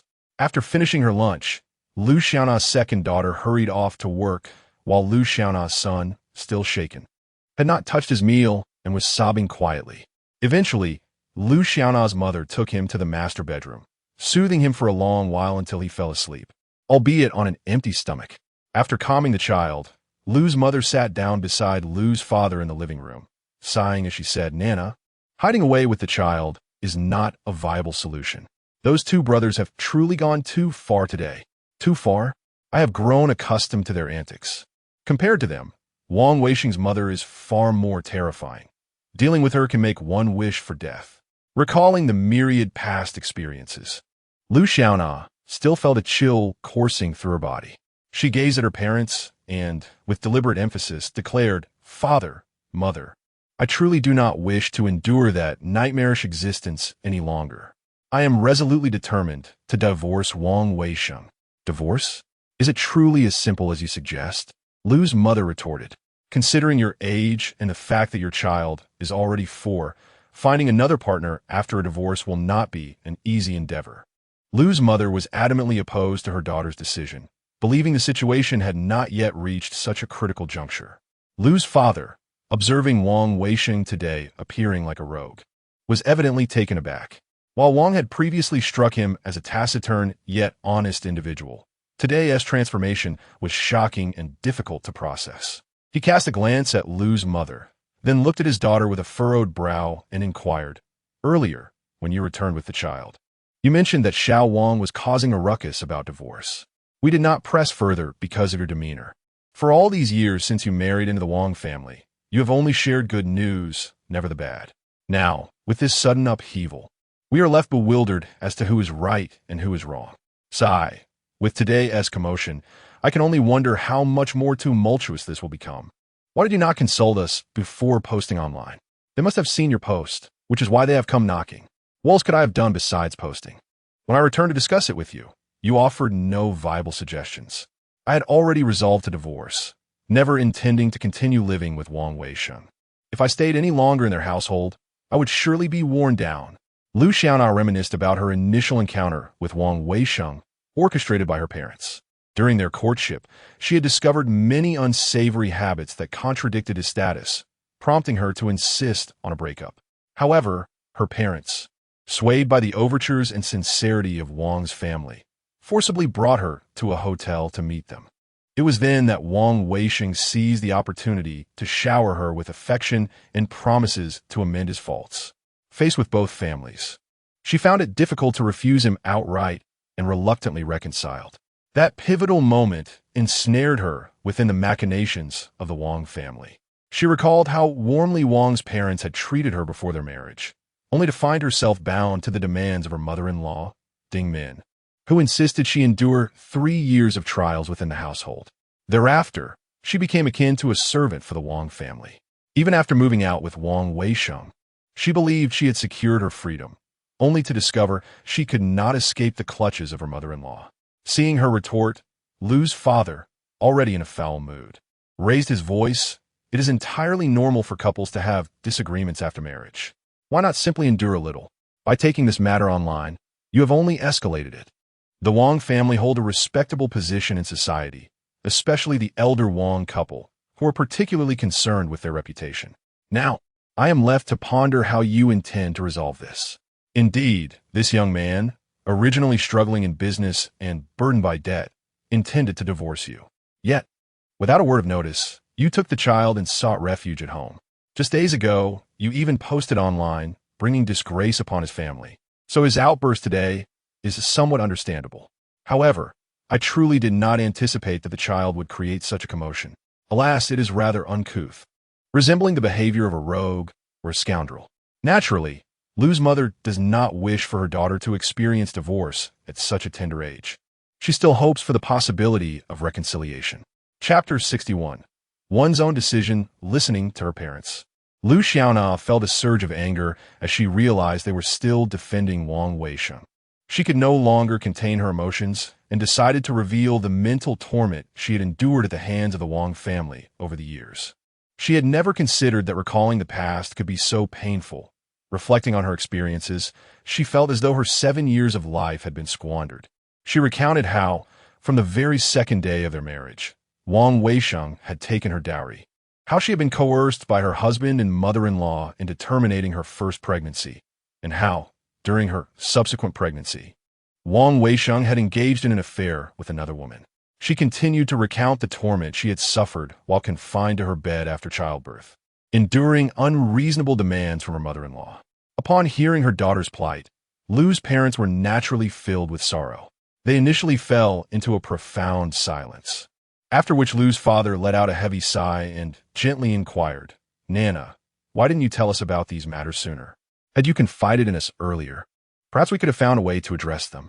After Lu Xiaona finished her account, her mother wiped away her tears and said, "Indeed, indeed. You have borne so much suffering alone. Even if you rarely returned home, you could have at least called us to share your struggles. The thought of you enduring in silence all these years pains me deeply. They have controlled me so stringently. Even at mealtimes, Wang Weisheng's mother would attempt to indoctrinate me, insisting that I adhere to the 3 obediences and 4 virtues, enforcing an antiquated notion of womanhood. To me, she seemed like a relic from a feudal era. Throughout these years, the moment I deviated from their expectations, they would incite Wang Weisheng to seek a divorce. For the sake of our child, I endured the hardships, believing there was little I could share with you, as it would be of no use." Even in a moment of rational composure, when recounting these tragedies, Lu Xiaona could not hold back her tears. "Dear Mom and Dad, have you not been oppressed by the Wang elders all this time? They have always considered themselves superior. And you, my honest parents, must have been aware of this. I thought it best to bear this burden alone to spare you further worry. If I had confided in you, and you had sought to negotiate with them, I would have faced even greater torment as long as I remained with Wang Weisheng. You have no idea. Their cruelty is insidious, inflicting psychological torment upon me. The moment I displeased them in any way, Wang Weisheng would take our child back to his family, leaving me isolated and deprived of my child as company. Only when I would humbly admit my wrongs would they allow me the mercy of reclaiming my child." Lu's parents remained silent for a long time, taken aback by the revelation.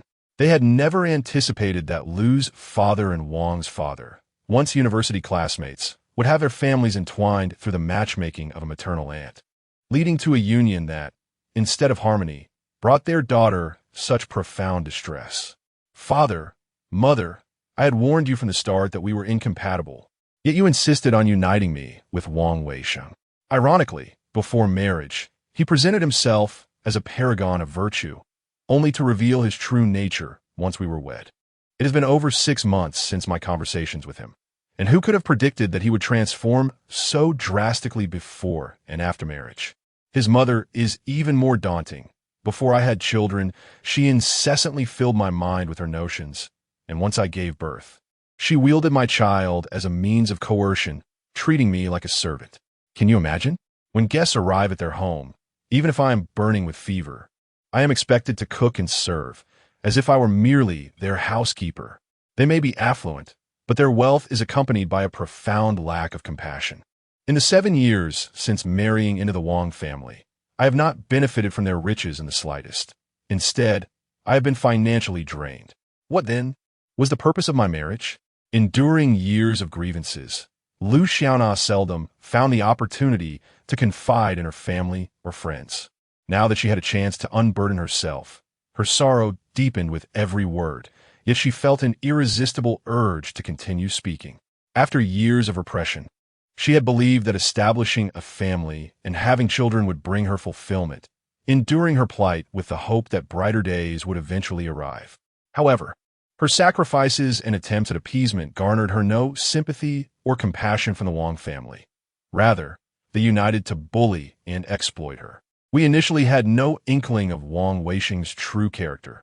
He appeared simple and unassuming, rarely speaking in the presence of others. Upon hearing her daughter's lamentations, Lu's mother felt a pang of sorrow but found herself at a loss for words to console her.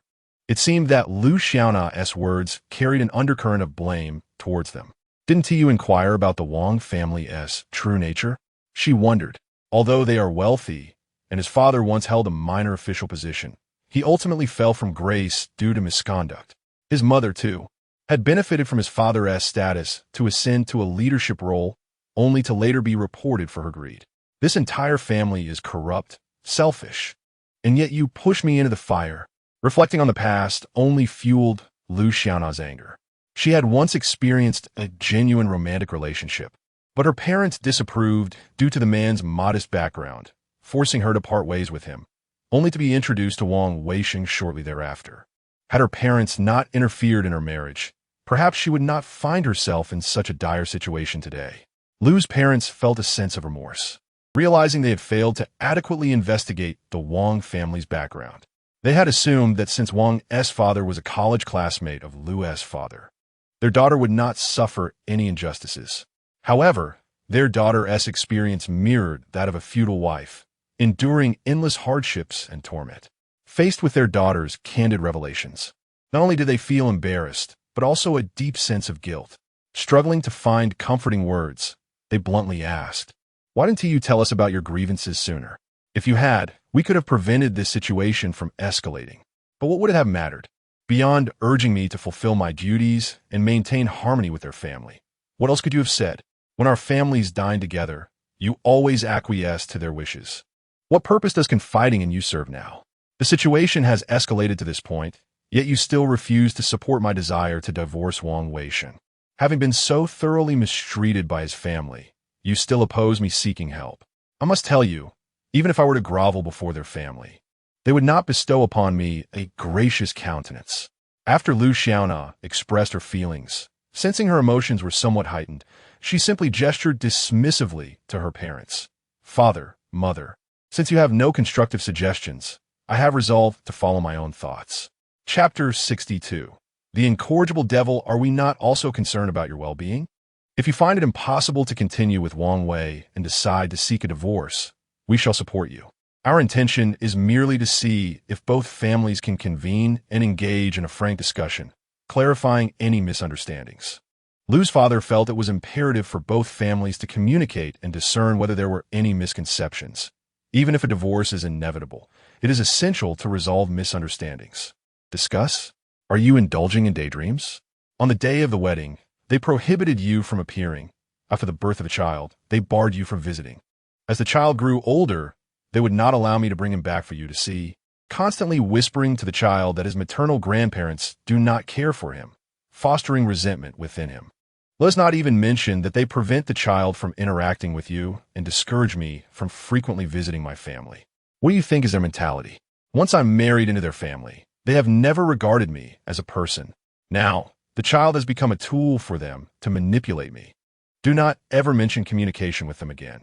They are nothing but beasts, incapable of rational discourse. Does wealth make them superior? We do not lack for food or clothing. They inherently look down on others, embodying the very essence of scum. Lu Xiaona was seething with indignation, having spoken her mind. She no longer wished to engage in further conversation with her parents and walked toward the inner room, shutting the door behind her. Lu's father and mother exchanged glances, letting out a resigned sigh. Alas, I knew from the beginning that her mother-in-law, Ding Min, was not an easy person to deal with. Yet she had previously claimed to treat our daughter, Nana, as her own. I believed her words were sincere and thus placed my trust in her. Nana seldom voiced her grievances. Had I known she endured such hardships, I would have insisted on their divorce long ago. The more Lu's mother reflected, the more her anger grew. Initially, she did not marry her daughter into the Wang family for their wealth or power, but rather believed that her daughter would have a secure and prosperous life. As parents, we naturally wish for our children to lead happy and fulfilling lives. I could hardly have anticipated that an old classmate from years past would treat our daughter in such a manner. We have never taken advantage of their family. In fact, we often lent money to their son for business ventures. Even the down payment for our daughter's car a couple years ago came from us. Human nature truly is insatiable. Lu's father sighed heavily, feeling quite disheartened. On the day of our daughter's wedding, did we not host a banquet at noon? At its conclusion, Li Dong's wife discreetly pulled me aside, saying, "Did you not inquire about the character of your son-in-law before the marriage? Do you know what kind of person Wang Wei is?" At the time, I asked her for further details, but she did not elaborate, merely shaking her head at the mention of his name. I thought to myself that our daughter was already wed, so I dismissed her words. It seems the Wang family's reputation is indeed rather disreputable. Lu's mother lowered her head in contemplation, finally voicing a matter that had been buried in her heart for over 7 years. Upon hearing this, Lu's father felt a whirlwind of emotions. If one were to assign blame, his share would be considerable. Yet, he genuinely wished for his daughter's happiness when he allowed her to marry into the Wang family. However, one cannot truly know a person's heart by merely observing their appearance. Shall we not invite the Wang elders, along with young Wang, to join us for a conversation? Lu's mother, eager to resolve the situation, pondered for a while before suddenly proposing, "What is there to discuss? My daughter is not the sole victim of that unfortunate child, Wang Weisheng. He often listens to his mother's instigation. After all, she's the one who manages the finances in their household. Haven't you heard Nana mention that whoever has money can command others? Moreover, the Wang elders have yet to officially intervene. This matter is still solely between the two of them. If we step in now, it would neither facilitate a resolution nor would it bode well for our reputation. No, we shall put this on hold for now and observe how things unfold." Lu's father contemplated, realizing that he should not hastily involve himself in Lu Xiaona's divorce from Wang Weisheng. Although he did not wish for his daughter to face divorce at such a young age, the current circumstances suggested that separation was inevitable. As for the matter concerning the post, would their family truly let it go? Their only passions seemed to be wealth and reputation. It appears that young Wang, burdened by debt, has come to confront us today because the post has tarnished their family's image. Lu's mother worried that if the situation was not resolved swiftly, the Wang family would resort to further tricks. Let us leave it as it is for now. Urgency will not serve us well. In the future, please refrain from mentioning the Wang family in front of the children. Today, Nana shared so much. Alas, we were unaware of the grievances she has endured. The Wang family has been exceedingly unreasonable. Reflecting on the past, Lu's father felt not only sympathy for his daughter, but also regret for having married her into the Wang family. Indeed, he had often heard unfavorable remarks about his daughter-in-law. Ding Min, yet he never anticipated she would treat their daughter in such a manner. After all, she is her daughter-in-law, not a servant, and to manipulate her own child in such a way is utterly excessive. Is this truly the conduct of a human being? Has she lost her senses?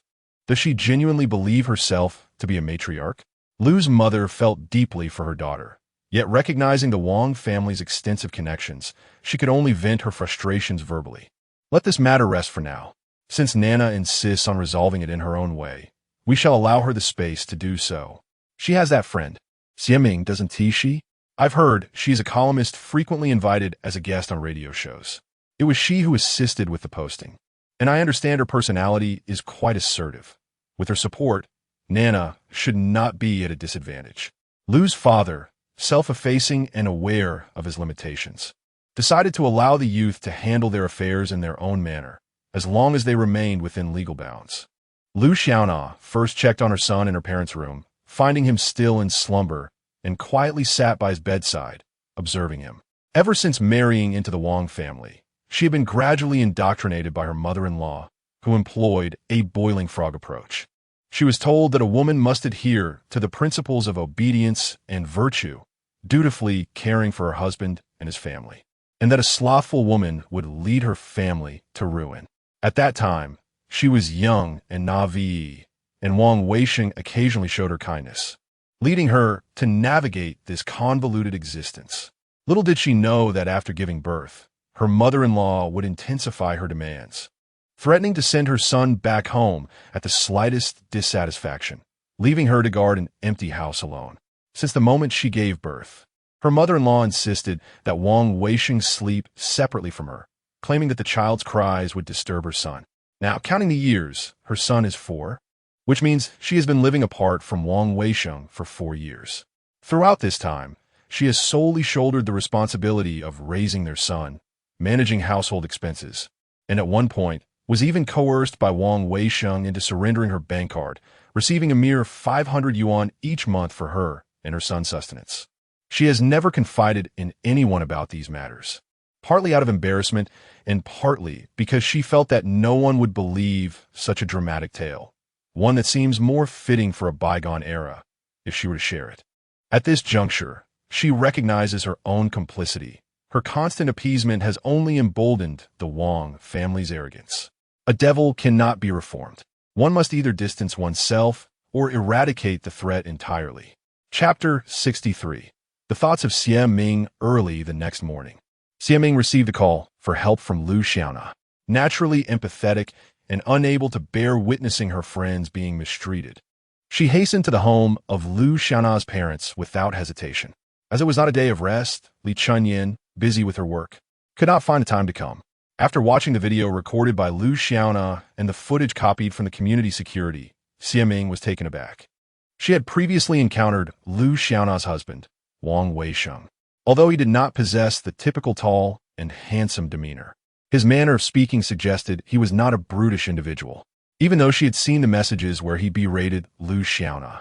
Witnessing his actions in the video was still quite striking. It is often said that women are fickle. It appears that men can turn a blind eye even faster than they can turn a page. What do you plan to do? After finishing the video, Xiaming asked her to review the earlier posts, noticing an influx of malicious comments beneath. Clicking on the avatars to investigate the IDs, she frowned these comments. I see the accounts were just registered. It seems the Wang family must have seen the post and created accounts to respond. Lu Xiaona looked at her in surprise, asking softly, although I suspected the comments were from their family, how did you deduce that? Look, this forum has a useful feature. If you click on the reply person's avatar, you can view their registration information. See this ID? It was registered just last night, and they have only posted once. Clearly, they created the account solely to leave malicious comments. Think about it. Would an ordinary internet user take the time to register just to insult a stranger in need of help? If it were me, I would have spent that time browsing other posts. As she spoke, Xiaming demonstrated on the computer for Lu Xiaona. Oh, I didn't realize it could be done this way. You are quite resourceful. Since I frequently engage with this forum and often research various topics online, I've naturally become familiar with its intricacies. You, on the other hand, are busy with work and life, likely lacking the leisure to pay attention to other matters. After finishing her explanation, Xiaming shifted the topic. I think we should post this video on the forum, as it would serve as corroborating evidence for your earlier post. Just as she was conversing with Lu Xiaona, the bedroom door swung open, revealing Lu's mother, who approached with a plate of freshly cut fruit, warmly offering it to her daughter and Xiaming. I just prepared some fruit for you both. Xiaming, my daughter says you are a person of ideas. You must assist her well. You young people are knowledgeable and can use the law to protect yourselves. Over the years, our Xiaona has endured much suffering and unfairness. Mom, we're discussing important matters here. Please go help me with Xiaoyu. As her mother began to ramble, Lu Xiaona stood up and gently ushered her toward the door. In truth, she was quite reluctant to hear her mother speak about her affairs. She felt it was enough for her to be aware of her own circumstances. However, when relayed through another's lips, it only served to amplify her sense of pity. Am I not doing this for your own good? Her mother, Lu, implored, having been pushed to the doorway by her daughter. Yet she could not refrain from explaining her heartfelt intentions. I understand. I will handle my own matters, so please do not worry, mother. Once she had ushered her mother away, Lu Xiaona closed the bedroom door with a casual flick. Shall we post another message? What do you think? After all, we have the video as evidence. We can simply blur out the faces when the time comes. You mentioned knowing the head of this forum, right? Once we post, surely he can pin to the top? Xiaming pondered as he scrutinized the video Lu Xiaona had copied onto the computer, secretly contemplating this as a significant expose. Indeed, the editor mentioned he could assist me in negotiating with the Wang family. He also mentioned that someone has been trying to arrange a dinner between him and the Wangs. It seems they wish to resolve this matter through him. Lu Xiaona remarked as she retrieved her WeChat history and presented it to Xiaming. As he glanced at the phone, a strange feeling settled within him. Previously, Lu Xiaona had recommended this editor's personal public account to him, named Chu Feng Imaging. On the surface, it appeared quite innocuous, yet at times, the contents he published seemed not only to advocate for justice, but also to exploit it for profit. Furthermore, his posts consistently featured individuals in need as the weak, while the ones denounced were often those of higher status. After posting, he would sporadically delete entries, evidently having accepted some form of compensation. According to her senior, editor Zheng, there were many such literary scoundrels engaging in unethical practices locally. Xiaming mused that this editor, a robust man in his 50s, was likely no exception. Do you think this editor is trustworthy? Xiaming finally inquired after much contemplation. He claimed to have assisted many individuals like myself in resolving their issues, and he seemed genuinely enthusiastic. Lu Xiaona replied, You know, individuals like you in the literary world often possess a sense of pride. He is the sort who cannot stand injustice and readily offers assistance. Lu Xiaona felt no reservations regarding the editor's integrity. He hasn't asked you for money, has he? How could he? If he had asked me for money, would I dare to seek his help? Lu Xiaona waved her hand dismissively. Since he is sincerely willing to assist, let us proceed with another post. You can edit the video, and I will help compose the content for the post. When the time is right, you can publish it. Xiaming concluded, swiftly opening a document on his computer and typing away at the keyboard. In a short while, he had composed a post of 300 to 400 words. Lu Xiaona leaned closer to the computer screen, puzzled. Is this all we need to say? Yes. As long as the message is clear and comprehensible to the readers, it suffices. After all, you're the focal point of this post, with the video you recorded serving as the crux. Just edit out the segment where Wang Jindong smashed the window with a brick. That portion is crucial. Xiaming reviewed the document a couple of times, corrected a few typos, and deemed it ready for submission. Her intention in posting was merely to ensure that Lu Xiaona's subsequent divorce proceedings will be conducted with fairness and equity. She did not advocate for Lu Xiaona to pursue a divorce by mutual agreement. Rather, she believed in wielding the weapon of law to safeguard her own rights and to deliver a significant blow to the influential Wang family. Through this medium, she aspired to demonstrate to society that an ordinary citizen could attain justice and equity by employing their intellect to protect their own interests, even though the journey may be arduous. After securing the document, Lu Xiaona did not rush to handle the video. Instead, she sat beside Xiaming and engaged in conversation. I have consulted with lawyers before, and they all indicated that in divorce rulings, the likelihood of a child being awarded to the father is considerably high. But what if his father is a scoundrel?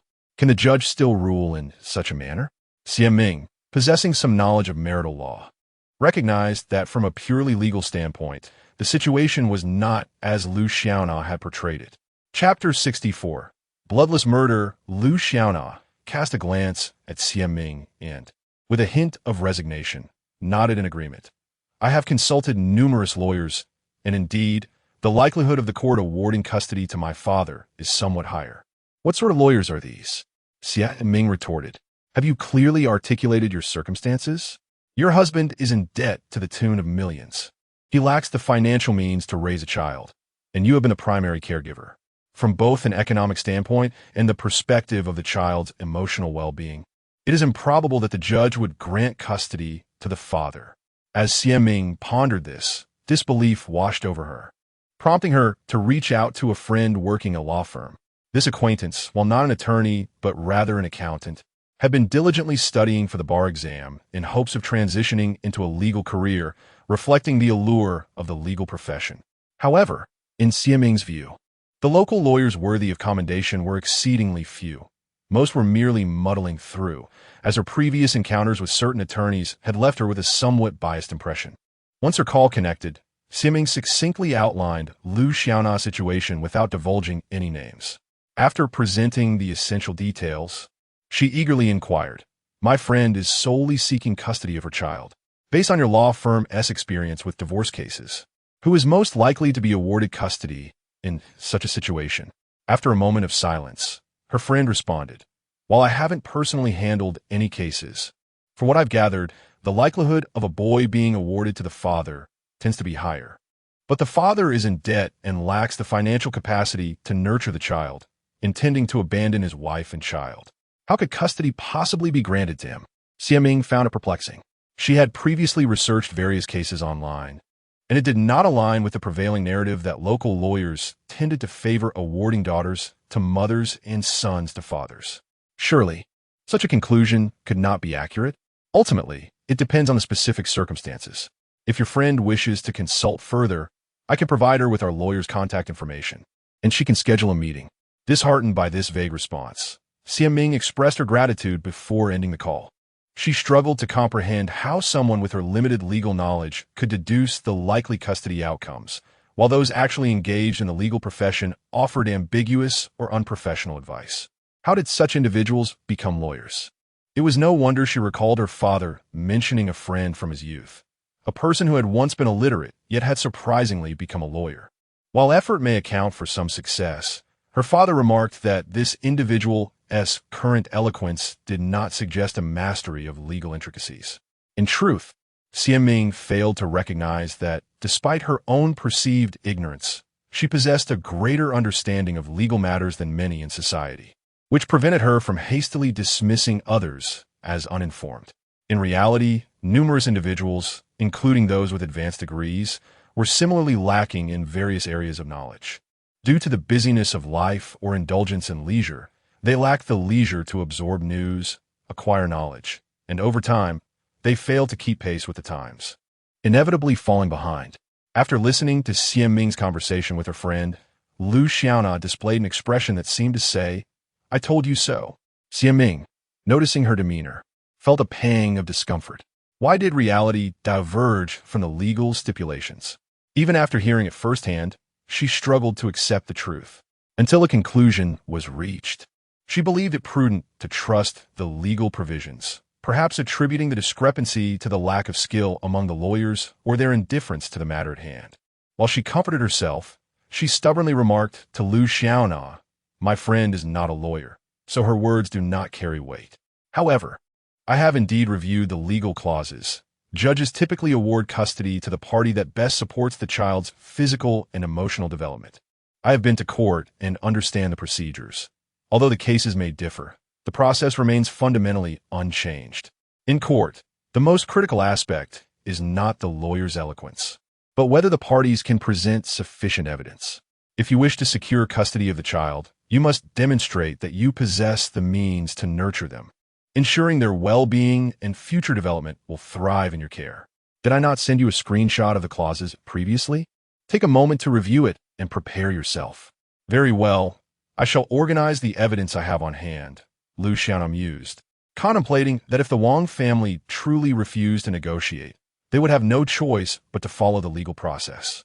Deep down, she hoped for a resolution with the Wang family, as she recognized that the journey from filing for divorce to a court ruling would be lengthy and fraught with anxiety. She wished to avoid a life filled with trepidation, needing to work and ensure her child returned to school promptly. Yet, seeing Xiaming so eager to assist her and support her legal course, she refrained from voicing her thoughts. Noticing Lu Xiaona's unfinished sentence, Xiaming candidly articulated her suspicion. You wouldn't be considering negotiating a divorce with Wang Weisheng, would you? However, I doubt that would be feasible. If they had any sense, they wouldn't have come to cause a scene after reading the posts. It truly concerns me about their level of intelligence. Lu Xiaona, having contemplated the situation, initially hesitated to reveal her preference for a negotiated divorce, but now felt compelled to share her honest thoughts.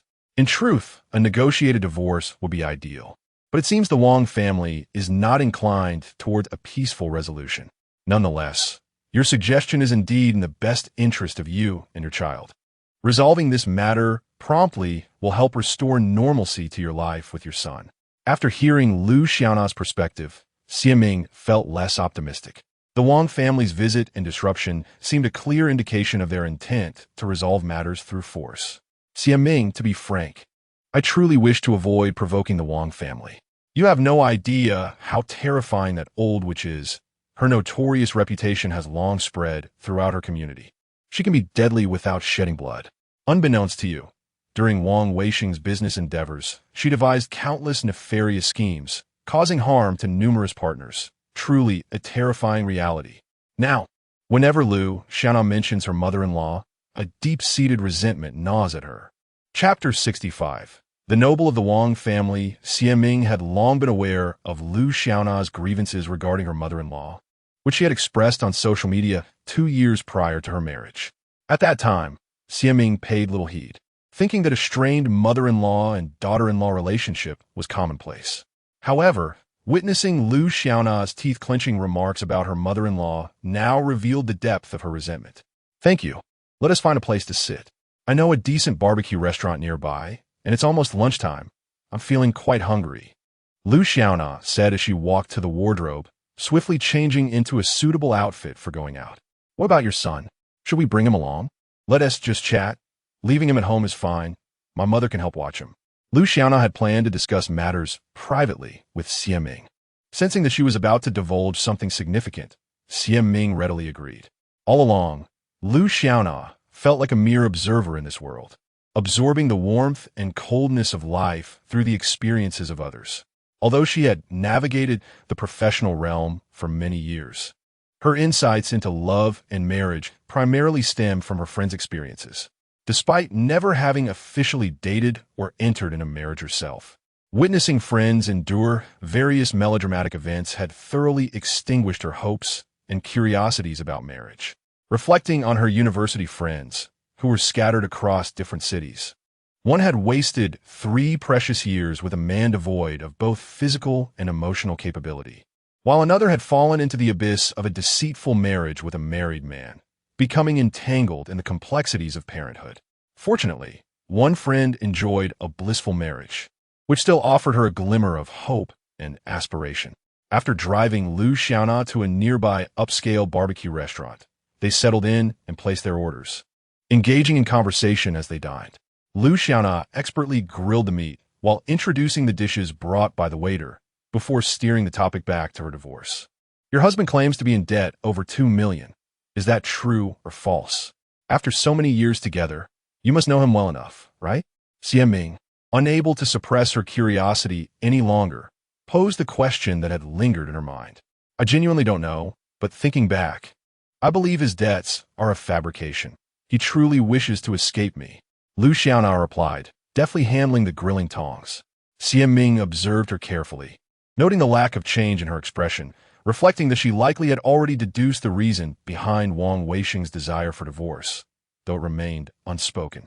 She took a bite of the grilled meat Lu Xiaona had offered and sipped her drink before inquiring, "Why do they want to rid themselves of you? Have you committed some grave offense? What could I possibly have done wrong? They have never regarded me as a family member. Now that they are on the verge of success, they wish to cast me aside." Xiaming was bewildered. How does your removal relate to their impending prosperity? Do you remember when I mentioned their plans to establish a business in the provincial capital? Before Wang Weisheng initiated our divorce, I heard that arrangements had already been made. They used to hold family meetings, of course, with me excluded from all discussions. I have heard that during family meetings, my mother-in-law takes notes with paper and pen. At this point, Lu Xiaona furrowed her brow, contemplating for a moment before continuing. Previously, they had known someone named Zhang Xiaobin, a man of considerable influence, who facilitated connections for them with higher-ups, introducing 2 or 3 business opportunities to Wang Weisheng. He was also looking to invest in a company in the provincial capital that manufactures air purifiers and even handles distribution. I inadvertently overheard Wang Weisheng boasting that this Zhang Xiaobin had secured a minor official position for my father-in-law, which left their family elated, nearly soaring with joy. Before my conflict with Wang Weisheng, I had visited my in-laws' home and noticed they had purchased brand new suitcases. The 2 Wang brothers were huddled together online, browsing luxury cars, claiming they would buy one once they moved to the provincial capital. "Oh, this Zhang Xiaobin must be quite formidable," mused Xiaming with a hint of skepticism. If that person truly had lucrative business ventures or promising projects, why would he pursue them himself? Why would he be so eager to assist the Wang family? Moreover, establishing a business locally requires considerable funding, let alone in a provincial capital. Do they possess such financial resources and strength? The project for which you previously assisted in drafting a business plan is reportedly nearing fruition. Yet the primary focus now is on that air purifier project in the provincial capital, said to be funded by the central government, comparable to state-owned enterprises. Of course, Zhang Xiaobin is not helping out of sheer goodwill. Merely securing a minor position for my father-in-law cost over 200,000 in bribes, Lu Xiaona remarked, her brows knitted, secretly frustrated with the Wang family for their lack of integrity. Now that they are set to enjoy a prosperous life in the provincial capital, they have cast aside her as an outsider. What about the other projects, aside from the over 200,000 spent on buying the official position? Xiaming pondered, recalling that Lu Xiaona had mentioned her husband had been involved in business and project acquisition for nearly 2 years, yet nothing had materialized so far, which struck her as particularly suspicious. Lu Xiaona had once confidently assured Xiaming that once her husband's projects came to fruition, he would hire her for management. At that time, Xiaming believed her wholeheartedly, but after 2 years and witnessing numerous bizarre events, she had grown more discerning. As for the rest, their family had been acquainted with this individual for over 2 years, spending nearly $1 million altogether, allegedly to establish connections. Lu Xiaona paused, roughly calculating. Has the Wang family not suspected this person might be a fraud? Xiaming's suspicions deepened. In this day and age, what is most lucrative? Certainly, it is deception. Young people who cause trouble often delve into e-commerce or concoct some flashy schemes, luring in gullible investors. Many post-90s individuals have swindled substantial sums and vanished without trace. Meanwhile, older con artists are equally relentless, spinning elaborate tales to engage in illegal fundraising, masquerading as high-ranking officials to deceive others for food, drink, and wealth. Such news proliferates online. My in-laws are astute individuals. Having interacted with this person for over 2 years, if he were indeed a fraud, they would have severed ties long ago. Even now, deeply affected by her mother-in-law's psychological torment, Lu Xiaona still considers her in-laws to be shrewd. Why do I have an instinctive feeling that this Zhang Xiaobin is a fraud? Moreover, while you hold your in-laws in high regard for their intelligence, I cannot share that sentiment. You argue that despite their advanced age, they continuously scheme against others and intrude upon the lives of their son and daughter-in-law. It is evident to me that they are too foolish to comprehend their own shortcomings. How could they possibly be considered astute? It seems to me that their insatiable desire for authority leads them to suppress others, all the while they have already stumbled and fallen from grace. Out of fear of being looked down upon, they feign grandeur and exert their influence. At home, They wish to be revered and catered to by the younger generation. Hence their oppressive behavior. I perceive them as truly foolish, engaging in self-destructive antics. When Xi Ming initially returned home, due to his modest literary accomplishments, he was invited by the so-called backbone members of the local Writers Association and encountered various prominent leaders. Gradually, he became acutely aware of the overwhelming presence of individuals who were utterly unworthy of their titles. Over time, it became increasingly difficult for him to maintain a respectful demeanor towards these so-called leaders and local celebrities. He concluded that rather than indulging in superficial associations with them, it would be far more fulfilling to devote himself to his writing, immerse himself in literature, and embrace the evolving times. Chapter 66. Looking ahead and behind, Lu Xiaona, upon hearing Xie Ming's remarks, shook her head vigorously. "Thank you, but you truly have yet to comprehend my mother-in-law's methods. She is capable of striking without shedding blood. She possesses an uncanny ability to identify others' vulnerabilities, and then she employs threats to coerce compliance. Her intellect is remarkably sharp. Over the years, she has schemed against countless individuals. You mentioned that Zhang Xiaobin intends to investigate the con artist. He cannot possibly outsmart my mother-in-law. However, judging by the Wang family's reaction since your post, I do not find their tactics particularly astute. I suspect that Wang Weisheng and his brother's disruptive visit was a decision made after family deliberation. Resorting to such crude and unsophisticated approaches, can we truly deem them clever? Their family is so concerned with appearances that they lack even the knowledge of how to effectively salvage their reputation. You suggested that they are adept at calculating others.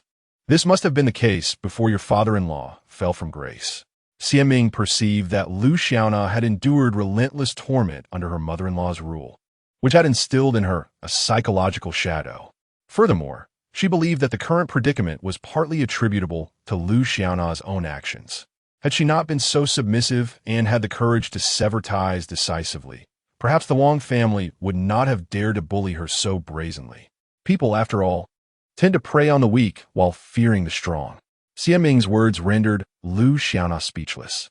Indeed, when she married into the Wang family 7 years ago, her father-in-law was merely a mid-level official, serving as the deputy director of the local judicial bureau. At that time, the Wang family basked in glory, looking down on others with disdain. However, their fortune was short-lived, as her father-in-law was later investigated and fell from power due to his transgressions.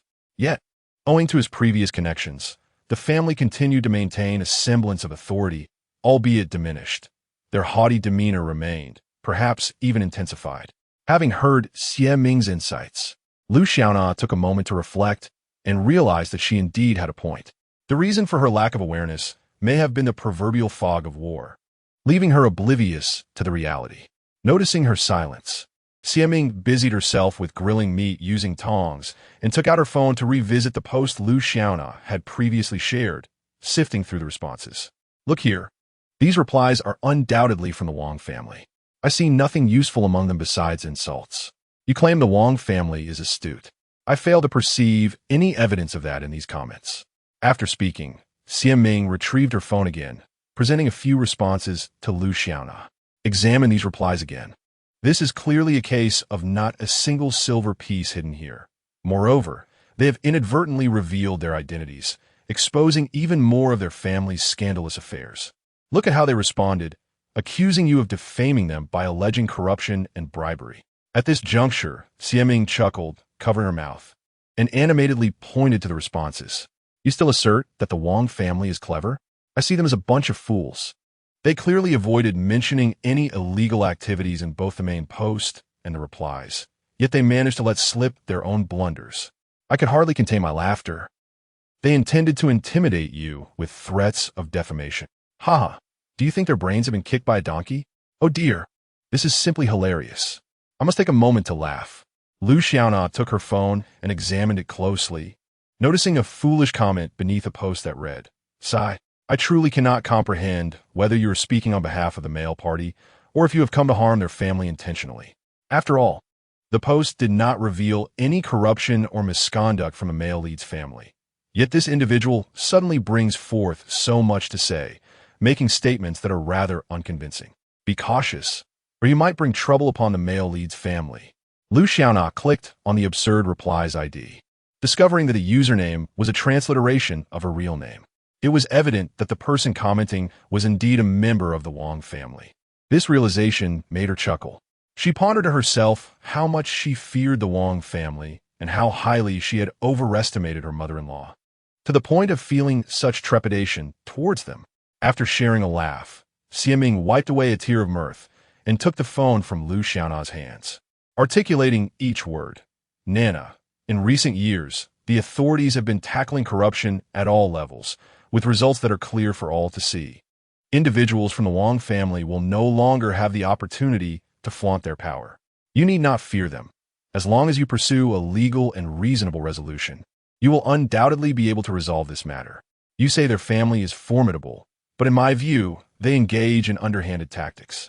We must choose the path of righteousness, for good ultimately prevails over evil. I understand your meaning. I will no longer fear the Wang family and will strive to secure my and my child's legal rights. Although Lu Xiaona, who had always been soft-hearted, could not fully ascertain the correctness of Xiaming's assertions, she felt uplifted by her words. At that moment, she sensed an inspiring energy emanating from Xiaming, as if nothing were insurmountable with determination. Additionally, I believe the Wang family's insistence on Wang Weisheng's divorce from you, coupled with their claim of a debt amounting to $1 million, must harbor ulterior motives. Regarding that Zhang Xiaobin you mentioned, I personally consider him a fraud. The Wang family has surely fallen victim to his deceit. If the Wang family genuinely intends to relocate to the provincial capital for work and life, and if your father-in-law, who once erred and was penalized, could find a position at his age, I deem that utterly preposterous. In any case, the Wang family's influence seems to be waning. Seeing Xiaming speak with such confidence, Lu Xiaona, though skeptical, kept her doubts to herself, appreciating Xiaming's earnest support. Her words provided her a sense of reassurance. If negotiations with the Wang family proved futile, she would resort to legal proceedings.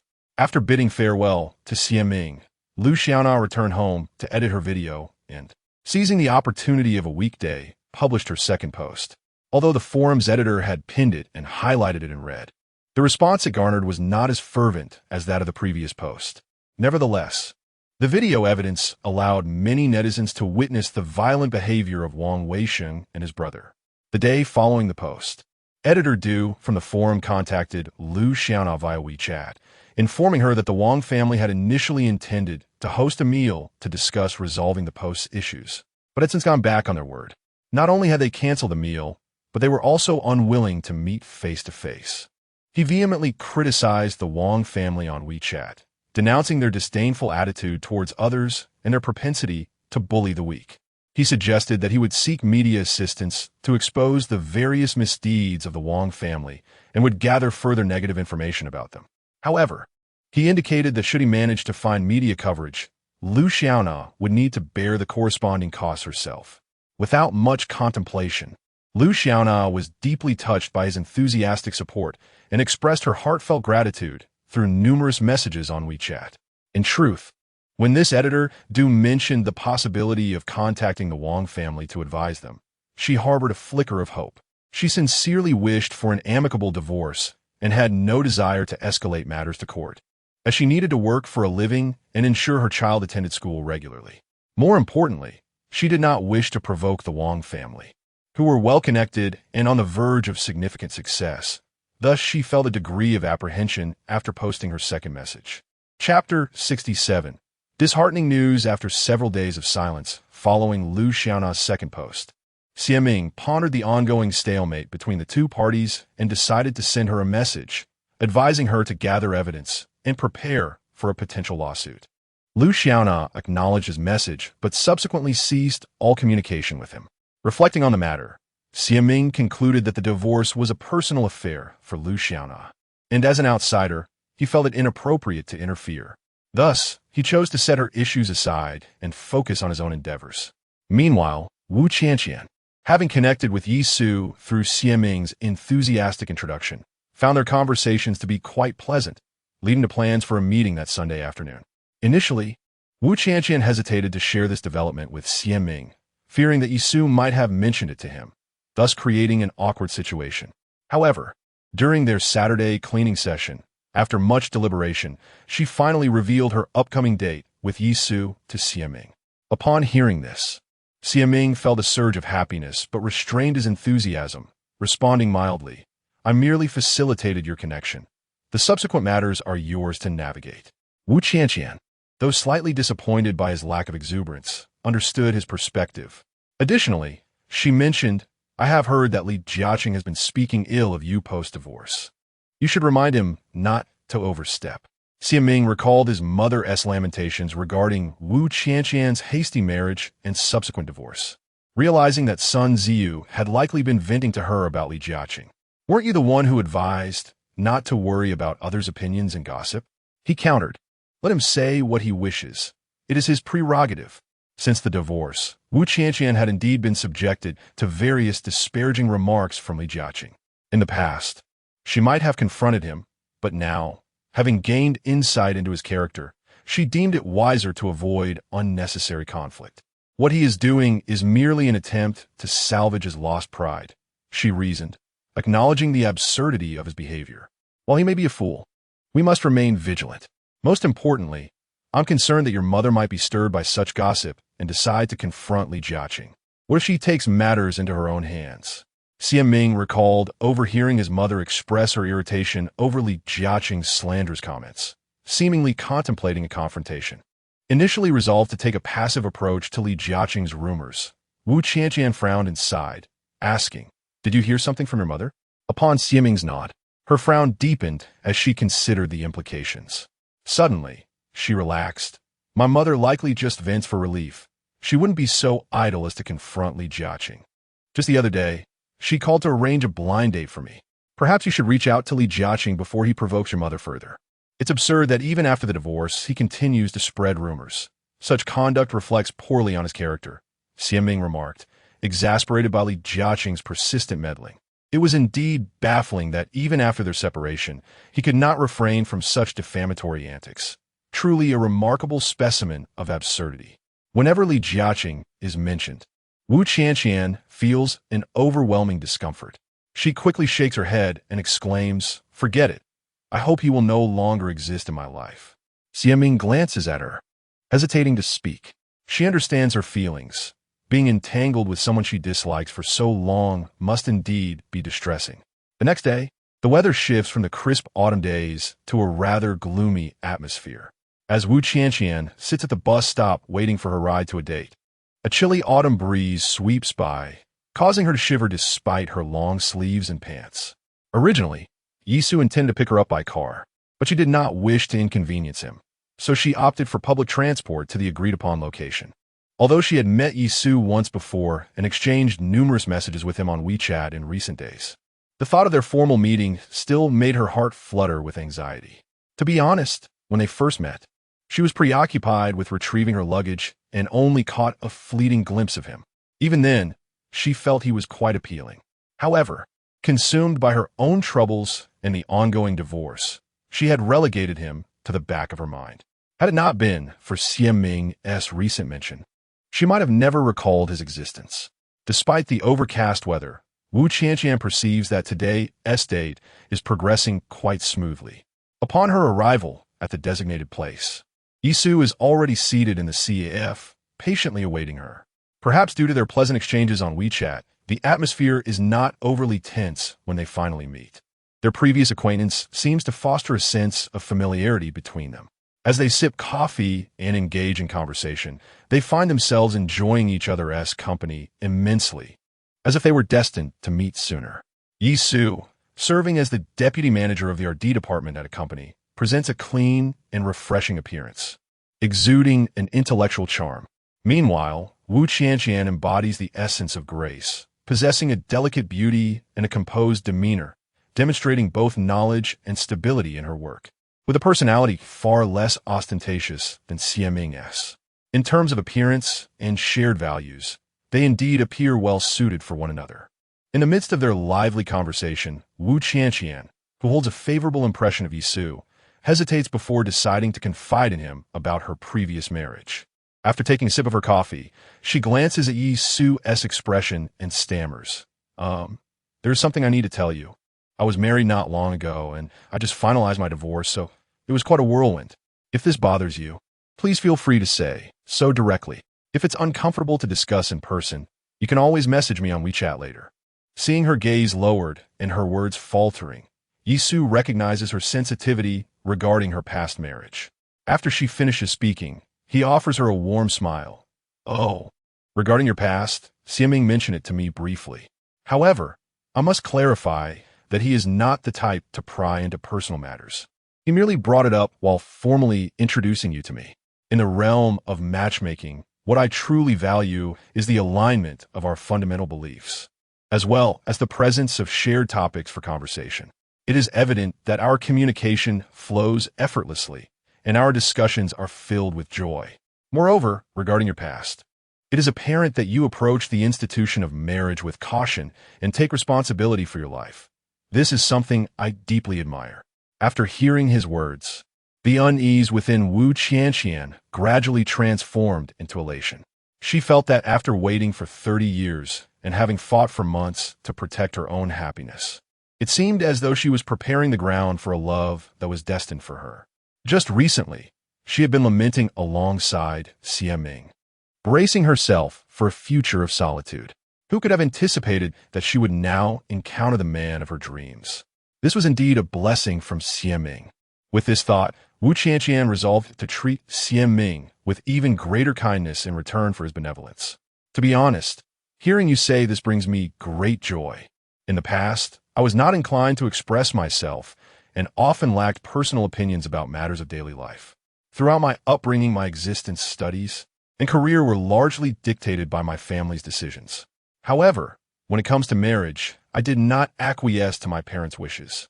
I believe that marriage is a lifelong commitment. Even if I am indifferent toward other matters, the institution of marriage holds immense significance for me. In my view, the quality of marriage can profoundly influence one's happiness in the latter half of life, which is why I approach this aspect with considerable caution. Wu Qianqian sincerely articulated her thoughts, and upon finishing, she felt a tinge of shyness. Instinctively, she lowered her gaze to her phone, just in time to notice a new message on the screen. Upon opening it, she discovered it was from Rejection. Your mother is currently causing a scene at my place. Come quickly and take her away.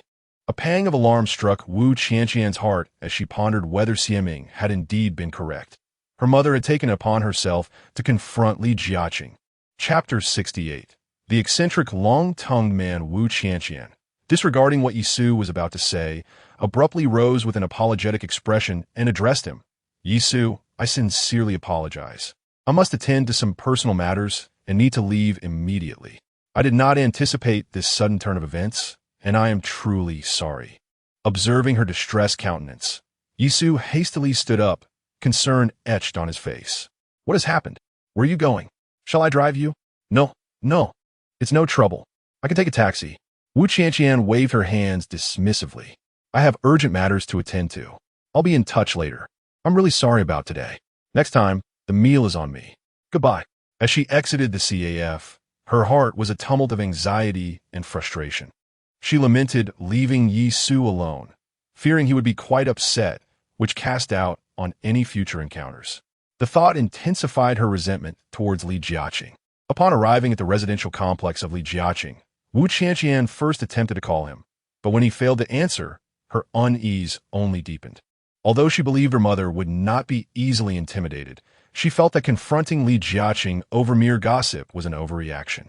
Standing before Li Jiaqing's door, she suddenly had a moment of inspiration and activated the voice recording function on her phone. Before knocking, she pressed her ear against the door, listening intently until she distinctly heard her mother's voice from within. Only then did she straighten up and knock. When the door swung open, Wu Qianqian was met with Li Jiaqing's sullen expression, indicating that he had not fared well in his argument with her mother. Li Jiaqing shot her a glance, refusing to invite her inside, and gruffly instructed, "You finally showed up. Hurry and take your mother away. I can hardly endure her noise any longer."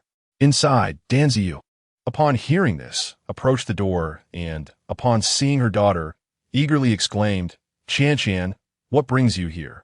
Did he secretly inform you of my presence?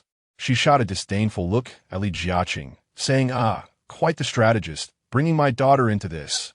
Mother, why are you here? Let us go home at once and cease any dealings with this person. Wu Qianqian stepped forward, grasping Dan Ziyu's hand forcefully to pull her away. Yet, contrary to Li Jiaqing's wishes, Dan Ziyu unexpectedly exerted her strength, pulling her daughter inside instead.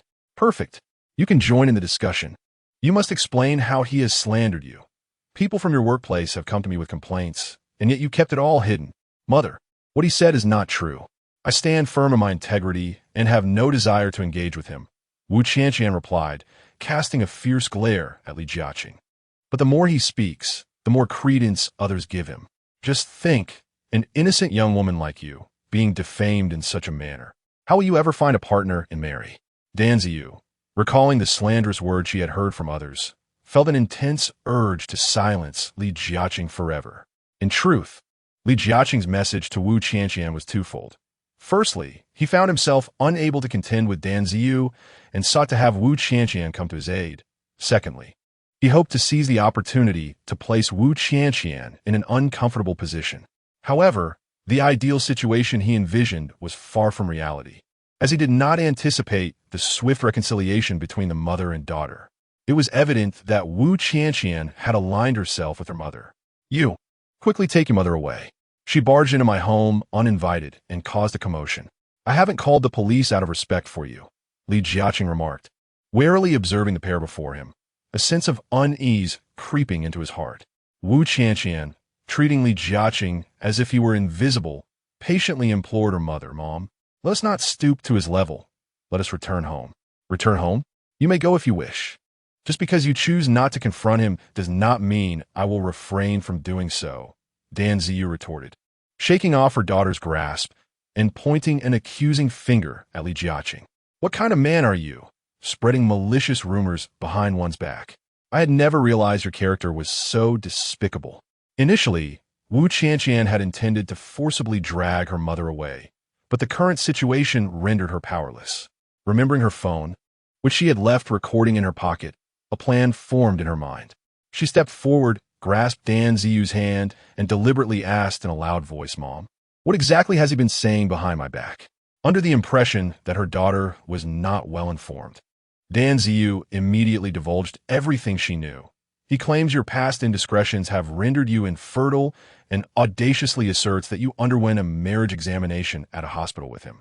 Qianqian, while I could endure his previous criticisms of you being lazy and temperamental, I simply cannot tolerate his slander regarding your private life. Do you know? Such words have reached friends of mine. Where there is smoke, there is fire. The opinions of the masses can be frightening. Is he not excessively cruel? After your divorce, he has sought introductions to new partners, and while I could accept that he is dating, he chooses to malign you behind your back. I have refrained from confronting him at his workplace as a courtesy, though Wu Qianqian had heard similar remarks from others and had felt immense anger at the time. She had chosen to adopt a stance of quiet dignity, believing that the truth would prevail. Yet, she never anticipated the rapid spread of these rumors, nor the fact that there were indeed individuals who approached her for verification, those with good intentions. Conversely, those with malicious intent propagated falsehoods, resulting in the tarnishing of her reputation. Turning to Li Jiaqing, Wu Qianqian demanded vehemently, Li Jiaqing, did you utter those words? I warn you, do not act like a coward and refuse to acknowledge your actions. Li Jiaqing, confronted by the fierce demeanor of the mother and daughter, was certainly not bold enough to admit the truth. Thus, he resorted to his usual tactic of feigning meekness and diverting the conversation. This is my home. You're not my guests. I kindly ask you to leave promptly, or I shall call the authorities. How dare you threaten to call the police? We have yet to report your slanderous accusations, and you wish to involve the authorities? Dan Ziyu's anger surged as she recalled the negative repercussions these rumors had inflicted upon her and her daughter, wishing she could strike him in retaliation. Her anger compelled her to confront him directly, stemming from the doubts expressed by the matchmaker while she was arranging a blind date for her daughter. The more she pondered the situation, the graver it appeared. Consequently, she attempted to reach Li Jiaqing by phone, only to find her calls unanswered. Later, She sought assistance to inquire about his circumstances, discovering that he had not changed his phone number and was going about his daily routine. Furthermore, he had even registered and paid at the matchmaking center, awaiting arrangements for a date. If you accuse me of slander, then please present your evidence. Rejection clearly shows no fear of their accusations. After all, without tangible proof, even a police report would be inconsequential. Chapter 69. Misunderstanding and Sincerity Evidence. The multitude of rumors circulating outside serves as proof. I must tell you, upon seeing his brazen and unrepentant demeanor, Dan Ziyu was infuriated and raised her hand to strike him, but thankfully, she was swiftly restrained by the quick-witted Wu Qianqian. Li Jiaqing, I shall not waste my time suing you for slander. It is far too trivial. Regardless, I have recordings of the disparaging remarks you made about me, as relayed by my friends, and I can also procure witnesses. Should you persist in your fabrications, I shall present these recordings to your superior and question whether someone of your abysmal character is fit for this position. I have already lost all dignity due to your slander. I have nothing to lose, and I shall frequent your workplace daily, even going to the media to expose you. Let us see whose loss will be greater in the end. Wu Qianqian and Xieming had devised various strategies regarding the divorce long before it transpired, and now she cleverly employed one of those ideas. Indeed, I will accompany you to confront their superior. I cannot believe that someone of his low caliber could maintain such a stable position. It is a far-fetched notion. Hearing her daughter's words, Dan Ziyu quickly chimed in. Qianqian, weren't you planning to expose him to the media? Bring forth the evidence you have gathered. After all, Xiao Xie is a media professional. Seek her out and request an article to report this matter. As her mother spoke, Wu Qianqian discreetly observed Li Jiaqing's expression, noting the unmistakable look of panic that swept across his face. She then began to play along with her mother. Mother, we must not let Xieming know about this. She is a columnist and a special guest on the radio. If this reaches her, it could spiral out of control, far more than confronting his superior. Let's not stir the pot too vigorously. How about this? We visit his superior tomorrow morning, and if the matter remains unresolved, we will then approach Xieming. Having said this, she did not glance at Li Jiaqing, instead pulling her mother along with purposeful strides towards the door. Wait, you hold on. Upon hearing that the two women intended to approach his superior for exposure, Li Jiaqing instantly felt a surge of apprehension.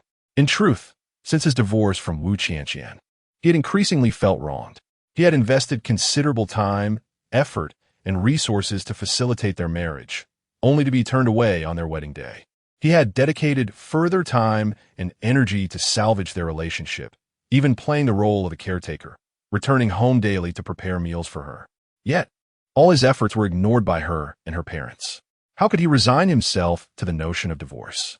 His frustration compelled him to vent by disparaging Wu Qianqian, tarnishing her reputation, hoping to make her regret their separation. Wu Qianqian and Dan Ziyu, upon hearing his calls from behind, feigned ignorance and stepped outside, deliberately striding towards the elevator. Wait, please, I have more to say. Li Jiaqing hastily pursued them, leaving the door ajar. Is there something else? Wu Qianqian deliberately pressed the floor button while responding. Could we perhaps discuss this at home? It seems there was a misunderstanding earlier.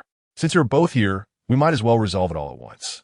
Valuing his own job above all, Li Jiaqing was determined not to let the mother-daughter duo approach their superiors or seek media exposure. Otherwise, his life would be irreparably tarnished. If one were to seek a virtue in Li Jiaqing, it would be his understanding of when to retreat. To put it more graciously, he embodied the essence of a true gentleman capable of bending yet not breaking. You were about to call the police to drive us away. What is there left to discuss? Wu Qianqian retorted sharply before her mother could speak. Thus, it is indeed a misunderstanding. We must resolve it properly. Wouldn't you agree? Li Jiaqing gestured towards his residence, intending to invite the mother and daughter inside, yet fearing they might misinterpret his intentions, he settled for waving them over. That's unnecessary, isn't it? We have no misunderstandings with you. Even if there were, we would address it at your workplace. Wu Qianqian stubbornly refused to yield, furrowing her brow and impatiently pressing the elevator button again. You must be tired from your long journey. Since Annie has chatted with me for quite a while, she must be thirsty. Why not come inside for a moment and have a drink? Li Jiaqing said with utmost patience to avoid further complications. Zhang Ziyu was more inclined to settle matters than Wu Qianqian. As long as Li Jiaqing agreed to cease spreading rumors and to mitigate their impact on her daughter, she would not pursue the matter further. Without waiting for Wu Qianqian's response, she interjected, "Seeing your sincerity, let's resolve this today. Should you dare to slander again in the future, do not blame us for lacking compassion. Auntie, rest assured, it was merely a misunderstanding between us. Once we clear it up today, there will be no issue, right?" Sensing Zhang Ziyu's willingness to negotiate, Li Jiaqing quickly smiled and approached. "Auntie, let's sit inside and discuss this slowly, shall we?" Zhang Ziyu glanced at her daughter and lowered her voice intentionally. "Qianqian, let us seize this opportunity to resolve everything at once. If he tries to be unreasonable again, we can always visit his workplace tomorrow." Once the mother and daughter were invited inside, Li Jiaqing silently regretted his earlier intentions to embarrass them. Ironically, he found himself at a disadvantage instead, realizing he had underestimated Wu Qianqian. "Auntie, please have some water." "Qianqian, would you prefer water or a drink?" After filling a disposable cup with water, he presented it to Zhang Ziyu and then turned to the sitting Wu Qianqian with a courteous inquiry. "I'm not thirsty. Just get to the point. My mother and I have other matters to attend to." Wu Qianqian was not swayed by his charms. Eager to resolve the situation and explain the events of the afternoon to Yi Su, Li Jiaqing sat down on the sofa with several people and said earnestly, "Auntie, Qianqian, regarding the rumors you mentioned earlier, I believe there must be some misunderstanding. Previously, a friend inquired about my sudden marriage and subsequent divorce, and I candidly explained that it was due to my incompatible personality with Qianqian. Perhaps they misheard or misunderstood, which led to the proliferation of such gossip. How poor must your communication skills be to instigate such a significant misunderstanding? In any case, my reputation has been tarnished by you. It's up to you to decide how to address this matter." Wu Qianqian, disinterested in further discussion, decided to let him devise his own solution as a demonstration of sincerity. Chapter 70. A failed theft resulting in loss. What should one do? The course of action depends on the opinions of Annie and Qianqian, doesn't it? Li Jiaqing intended to gauge their sentiments first. Sun Ziyu's thoughts were quite straightforward. She merely wished for him to promptly take measures to restore her daughter's reputation. Allowing such slanderous accusations to persist would jeopardize her daughter's future prospects for love and marriage. Therefore, without waiting for her daughter to speak, Sun Ziyu interjected. "We do not wish to trouble you, but we require your assurance that you will refrain from spreading those rumors in the future. Of course, the unfounded statements you made previously have inflicted irreparable damage on my daughter, and you must clarify this to others. If I hear even a whisper of rumors regarding my daughter from now on, I shall hold you accountable. Auntie, I assure you that I will not utter a word about Qianqian in front of anyone again. However, I have already explained the previous circumstances to you. Those were misunderstandings." Upon hearing this, Li Jiaqing felt that Sun Ziyu's demands were not excessive, and he secretly rejoiced, thinking that this mother-daughter duo might be relatively easy to placate. "That is simple enough. Please draft a statement of circumstances and a letter of guarantee for us, so that we may feel reassured about you," he continued. Wu Qianqian's sole intention was to hand these two documents over to her mother for safekeeping, thus preventing her from later storming over to confront Li Jiaqing in anger. "Indeed, we do not wish to complicate matters for you. Simply provide us with that statement and guarantee." Sun Ziyu's thoughts aligned perfectly with those of her daughter, causing her to view her daughter in a new light. Initially, she had believed her daughter was sheltered under her wings, having never faced much adversity, and would lack resolution in handling such matters. To her surprise, Qianqian had grown increasingly assertive, and her manner of speaking and acting had undergone significant transformation. However, Li Jiaqing shook his head in apparent distress. "Writing such documents, isn't that a bit inappropriate? Wouldn't a verbal promise suffice?" "Ah, so you would prefer to write a self-criticism at work rather than a letter of guarantee?" Wu Qianqian shot him a sidelong glance, half-threateningly inquiring. "My affairs with you have no bearing on my work. It does not warrant a self-criticism." Li Jiaqing was unperturbed by her threat. "Once your slanderous actions make it to the news, affecting my workplace, we shall see whether you still wish to avoid writing a self-criticism." I suspect that writing a self-criticism is a minor issue compared to the potential repercussions for my job, which depend on the unfolding situation. In this day and age, even if one possesses a golden opportunity, it does not guarantee sustenance for a lifetime. If you doubt this, you are welcome to experience it for yourself. Wu Qianqian was unconcerned with whether he feared her threats. She meant to follow through on her words. Li Jiaqing, not being naive, understood that even a golden opportunity could not guarantee lifelong security, especially as he was a driven and ambitious individual within his workplace. He could not allow trivial matters to obstruct his promising future. Thus, adaptable as he was, he quickly interjected, "Oh, that is not what I meant. What I intended to convey is that I have never composed such statements of circumstances or guarantees before. You have suddenly requested me to write them, and I am at a loss as to how to begin. Perhaps I could type them on my computer and email them to you instead? Since we are already here, it would be prudent for you to draft them in black and white to avoid any future complications." Wu Qianqian found his procrastination particularly irksome. She knew that whenever he dawdled, he was attempting to divert the conversation. Thus, familiar with his tendencies, she was resolute in denying him any opportunity. If he continued to linger, it will suggest a lack of sincerity. Given such insincerity, we ought not to waste any more time here. Hold on, I have never done this before, so please wait a moment. I will fetch some paper and a pen, and then search online for examples of how such documents should be formatted. Li Jiaqing responded as he walked into the inner room, concerned that he might be deliberately stalling. Wu Qianqian rose from the sofa and followed him, standing at the doorway to insist, "I have matters to attend to as well, so please hurry. If you cannot write it yourself, I will dictate, and you can simply sign and fingerprint the completed documents."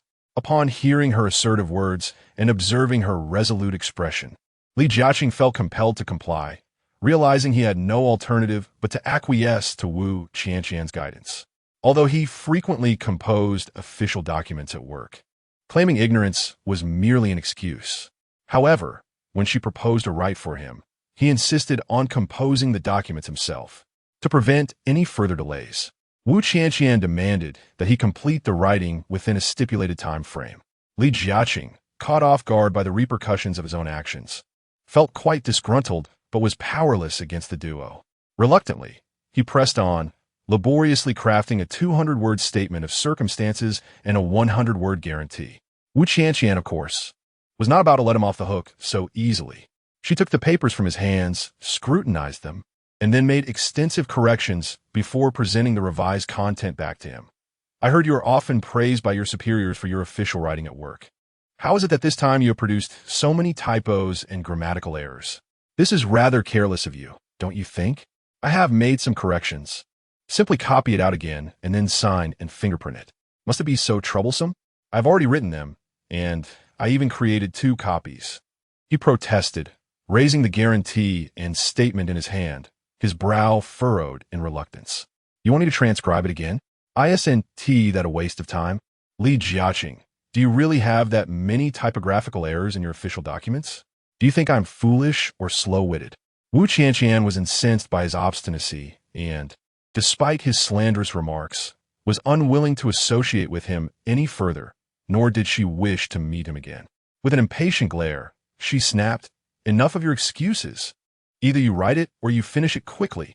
Li Jiaqing shot her an irritated glance, but when she returned his gaze with equal fervor, he quickly capitulated. "Fine. I will write it. Just wait. I will finish it shortly." Wu Qianqian observed as Li Jiaqing meticulously copied the modifications she had made. When it came time to sign, Li Jiaqing hesitated for a moment, glancing up at the solemn expression of Wu Qianqian, and ultimately steeled himself to inscribe his name with a flourish along with the date. "We do not possess a seal at home, so I suppose a fingerprint is unnecessary?" he remarked, as he extended the guarantee and the statement of circumstances towards Wu Qianqian. Chapter 71. Indirect approaches. "Wait a moment. You must press your thumbprint," Wu Qianqian declared, striding towards the sofa. She retrieved a tube of high-end lipstick from her bag and snatched 2 pieces of tissue from the coffee table. "This is a luxury brand lipstick worth several hundred." Approaching Li Jiaqing, she resolutely smeared the lipstick onto the tissue and handed it to him. "Use your thumb to press down on the lipstick on the tissue, and then place your thumbprint next to your signature. Li Jiaqing was taken aback by her unexpected tactic. Initially stunned, he frowned in displeasure but hesitated to press his thumbprint. Once you do this, we will be even. You can go your own way, and I shall go mine. Wu Qianqian, nearly exasperated by his stubbornness, reminded herself that this was merely the final formality and patiently urged him. Why does this feel like signing a contract? Wu Qianqian, are you and your mother trying to trick me? Li Jiaqing glanced at her with suspicion. Her laughter was cold and dismissive. Trick you? Do you suffer from paranoia? Clearly, you deceived me first. Furthermore, you have been slandering my reputation. I had not even held you accountable for that. If you hadn't acted so excessively, will my mother have come to confront you? Li Jiaqing, one must have principles in life. Do you possess any? Don't treat people as fools. They merely choose not to stoop to your level. Her words were harsh, and Li Jiaqing, shifting his gaze, commented with a forced smile, Well, I have signed. Might as well press my thumbprint. Who uses lipstick as ink for a stamp? Sighing in annoyance, Wu Qianqian turned to her mother, who was seated on the sofa, sipping tea and watching television. Mom, Li Jiaqing says a signature is sufficient and refuses to press his thumbprint. What do you think? Why wouldn't he want to press his thumbprint? He has already signed, so what is the harm in that? It is necessary. Sun Jinyu promptly insisted. Please do it quickly. Don't waste my lipstick. Wu Qianqian demanded, unfurling the tissue smeared with lip color before him. Although her time spent with Li Jiaqing was not extensive, she had discerned the subtle art of dealing with him. Never show him kindness. With a heavy sigh, Li Jiaqing reluctantly pulled the tissue closer and gently pressed his right thumb onto it. This once he do, you must press harder to transfer the lipstick properly. If the thumbprint turns out unclear, you will have to rewrite it. Wu Qianqian, aware of his tendency to be clever, hastily reminded him before he completed the imprint. Left with no choice, Li Jiaqing pressed his thumbprint under her watchful eye. After finishing, he glanced at Wu Qianqian and muttered quietly, This is utterly outrageous. Standing close enough to hear, Wu Qianqian feigned ignorance as she took the completed statement and guarantee from him and turned to her mother. Mom, it's all done. Please take a look. Sun Jinyu examined the documents carefully and nodded in satisfaction. Well done. It's getting late. Let us depart. Li Jiaqing bid farewell to the troublesome mother and daughter duo, firmly closing the door behind them and muttering through gritted teeth, What a pair of scoundrels. Upon returning home, Wu Qianqian recounted the day's events to Xie Ming, seeking not only to vent her frustrations, but also hoping that Xie Ming could assist her in her dealings with Yi Su. In the past, when she had gone on blind dates, she had not encountered anyone to her liking, often adopting a passive and reserved demeanor. However, now that she had finally met someone she found appealing, she felt an overwhelming desire to seize the opportunity. Yet, due to her character, she could not pursue him as boldly as some younger girls might. Thus, she placed her hopes on her friend Xie Ming. After a brief tirade against Li Jiaqing's behavior, Xie Ming immersed herself in her recent work on a column. Since learning of Liu Xiaona's impending divorce, she had resolved to write a series on legal awareness. Rather than resorting to a dry, didactic approach, she intended to craft several case studies into engaging narratives, subsequently elucidating the relevant legal provisions in a straightforward manner, and finally appending a note indicating the applicable laws for the stories. Wu Qianqian had anticipated that Xie Ming, with her usual fervor for justice, would naturally inquire about her and Yi Su after denouncing Li Jiaqing. She hoped to seamlessly ask for Xie Ming's insights on Yi Su's thoughts following their meeting, while also probing whether he was upset about her abrupt departure. To her disappointment, things did not unfold as she had envisioned. Unable to glean any information about Yi Su through Xie Ming, Wu Qianqian found herself lost in thought, staring blankly at her phone. She opened Yi Su's contact, contemplating sending him a message, yet after much hesitation, she had yet to type a single word. Although she yearned to initiate conversation, she was at a loss for words, ultimately deciding to rely on Xie Ming once more. After a prolonged moment of indecision, she pushed open Xie Ming's bedroom door, finding her friend lost in thought before her laptop. Summoning her courage, she approached. Despite their generally good rapport, Wu Qianqian still felt a twinge of apprehension regarding Xie Ming's occasional sharp temperament. Xie Ming was a person of distinct character. Her sharp wit and unconventional thinking often left others speechless. Therefore, Wu Qianqian had prepared her words carefully to avoid a lecture. Xie Ming, I had a formal date with Yi Su today. She began cautiously, taking a seat on the bed behind Xie Ming's chair. Initially, our conversation flowed quite well, and he seemed quite gentlemanly. But since we're still getting to know one another, I'm unsure of his temperament.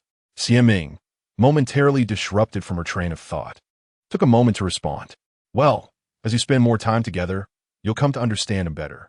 To be honest, I don't know him very well either. We've only known each other for nearly 4 months. Our communication isn't frequent, but we occasionally share our thoughts on life's trivialities. I find him quite easy to talk to, with a sensible worldview that aligns well with yours. If you both find it suitable, then nurture your relationship with care. Due to her casual demeanor, she failed to convey her desires to Wu Qianqian, inevitably causing her some anxiety.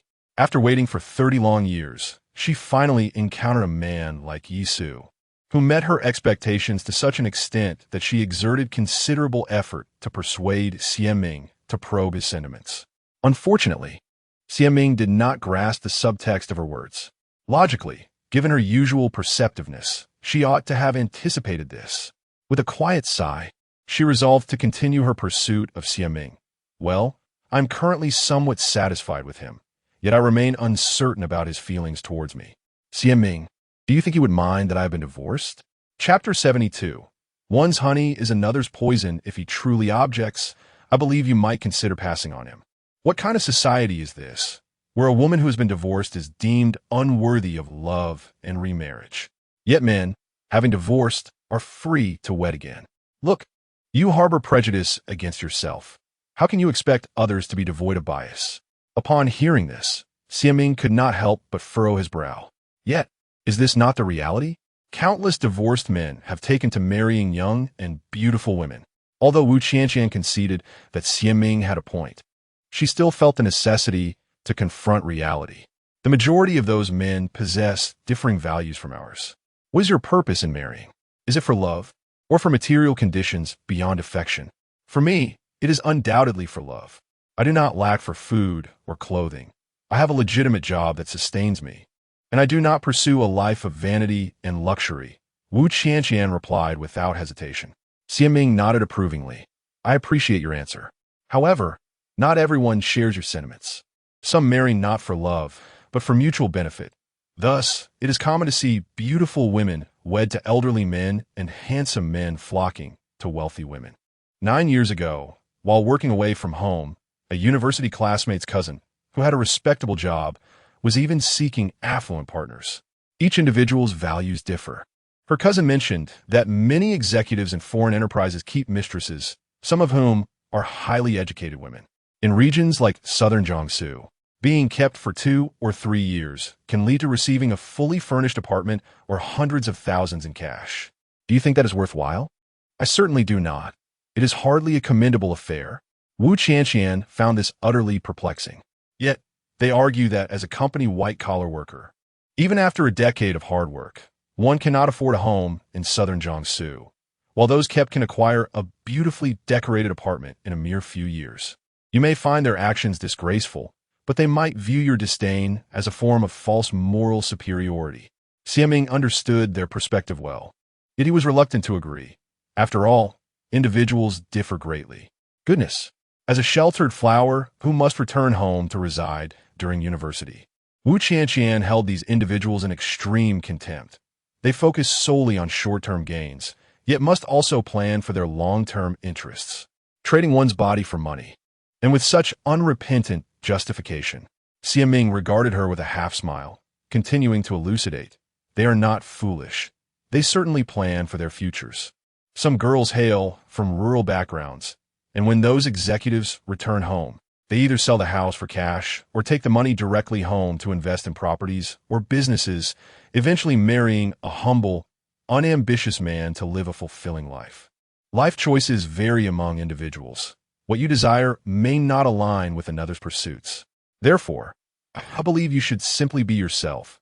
Why concern yourself with others' opinions? As long as your actions do not contravene the law or ethics, you are free to pursue your own aspirations. However, after all this time, what I truly wish to know is about Yi Su.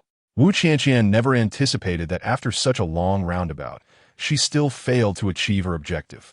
Feeling a twinge of anxiety, she inadvertently revealed her innermost thoughts. Yet, before she could finish her sentence, she shyly fell silent. Upon hearing her candid admission, Xiaming smirked with satisfaction, urging her to speak plainly rather than dance around the subject. You must be doing this on purpose, right? Wu Qianqian's face flushed crimson as she shot her a fierce glance. Honestly, I am quite exasperated with you. This is a matter between the two of you. Why not just ask Yisu directly? Why must you have me investigate on your behalf? To be frank, I mentioned your situation to him long before your date. If he truly cared, he wouldn't have arranged to meet you, would he? You need to learn to communicate with others. Don't keep your feelings bottled up. Just say it outright. Men are not like women. Rather than leaving them to guess your thoughts, it is far better to provide them with clear indications or answers. Honestly, if it were anyone else making me guess day in and day out, I would find it tiresome, let alone a man. Xiaming, being someone who despises circumlocution, stated her views plainly and unceremoniously ushered Wu Qianqian out of her domain. Finding no support from Xiaming, Wu Qianqian returned to her room, lying on her bed, staring blankly at the WeChat message dialogue. Eventually, she could no longer contain herself and sent a brief message to Yisu, summarizing the events of the afternoon. After sending the message, she anxiously awaited his reply, but after a considerable time elapsed without a response, her heart sank to the depths of despair, leaving her on the verge of tears. Fortunately, she did not wait too long. Around 8 o'clock that evening, Yisu called back, explaining that he had been unexpectedly summoned by the company to host an important client, which accounted for his delayed response. After hearing his explanation, Wu Qianqian's anxious heart gradually settled. She had a multitude of questions she wished to pose to him, eager to ascertain his feelings toward her and express her desire for a meaningful relationship. Regrettably, she found herself at a loss for words. After hastily ending the call, she began to compose a message once more, but just as she was about to send it, she received a message from Yisu. In her moment of nervousness, she accidentally sent the message she had just drafted. However, upon seeing Yisu's message, a joyful smile spread across her face. One of life's greatest delights is undoubtedly discovering that the person you cherish feels the same way about you. On the third day following Lu Xiaona's second post, she received a phone call from Wang Jingjing, a mutual friend of hers and Wang Weisheng. With boundless sympathy, Ruan inquired about Lu Xiaona's divorce from Wang Weisheng and then eagerly offered to mediate the situation. Lu Xiaona, who had long been hoping for an amicable divorce from Wang Weisheng, felt an encouraging sense of optimism upon receiving this call. As anticipated, on the day in question, Lu Xiaona's father was invited by a friend to dine together after work. During the meal, the friend brought up the matter of the online posts and advised Lu and Wang families to communicate effectively, urging them to cease their hostilities and to reconcile promptly if possible. Upon hearing this, Lu Xiaona's father secretly believed that the Wang family was inclined towards negotiation and reconciliation, which brought him great joy. That very evening, he shared the news with his entire family. Moved by her father's words, Lu Xiaona, filled with excitement, closed the door to her bedroom and called Xiaming, exuberantly expressing into the phone, "Thank you. You truly are my extraordinary talent." The Wang family has finally softened their stance and hinted through my father's friend that they wish to discuss the divorce. That is excellent, as long as they are sincere. If you all sit down and have an earnest conversation, clearly expressing everything that needs to be said and securing what must be secured, there is nothing wrong with an amicable divorce. However, Xiaming did not harbor high expectations for the Wang family. She merely felt that the Wang family, who had always valued their reputation, might have been embarrassed by the online discourse. Being a family of stature, they had undoubtedly heard a multitude of opinions over the past few days, leading them to a state of reluctant compromise. Regarding their future intentions and actions, her outlook was rather pessimistic. "All right, my parents have said that once my divorce is settled, I must express my gratitude to you and Li Chunyan. They even suggested treating you both to a meal, but I declined, stating that the treat would be on me. Just the three of us, enjoying a meal and then heading to karaoke to release some pent-up emotions. It has been ages since I had a chance to vent, and I need to let loose my voice. Lu Xiaona felt elated at the prospect of a swift resolution to her troubles. She was resolute in her desire to no longer continue with Wang Weisheng. For her, the divorce symbolized a form of liberation. All right, you focus on resolving your matters first. If you need anything further from me, don't hesitate to reach out. Xie Ming responded readily, yet she could not shake off her concerns about the situation. Nevertheless, she reflected that as an outsider, it was perhaps best to refrain from interfering. Chapter 73. Negotiations. Trapped in a deadlock, Lu Xiaona naively believed that as long as the Wang family was willing to negotiate, the divorce process would proceed smoothly. However, after being introduced by their mutual friend, Ruan Jingjing, she and Wang Weisheng had met twice without reaching an agreement. Disheartened and disillusioned, Lu Xiaona contemplated abandoning the negotiations. Yet, the enthusiastic Ruan Jingjing insisted on arranging another meeting between them, accompanying Lu Xiaona to a CAF to discuss the matter of divorce with Wang Weisheng. Initially, Lu Xiaona intended to inform Xie Ming of her failed negotiation with Wang Weisheng, but succumbing to Ruan Jingjing's fervent arrangements, she reluctantly agreed to meet at the CAF after dinner on Wednesday. Upon arriving at the designated CAF and settling into a small private room on the first floor, Wang Weisheng soon descended the stairs from another room on the second floor, swaggering into the space where Lu Xiaona and Ruan Jingjing awaited. Let's get to the point. I have other matters to attend to, Wang Weisheng declared brusquely as he took a seat on the sofa opposite Lu Xiaona, casting a disdainful glance her way. Faced with his arrogant demeanor, Lu Xiaona contemplated leaving, but Ruan Jingjing held her back, saying, "Come on, you both are here to negotiate. Let us keep our composure and speak calmly. The matter at hand must be resolved, right? What is there to discuss? Unless she deletes her posts, there's no room for negotiation," Wang Weisheng retorted, recalling the conclusion his family had reached in a late-night meeting. Lu Xiaona must delete her posts immediately, or they would not entertain any further discussions. Seeing his resolute stance and glancing at Lu Xiaona, who sat in silence, Ruan Jingjing quickly interjected. "Even if Lu Xiaona deletes her posts, there are still subsequent matters to discuss. Why don't you both focus on that for now?" With a subtle signal to Wang Weisheng, while Lu Xiaona was distracted, she attempted to mediate the situation. "Fine. After all, I'm only here to discuss the divorce, which is unrelated to the posts online. Moreover, everything I wrote is factual. The screenshots and videos are authentic and not fabricated," Lu Xiaona replied, wishing to steer the conversation away from the topic of deleting posts. She had privately assured Ruan Jingjing that as long as they could negotiate the terms of their divorce amicably and sign the agreement to obtain the divorce certificate, she would indeed delete the posts. Not fabricated? Isn't it merely your one-sided narrative? You twist the truth to suit your whims, turning black into white and white into black. Damn it, you seem intent on tarnishing our family's reputation. How can you be so shameless? If not for us, at least think of the child. How will they face school and make friends? Wang Weisheng's anger flared as he recalled the posts, which had made him a local figure of notoriety, with discussions about the matter following him wherever he went. Upon witnessing his unreasonable arguments regarding the child, Lu Xiaona felt a surge of anger. However, considering that this was an attempt to save face for Ruan Jingjing, she resolved to remain composed and calmly retorted. "You speak of the child's well-being now, but when I insisted on not divorcing for the sake of the child, you vehemently opposed it. Since the child was born, well, have you ever inquired about him? I have raised him all these years, and you have never shown him any warmth or concern. Furthermore, the matters discussed in the posts are all factual. Whether you acknowledge them or not, I have not uttered a single falsehood and stand by my conscience." Wang Weisheng, upon hearing this, cursed a few more times, raising an eyebrow and menacingly stated, "Let me make myself clear. If you do not delete the posts and return the child, I will not hold back." "What do you mean by not holding back? Will you strike me, beat me, or even kill me? After all, you have already resorted to violence against me more than once.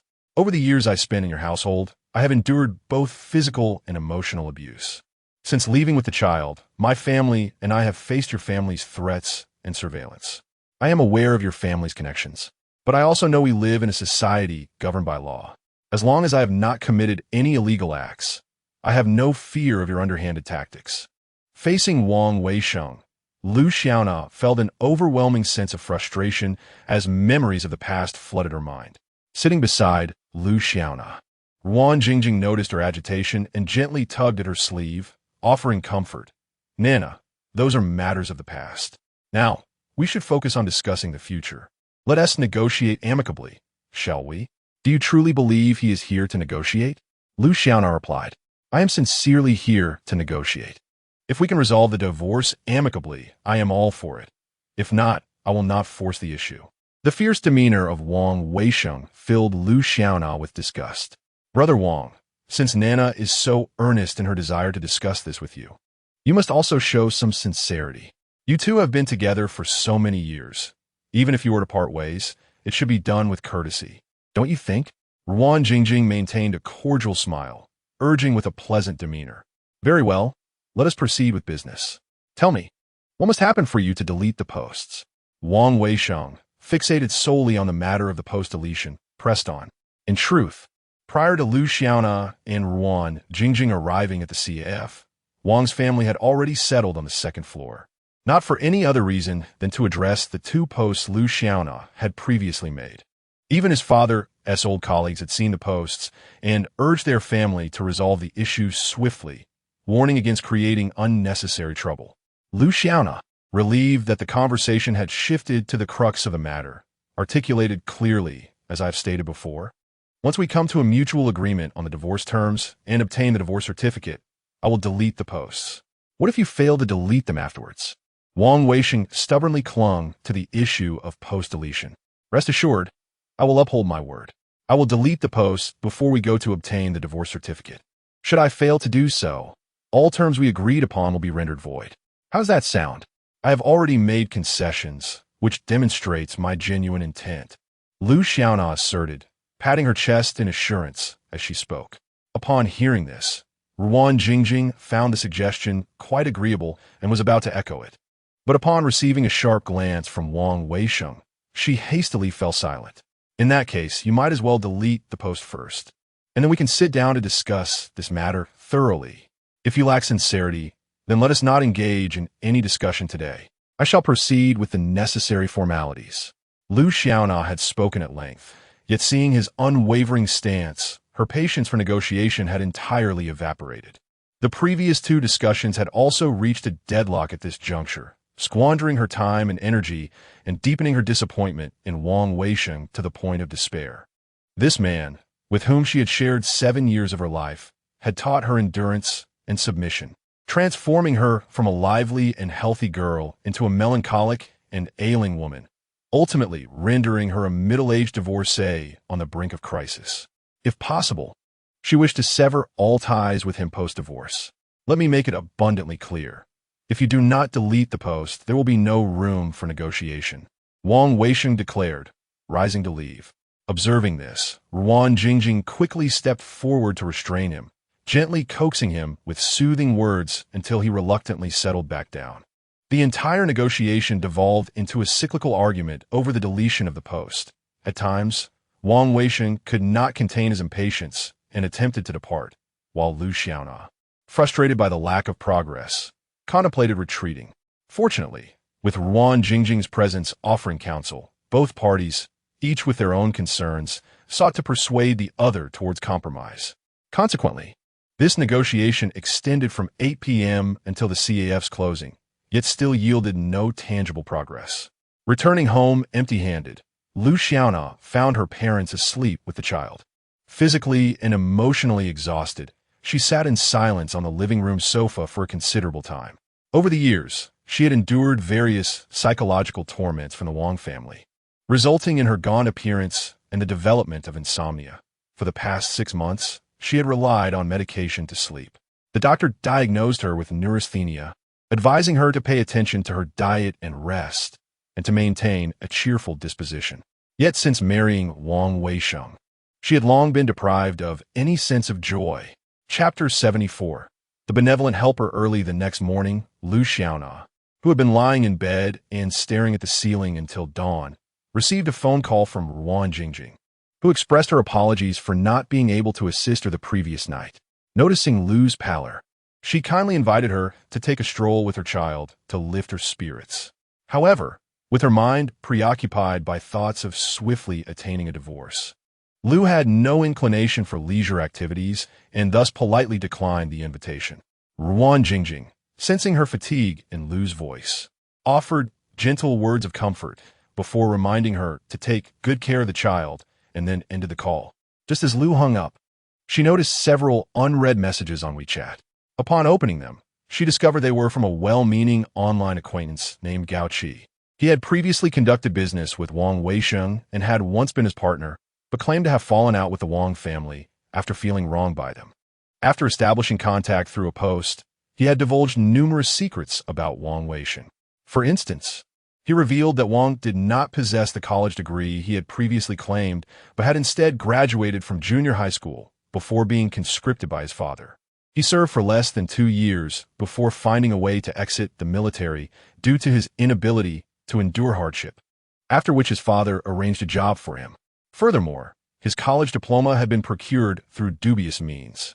Although this information was not particularly shocking to Lu Xiaona, Gao Qi went on to disclose that Wang Weisheng had previously been married to a woman involved in beverage sales. Due to his mother's vehement opposition, he had coerced the woman into terminating her pregnancy and subsequently divorced her, even going so far as to enlist connections to erase their marriage records. The revelations escalated with claims of Wang Weisheng's past drug use. Gao Qi asserted that during his youth, Wang mingled with a notorious crowd, leading a life of idleness and indulgence, which ultimately lured him into the world of drugs. Each piece of information bombarded Lu Xiaona, leaving her both skeptical of Gao Qi's assertions and eager to verify their authenticity.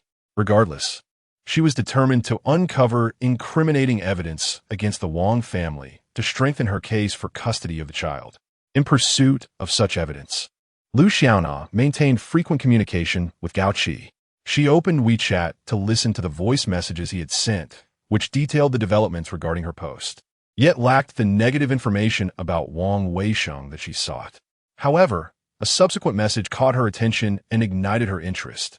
Your post has gained traction, and some acquaintances of Wang Weisheng from out of town have called me to verify its authenticity. I believe you should seize this momentum and expose all the misdeeds of the Wang family. Reading this message, Lu Xiaona sat up in bed, her hands gripping her phone as she recorded a voice reply. For these years, the Wang family has treated me as an outsider.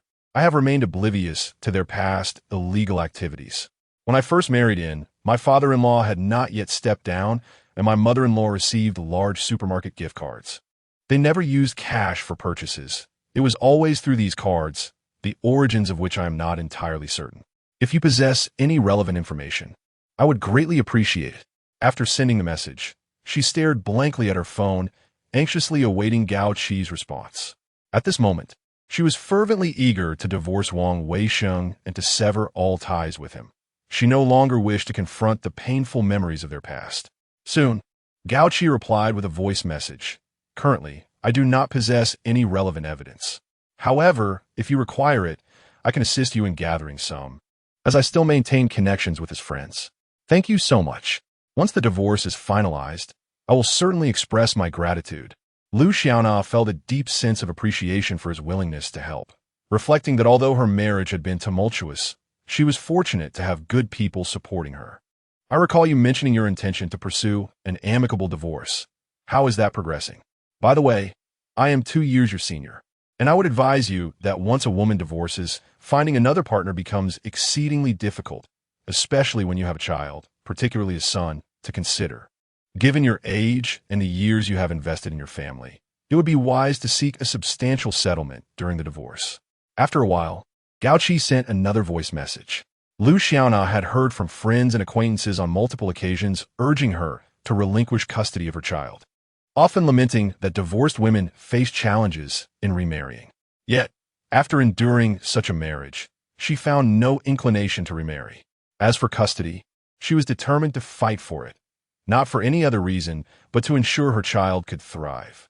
In a family like the Wangs, where 2 sons had been raised without success, the elder son, Wang Weisheng, had secured a lackluster position at the Bureau of Industry and Commerce through his father's connections, while the younger son, having dropped out of high school, squandered his time without direction. Thus, despite his father's extensive network, he had been unable to secure a comfortable position and remained idle at home. Lu Xiaona could not allow her son to grow up in such an environment. While she did not expect him to achieve great success, she hoped he would flourish in a nurturing atmosphere, unlike his father and uncle, who lacked education and associated with unsavory characters. After listening to the voice message twice, Lu Xiaona deemed it unnecessary to share her thoughts with him, yet felt it would be impolite not to respond, so she replied with a text message, "Thank you for your advice." However, Gao Qi was not inclined to cease communication. He soon sent another voice message. "To be frank, the Wang family is quite avaricious. They possess substantial wealth, so during the divorce, be sure to demand a significant settlement. Although you are quite beautiful, having been divorced makes remarriage challenging, so it is prudent to keep some money in hand." Lu Xiaona was particularly sensitive to the term remarriage. She pondered that this marriage had drained her emotionally and left her with little desire for another union. All she sought was to live well with her son after the divorce.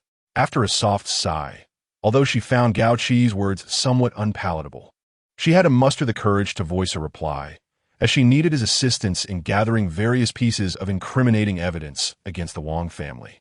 "Gu Ye, I truly appreciate your concern, but Wang Weisheng is currently burdened with debts exceeding 2 million, which is why he wishes to divorce me. Just a few days ago, a creditor called, urging me to help him repay the money. I did not expect any compensation from his family. I merely wish for a smooth divorce." Gao Qi promptly responded, "How can the Wang family possibly lack funds? His claim of owing over 2 million is utterly implausible. Do not fall for their tricks. I advise you to investigate their assets thoroughly. Whether you opt for a mediated divorce or litigation, you must assert what is rightfully yours. Furthermore, if you intend to raise the child, financial resources are essential. Consider it as fighting for additional child support." Initially, Lu Xiaona found his words unappealing, but after reflecting on his message, her thoughts began to stir. She contemplated the long journey ahead with her child, especially since Wang Weisheng had coerced her into using her salary card to guarantee a loan of 100,000 for stock trading. Should he fail to repay this debt, she would be the one held accountable. Imagining a future where she must manage living expenses alongside the monthly repayments of both the loan and her car, she realized that while her salary could cover daily necessities, the burden of repayments would be overwhelming. Thus, she concluded that it was imperative to maintain a good rapport with Gao Qi, given his long-standing acquaintance with the Wang family and his knowledge of their many vulnerabilities, as she would inevitably need his assistance in the future. Chapter 75. The identity of the noble. Recently, Lu Xiaona had not been in contact with Xie Ming, as she was aware that he had suggested she pursue a divorce through litigation. In her words, the Wang family was notoriously stingy, preferring to engage in underhanded tactics and schemes. Thus, any negotiations with them would ultimately yield no results. However, after much contemplation, she still believed that a divorce by mutual consent was the best course of action. Despite the days of turmoil, she had yet to reach any agreement with the Wang family. Although Gao Qi, ever the enthusiastic advisor, had offered her numerous strategies, the days had passed without any tangible progress. He had shared a plethora of negative information regarding Wang Weisheng, yet such revelations did little to aid her in negotiating a divorce with him. Moreover, Gao Qi would frequently initiate conversations with her on WeChat, often lingering for over half an hour each time, which made her increasingly wary of his intentions. Nevertheless, considering that she might require his assistance in the future, she felt compelled to maintain a facade of cordiality.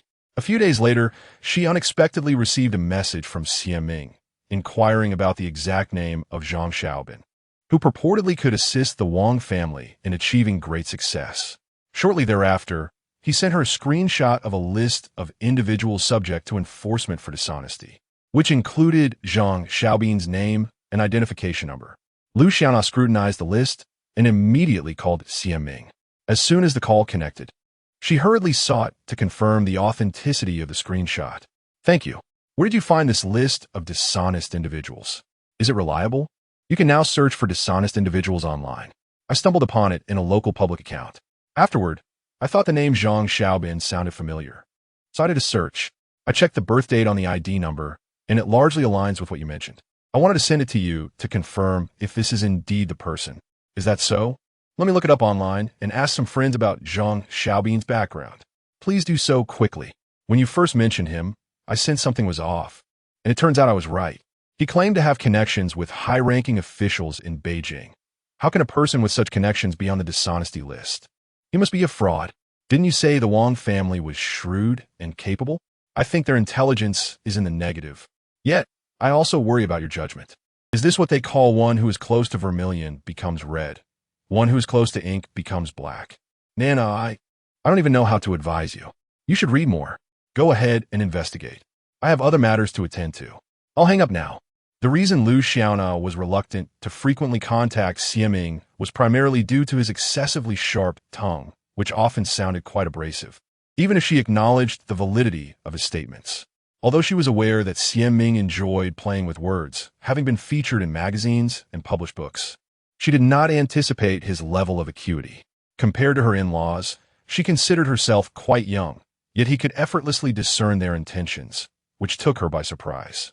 Thinking that she had already endured his incisive remarks, she decided to let him finish. So when Xie Ming attempted to end the call, she quickly interjected, Wait a moment. I have something else to ask you. What is it? Is the divorce by mutual consent not going smoothly? When she posed that question, Lu Xiaona felt utterly convinced. She sighed softly and replied candidly, I've been negotiating, but there's been no progress. Their family insists that I delete the posts before we discuss the divorce. I refused, so we are at an impasse. Currently, the child is with you, and the posts continue to attract significant attention. More and more people are seeing their true colors, which means you hold the initiative. Thus, there is nothing to fear. Since negotiations have proven futile, you should proceed with the divorce litigation. Regardless of whether it's a consensual or litigated divorce, enlisting a lawyer is essential unless, like me, you can represent yourself in court, saving both time and money, and ensuring reliability. Lu Xiaona recalled that Xie Ming had dealt with numerous labor disputes during her former employment. In the first 2 years after returning home, she struggled to reclaim months of unpaid wages, ultimately navigating the necessary procedures on her own. Though the process was lengthy, it yielded a positive outcome. Previously, Lu Xiaona hadn't thought much of Xie Ming's capabilities, but now she found herself feeling a mix of envy and admiration. After a brief pause, she added, I lack your eloquence and boldness. While I may employ some clever tactics, in such situations, my mind goes blank, compelling me to seek a lawyer. My aunt mentioned a friend who is a well-known local attorney specializing in divorce cases, and she will seek her assistance. Regardless of the circumstances, you absolutely must not delete the posts. They serve as your safeguard. If you delete them, you can expect the Wang family to take advantage of you. Upon hearing Lu Xiaona mention the Wang family's demand to delete the posts, Xie Ming understood that their primary concern was their own reputation. Observing the Wang family attempting to manipulate public opinion through hired commenters, she realized they were infuriated by the posts, albeit their responses were foolishly self-deprecating. Understood. I've informed Wang Weisheng that I lack the authority to delete the posts myself. Only the forum moderator can do that, and I do not know anyone there. Lu Xiaona, certainly Wu Ti, disclosed to Xie Ming that she had once contemplated deleting the posts to avoid conflict and expedite the divorce, having already consulted the forum's editor about the deletion process. Well, make your own judgment. Contact me anytime if you need anything. However, I must reiterate, the Wang family's intentions are crystal clear. They aim to leave you with nothing. No matter how you negotiate, they will never relinquish custody of the child or offer any compensation. Xie Ming expressed her bewilderment at Lu Xiaona's lingering hopes regarding the Wang family. After all these years with them, how can you still not understand? Understood. I will call you if anything arises. Since you suggest this, I will first consult a lawyer regarding the divorce litigation process. Eager to escape Xie Ming's relentless admonitions, Lu Xiaona hastily ended the call. Xie Ming's words were far from pleasing and contradicted her intentions. She was determined to expedite her divorce agreement with Wang Weisheng by any means necessary.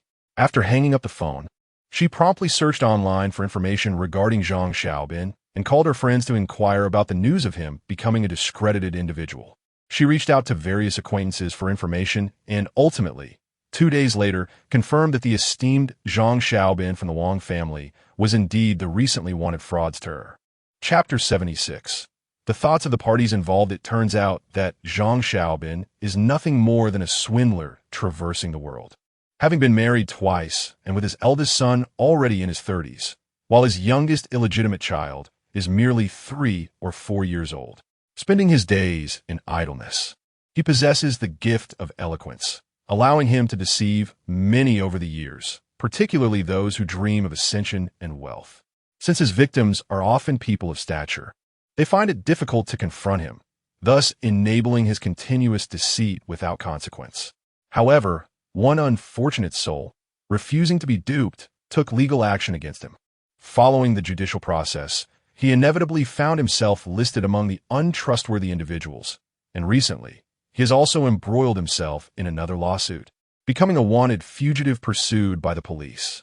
Upon confirming Zhang Xiaobin's status as a fraudster and fugitive, Lu Xiaona felt a significant relief wash over her. It appeared that the Wang family did not genuinely intend to seek official positions in the provincial capital or establish enterprises there, and over the past 2 years, they had been swindled out of over $1 million by this con artist. Reflecting on this, she could not help but feel a sense of schadenfreude. This also validated Xie Ming's assertion that the intelligence of the Wang family was indeed subpar. Yet, she herself was not much better off. The Wang family's oppression had stifled her ability to think critically, and she had long been terrified of Wang Weisheng's mother, Ding Min, to an extreme degree. This realization filled her with self-loathing for her own weakness and ignorance. Having learned from Gao Qi that he and Wang Weisheng had once partnered in business, and that he harbored intentions of bringing down the Wang family as a form of personal retribution, Lu Xiaona decided to inform Gao Qi of the Wang family's deceit and Zhang Xiaobin's fugitive status. Upon hearing this news, Gao Qi promptly located information online about Zhang Xiaobin, his eldest son, and their joint registration of a company with the Wang brothers, forwarding the details to Lu Xiaona. After perusing the information for a while without full comprehension, she merely grasped that the Wang family's connection to a fugitive would be detrimental to them. However, she had yet to formulate a clear plan on how to leverage this information to compel Wang Weisheng into a divorce agreement. Moreover, Gao Qi suddenly expressed a desire to meet with her, leaving her perplexed. Nevertheless, eager to extract more information about the Wang family from him, she consented to the meeting. After exchanging voice messages with Gao Qi, she promptly called Xie Ming and then drove to his residence to strategize. It had been nearly a month since she returned to her parents' home with her child, during which she had lived in constant fear. She dare not go to work, nor send her child to school, terrified of being stalked or threatened by the Wang family. She was genuinely desperate to escape this torturous existence. Upon arriving at Xie Ming's home, she was greeted by his mother, who exclaimed with surprise, "Ah, it's Xiaona. It has been such a long time since I last saw you. How have you become so thin? You don't look well. Are you feeling unwell?" Hearing these words, Lu Xiaona finally understood from whom Xie Ming had inherited his forthright nature. She politely approached, set down the seasonal fruits and milk tea she had brought along on the coffee table, and said, "Annie, I brought some fresh fruits, all cleaned and packaged. Please enjoy some." Lu Xiaona pondered the inopportune timing of her arrival. Had it been in the past, she would have gracefully excused herself, but the circumstances had changed. She had finally grasped a lever against the Wang family and needed to devise a strategy for its exploitation. Xie Ming, without a hint of hesitation, held the milk tea that Lu Xiaona had purchased and addressed her mother, Zheng Qin, saying, "Nine, I have some matters to discuss. If you're not in a hurry to leave, why not relax in the living room and watch some television?" I'm not in a rush. I still have this pot of clam soup simmering for you." "You too carry on," Zheng Qin replied, settling onto the sofa and turning on the television with the remote. Watching leisurely, Xie Ming led Lu Xiaona into his room, closed the door, and quietly asked, "Have you posted about the Wang family's connections with Zhang Xiaobin yet?" "Not yet. I'm here to discuss that with you," Lu Xiaona said, sinking into a beanbag chair on the balcony, having forgotten to insert the straw into her milk tea. Isn't your intention to reveal the Wang family's ties to the fugitive Zhang Xiaobin, thereby drawing attention to them? If fortune favors you, perhaps someone will investigate their illicit dealings? Xie Ming remarked. Let me tell you, these posts may help the online community see Wang Weisheng for who he truly is and uncover the true nature of the Wang family. However, if you expect a single post to ruin their reputation and prompt relevant authorities to investigate their past illegal activities, I advise you to abandon that notion. Xie Ming had once entertained similar thoughts as Lu Xiaona, but upon reflection, he deemed them unrealistic. Why not? Just the other day, I read a news article about a corrupt official in either Shaanxi or Shaanxi who was brought down by his daughter-in-law's whistleblowing, Lu Xiaona argued. Determined to expedite her divorce from Wang Weisheng and hoping to leverage these matters to negotiate favorable divorce terms. That was a formal whistleblowing with tangible evidence. Do you have the means to report them formally? Do you possess any evidence of their illegal activities? Moreover, weren't your in-laws already scrutinized and dealt with after their own investigations? Xie Ming's relentless questioning left Lu Xiaona speechless. Not only was she far from reaching the point of formal reporting, but the crucial evidence against the Wang family eluded her grasp. Since her marriage into the Wang family, they had not embraced her as one of their own. Rather, they treated her like a potential threat, as if they were afflicted by paranoia.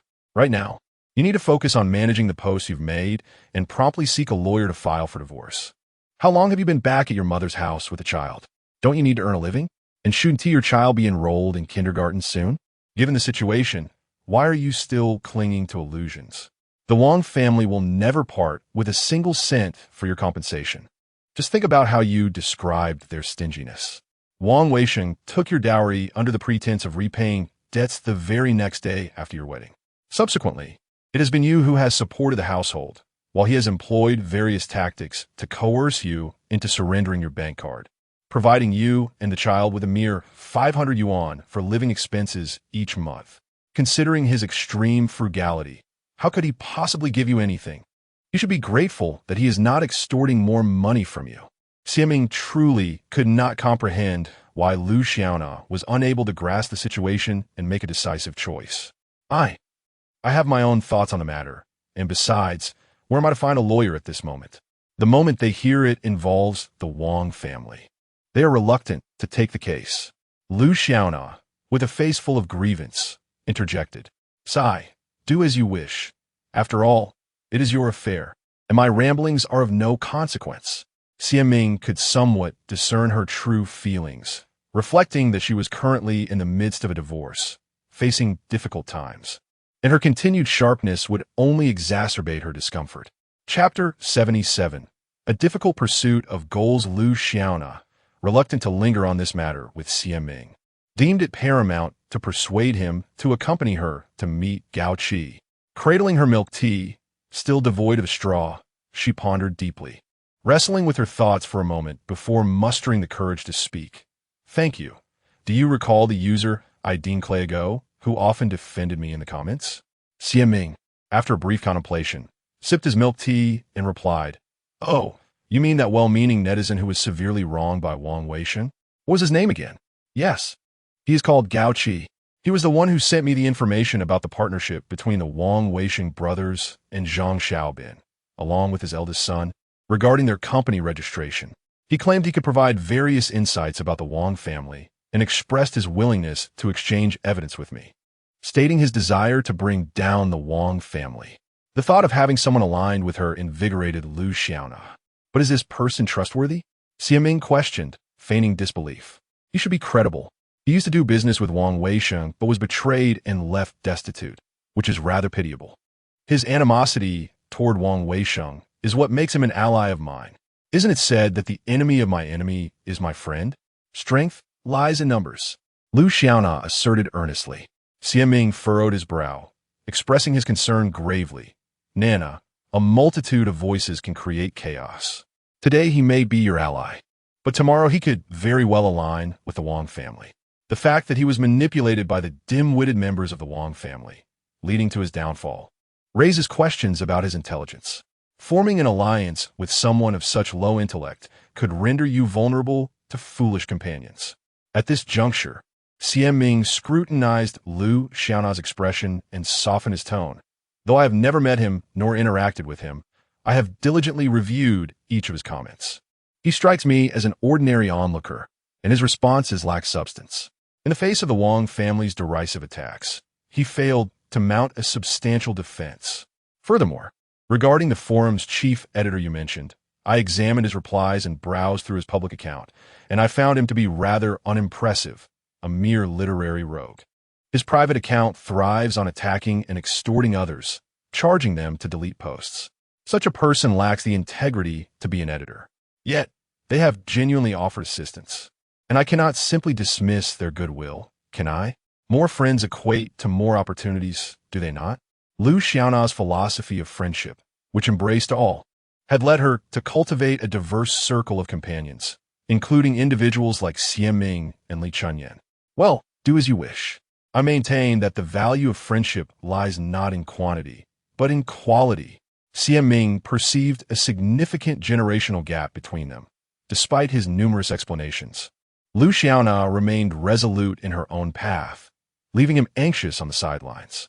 Understanding Ming's decisiveness, Liu Xiaona chose not to counter his views, but rather to assure him, "Rest assured, once my divorce is finalized, I shall sever ties with these individuals.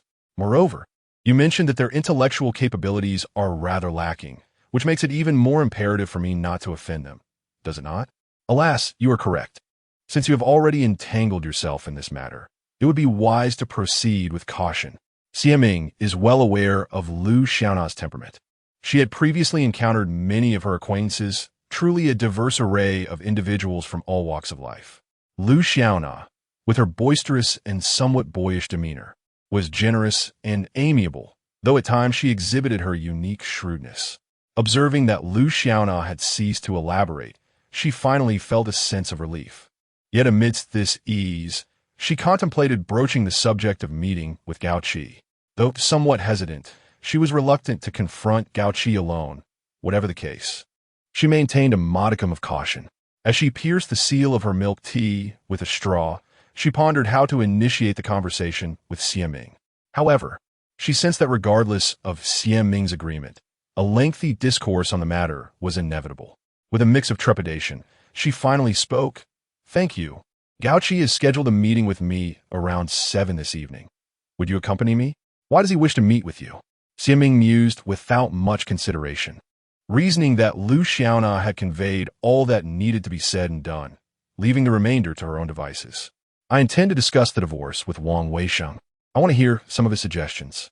You see, he has uncovered the collaboration between Wang Weisheng and Zhang Xiaobin in establishing a company, and he will assist in investigating some illicit activities of the Wang family. I believe I will require his help in the future, hence my agreement." Liu Xiaona refrained from disclosing that it was Gao Qi who urged her to present the current evidence for his review. She believed that since Gao Qi sought to avenge the grievances of the past, amassing as much evidence as possible would be prudent. If Gao Qi could assist in addressing the Wang family's transgressions, it might alleviate some of the injustices and suffering she had endured over the years. "Very well. I cannot in good conscience allow you to meet a stranger alone. My mother will not leave until after dinner, so you might as well stay and dine with us." Ming readily acquiesced without further argument. Liu Xiaona was pleasantly surprised by her lack of insistence, feeling a surge of joy. However, upon hearing the invitation to dinner, she waved her hand in refusal. "My child is still at home. I will drive back to pick you up when the time comes." Ming did not engage in further pleasantries, merely nodding in acknowledgement.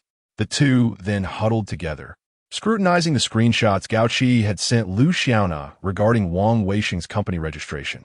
Subsequently, Ming opened her computer to search for information about the joint registration of the Wang brothers and Zhang Xiaobin, capturing relevant screenshots. Ming then composed a post, sharing these screenshots in the form of a reply on the forum. Liu Xiaona felt a rush of excitement as she saw the screenshots successfully uploaded, tugging at Ming's arm, exclaiming, "I never realized you possessed such skills. I truly owe my gratitude to you and Li Chunyan for teaching me how to post. Otherwise, I would have been a loss. Skills indeed. It is merely the fundamental knowledge of safeguarding one's rights." Ming responded modestly. Siaming casually remarked. It is often said that one should learn throughout life. You ought to acquire more knowledge in your daily routine. Just consider a lovely young lady like you marrying into the Wang family, only to be reduced to this frail, resentful state. One cannot help but feel a mix of disappointment and frustration. What sort of trivial tactics could the Wang family employ to render you so intimidated? Upon hearing her begin her familiar tirade, Lu Xiaona thought to herself that since she had already promised to accompany her to meet Gao Qi, now that their goal was achieved, she could contentedly return home. Chapter 78. The Challenges of Marriage. After bidding farewell to Lu Xiaona, Zheng Qin sat on the sofa, watching television, and cast a curious glance at Siaming. I haven't seen Lu Xiaona much since her marriage. Today, seeing her again, she seems quite changed. Although she was always slender, now she appears almost emaciated. Is she unwell? Ah, she is not living comfortably in her marriage, constantly burdened by melancholy, which has led to her current state, Siaming replied. Recently, her husband has been threatening divorce, causing quite a commotion, almost resorting to every trick in the book. He decided not to conceal the truth from his mother, hoping to use this opportunity to lessen her incessant pressure about relationships and marriage. To be honest, I am not entirely sure what is happening, but many of her married friends are not faring well. Having witnessed so many unhappy unions, her expectations of marriage have dwindled. Zheng Qin was taken aback by this revelation, her brows furrowing as she exclaimed, "Did you not say that she had married well? How did it suddenly escalate to divorce?" With a sigh, she lamented, "You youngsters are indeed spoiled by adults, unable to endure even a modicum of hardship. To speak of divorce so casually is to treat marriage as a mere joke." She then glanced at her daughter, unable to suppress a remark. "At least others have married and started families. Our household hasn't even made a mark yet. Mom, have you finished cooking the clam soup? What other dishes have you prepared? Let's have dinner early tonight. I have matters to attend to later." Siaming noted how effortlessly his mother shifted the conversation back to him, prompting him to retreat into silence. "What about Wu Qianqian? Is she not joining us for dinner?" Zheng Qin inquired. Remembering that Wu Qianqian was going out with Yi Su that evening, Siaming waved his hand dismissively. "No. She mentioned that her company is having a gathering, so she won't be back for dinner." "Oh, then it will just be us two. You know, Wu Qianqian is rather fickle, leaving without a second thought. Her mother's judgment is truly questionable. How could she choose such a partner for her daughter? One would expect a discerning choice. Yet look at the outcome." Zheng Qin sighed as memories of recent events flooded back.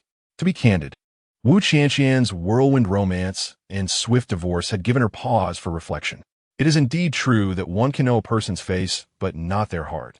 Thus, one must be thoroughly discerning when selecting a son-in-law. However, despite her reflections, the thought of her daughter remaining single at such an age clawed at her heart like a restless cat. Suddenly, she recalled a young man she had introduced to her daughter from an online dating platform some time ago. Eagerly, she asked, "How is that boy I introduced to you? Have you two met?" Upon hearing this, Siaming was reminded of the unpleasant conversations she had with that self-important man, whose thinking seemed severely outdated. Her mother's mention of him rekindled her frustration. Not wishing to elaborate further, she retrieved their chat history and thrust it before her mother. "You take a look for yourself. Does this person seem mentally sound? You always claim that this one has issues and that one has flaws. I think you are the one with a problem." Zheng Qin, witnessing her daughter's reaction, realized once again that her efforts had failed. "Mother, I believe my thoughts are quite normal. It's just that I did not anticipate so many people harboring irrational ideas." Siaming rolled her eyes heavenward, speaking in a weary tone. "In my view, you are the one who is not normal. Have you considered your age? By now, you should at least be in a relationship, if not married. It would be one thing if you weren't getting married, but at least you could be dating. Yet, you find fault with this suitor and that one. At this rate, I truly think you need to consult a psychologist." Zheng Qin increasingly felt that her daughter was the one with issues. Observing the children of relatives and friends marrying and having children, she could not help but think that her daughter's lack of even a romantic relationship was indeed abnormal. "Mother, my marital status has nothing to do with my age. I simply have not encountered the right person. I cannot just randomly marry someone, can I? You should also consider the kind of people prevalent in society today. Most of those men seem utterly lacking in capability, yet their demands are excessive. Just look at the individuals you have introduced to me. They are essentially mentally unstable, perverse, or downright foolish. The mere thought of those bizarre blind date candidates made Xiaming wish she could erase all memories of them from her mind. Seeing her daughter becoming increasingly agitated, Zheng Qin could only fall silent. Although having an independent daughter alleviated some of her worries, this fierce independence was truly exhausting. To this day, she could not comprehend from whom her daughter had inherited such temperament. She lowered her head to scrutinize the chat records, her brow furrowing deeper before quickly relaxing. Observing her daughter fiddling with a tablet at the dining table, she spoke earnestly, "Ming Ming, although this man's words may sound harsh, his expectations are not entirely unreasonable. Aren't most men like this nowadays? If you're to find someone to marry, it is essential to seek those who adhere to norms. Mother, surely you jest? This man is utterly arrogant. I perused his profile, and he is merely a minor manager in an ordinary factory, yet carries himself as if he were a lord. Is he not a relic from a bygone era? How can his expectations be considered normal? If all men were like him, I would probably remain unmarried for the rest of my life." The more Xiaming spoke, the angrier she became, deeply hurt and disappointed that her own mother deemed such thoughts acceptable. Hadn't we long since achieved gender equality? Were we not advancing towards a more progressive society? Why then did so many people still cling to such antiquated beliefs? Zheng Qin, witnessing her daughter's fury, dared not press the matter further and could only sigh in resignation. It was evident that children from other families easily found love, married, and had children. Why, then, did her daughter, at such an age, insist on being so selective? She could not understand, nor did she wish to. All she desired was for her daughter to marry and have children, leading the life that a normal person ought to lead. Chapter 79. The Enigmatic Man at 6:30 in the evening. Lu Xiaona arrived punctually at the southern gate of the community where Xiaming resided. Upon receiving her call, Xiaming swiftly gathered her belongings and made her way downstairs. She was eager to discern the true nature of the man named Gao Qi, who claimed he could assist Lu Xiaona in gathering advantageous evidence. Perhaps due to her encounters with rather unsavory individuals, Xiaming harbored a certain disdain for men. Those who had previously collaborated with her remarked that marrying Xiaming was both a blessing and a curse for any man. The blessing lay in the fact that once married, he would face no financial burden, as she was more than capable of supporting herself, possessing both a home and a car, free from any debts, thereby fitting the mold of a golden single woman. However, the downside was that her partner must keep pace with the times, never lagging behind. Otherwise, he risked being left in her wake. In essence, being with her would be quite exhausting. Once Xia Ming settled into the passenger seat, she noticed a stack of documents on the dashboard and casually picked them up for a glance. They were screenshots of posts printed by Lu Xiaona, along with the business registration information they had captured together in the afternoon, and other photocopies of documents she had never seen before, including pictures of Wang Weisheng with two unfamiliar men. Raising the documents in her hand, Xiaming inquired, "What are these?" Lu Xiaona, avoiding eye contact, replied evasively, "Just some materials that Gao Qi asked me to bring for him to review. He is supposed to guide me on how to gather evidence. He had previously been involved in a lawsuit with the Wang family, although he lost. Oh, from his replies, I gather that his intellect is rather lacking. I merely intend to meet him. After all, I have something to gain from him. What if I fail to align with his wishes and he turns against me to assist the Wang family? That would be detrimental to my interests. Thus, you should never have entangled yourself with him," Xiaming advised. "Is it true that the enemy of my enemy is my friend? He seems quite eager and has shared a wealth of information regarding Wang Weisheng, claiming that he was involved in all manner of vices." As Lu Xiaona drove, she earnestly attempted to elucidate her perspective to Xiaming, though the latter remained unconvinced. "But what does sharing this information accomplish? Can it aid you in securing your legal rights in the divorce? Regardless, it is essential to gather insights, isn't it? Amassing information and evidence can only be beneficial," Lu Xiaona countered, staunchly defending her position. Indeed, she was not solely relying on Gao Qi for evidence. She had also enlisted the help of friends to gather various information about Wang Weisheng. Xiaming, initially reluctant to criticize her, found herself unable to restrain her thoughts and gently prodded. Nana, what is your true objective here? Is it to secure custody of the child, or to obtain greater compensation from the Wong family? If you had to choose between the two, which would you select? I would certainly choose to fight for custody of my child. Lu Xiaona answered without hesitation. In that case, do not overthink it. Focus your efforts on collecting evidence towards that goal. Why waste energy on other matters? Xie Ming has always believed that to achieve one's goals, one must remain focused and undistracted. However, it would undoubtedly be better to strive for greater rights and entitlements. Lu Xiaona's philosophy is to handle matters with utmost perfection. She believes in preparing for the worst, so that one does not end up particularly disappointed in the end. For there is no way to achieve everything one desires in this world. Xie Ming, in contrast, adopts a more pragmatic and pessimistic view when addressing issues. Yet, many matters require experimentation with various approaches to yield the best outcomes. Lu Xiaona's perspective, however, starkly opposes Xie Ming's. Hers is optimistic, albeit tinged with a hint of unrealistic fantasy. After 7 years of marriage to Wang Weisheng, why have you not managed to achieve a favorable outcome? Can you not harbor such illusions about these matters? Regardless of whether the Wang family is in debt, their intention is to have you leave empty-handed. Previously, your posts online tarnished their family's reputation, prompting Wang Weisheng and his brother to confront you in a fit of rage. If they genuinely wished to treat you fairly, they would not concoct a scheme involving debt as a means to divorce you. Tell me, after so many days of negotiation with them, have you reached any conclusion? Let me be clear. Given the current disposition of the Wang family, it is impossible for you to extract even a penny in compensation from them. Xie Ming aimed to awaken her from her delusions with piercing realism, urging her to return to the realm of actuality. But am I not striving for what is rightfully mine? My primary goal is to secure custody of the child, if possible. I also wish to claim the compensation I deserve. After all, raising a child incurs numerous expenses. Is it not in the child's best interest for me to advocate for more?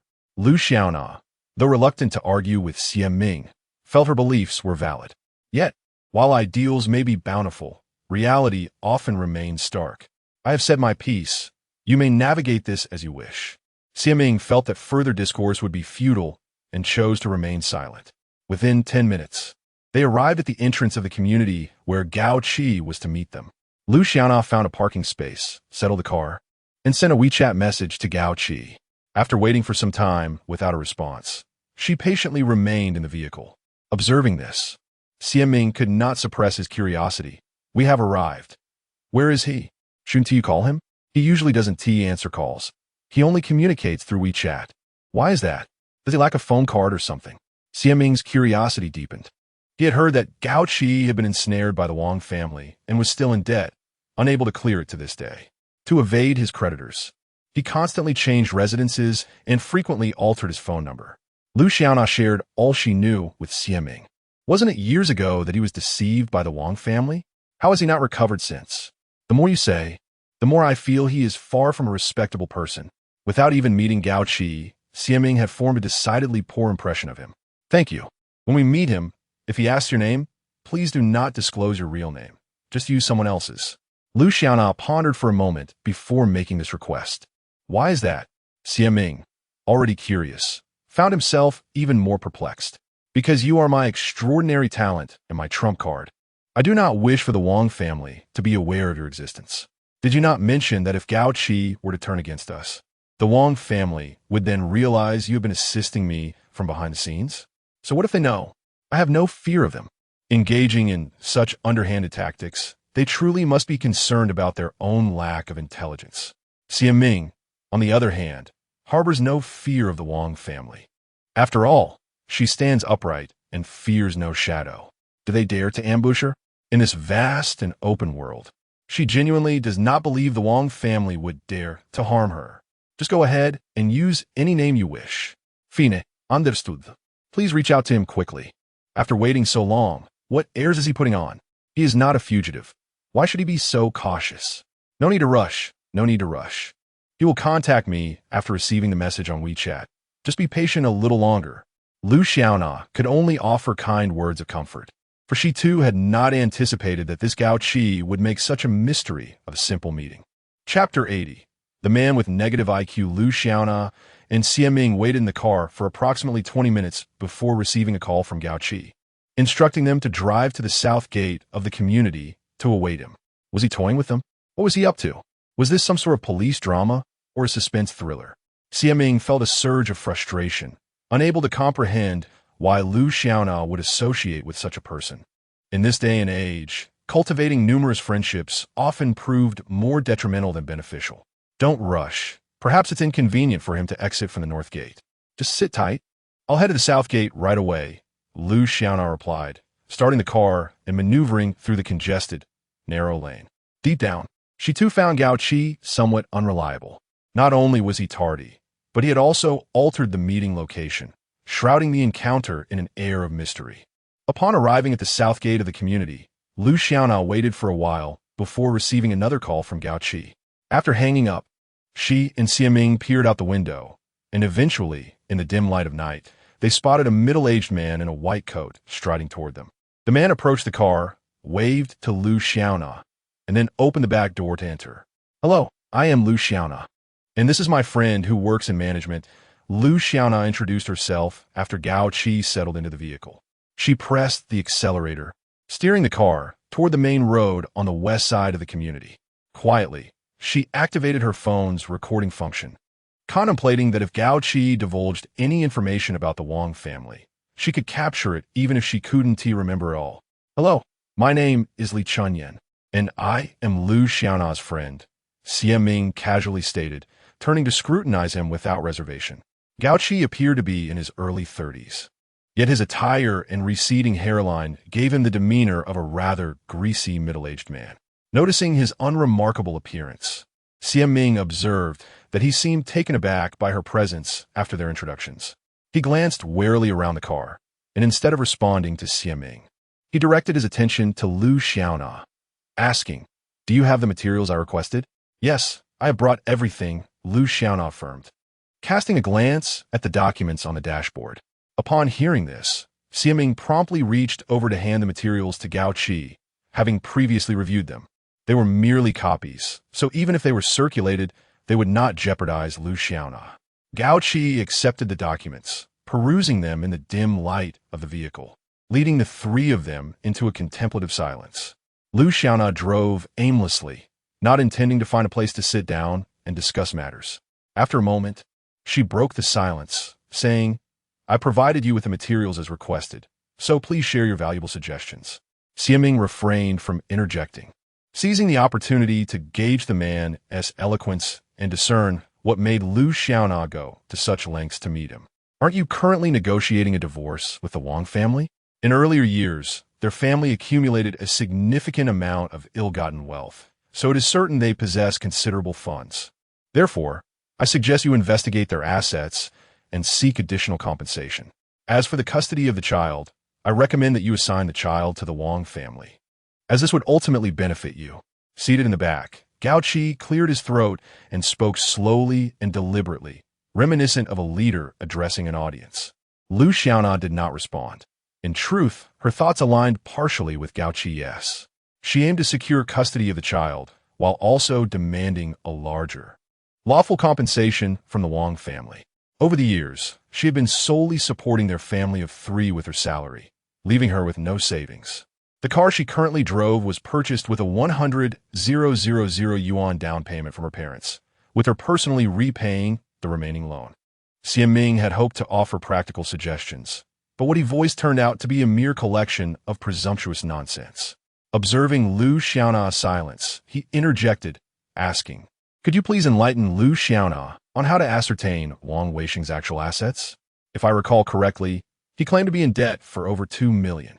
Should that debt be valid, Lu Xiaona would not only fail to receive compensation, but would also have to share the burden of that debt. What better advice do you have regarding such a grim reality? When Wang Weisheng's parents were not investigated, they held considerable wealth.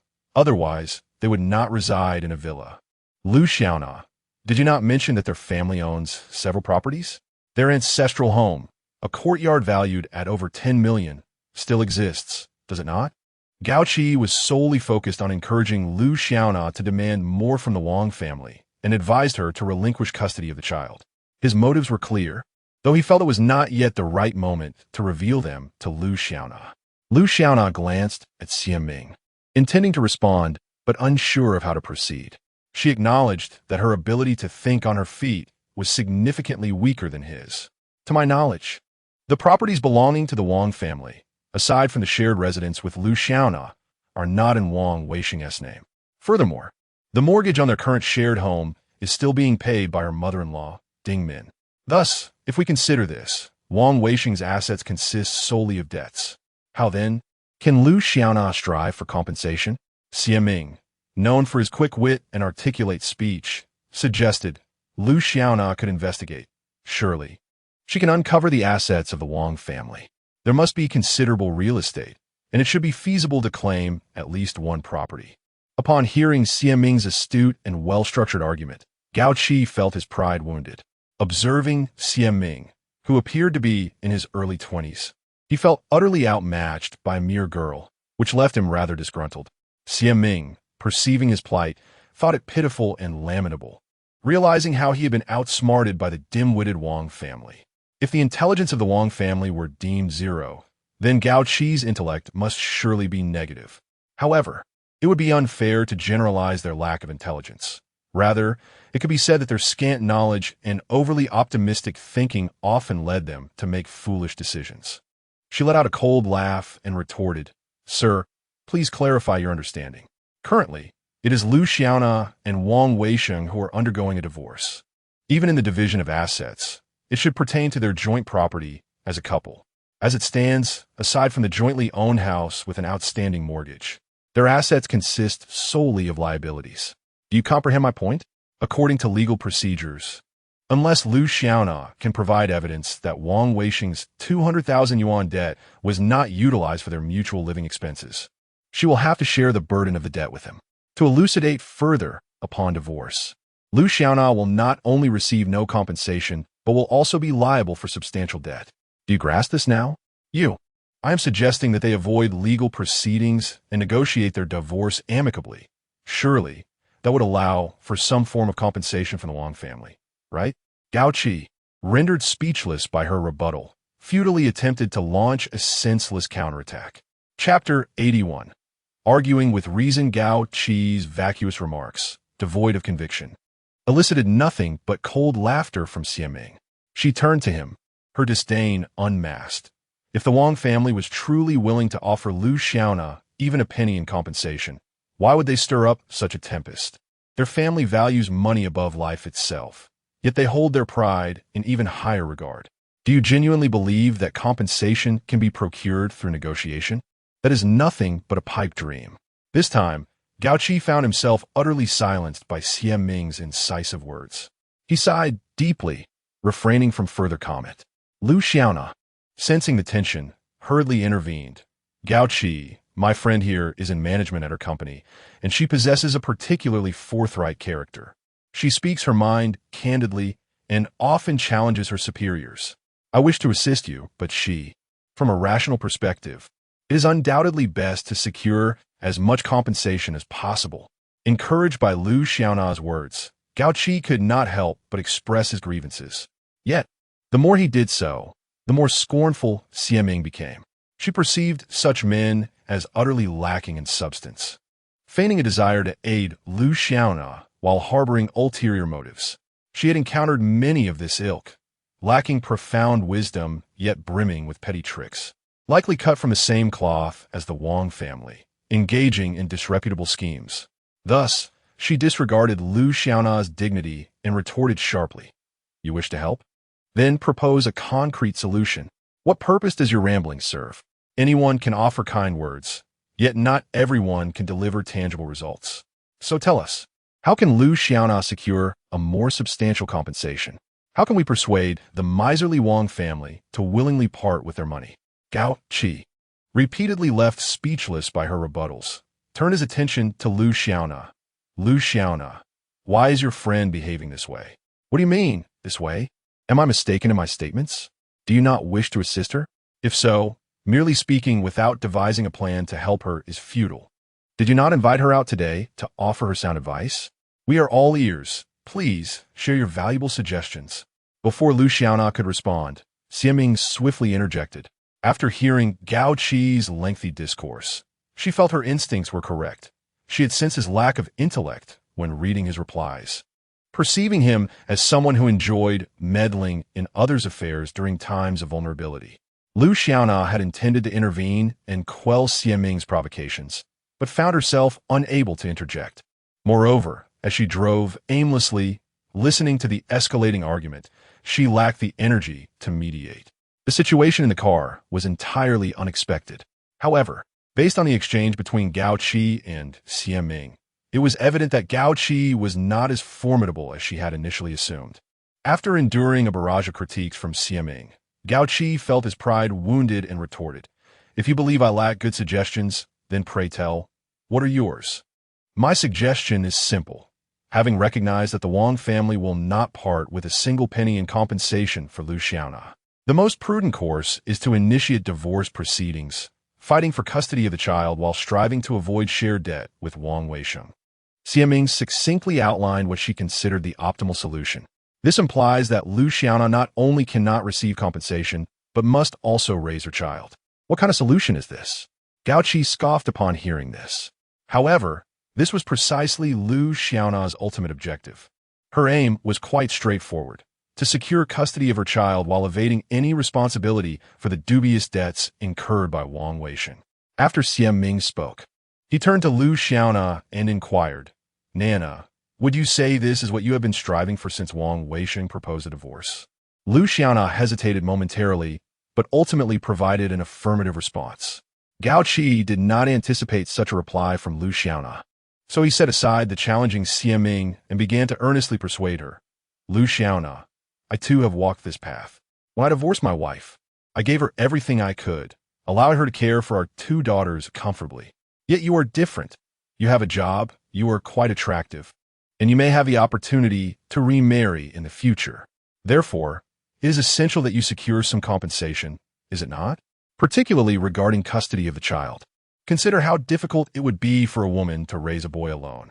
Many people do not mind marrying a woman with children, especially if the children are girls. But raising a boy can indeed complicate matters." He assumed his words would resonate with Lu Xiaona, but as soon as he finished speaking, she replied, "Custody of the child is something I must fight for, and I have no intention of remarrying. I am just beginning to establish myself and have no desire to plunge into another relationship. I am quite content raising my child alone. It would not bother me if I remain unmarried for life." Given your stance, I find myself at a loss for words. Just think about how challenging it is for a woman to raise a child alone. Regardless, you must demand some compensation from the Wang family. This would also be in consideration of the child, wouldn't it? Gao Qi remained persistent in urging her to seek compensation from the Wang family. Xiaming held a low opinion of people like Gao Qi. Lacking ability, still pretended to be the Good Samaritan, clearly harboring ulterior motives.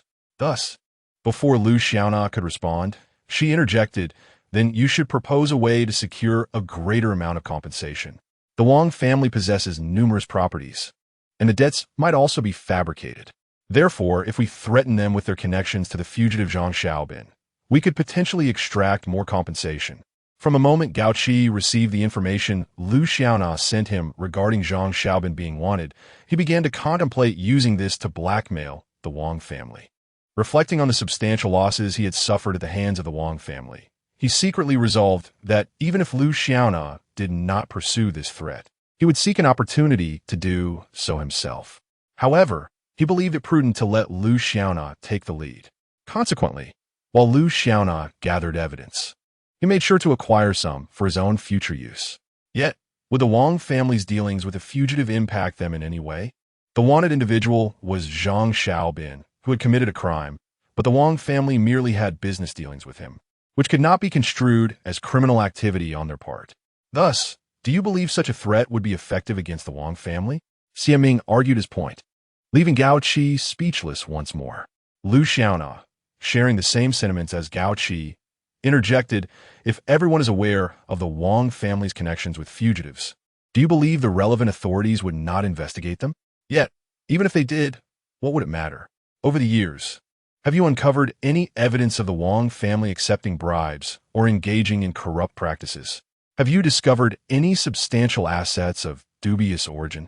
You, being someone so intimately connected with the Wong family, have failed to gather any incriminating evidence against them. How can we expect an outsider to succeed? The negative history of Wong Weisheng merely reveals him as a scoundrel. Aside from aiding you in your pursuit of child custody, it seems to serve little purpose. After this statement, an uncomfortable silence enveloped the vehicle. Chapter 82. A disheartening departure. Xieming was disinclined to engage in further conversation with Gao Qi, who sat in the back seat and harbored no desire to remain in the company of such a scheming individual. Thus, he bluntly addressed Lu Xiaona, saying, "Do you two have any further matters to discuss? If not, then you should return. I have a multitude of tasks awaiting my attention." Lu Xiaona, eager to escape the awkward atmosphere, readily concurred. She seemed to realize that inviting Xieming to meet Gao Qi had been a misstep, as it not only offended Gao Qi, but would likely lead to a torrent of complaints from Xieming afterward. Her intention had merely been to solicit diverse opinions and collaborative efforts. Yet the situation had unfolded in an unforeseen manner, primarily due to Xieming's overwhelming assertiveness and his excessively pessimistic view regarding her divorce. Why could she not achieve a satisfactory resolution for both parties? What if she had indeed discovered an exceptional solution to her predicament? On the return journey, the trio remained enveloped in silence. Fortunately, Lu Xiaona quickly recalled the route to Gao Qi's residence, and after approximately 15 minutes of driving, they arrived at the entrance of his community. Upon alighting from the vehicle, perhaps due to his irritation, Gao Qi offered little in the way of greetings before exiting, casually taking the materials Lu Xiaona had provided him. After Gao Qi departed, Lu Xiaona, while escorting Xieming back, predictably commenced her admonishments. "Nana, are you simply throwing caution to the wind? How can you associate with such a person? I firmly believe he harbors ill intentions. I find him to be rather helpful. During my time posting online, he offered me considerable assistance, and he was the one who reached out to me first. If I disregard him, what if he turns to Wong Weisheng instead? It is merely a matter of mutual benefit, and once my divorce is finalized, I certainly will not maintain any contact with him." Lu Xiaona replied, deliberately sidestepping the crux of the issue. She aimed not to let Xieming perceive her as incapable of discerning character, while also wishing to silence his incessant nagging. "Suit yourself, just as long as you don't end up being deceived." Xieming, initially inclined to remain silent, found himself unable to resist continuing his tirade. "Tell me honestly, what are your true thoughts on this matter?" "I have no particular thoughts. I simply wish to expedite the divorce and secure custody of the child. As for any potential compensation, I will strive for it. Yet I wish to avoid sharing the debt, if possible." Thus, my desire to negotiate with Wong Weisheng has primarily stemmed from his assertion that if I agree to a mediated divorce, I could be absolved of the debt. In her candidness, Lu Xiaona admitted her hopes for some financial recompense, as her salary over the years had been devoted to household expenses, leaving her with no savings. Additionally, she faced car loan repayments and would need to find accommodation for herself and her child after the divorce, which would undoubtedly incur significant costs. Having some funds on hand would undeniably benefit both her and her child's lives. Whether or not you share this debt is not solely for him to decide. If creditors take the matter to court, and you cannot provide evidence that the money owed was not used for household expenses, you will still be held accountable for the debt. You express that if you do not promptly resolve this matter, even if he incurs debts externally, it will merely serve as an excuse concocted by the Wong family to dismiss you.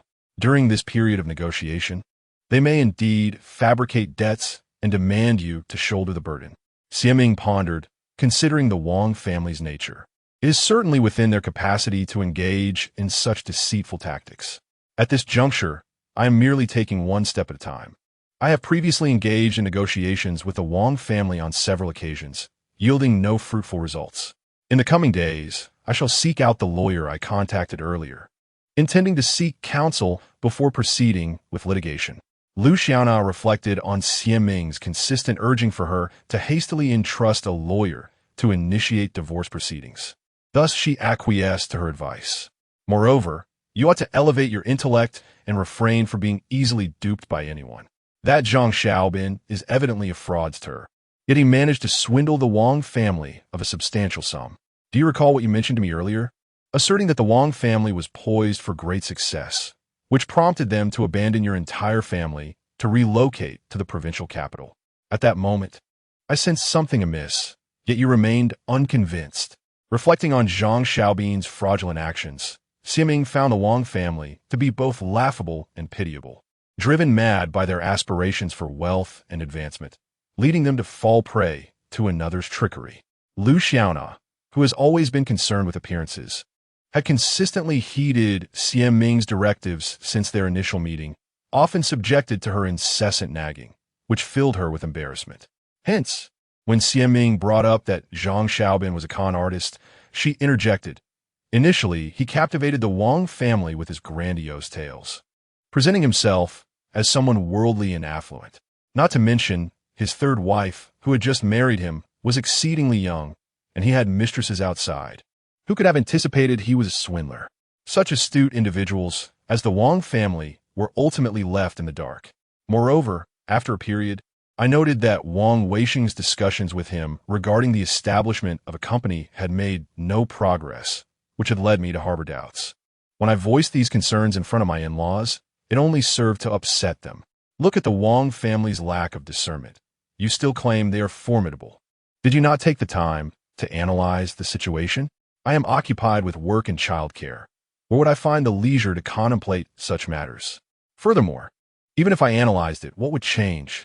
They regarded Zhang Xiaobin as a benefactor, and I dared not utter a word against him. Alas, it is all in the past now, and I prefer not to dwell on it. In truth, having moved out with the children for so long, I have also taken a moment to reflect on my own responsibilities in reaching this point. Yes, perhaps it is best not to mention it. You ought to contemplate the divorce matter yourself. Ultimately, we are merely offering suggestions. How you choose to proceed rests upon your own convictions. Xiaming recognized that continuing the discussion would be futile, and thus chose to conclude the topic.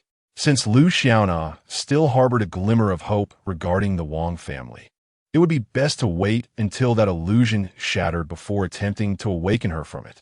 After seeing Xiaming off, Lu Xiaona promptly sent a voice message to Gao Qi, apologizing for the events that had transpired. It was evident that Gao Qi was quite agitated by Xiaming's words, as he had rambled on for some time, criticizing Xiaming extensively before ultimately redirecting the conversation to Lu Xiaona's divorce agreement with Wang Weisheng. He earnestly persuaded Lu Xiaona on WeChat to relinquish custody of her child, suggesting that she leverage Zhang Xiaobin's wanted status to coerce Wang Weisheng into securing a more substantial compensation. With a heart full of conflicting emotions, Lu Xiaona found little inclination to engage in lengthy conversation with him, yet fearing to offend, she forced herself to maintain a superficial dialogue. It was not that she lacked the ability to refuse. Rather, she perceived everyone as exceedingly astute and formidable, compelling her to constantly accommodate their feelings. Chapter 83. Attending divorce negotiations a week later, after nearly 10 days of silence with Lu Xiaona, Wan Jingjing unexpectedly called to invite her to take the child out for some leisure. She expressed concern that the child had been cooped up at home for too long, and for the sake of his mental and physical well-being, it was necessary to provide him with a change of scenery. Lu Xiaona, however, was mindful that the divorce matter remained unresolved, and recently, she had sensed that someone was keeping a watchful eye on her when her parents went out. Thus, she felt a sense of caution and declined the invitation. The following day, Wan Jingjing called Lu Xiaona again, informing her that the Wang family wished to negotiate the divorce matters once more. Upon hearing this, the tension that had gripped Lu Xiaona for days began to ease. She felt that her post regarding Zhang Xiaobin being a wanted fugitive had taken effect. The Wang family, known for their pride, would undoubtedly prefer to avoid any discussion about their financial dealings with Zhang Xiaobin. Moreover, there have been various speculations circulating among netizens regarding how Wang Weisheng secured his current job, suggesting that the Wang family desired to settle the matter quietly. Lu Xiaona had intended to pursue a path of reconciliation from the beginning, so she welcomed this news from Ruan Jingjing with open arms. However, this time, she resolved not to have Ruan Jingjing accompany her to meet Wang Weisheng. Although Ruan Jingjing was well-meaning during their previous negotiations, she had merely played the role of a mediator, which had left Lu Xiaona feeling trapped in a cycle of unproductive discussions.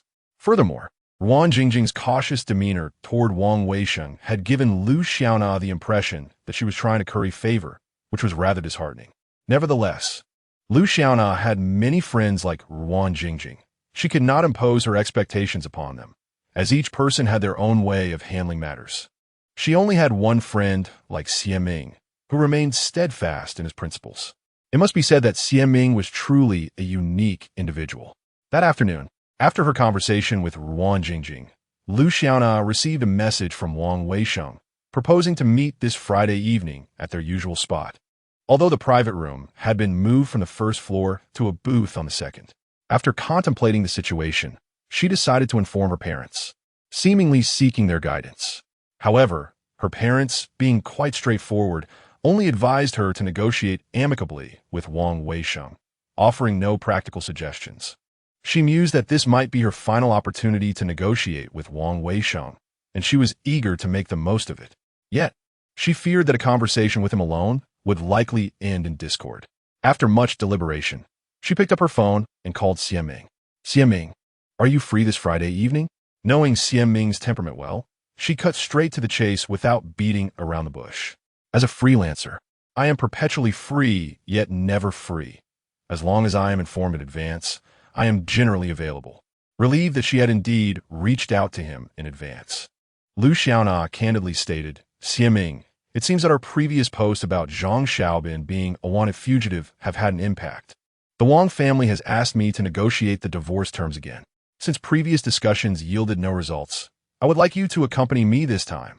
Certainly, I shall lend my utmost support to assist you. Xie Ming was taken aback by the Wang family's willingness to engage in negotiations repeatedly.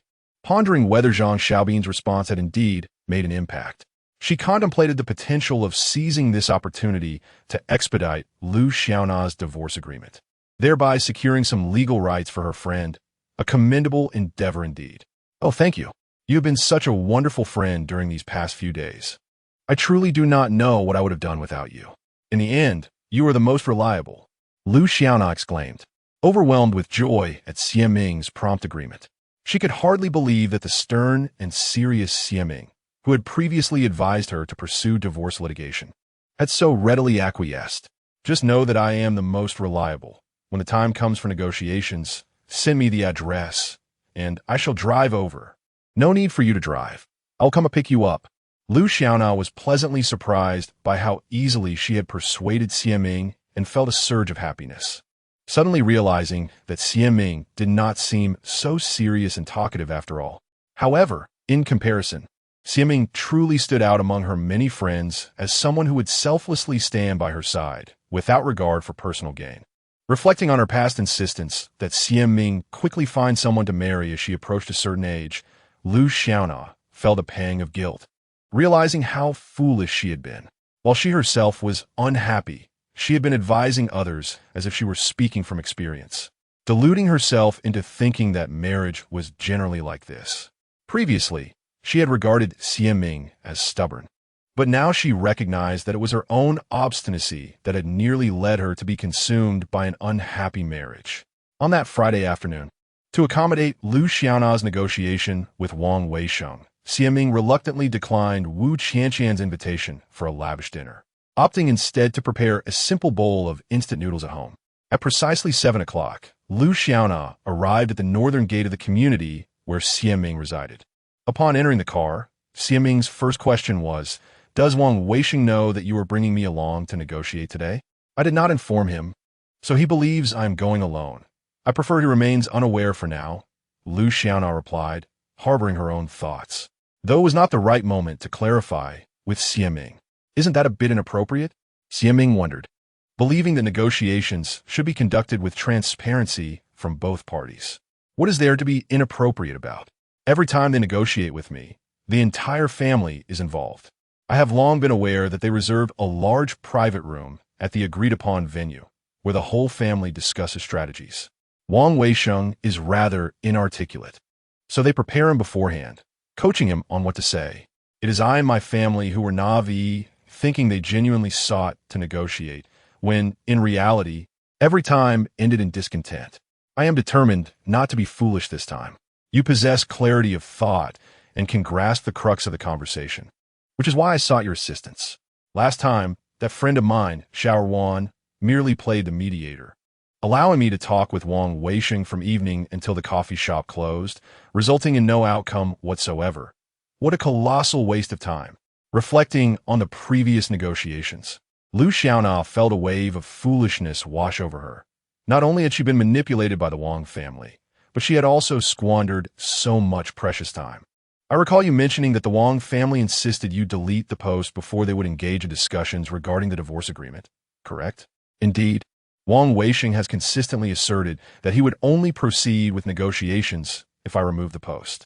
This clearly indicates that the Wang family is indifferent to other matters but is wary of this particular post. For you, this post serves as your talisman. You must not delete it under any circumstances.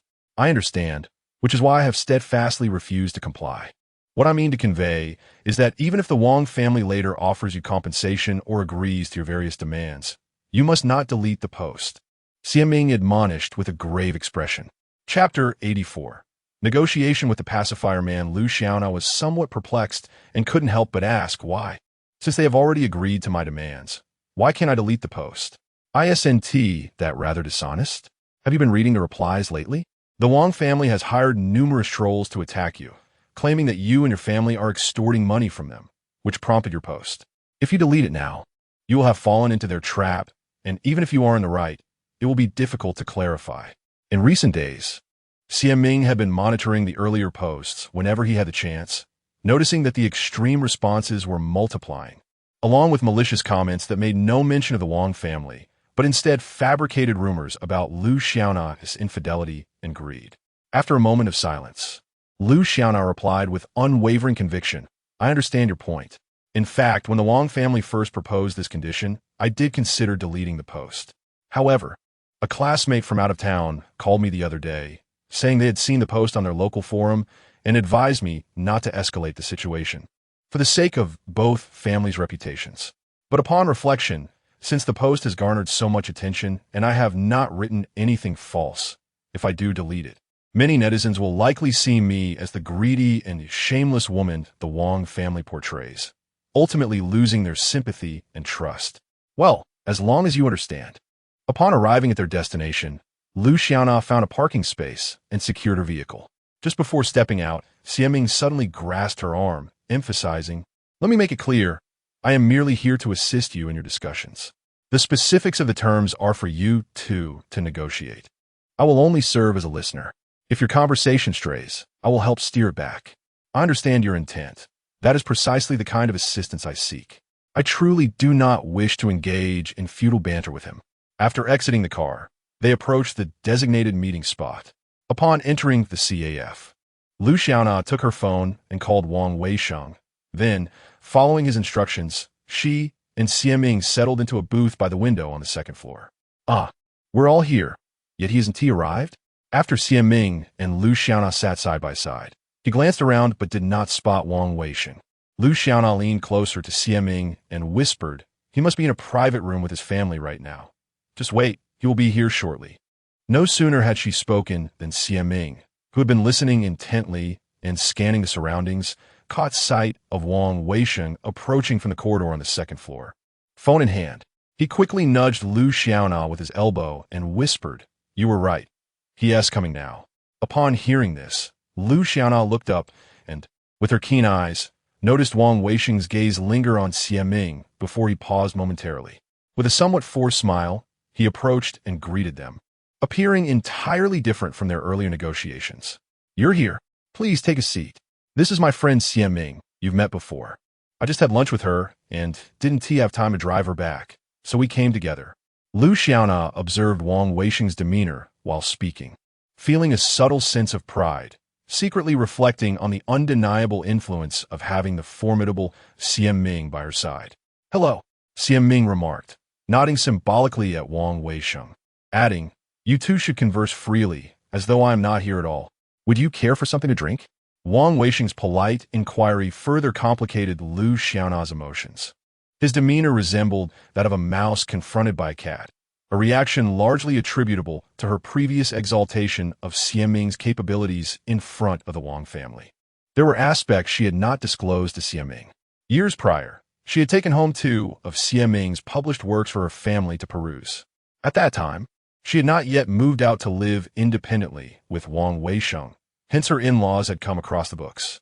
It is worth noting that her father-in-law, having once wielded a modicum of power, had occasionally hinted at seeking Xie Ming's assistance in penning his autobiography.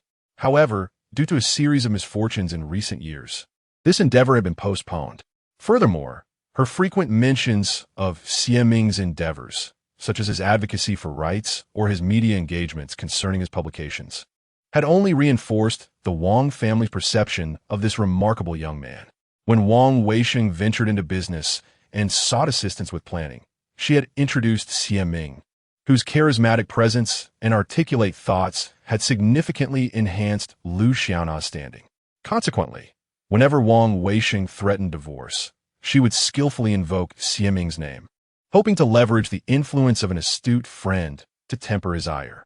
Judging by his behavior today, it was clear that her prior influence on the Wang family had borne fruit. No need, we are quite satisfied, especially with this complimentary lemonade, Xie Ming said, gesturing dismissively towards the offered drinks. Following this, he engrossed himself in his phone, rendering Lu Xiaona and Wang Weisheng nearly invisible, though she attentively listened to their conversation. Their dialogue was unremarkable, centering on matters of child custody, debt division, and property ownership as they negotiated divorce terms. Their discussion remained civil, devoid of conflict. With Xie Ming's presence, Lu Xiaona found communication with Wang Weisheng considerably more fluid. He refrained from outbursts and maintained a respectful demeanor, allowing them to deliberate on divorce matters amicably. Most remarkably, he conceded that she need not delete any posts, both now and post-divorce, a veritable miracle in her eyes. It seemed that Xie Ming had orchestrated this miraculous outcome for her. Suppressing her exhilaration, she gradually articulated her stipulations regarding child custody. After careful consideration, she ultimately relented, agreeing to grant Wang Weisheng custody, provided she would care for the child until the 2nd grade. Xie Ming, who had been listening nearby, felt a pang of discomfort. However, from Lu Xiaona's perspective, she felt that there was nothing particularly wrong with her stance. After all, considering she was an outsider, it was not appropriate for her to overly involve herself in the matters of someone else's divorce. Nonetheless, she genuinely believed that entrusting a child to the care of individuals from the Wang family who exhibited such questionable qualities would not guarantee the child's healthy physical and mental development. Subsequently, Lu Xiaona brought up the topic of divorce compensation. This time, she finally mustered the confidence to assert her demands, requesting that the Wang family provide her with a residence post-divorce, so she could live with her child. Since returning to her maternal home, she had been residing in her sister's room with her child. Given that their family lived in a 2-bedroom apartment, it was evidently rather cramped for so many people to coexist in such close quarters. Upon hearing this, Wang Weisheng could not help but furrow his brow, remarking, "Surely your family possesses more than just this one property? Did your mother not leave her a house from her side of the family? Isn't your sister also repaying a mortgage on her own home? I've heard that your sister and her boyfriend have purchased 2 properties together. How could you possibly lack a place to stay?" Chapter 85. A satisfactory negotiation result. Must I really reside with the children? Surely, I cannot be relegated to staying at my parents' home. Moreover, were you not previously opposed to my frequent visits to my family? You have shown reluctance for the children to meet their grandparents, constantly instilling in them the notion that their grandparents do not care for them or favor them. Upon hearing Lu Xiaona's words, Wang Weisheng cast a sidelong glance at Xie Ming, who was engrossed in his phone, and quickly interjected, "What nonsense are you spouting? I have never said such a thing. Enough of that for now. You claim you wish to sell our shared residence, so you can return to live in your parents' grand villa after the divorce. My family home is merely a 2-bedroom apartment. It is utterly impractical for us to squeeze in together with the children. I am doing this for the sake of the children, am I not? Besides, I've been the one providing for our family all these years." Before Lu Xiaona could finish her thought, Wang Weisheng interrupted her. "You have been providing for the family? Is it not merely that you purchased some groceries to cover household expenses? How does that equate to providing for us? Wasn't it my mother who paid the tuition for the children's kindergarten? Even if it were my mother who covered the kindergarten fees. I do not have the funds to pay them myself. Consider this. I secured a loan for my car with a down payment from my parents, and I must repay that loan monthly. The household expenses consume the bulk of my salary, and you have been using my salary card to take loans for stock trading, which also requires monthly repayments. My salary is limited. How am I to support our family and repay these loans? Am I expected to resort to theft or robbery?" As Lu Xiaona's voice grew more impassioned, she felt increasingly wronged. She considered herself a devoted wife and mother, having endured countless grievances over the years, all in the hope of one day witnessing a clear resolution. She had sacrificed so much, believing that her efforts would eventually touch Wang Weisheng and his family, only to find herself betrayed in the end. "And what of our family's debts? We cannot provide you with money or a home. To be frank, I have incurred significant debts outside. For the sake of our years together, I have borne these burdens alone without passing a single cent of debt on to you. Do you not think that is sufficient? Yet I was unaware of your debts. I have not seen you contribute a single penny to our household expenses, and I have not spent a single cent of the money you owe. I am under no obligation to share your burdens. Furthermore, even if our agreement states that I am not responsible for your debts, should a creditor take us to court, I will still be liable." As Lu Xiaona's agitation mounted, she was singularly focused on finding a home for herself and the children. The conversation had shifted to the issue of debt, a topic she had previously tolerated but could no longer bear. She had sought assistance from a friend to investigate, discovering that Wang Weisheng owed the bank substantial sums, loans taken out to support Zhang Xiaobin's endeavors in politics and business. Ultimately, the money borrowed in Wang Weisheng's name was intended for the advancement of the Wang family. It was their family's poor judgment that led them to be deceived. Why should she bear the burden of their mistakes? Xie Ming, listening quietly to Lu Xiaona's words, reflected that while she may have strayed off course, it was indeed time for the truth to be laid bare. Thus, harboring her selfish motives, she refrained from intervening, thinking it best to remain silent as long as there was no quarrel between her and Wang Weisheng. Before he could respond, Lu Xiaona continued, "You claim to be in debt and lacking funds at home, yet your family possesses numerous properties. If your family truly cared for you, they would sell some of those houses to settle your debts. I understand part of your debt is related to Zhang Xiaobin, but that is a matter for the Wang family to address, not a burden for you alone to bear. Moreover, it should not affect me and the child, right? You keep insisting that it is for the child's benefit, yet you have never considered his needs. Over the years, do you know what the child enjoys eating and drinking? Are you aware of our monthly expenses? You are often preoccupied with your own affairs, oblivious to the life the child and I have endured. However, our property titles have yet to be finalized, rendering us unable to sell them to pay off the debts." Wang Weisheng, rarely exhibiting a demeanor of amicable negotiation, replied, "If your family cannot sell those properties, then why not leave one for me and the child to reside in? I can cover the renovation costs and purchase furniture.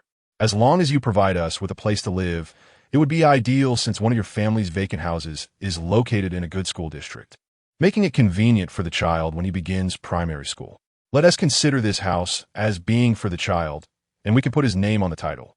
Surely, that would suffice? After all, the custody of the child is yours, and in the end, the property still belongs to your family." Lu Xiaona thought that seizing this opportunity to acquire a shared residence for herself and the child would be advantageous, ensuring at least some benefits for the child. Wang Weisheng pondered for a moment, interpreting Lu Xiaona's suggestion as a request for compensation in the form of one of their family's properties. He let out a derisive snicker and subtly glanced at Xie Ming, who was sipping from a cup, before adopting an accommodating demeanor. "The house you mentioned belongs to my parents, not to me personally, so I will need to discuss it with them. Additionally, let us clarify the terms of our agreement. Shall we?"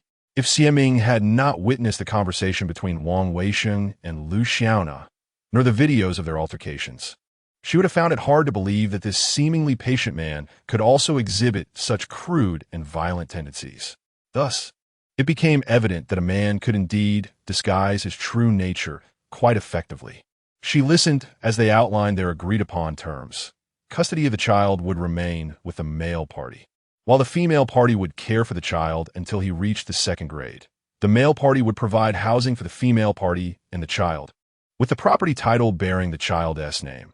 The male party would bear the responsibility for his debts, independent of the female party. After the divorce, the male party would repay the loan secured against the female party's salary card, along with interest, and the male party would return the dowry funds taken from the female party in full.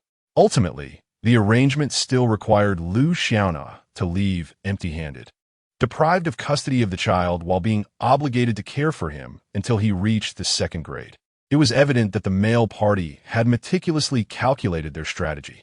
However, for Lu Xiaona, these terms represented the most satisfactory outcome she had achieved since negotiating with Wang Weisheng. Although Wang Weisheng ultimately emphasized that he needed to discuss these conditions with his family, it was enough to uplift Lu Xiaona's spirits. This negotiation was decidedly more straightforward than the previous ones. She received ample respect from Wang Weisheng. Even if it was merely a fade, it brought her a sense of relief. Recalling the arrogant demeanor he had displayed upon their last meeting, she felt an overwhelming urge to remove her shoe and strike him. After 7 years of marriage, even in the absence of affection, the prospect of a divorce becoming public knowledge was indeed lamentable. Chapter 86. A public abduction. Lu Xiaona naively believed that this negotiation would yield a successful outcome. However, after returning home and waiting for over 10 days, she received no definitive response from Wang Weisheng. She sent messages and made phone calls several times, only to be met with his indifferent retort that his family disapproved, followed by a hasty disconnection. She initially thought that even if the Wang family disagreed with 1 or 2 terms of the agreement, they would not entirely dismiss it. Undeterred, she attempted to reach Wang Weisheng again, but each call met the same disheartening result. He hung up on her repeatedly. Lu Xiaona understood that Wang Weisheng was a mama's boy, with his mother, Ding Min, being the undisputed head of the household. As long as she voiced her opinion, no one dared to contradict her. Although Wang Lin, Wang Weisheng's father, appeared to hold the most authority, he ultimately yielded to Ding Min's whims. After years of interaction with Ding Min, Lu Xiaona came to view her as a tyrannical matriarch of a bygone era, treating her daughter-in-law as little more than a servant and a vessel for childbirth. When Lu Xiaona first became pregnant, Ding Min had inexplicably procured information to predict the baby's gender based on her conception date, insisting that she was having a girl and coercing her to terminate the pregnancy. Initially, Lu Xiaona sought Wang Weisheng's support, yet he coldly urged her to heed his mother's advice and terminate the child. Ultimately, with no assistance from her own family, she was left with no choice but to undergo an abortion at the hospital. 2 years later, when she found herself pregnant again, Ding Min calculated the dates and proclaimed that this time it would be a boy, thus reluctantly permitting her to carry the child to term. Lu Xiaona had hoped that the birth of a grandson would somehow soften Ding Min's harsh demeanor towards her. Yet, she continued to treat Lu Xiaona as a mere servant. Even after moving out with Wang Weisheng, Lu Xiaona could not escape Ding Min's control, as their homes were close enough for her to check in at any time, using the child as leverage to coerce Lu Xiaona into compliance. The initial demand for Lu Xiaona to surrender her salary card had also originated from Ding Min's manipulative schemes. Truthfully, Lu Xiaona struggled to comprehend Ding Min's mindset. However, after spending considerable time in her company, she recognized that her mother-in-law was inherently harsh and perhaps born of selfish tendencies. After marrying Wang Weisheng, Lu Xiaona realized that to lead a peaceful life, she had only 2 options: endure or leave. Now, as Wang Weisheng pressured her for a divorce, she found herself back at her mother's house with her child for a full 2 months, yet the divorce remained unfinalized. It dawned on her that, as Xie Ming had advised, only by leaving with nothing could she secure a swift divorce. Throughout these 2 months, her child had not attended school, and she herself had taken leave from work. If this continued, her meager savings would soon be depleted. One day, After returning from a consultation with a lawyer regarding her impending divorce, she observed her mother managing household chores while caring for the child, which stirred a sense of discomfort within her. She thought that although her child was understanding, being cooped up at home all day could not be enjoyable. Thus, she resolved to take her mother and child out for a brief excursion. A couple of days ago, my mother lamented that several essential household supplies were running low. After discussing it with her, I decided to drive with my child to the local wholesale market. The rare outing brightened my child's spirits. Sitting in the car, they pressed their face against the closed window, gazing outside and instinctively humming along to the music playing within. From a driver's seat, I, Lu Xiaona, glanced at my delighted child in the rearview mirror. Despite the burdens weighing on my mind, my mood lifted considerably. Upon arriving at the wholesale market, I parked the car and, accompanied by my mother and child, began to meander through the aisles. As we entered a store specializing in household cleaning products and began selecting items, I was suddenly startled by my child's scream. Looking up, I saw Wang Weixing's brother, Wang Zhendong, swiftly carry my child and making a dash towards the market's exit. "Mom, the child has been snatched," I shouted to my mother, who remained inside, and immediately took off in pursuit. "Help! Someone has taken a child. Quick, someone help!" I cried out as I chased after Wang Zhendong, attempting to enlist the aid of passers-by. Although Wang Zhendong was tall and robust, much of his over 200 pounds was excess weight, and he soon slowed down, struggling to carry the child. Seizing the opportunity, I closed the gap between us, but before I could reach him, a Buick van suddenly surged forward, its side door flinging open. To my astonishment, I saw my mother-in-law, Ding Min, lean down and take the child from Wang Zhendong's grasp. "Wait!" I dashed forward and seized Wang Zhendong's jacket, shouting at the van as it sped away. However, he grabbed me by the neck and thrust me aside with force. The frail Lu Xiaona was knocked to the ground several meters away, her head striking the roadside railing with a heavy thud, causing stars to dance before my eyes. Momentarily incapacitated, I lay on the ground as my mother, who had caught up, shouted at Wang Zhendong. "How can you strike someone? You've stolen a child and assaulted a person. This is a crime. I don't care about your laws. I did it anyway. What are you going to do about it?" Wang Zhendong retorted, not laying a hand on my mother. After speaking, he spat a thick gob of phlegm directly at her face. My mother, taken aback by his vile behavior, felt a wave of disgust wash over her. She instinctively grasped Wang Zhendong's jacket and wiped her face, demanding, "Is this how your parents raised you? Don't they feel ashamed of your actions today?" Unbeknownst to her, Wang Zhendong retaliated by spitting again, this time on my mother's face, laughing shamelessly as he said, "Go ahead, wipe it off. If you do, I'll show you the consequences of opposing my family." Enraged, my mother trembled with fury, tugging at Wang Zhendong's clothing and rubbing it against her face. After cleaning herself, she still felt repulsed, unable to find the words to express her anger. Instead, she could only muster a cold laugh, gripping his clothing tightly and stating, "The way you treat your elders today, without discernment, will surely lead to your downfall in society." The commotion attracted a crowd, with many onlookers gathering to witness the spectacle. Yet, not a single person stepped forward to help. Instead, they merely pointed and whispered amongst themselves. As Lu Xiaona fell to the ground, she caught sight of her mother being bullied by Wang Zhendong. Gritting her teeth against the pain, she struggled to rise and approached her mother, entangled with Wang. "Mom, are you all right? Let us call the police. Don't waste your breath on such a person." Lu Xiaona pulled her mother closer and wiped her face with her sleeve. Seeing Lu Xiaona reach for her phone to report the incident, Wang Zhendong swiftly moved to knock it from her grasp. He seized her collar and menacingly threatened, "Don't stubbornly cling to this divorce. If you do, I will harm you both and take the child. I have no job, so I fear nothing. What do you do to me? My brother wants a divorce, so you better comply, you shameless wretch. How dare you post online? Do you realize that because of your posts, someone has had the audacity to expose my mother's embezzlement? Let me make this clear. If you don't delete those posts, you'll never see your child again." Chapter 87. The editor-in-chief's threat of exposure. Wang Zhendong, growing increasingly fervent in his speech, cast a few triumphant glances at the gathered crowd.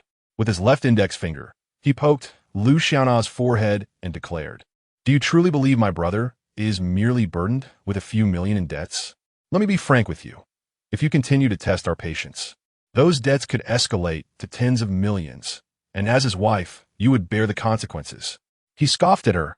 You shameless woman, daring to contend with us. How utterly misguided. Upon finishing, Wang Jindong released Lu Xiaona's collar, shoving her back until she stumbled but regained her balance. Observing him stride toward a white SUV parked ahead with its hazard lights flashing, she had initially intended to bend down and retrieve her phone to call for help. However, she caught sight of Wang Weisheng peering out from the vehicle. Wang Weisheng, return my child to me. What kind of man are you? This is despicable and shameless. In a fit of rage, Lu Xiaona charged towards him. Hearing her outburst, Wang Zhendong turned around, witnessing Lu Xiaona's furious approach. He quickly seized her coat to restrain her, but to his surprise, she summoned an unexpected strength, breaking free and rushing toward Wang Weisheng, grasping his arm that rested upon the car window. Yet, before she could utter a word, Wang Weisheng violently shook her off, growling, "If you do not obediently divorce me, I will ruin you. You will bear the weight of every debt I impose upon you. Mark my words, if you do not delete that post, you shall never see your child again. You wretched woman, prepare to witness how I will destroy your entire family. You, get back and delete that post, or you will never see your son again." Lu Xiaona attempted to speak, but was abruptly pulled back by Wang Zhendong, who yanked her collar and forcefully threw her backward. Losing her balance, she fell to the ground. "Do not leave. Return my son to me," Lu Xiaona cried out, watching helplessly as the vehicle sped away. Struggling to rise, she chased after it, her voice hoarse from desperation. Meanwhile, Lu's mother had taken the opportunity to dial the police, and she approached her daughter, handing her the phone that had been knocked to the ground by Wang Zhendong. Tears welled in her eyes as she comforted, "Nana, do not be afraid. I have already called for help. Let us wait here for the police." Overcome with rage, Lu Xiaona's legs trembled, her body shaking uncontrollably as she clutched her mother's arm for support. She shakily unlocked her phone and called the forum editor she knew, recounting the incident of the Wang family abducting her child and requesting his presence at the scene. Fortunately, the editor, Mr. Du, did not disappoint her and readily agreed to come without hesitation. "Who did you just call?" her mother inquired. "The forum editor who made the original post. He runs a public account dedicated to championing the wronged. I asked him to expose the Wang family's despicable actions. I want their reputation sullied throughout the city." After hanging up, Lu Xiaona spat through gritted teeth. Lu's mother, observing her daughter's fierce demeanor and reddened eyes, felt a pang of unease. Though her daughter had once been a tomboy before marriage, quick to shed tears over heartache, the increasingly frail woman she saw now seemed to have shed all vulnerability despite facing numerous distressing circumstances. Upon witnessing her daughter's current state, she felt a profound sense of sorrow and guilt. Reflecting on the past, she lamented that had it not been for the relentless pressure to hasten romantic commitments and marriages, and had she conducted a thorough investigation into the prospective in-laws, her daughter would not have endured such suffering. Approximately 10 minutes later, a police vehicle arrived at the wholesale market. A group of officers disembarked and approached the Lu mother and daughter to inquire about the situation. Lu Xiaona succinctly recounted the series of events, yet to her dismay, they responded, stating that such matters were domestic issues and thus beyond their purview. They suggested that the family should resolve it themselves. However, the abduction of her child and the assault on her person could hardly be classified as mere domestic affairs. Could they? Lu Xiaona had hoped that reporting the incident would prompt the police to engage with the Wang family regarding the abduction, yet they dismissed her concerns, leaving her to question the very fabric of justice. Is domestic violence not a concern for you? They have assaulted both my mother and me, and you choose to disregard it? You can review the surveillance footage. It bears witness to their violence. She implored them to intervene, fully aware that the Wang family would likely never return her child or allow her to see her again. Fortunately, the officers displayed some patience and eventually reviewed the footage. However, due to the angle of the cameras, the abduction was not captured, and even the incident of Lu Xiaona being shoved was not recorded due to a malfunction. While they were examining the footage, Editor Du, whom Lu Xiaona had contacted, arrived on an electric scooter. Noticing the presence of police, he threatened to expose the Wong family, though he refrained from elaborating further. After the police finished reviewing the footage, they sought additional information from Lu and her mother, ultimately expressing their helplessness. We understand the general circumstances, but as you are still legally married, this situation must be classified as a domestic dispute. If you wish to retrieve your child, you may negotiate with them or pursue legal action. Although Lu Xiaona felt a sense of disappointment, recognizing that the officers had genuinely attempted to assist, she graciously expressed her gratitude. Once the police departed, Lu Xiaona invited editor Du to a nearby restaurant to rest and discuss strategies for exposing the heinous actions of the Wong family.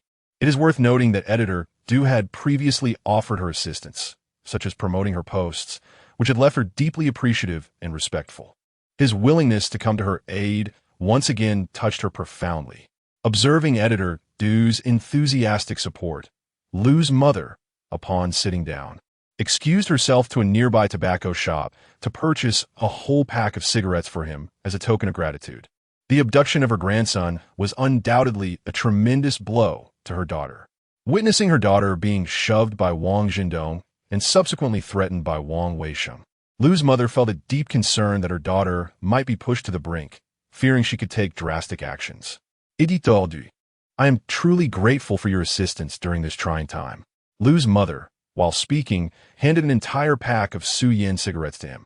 Noticing his lack of hesitation, she felt relieved and said, Our Nana has always regarded you as a person of integrity, having received considerable assistance from you. Being a scholar who champions the cause of marginalized groups, we sincerely hope you will lend us your support in this matter today. Editor Du accepted the cigarettes, cast a glance at Lu Xiaona, and then at Lu's mother, expressing his indignation fervently. The Wong family truly goes too far, behaving arrogantly and fearlessly due to their extensive connections. This time, I shall ensure their misdeeds are thoroughly exposed and dealt with appropriately.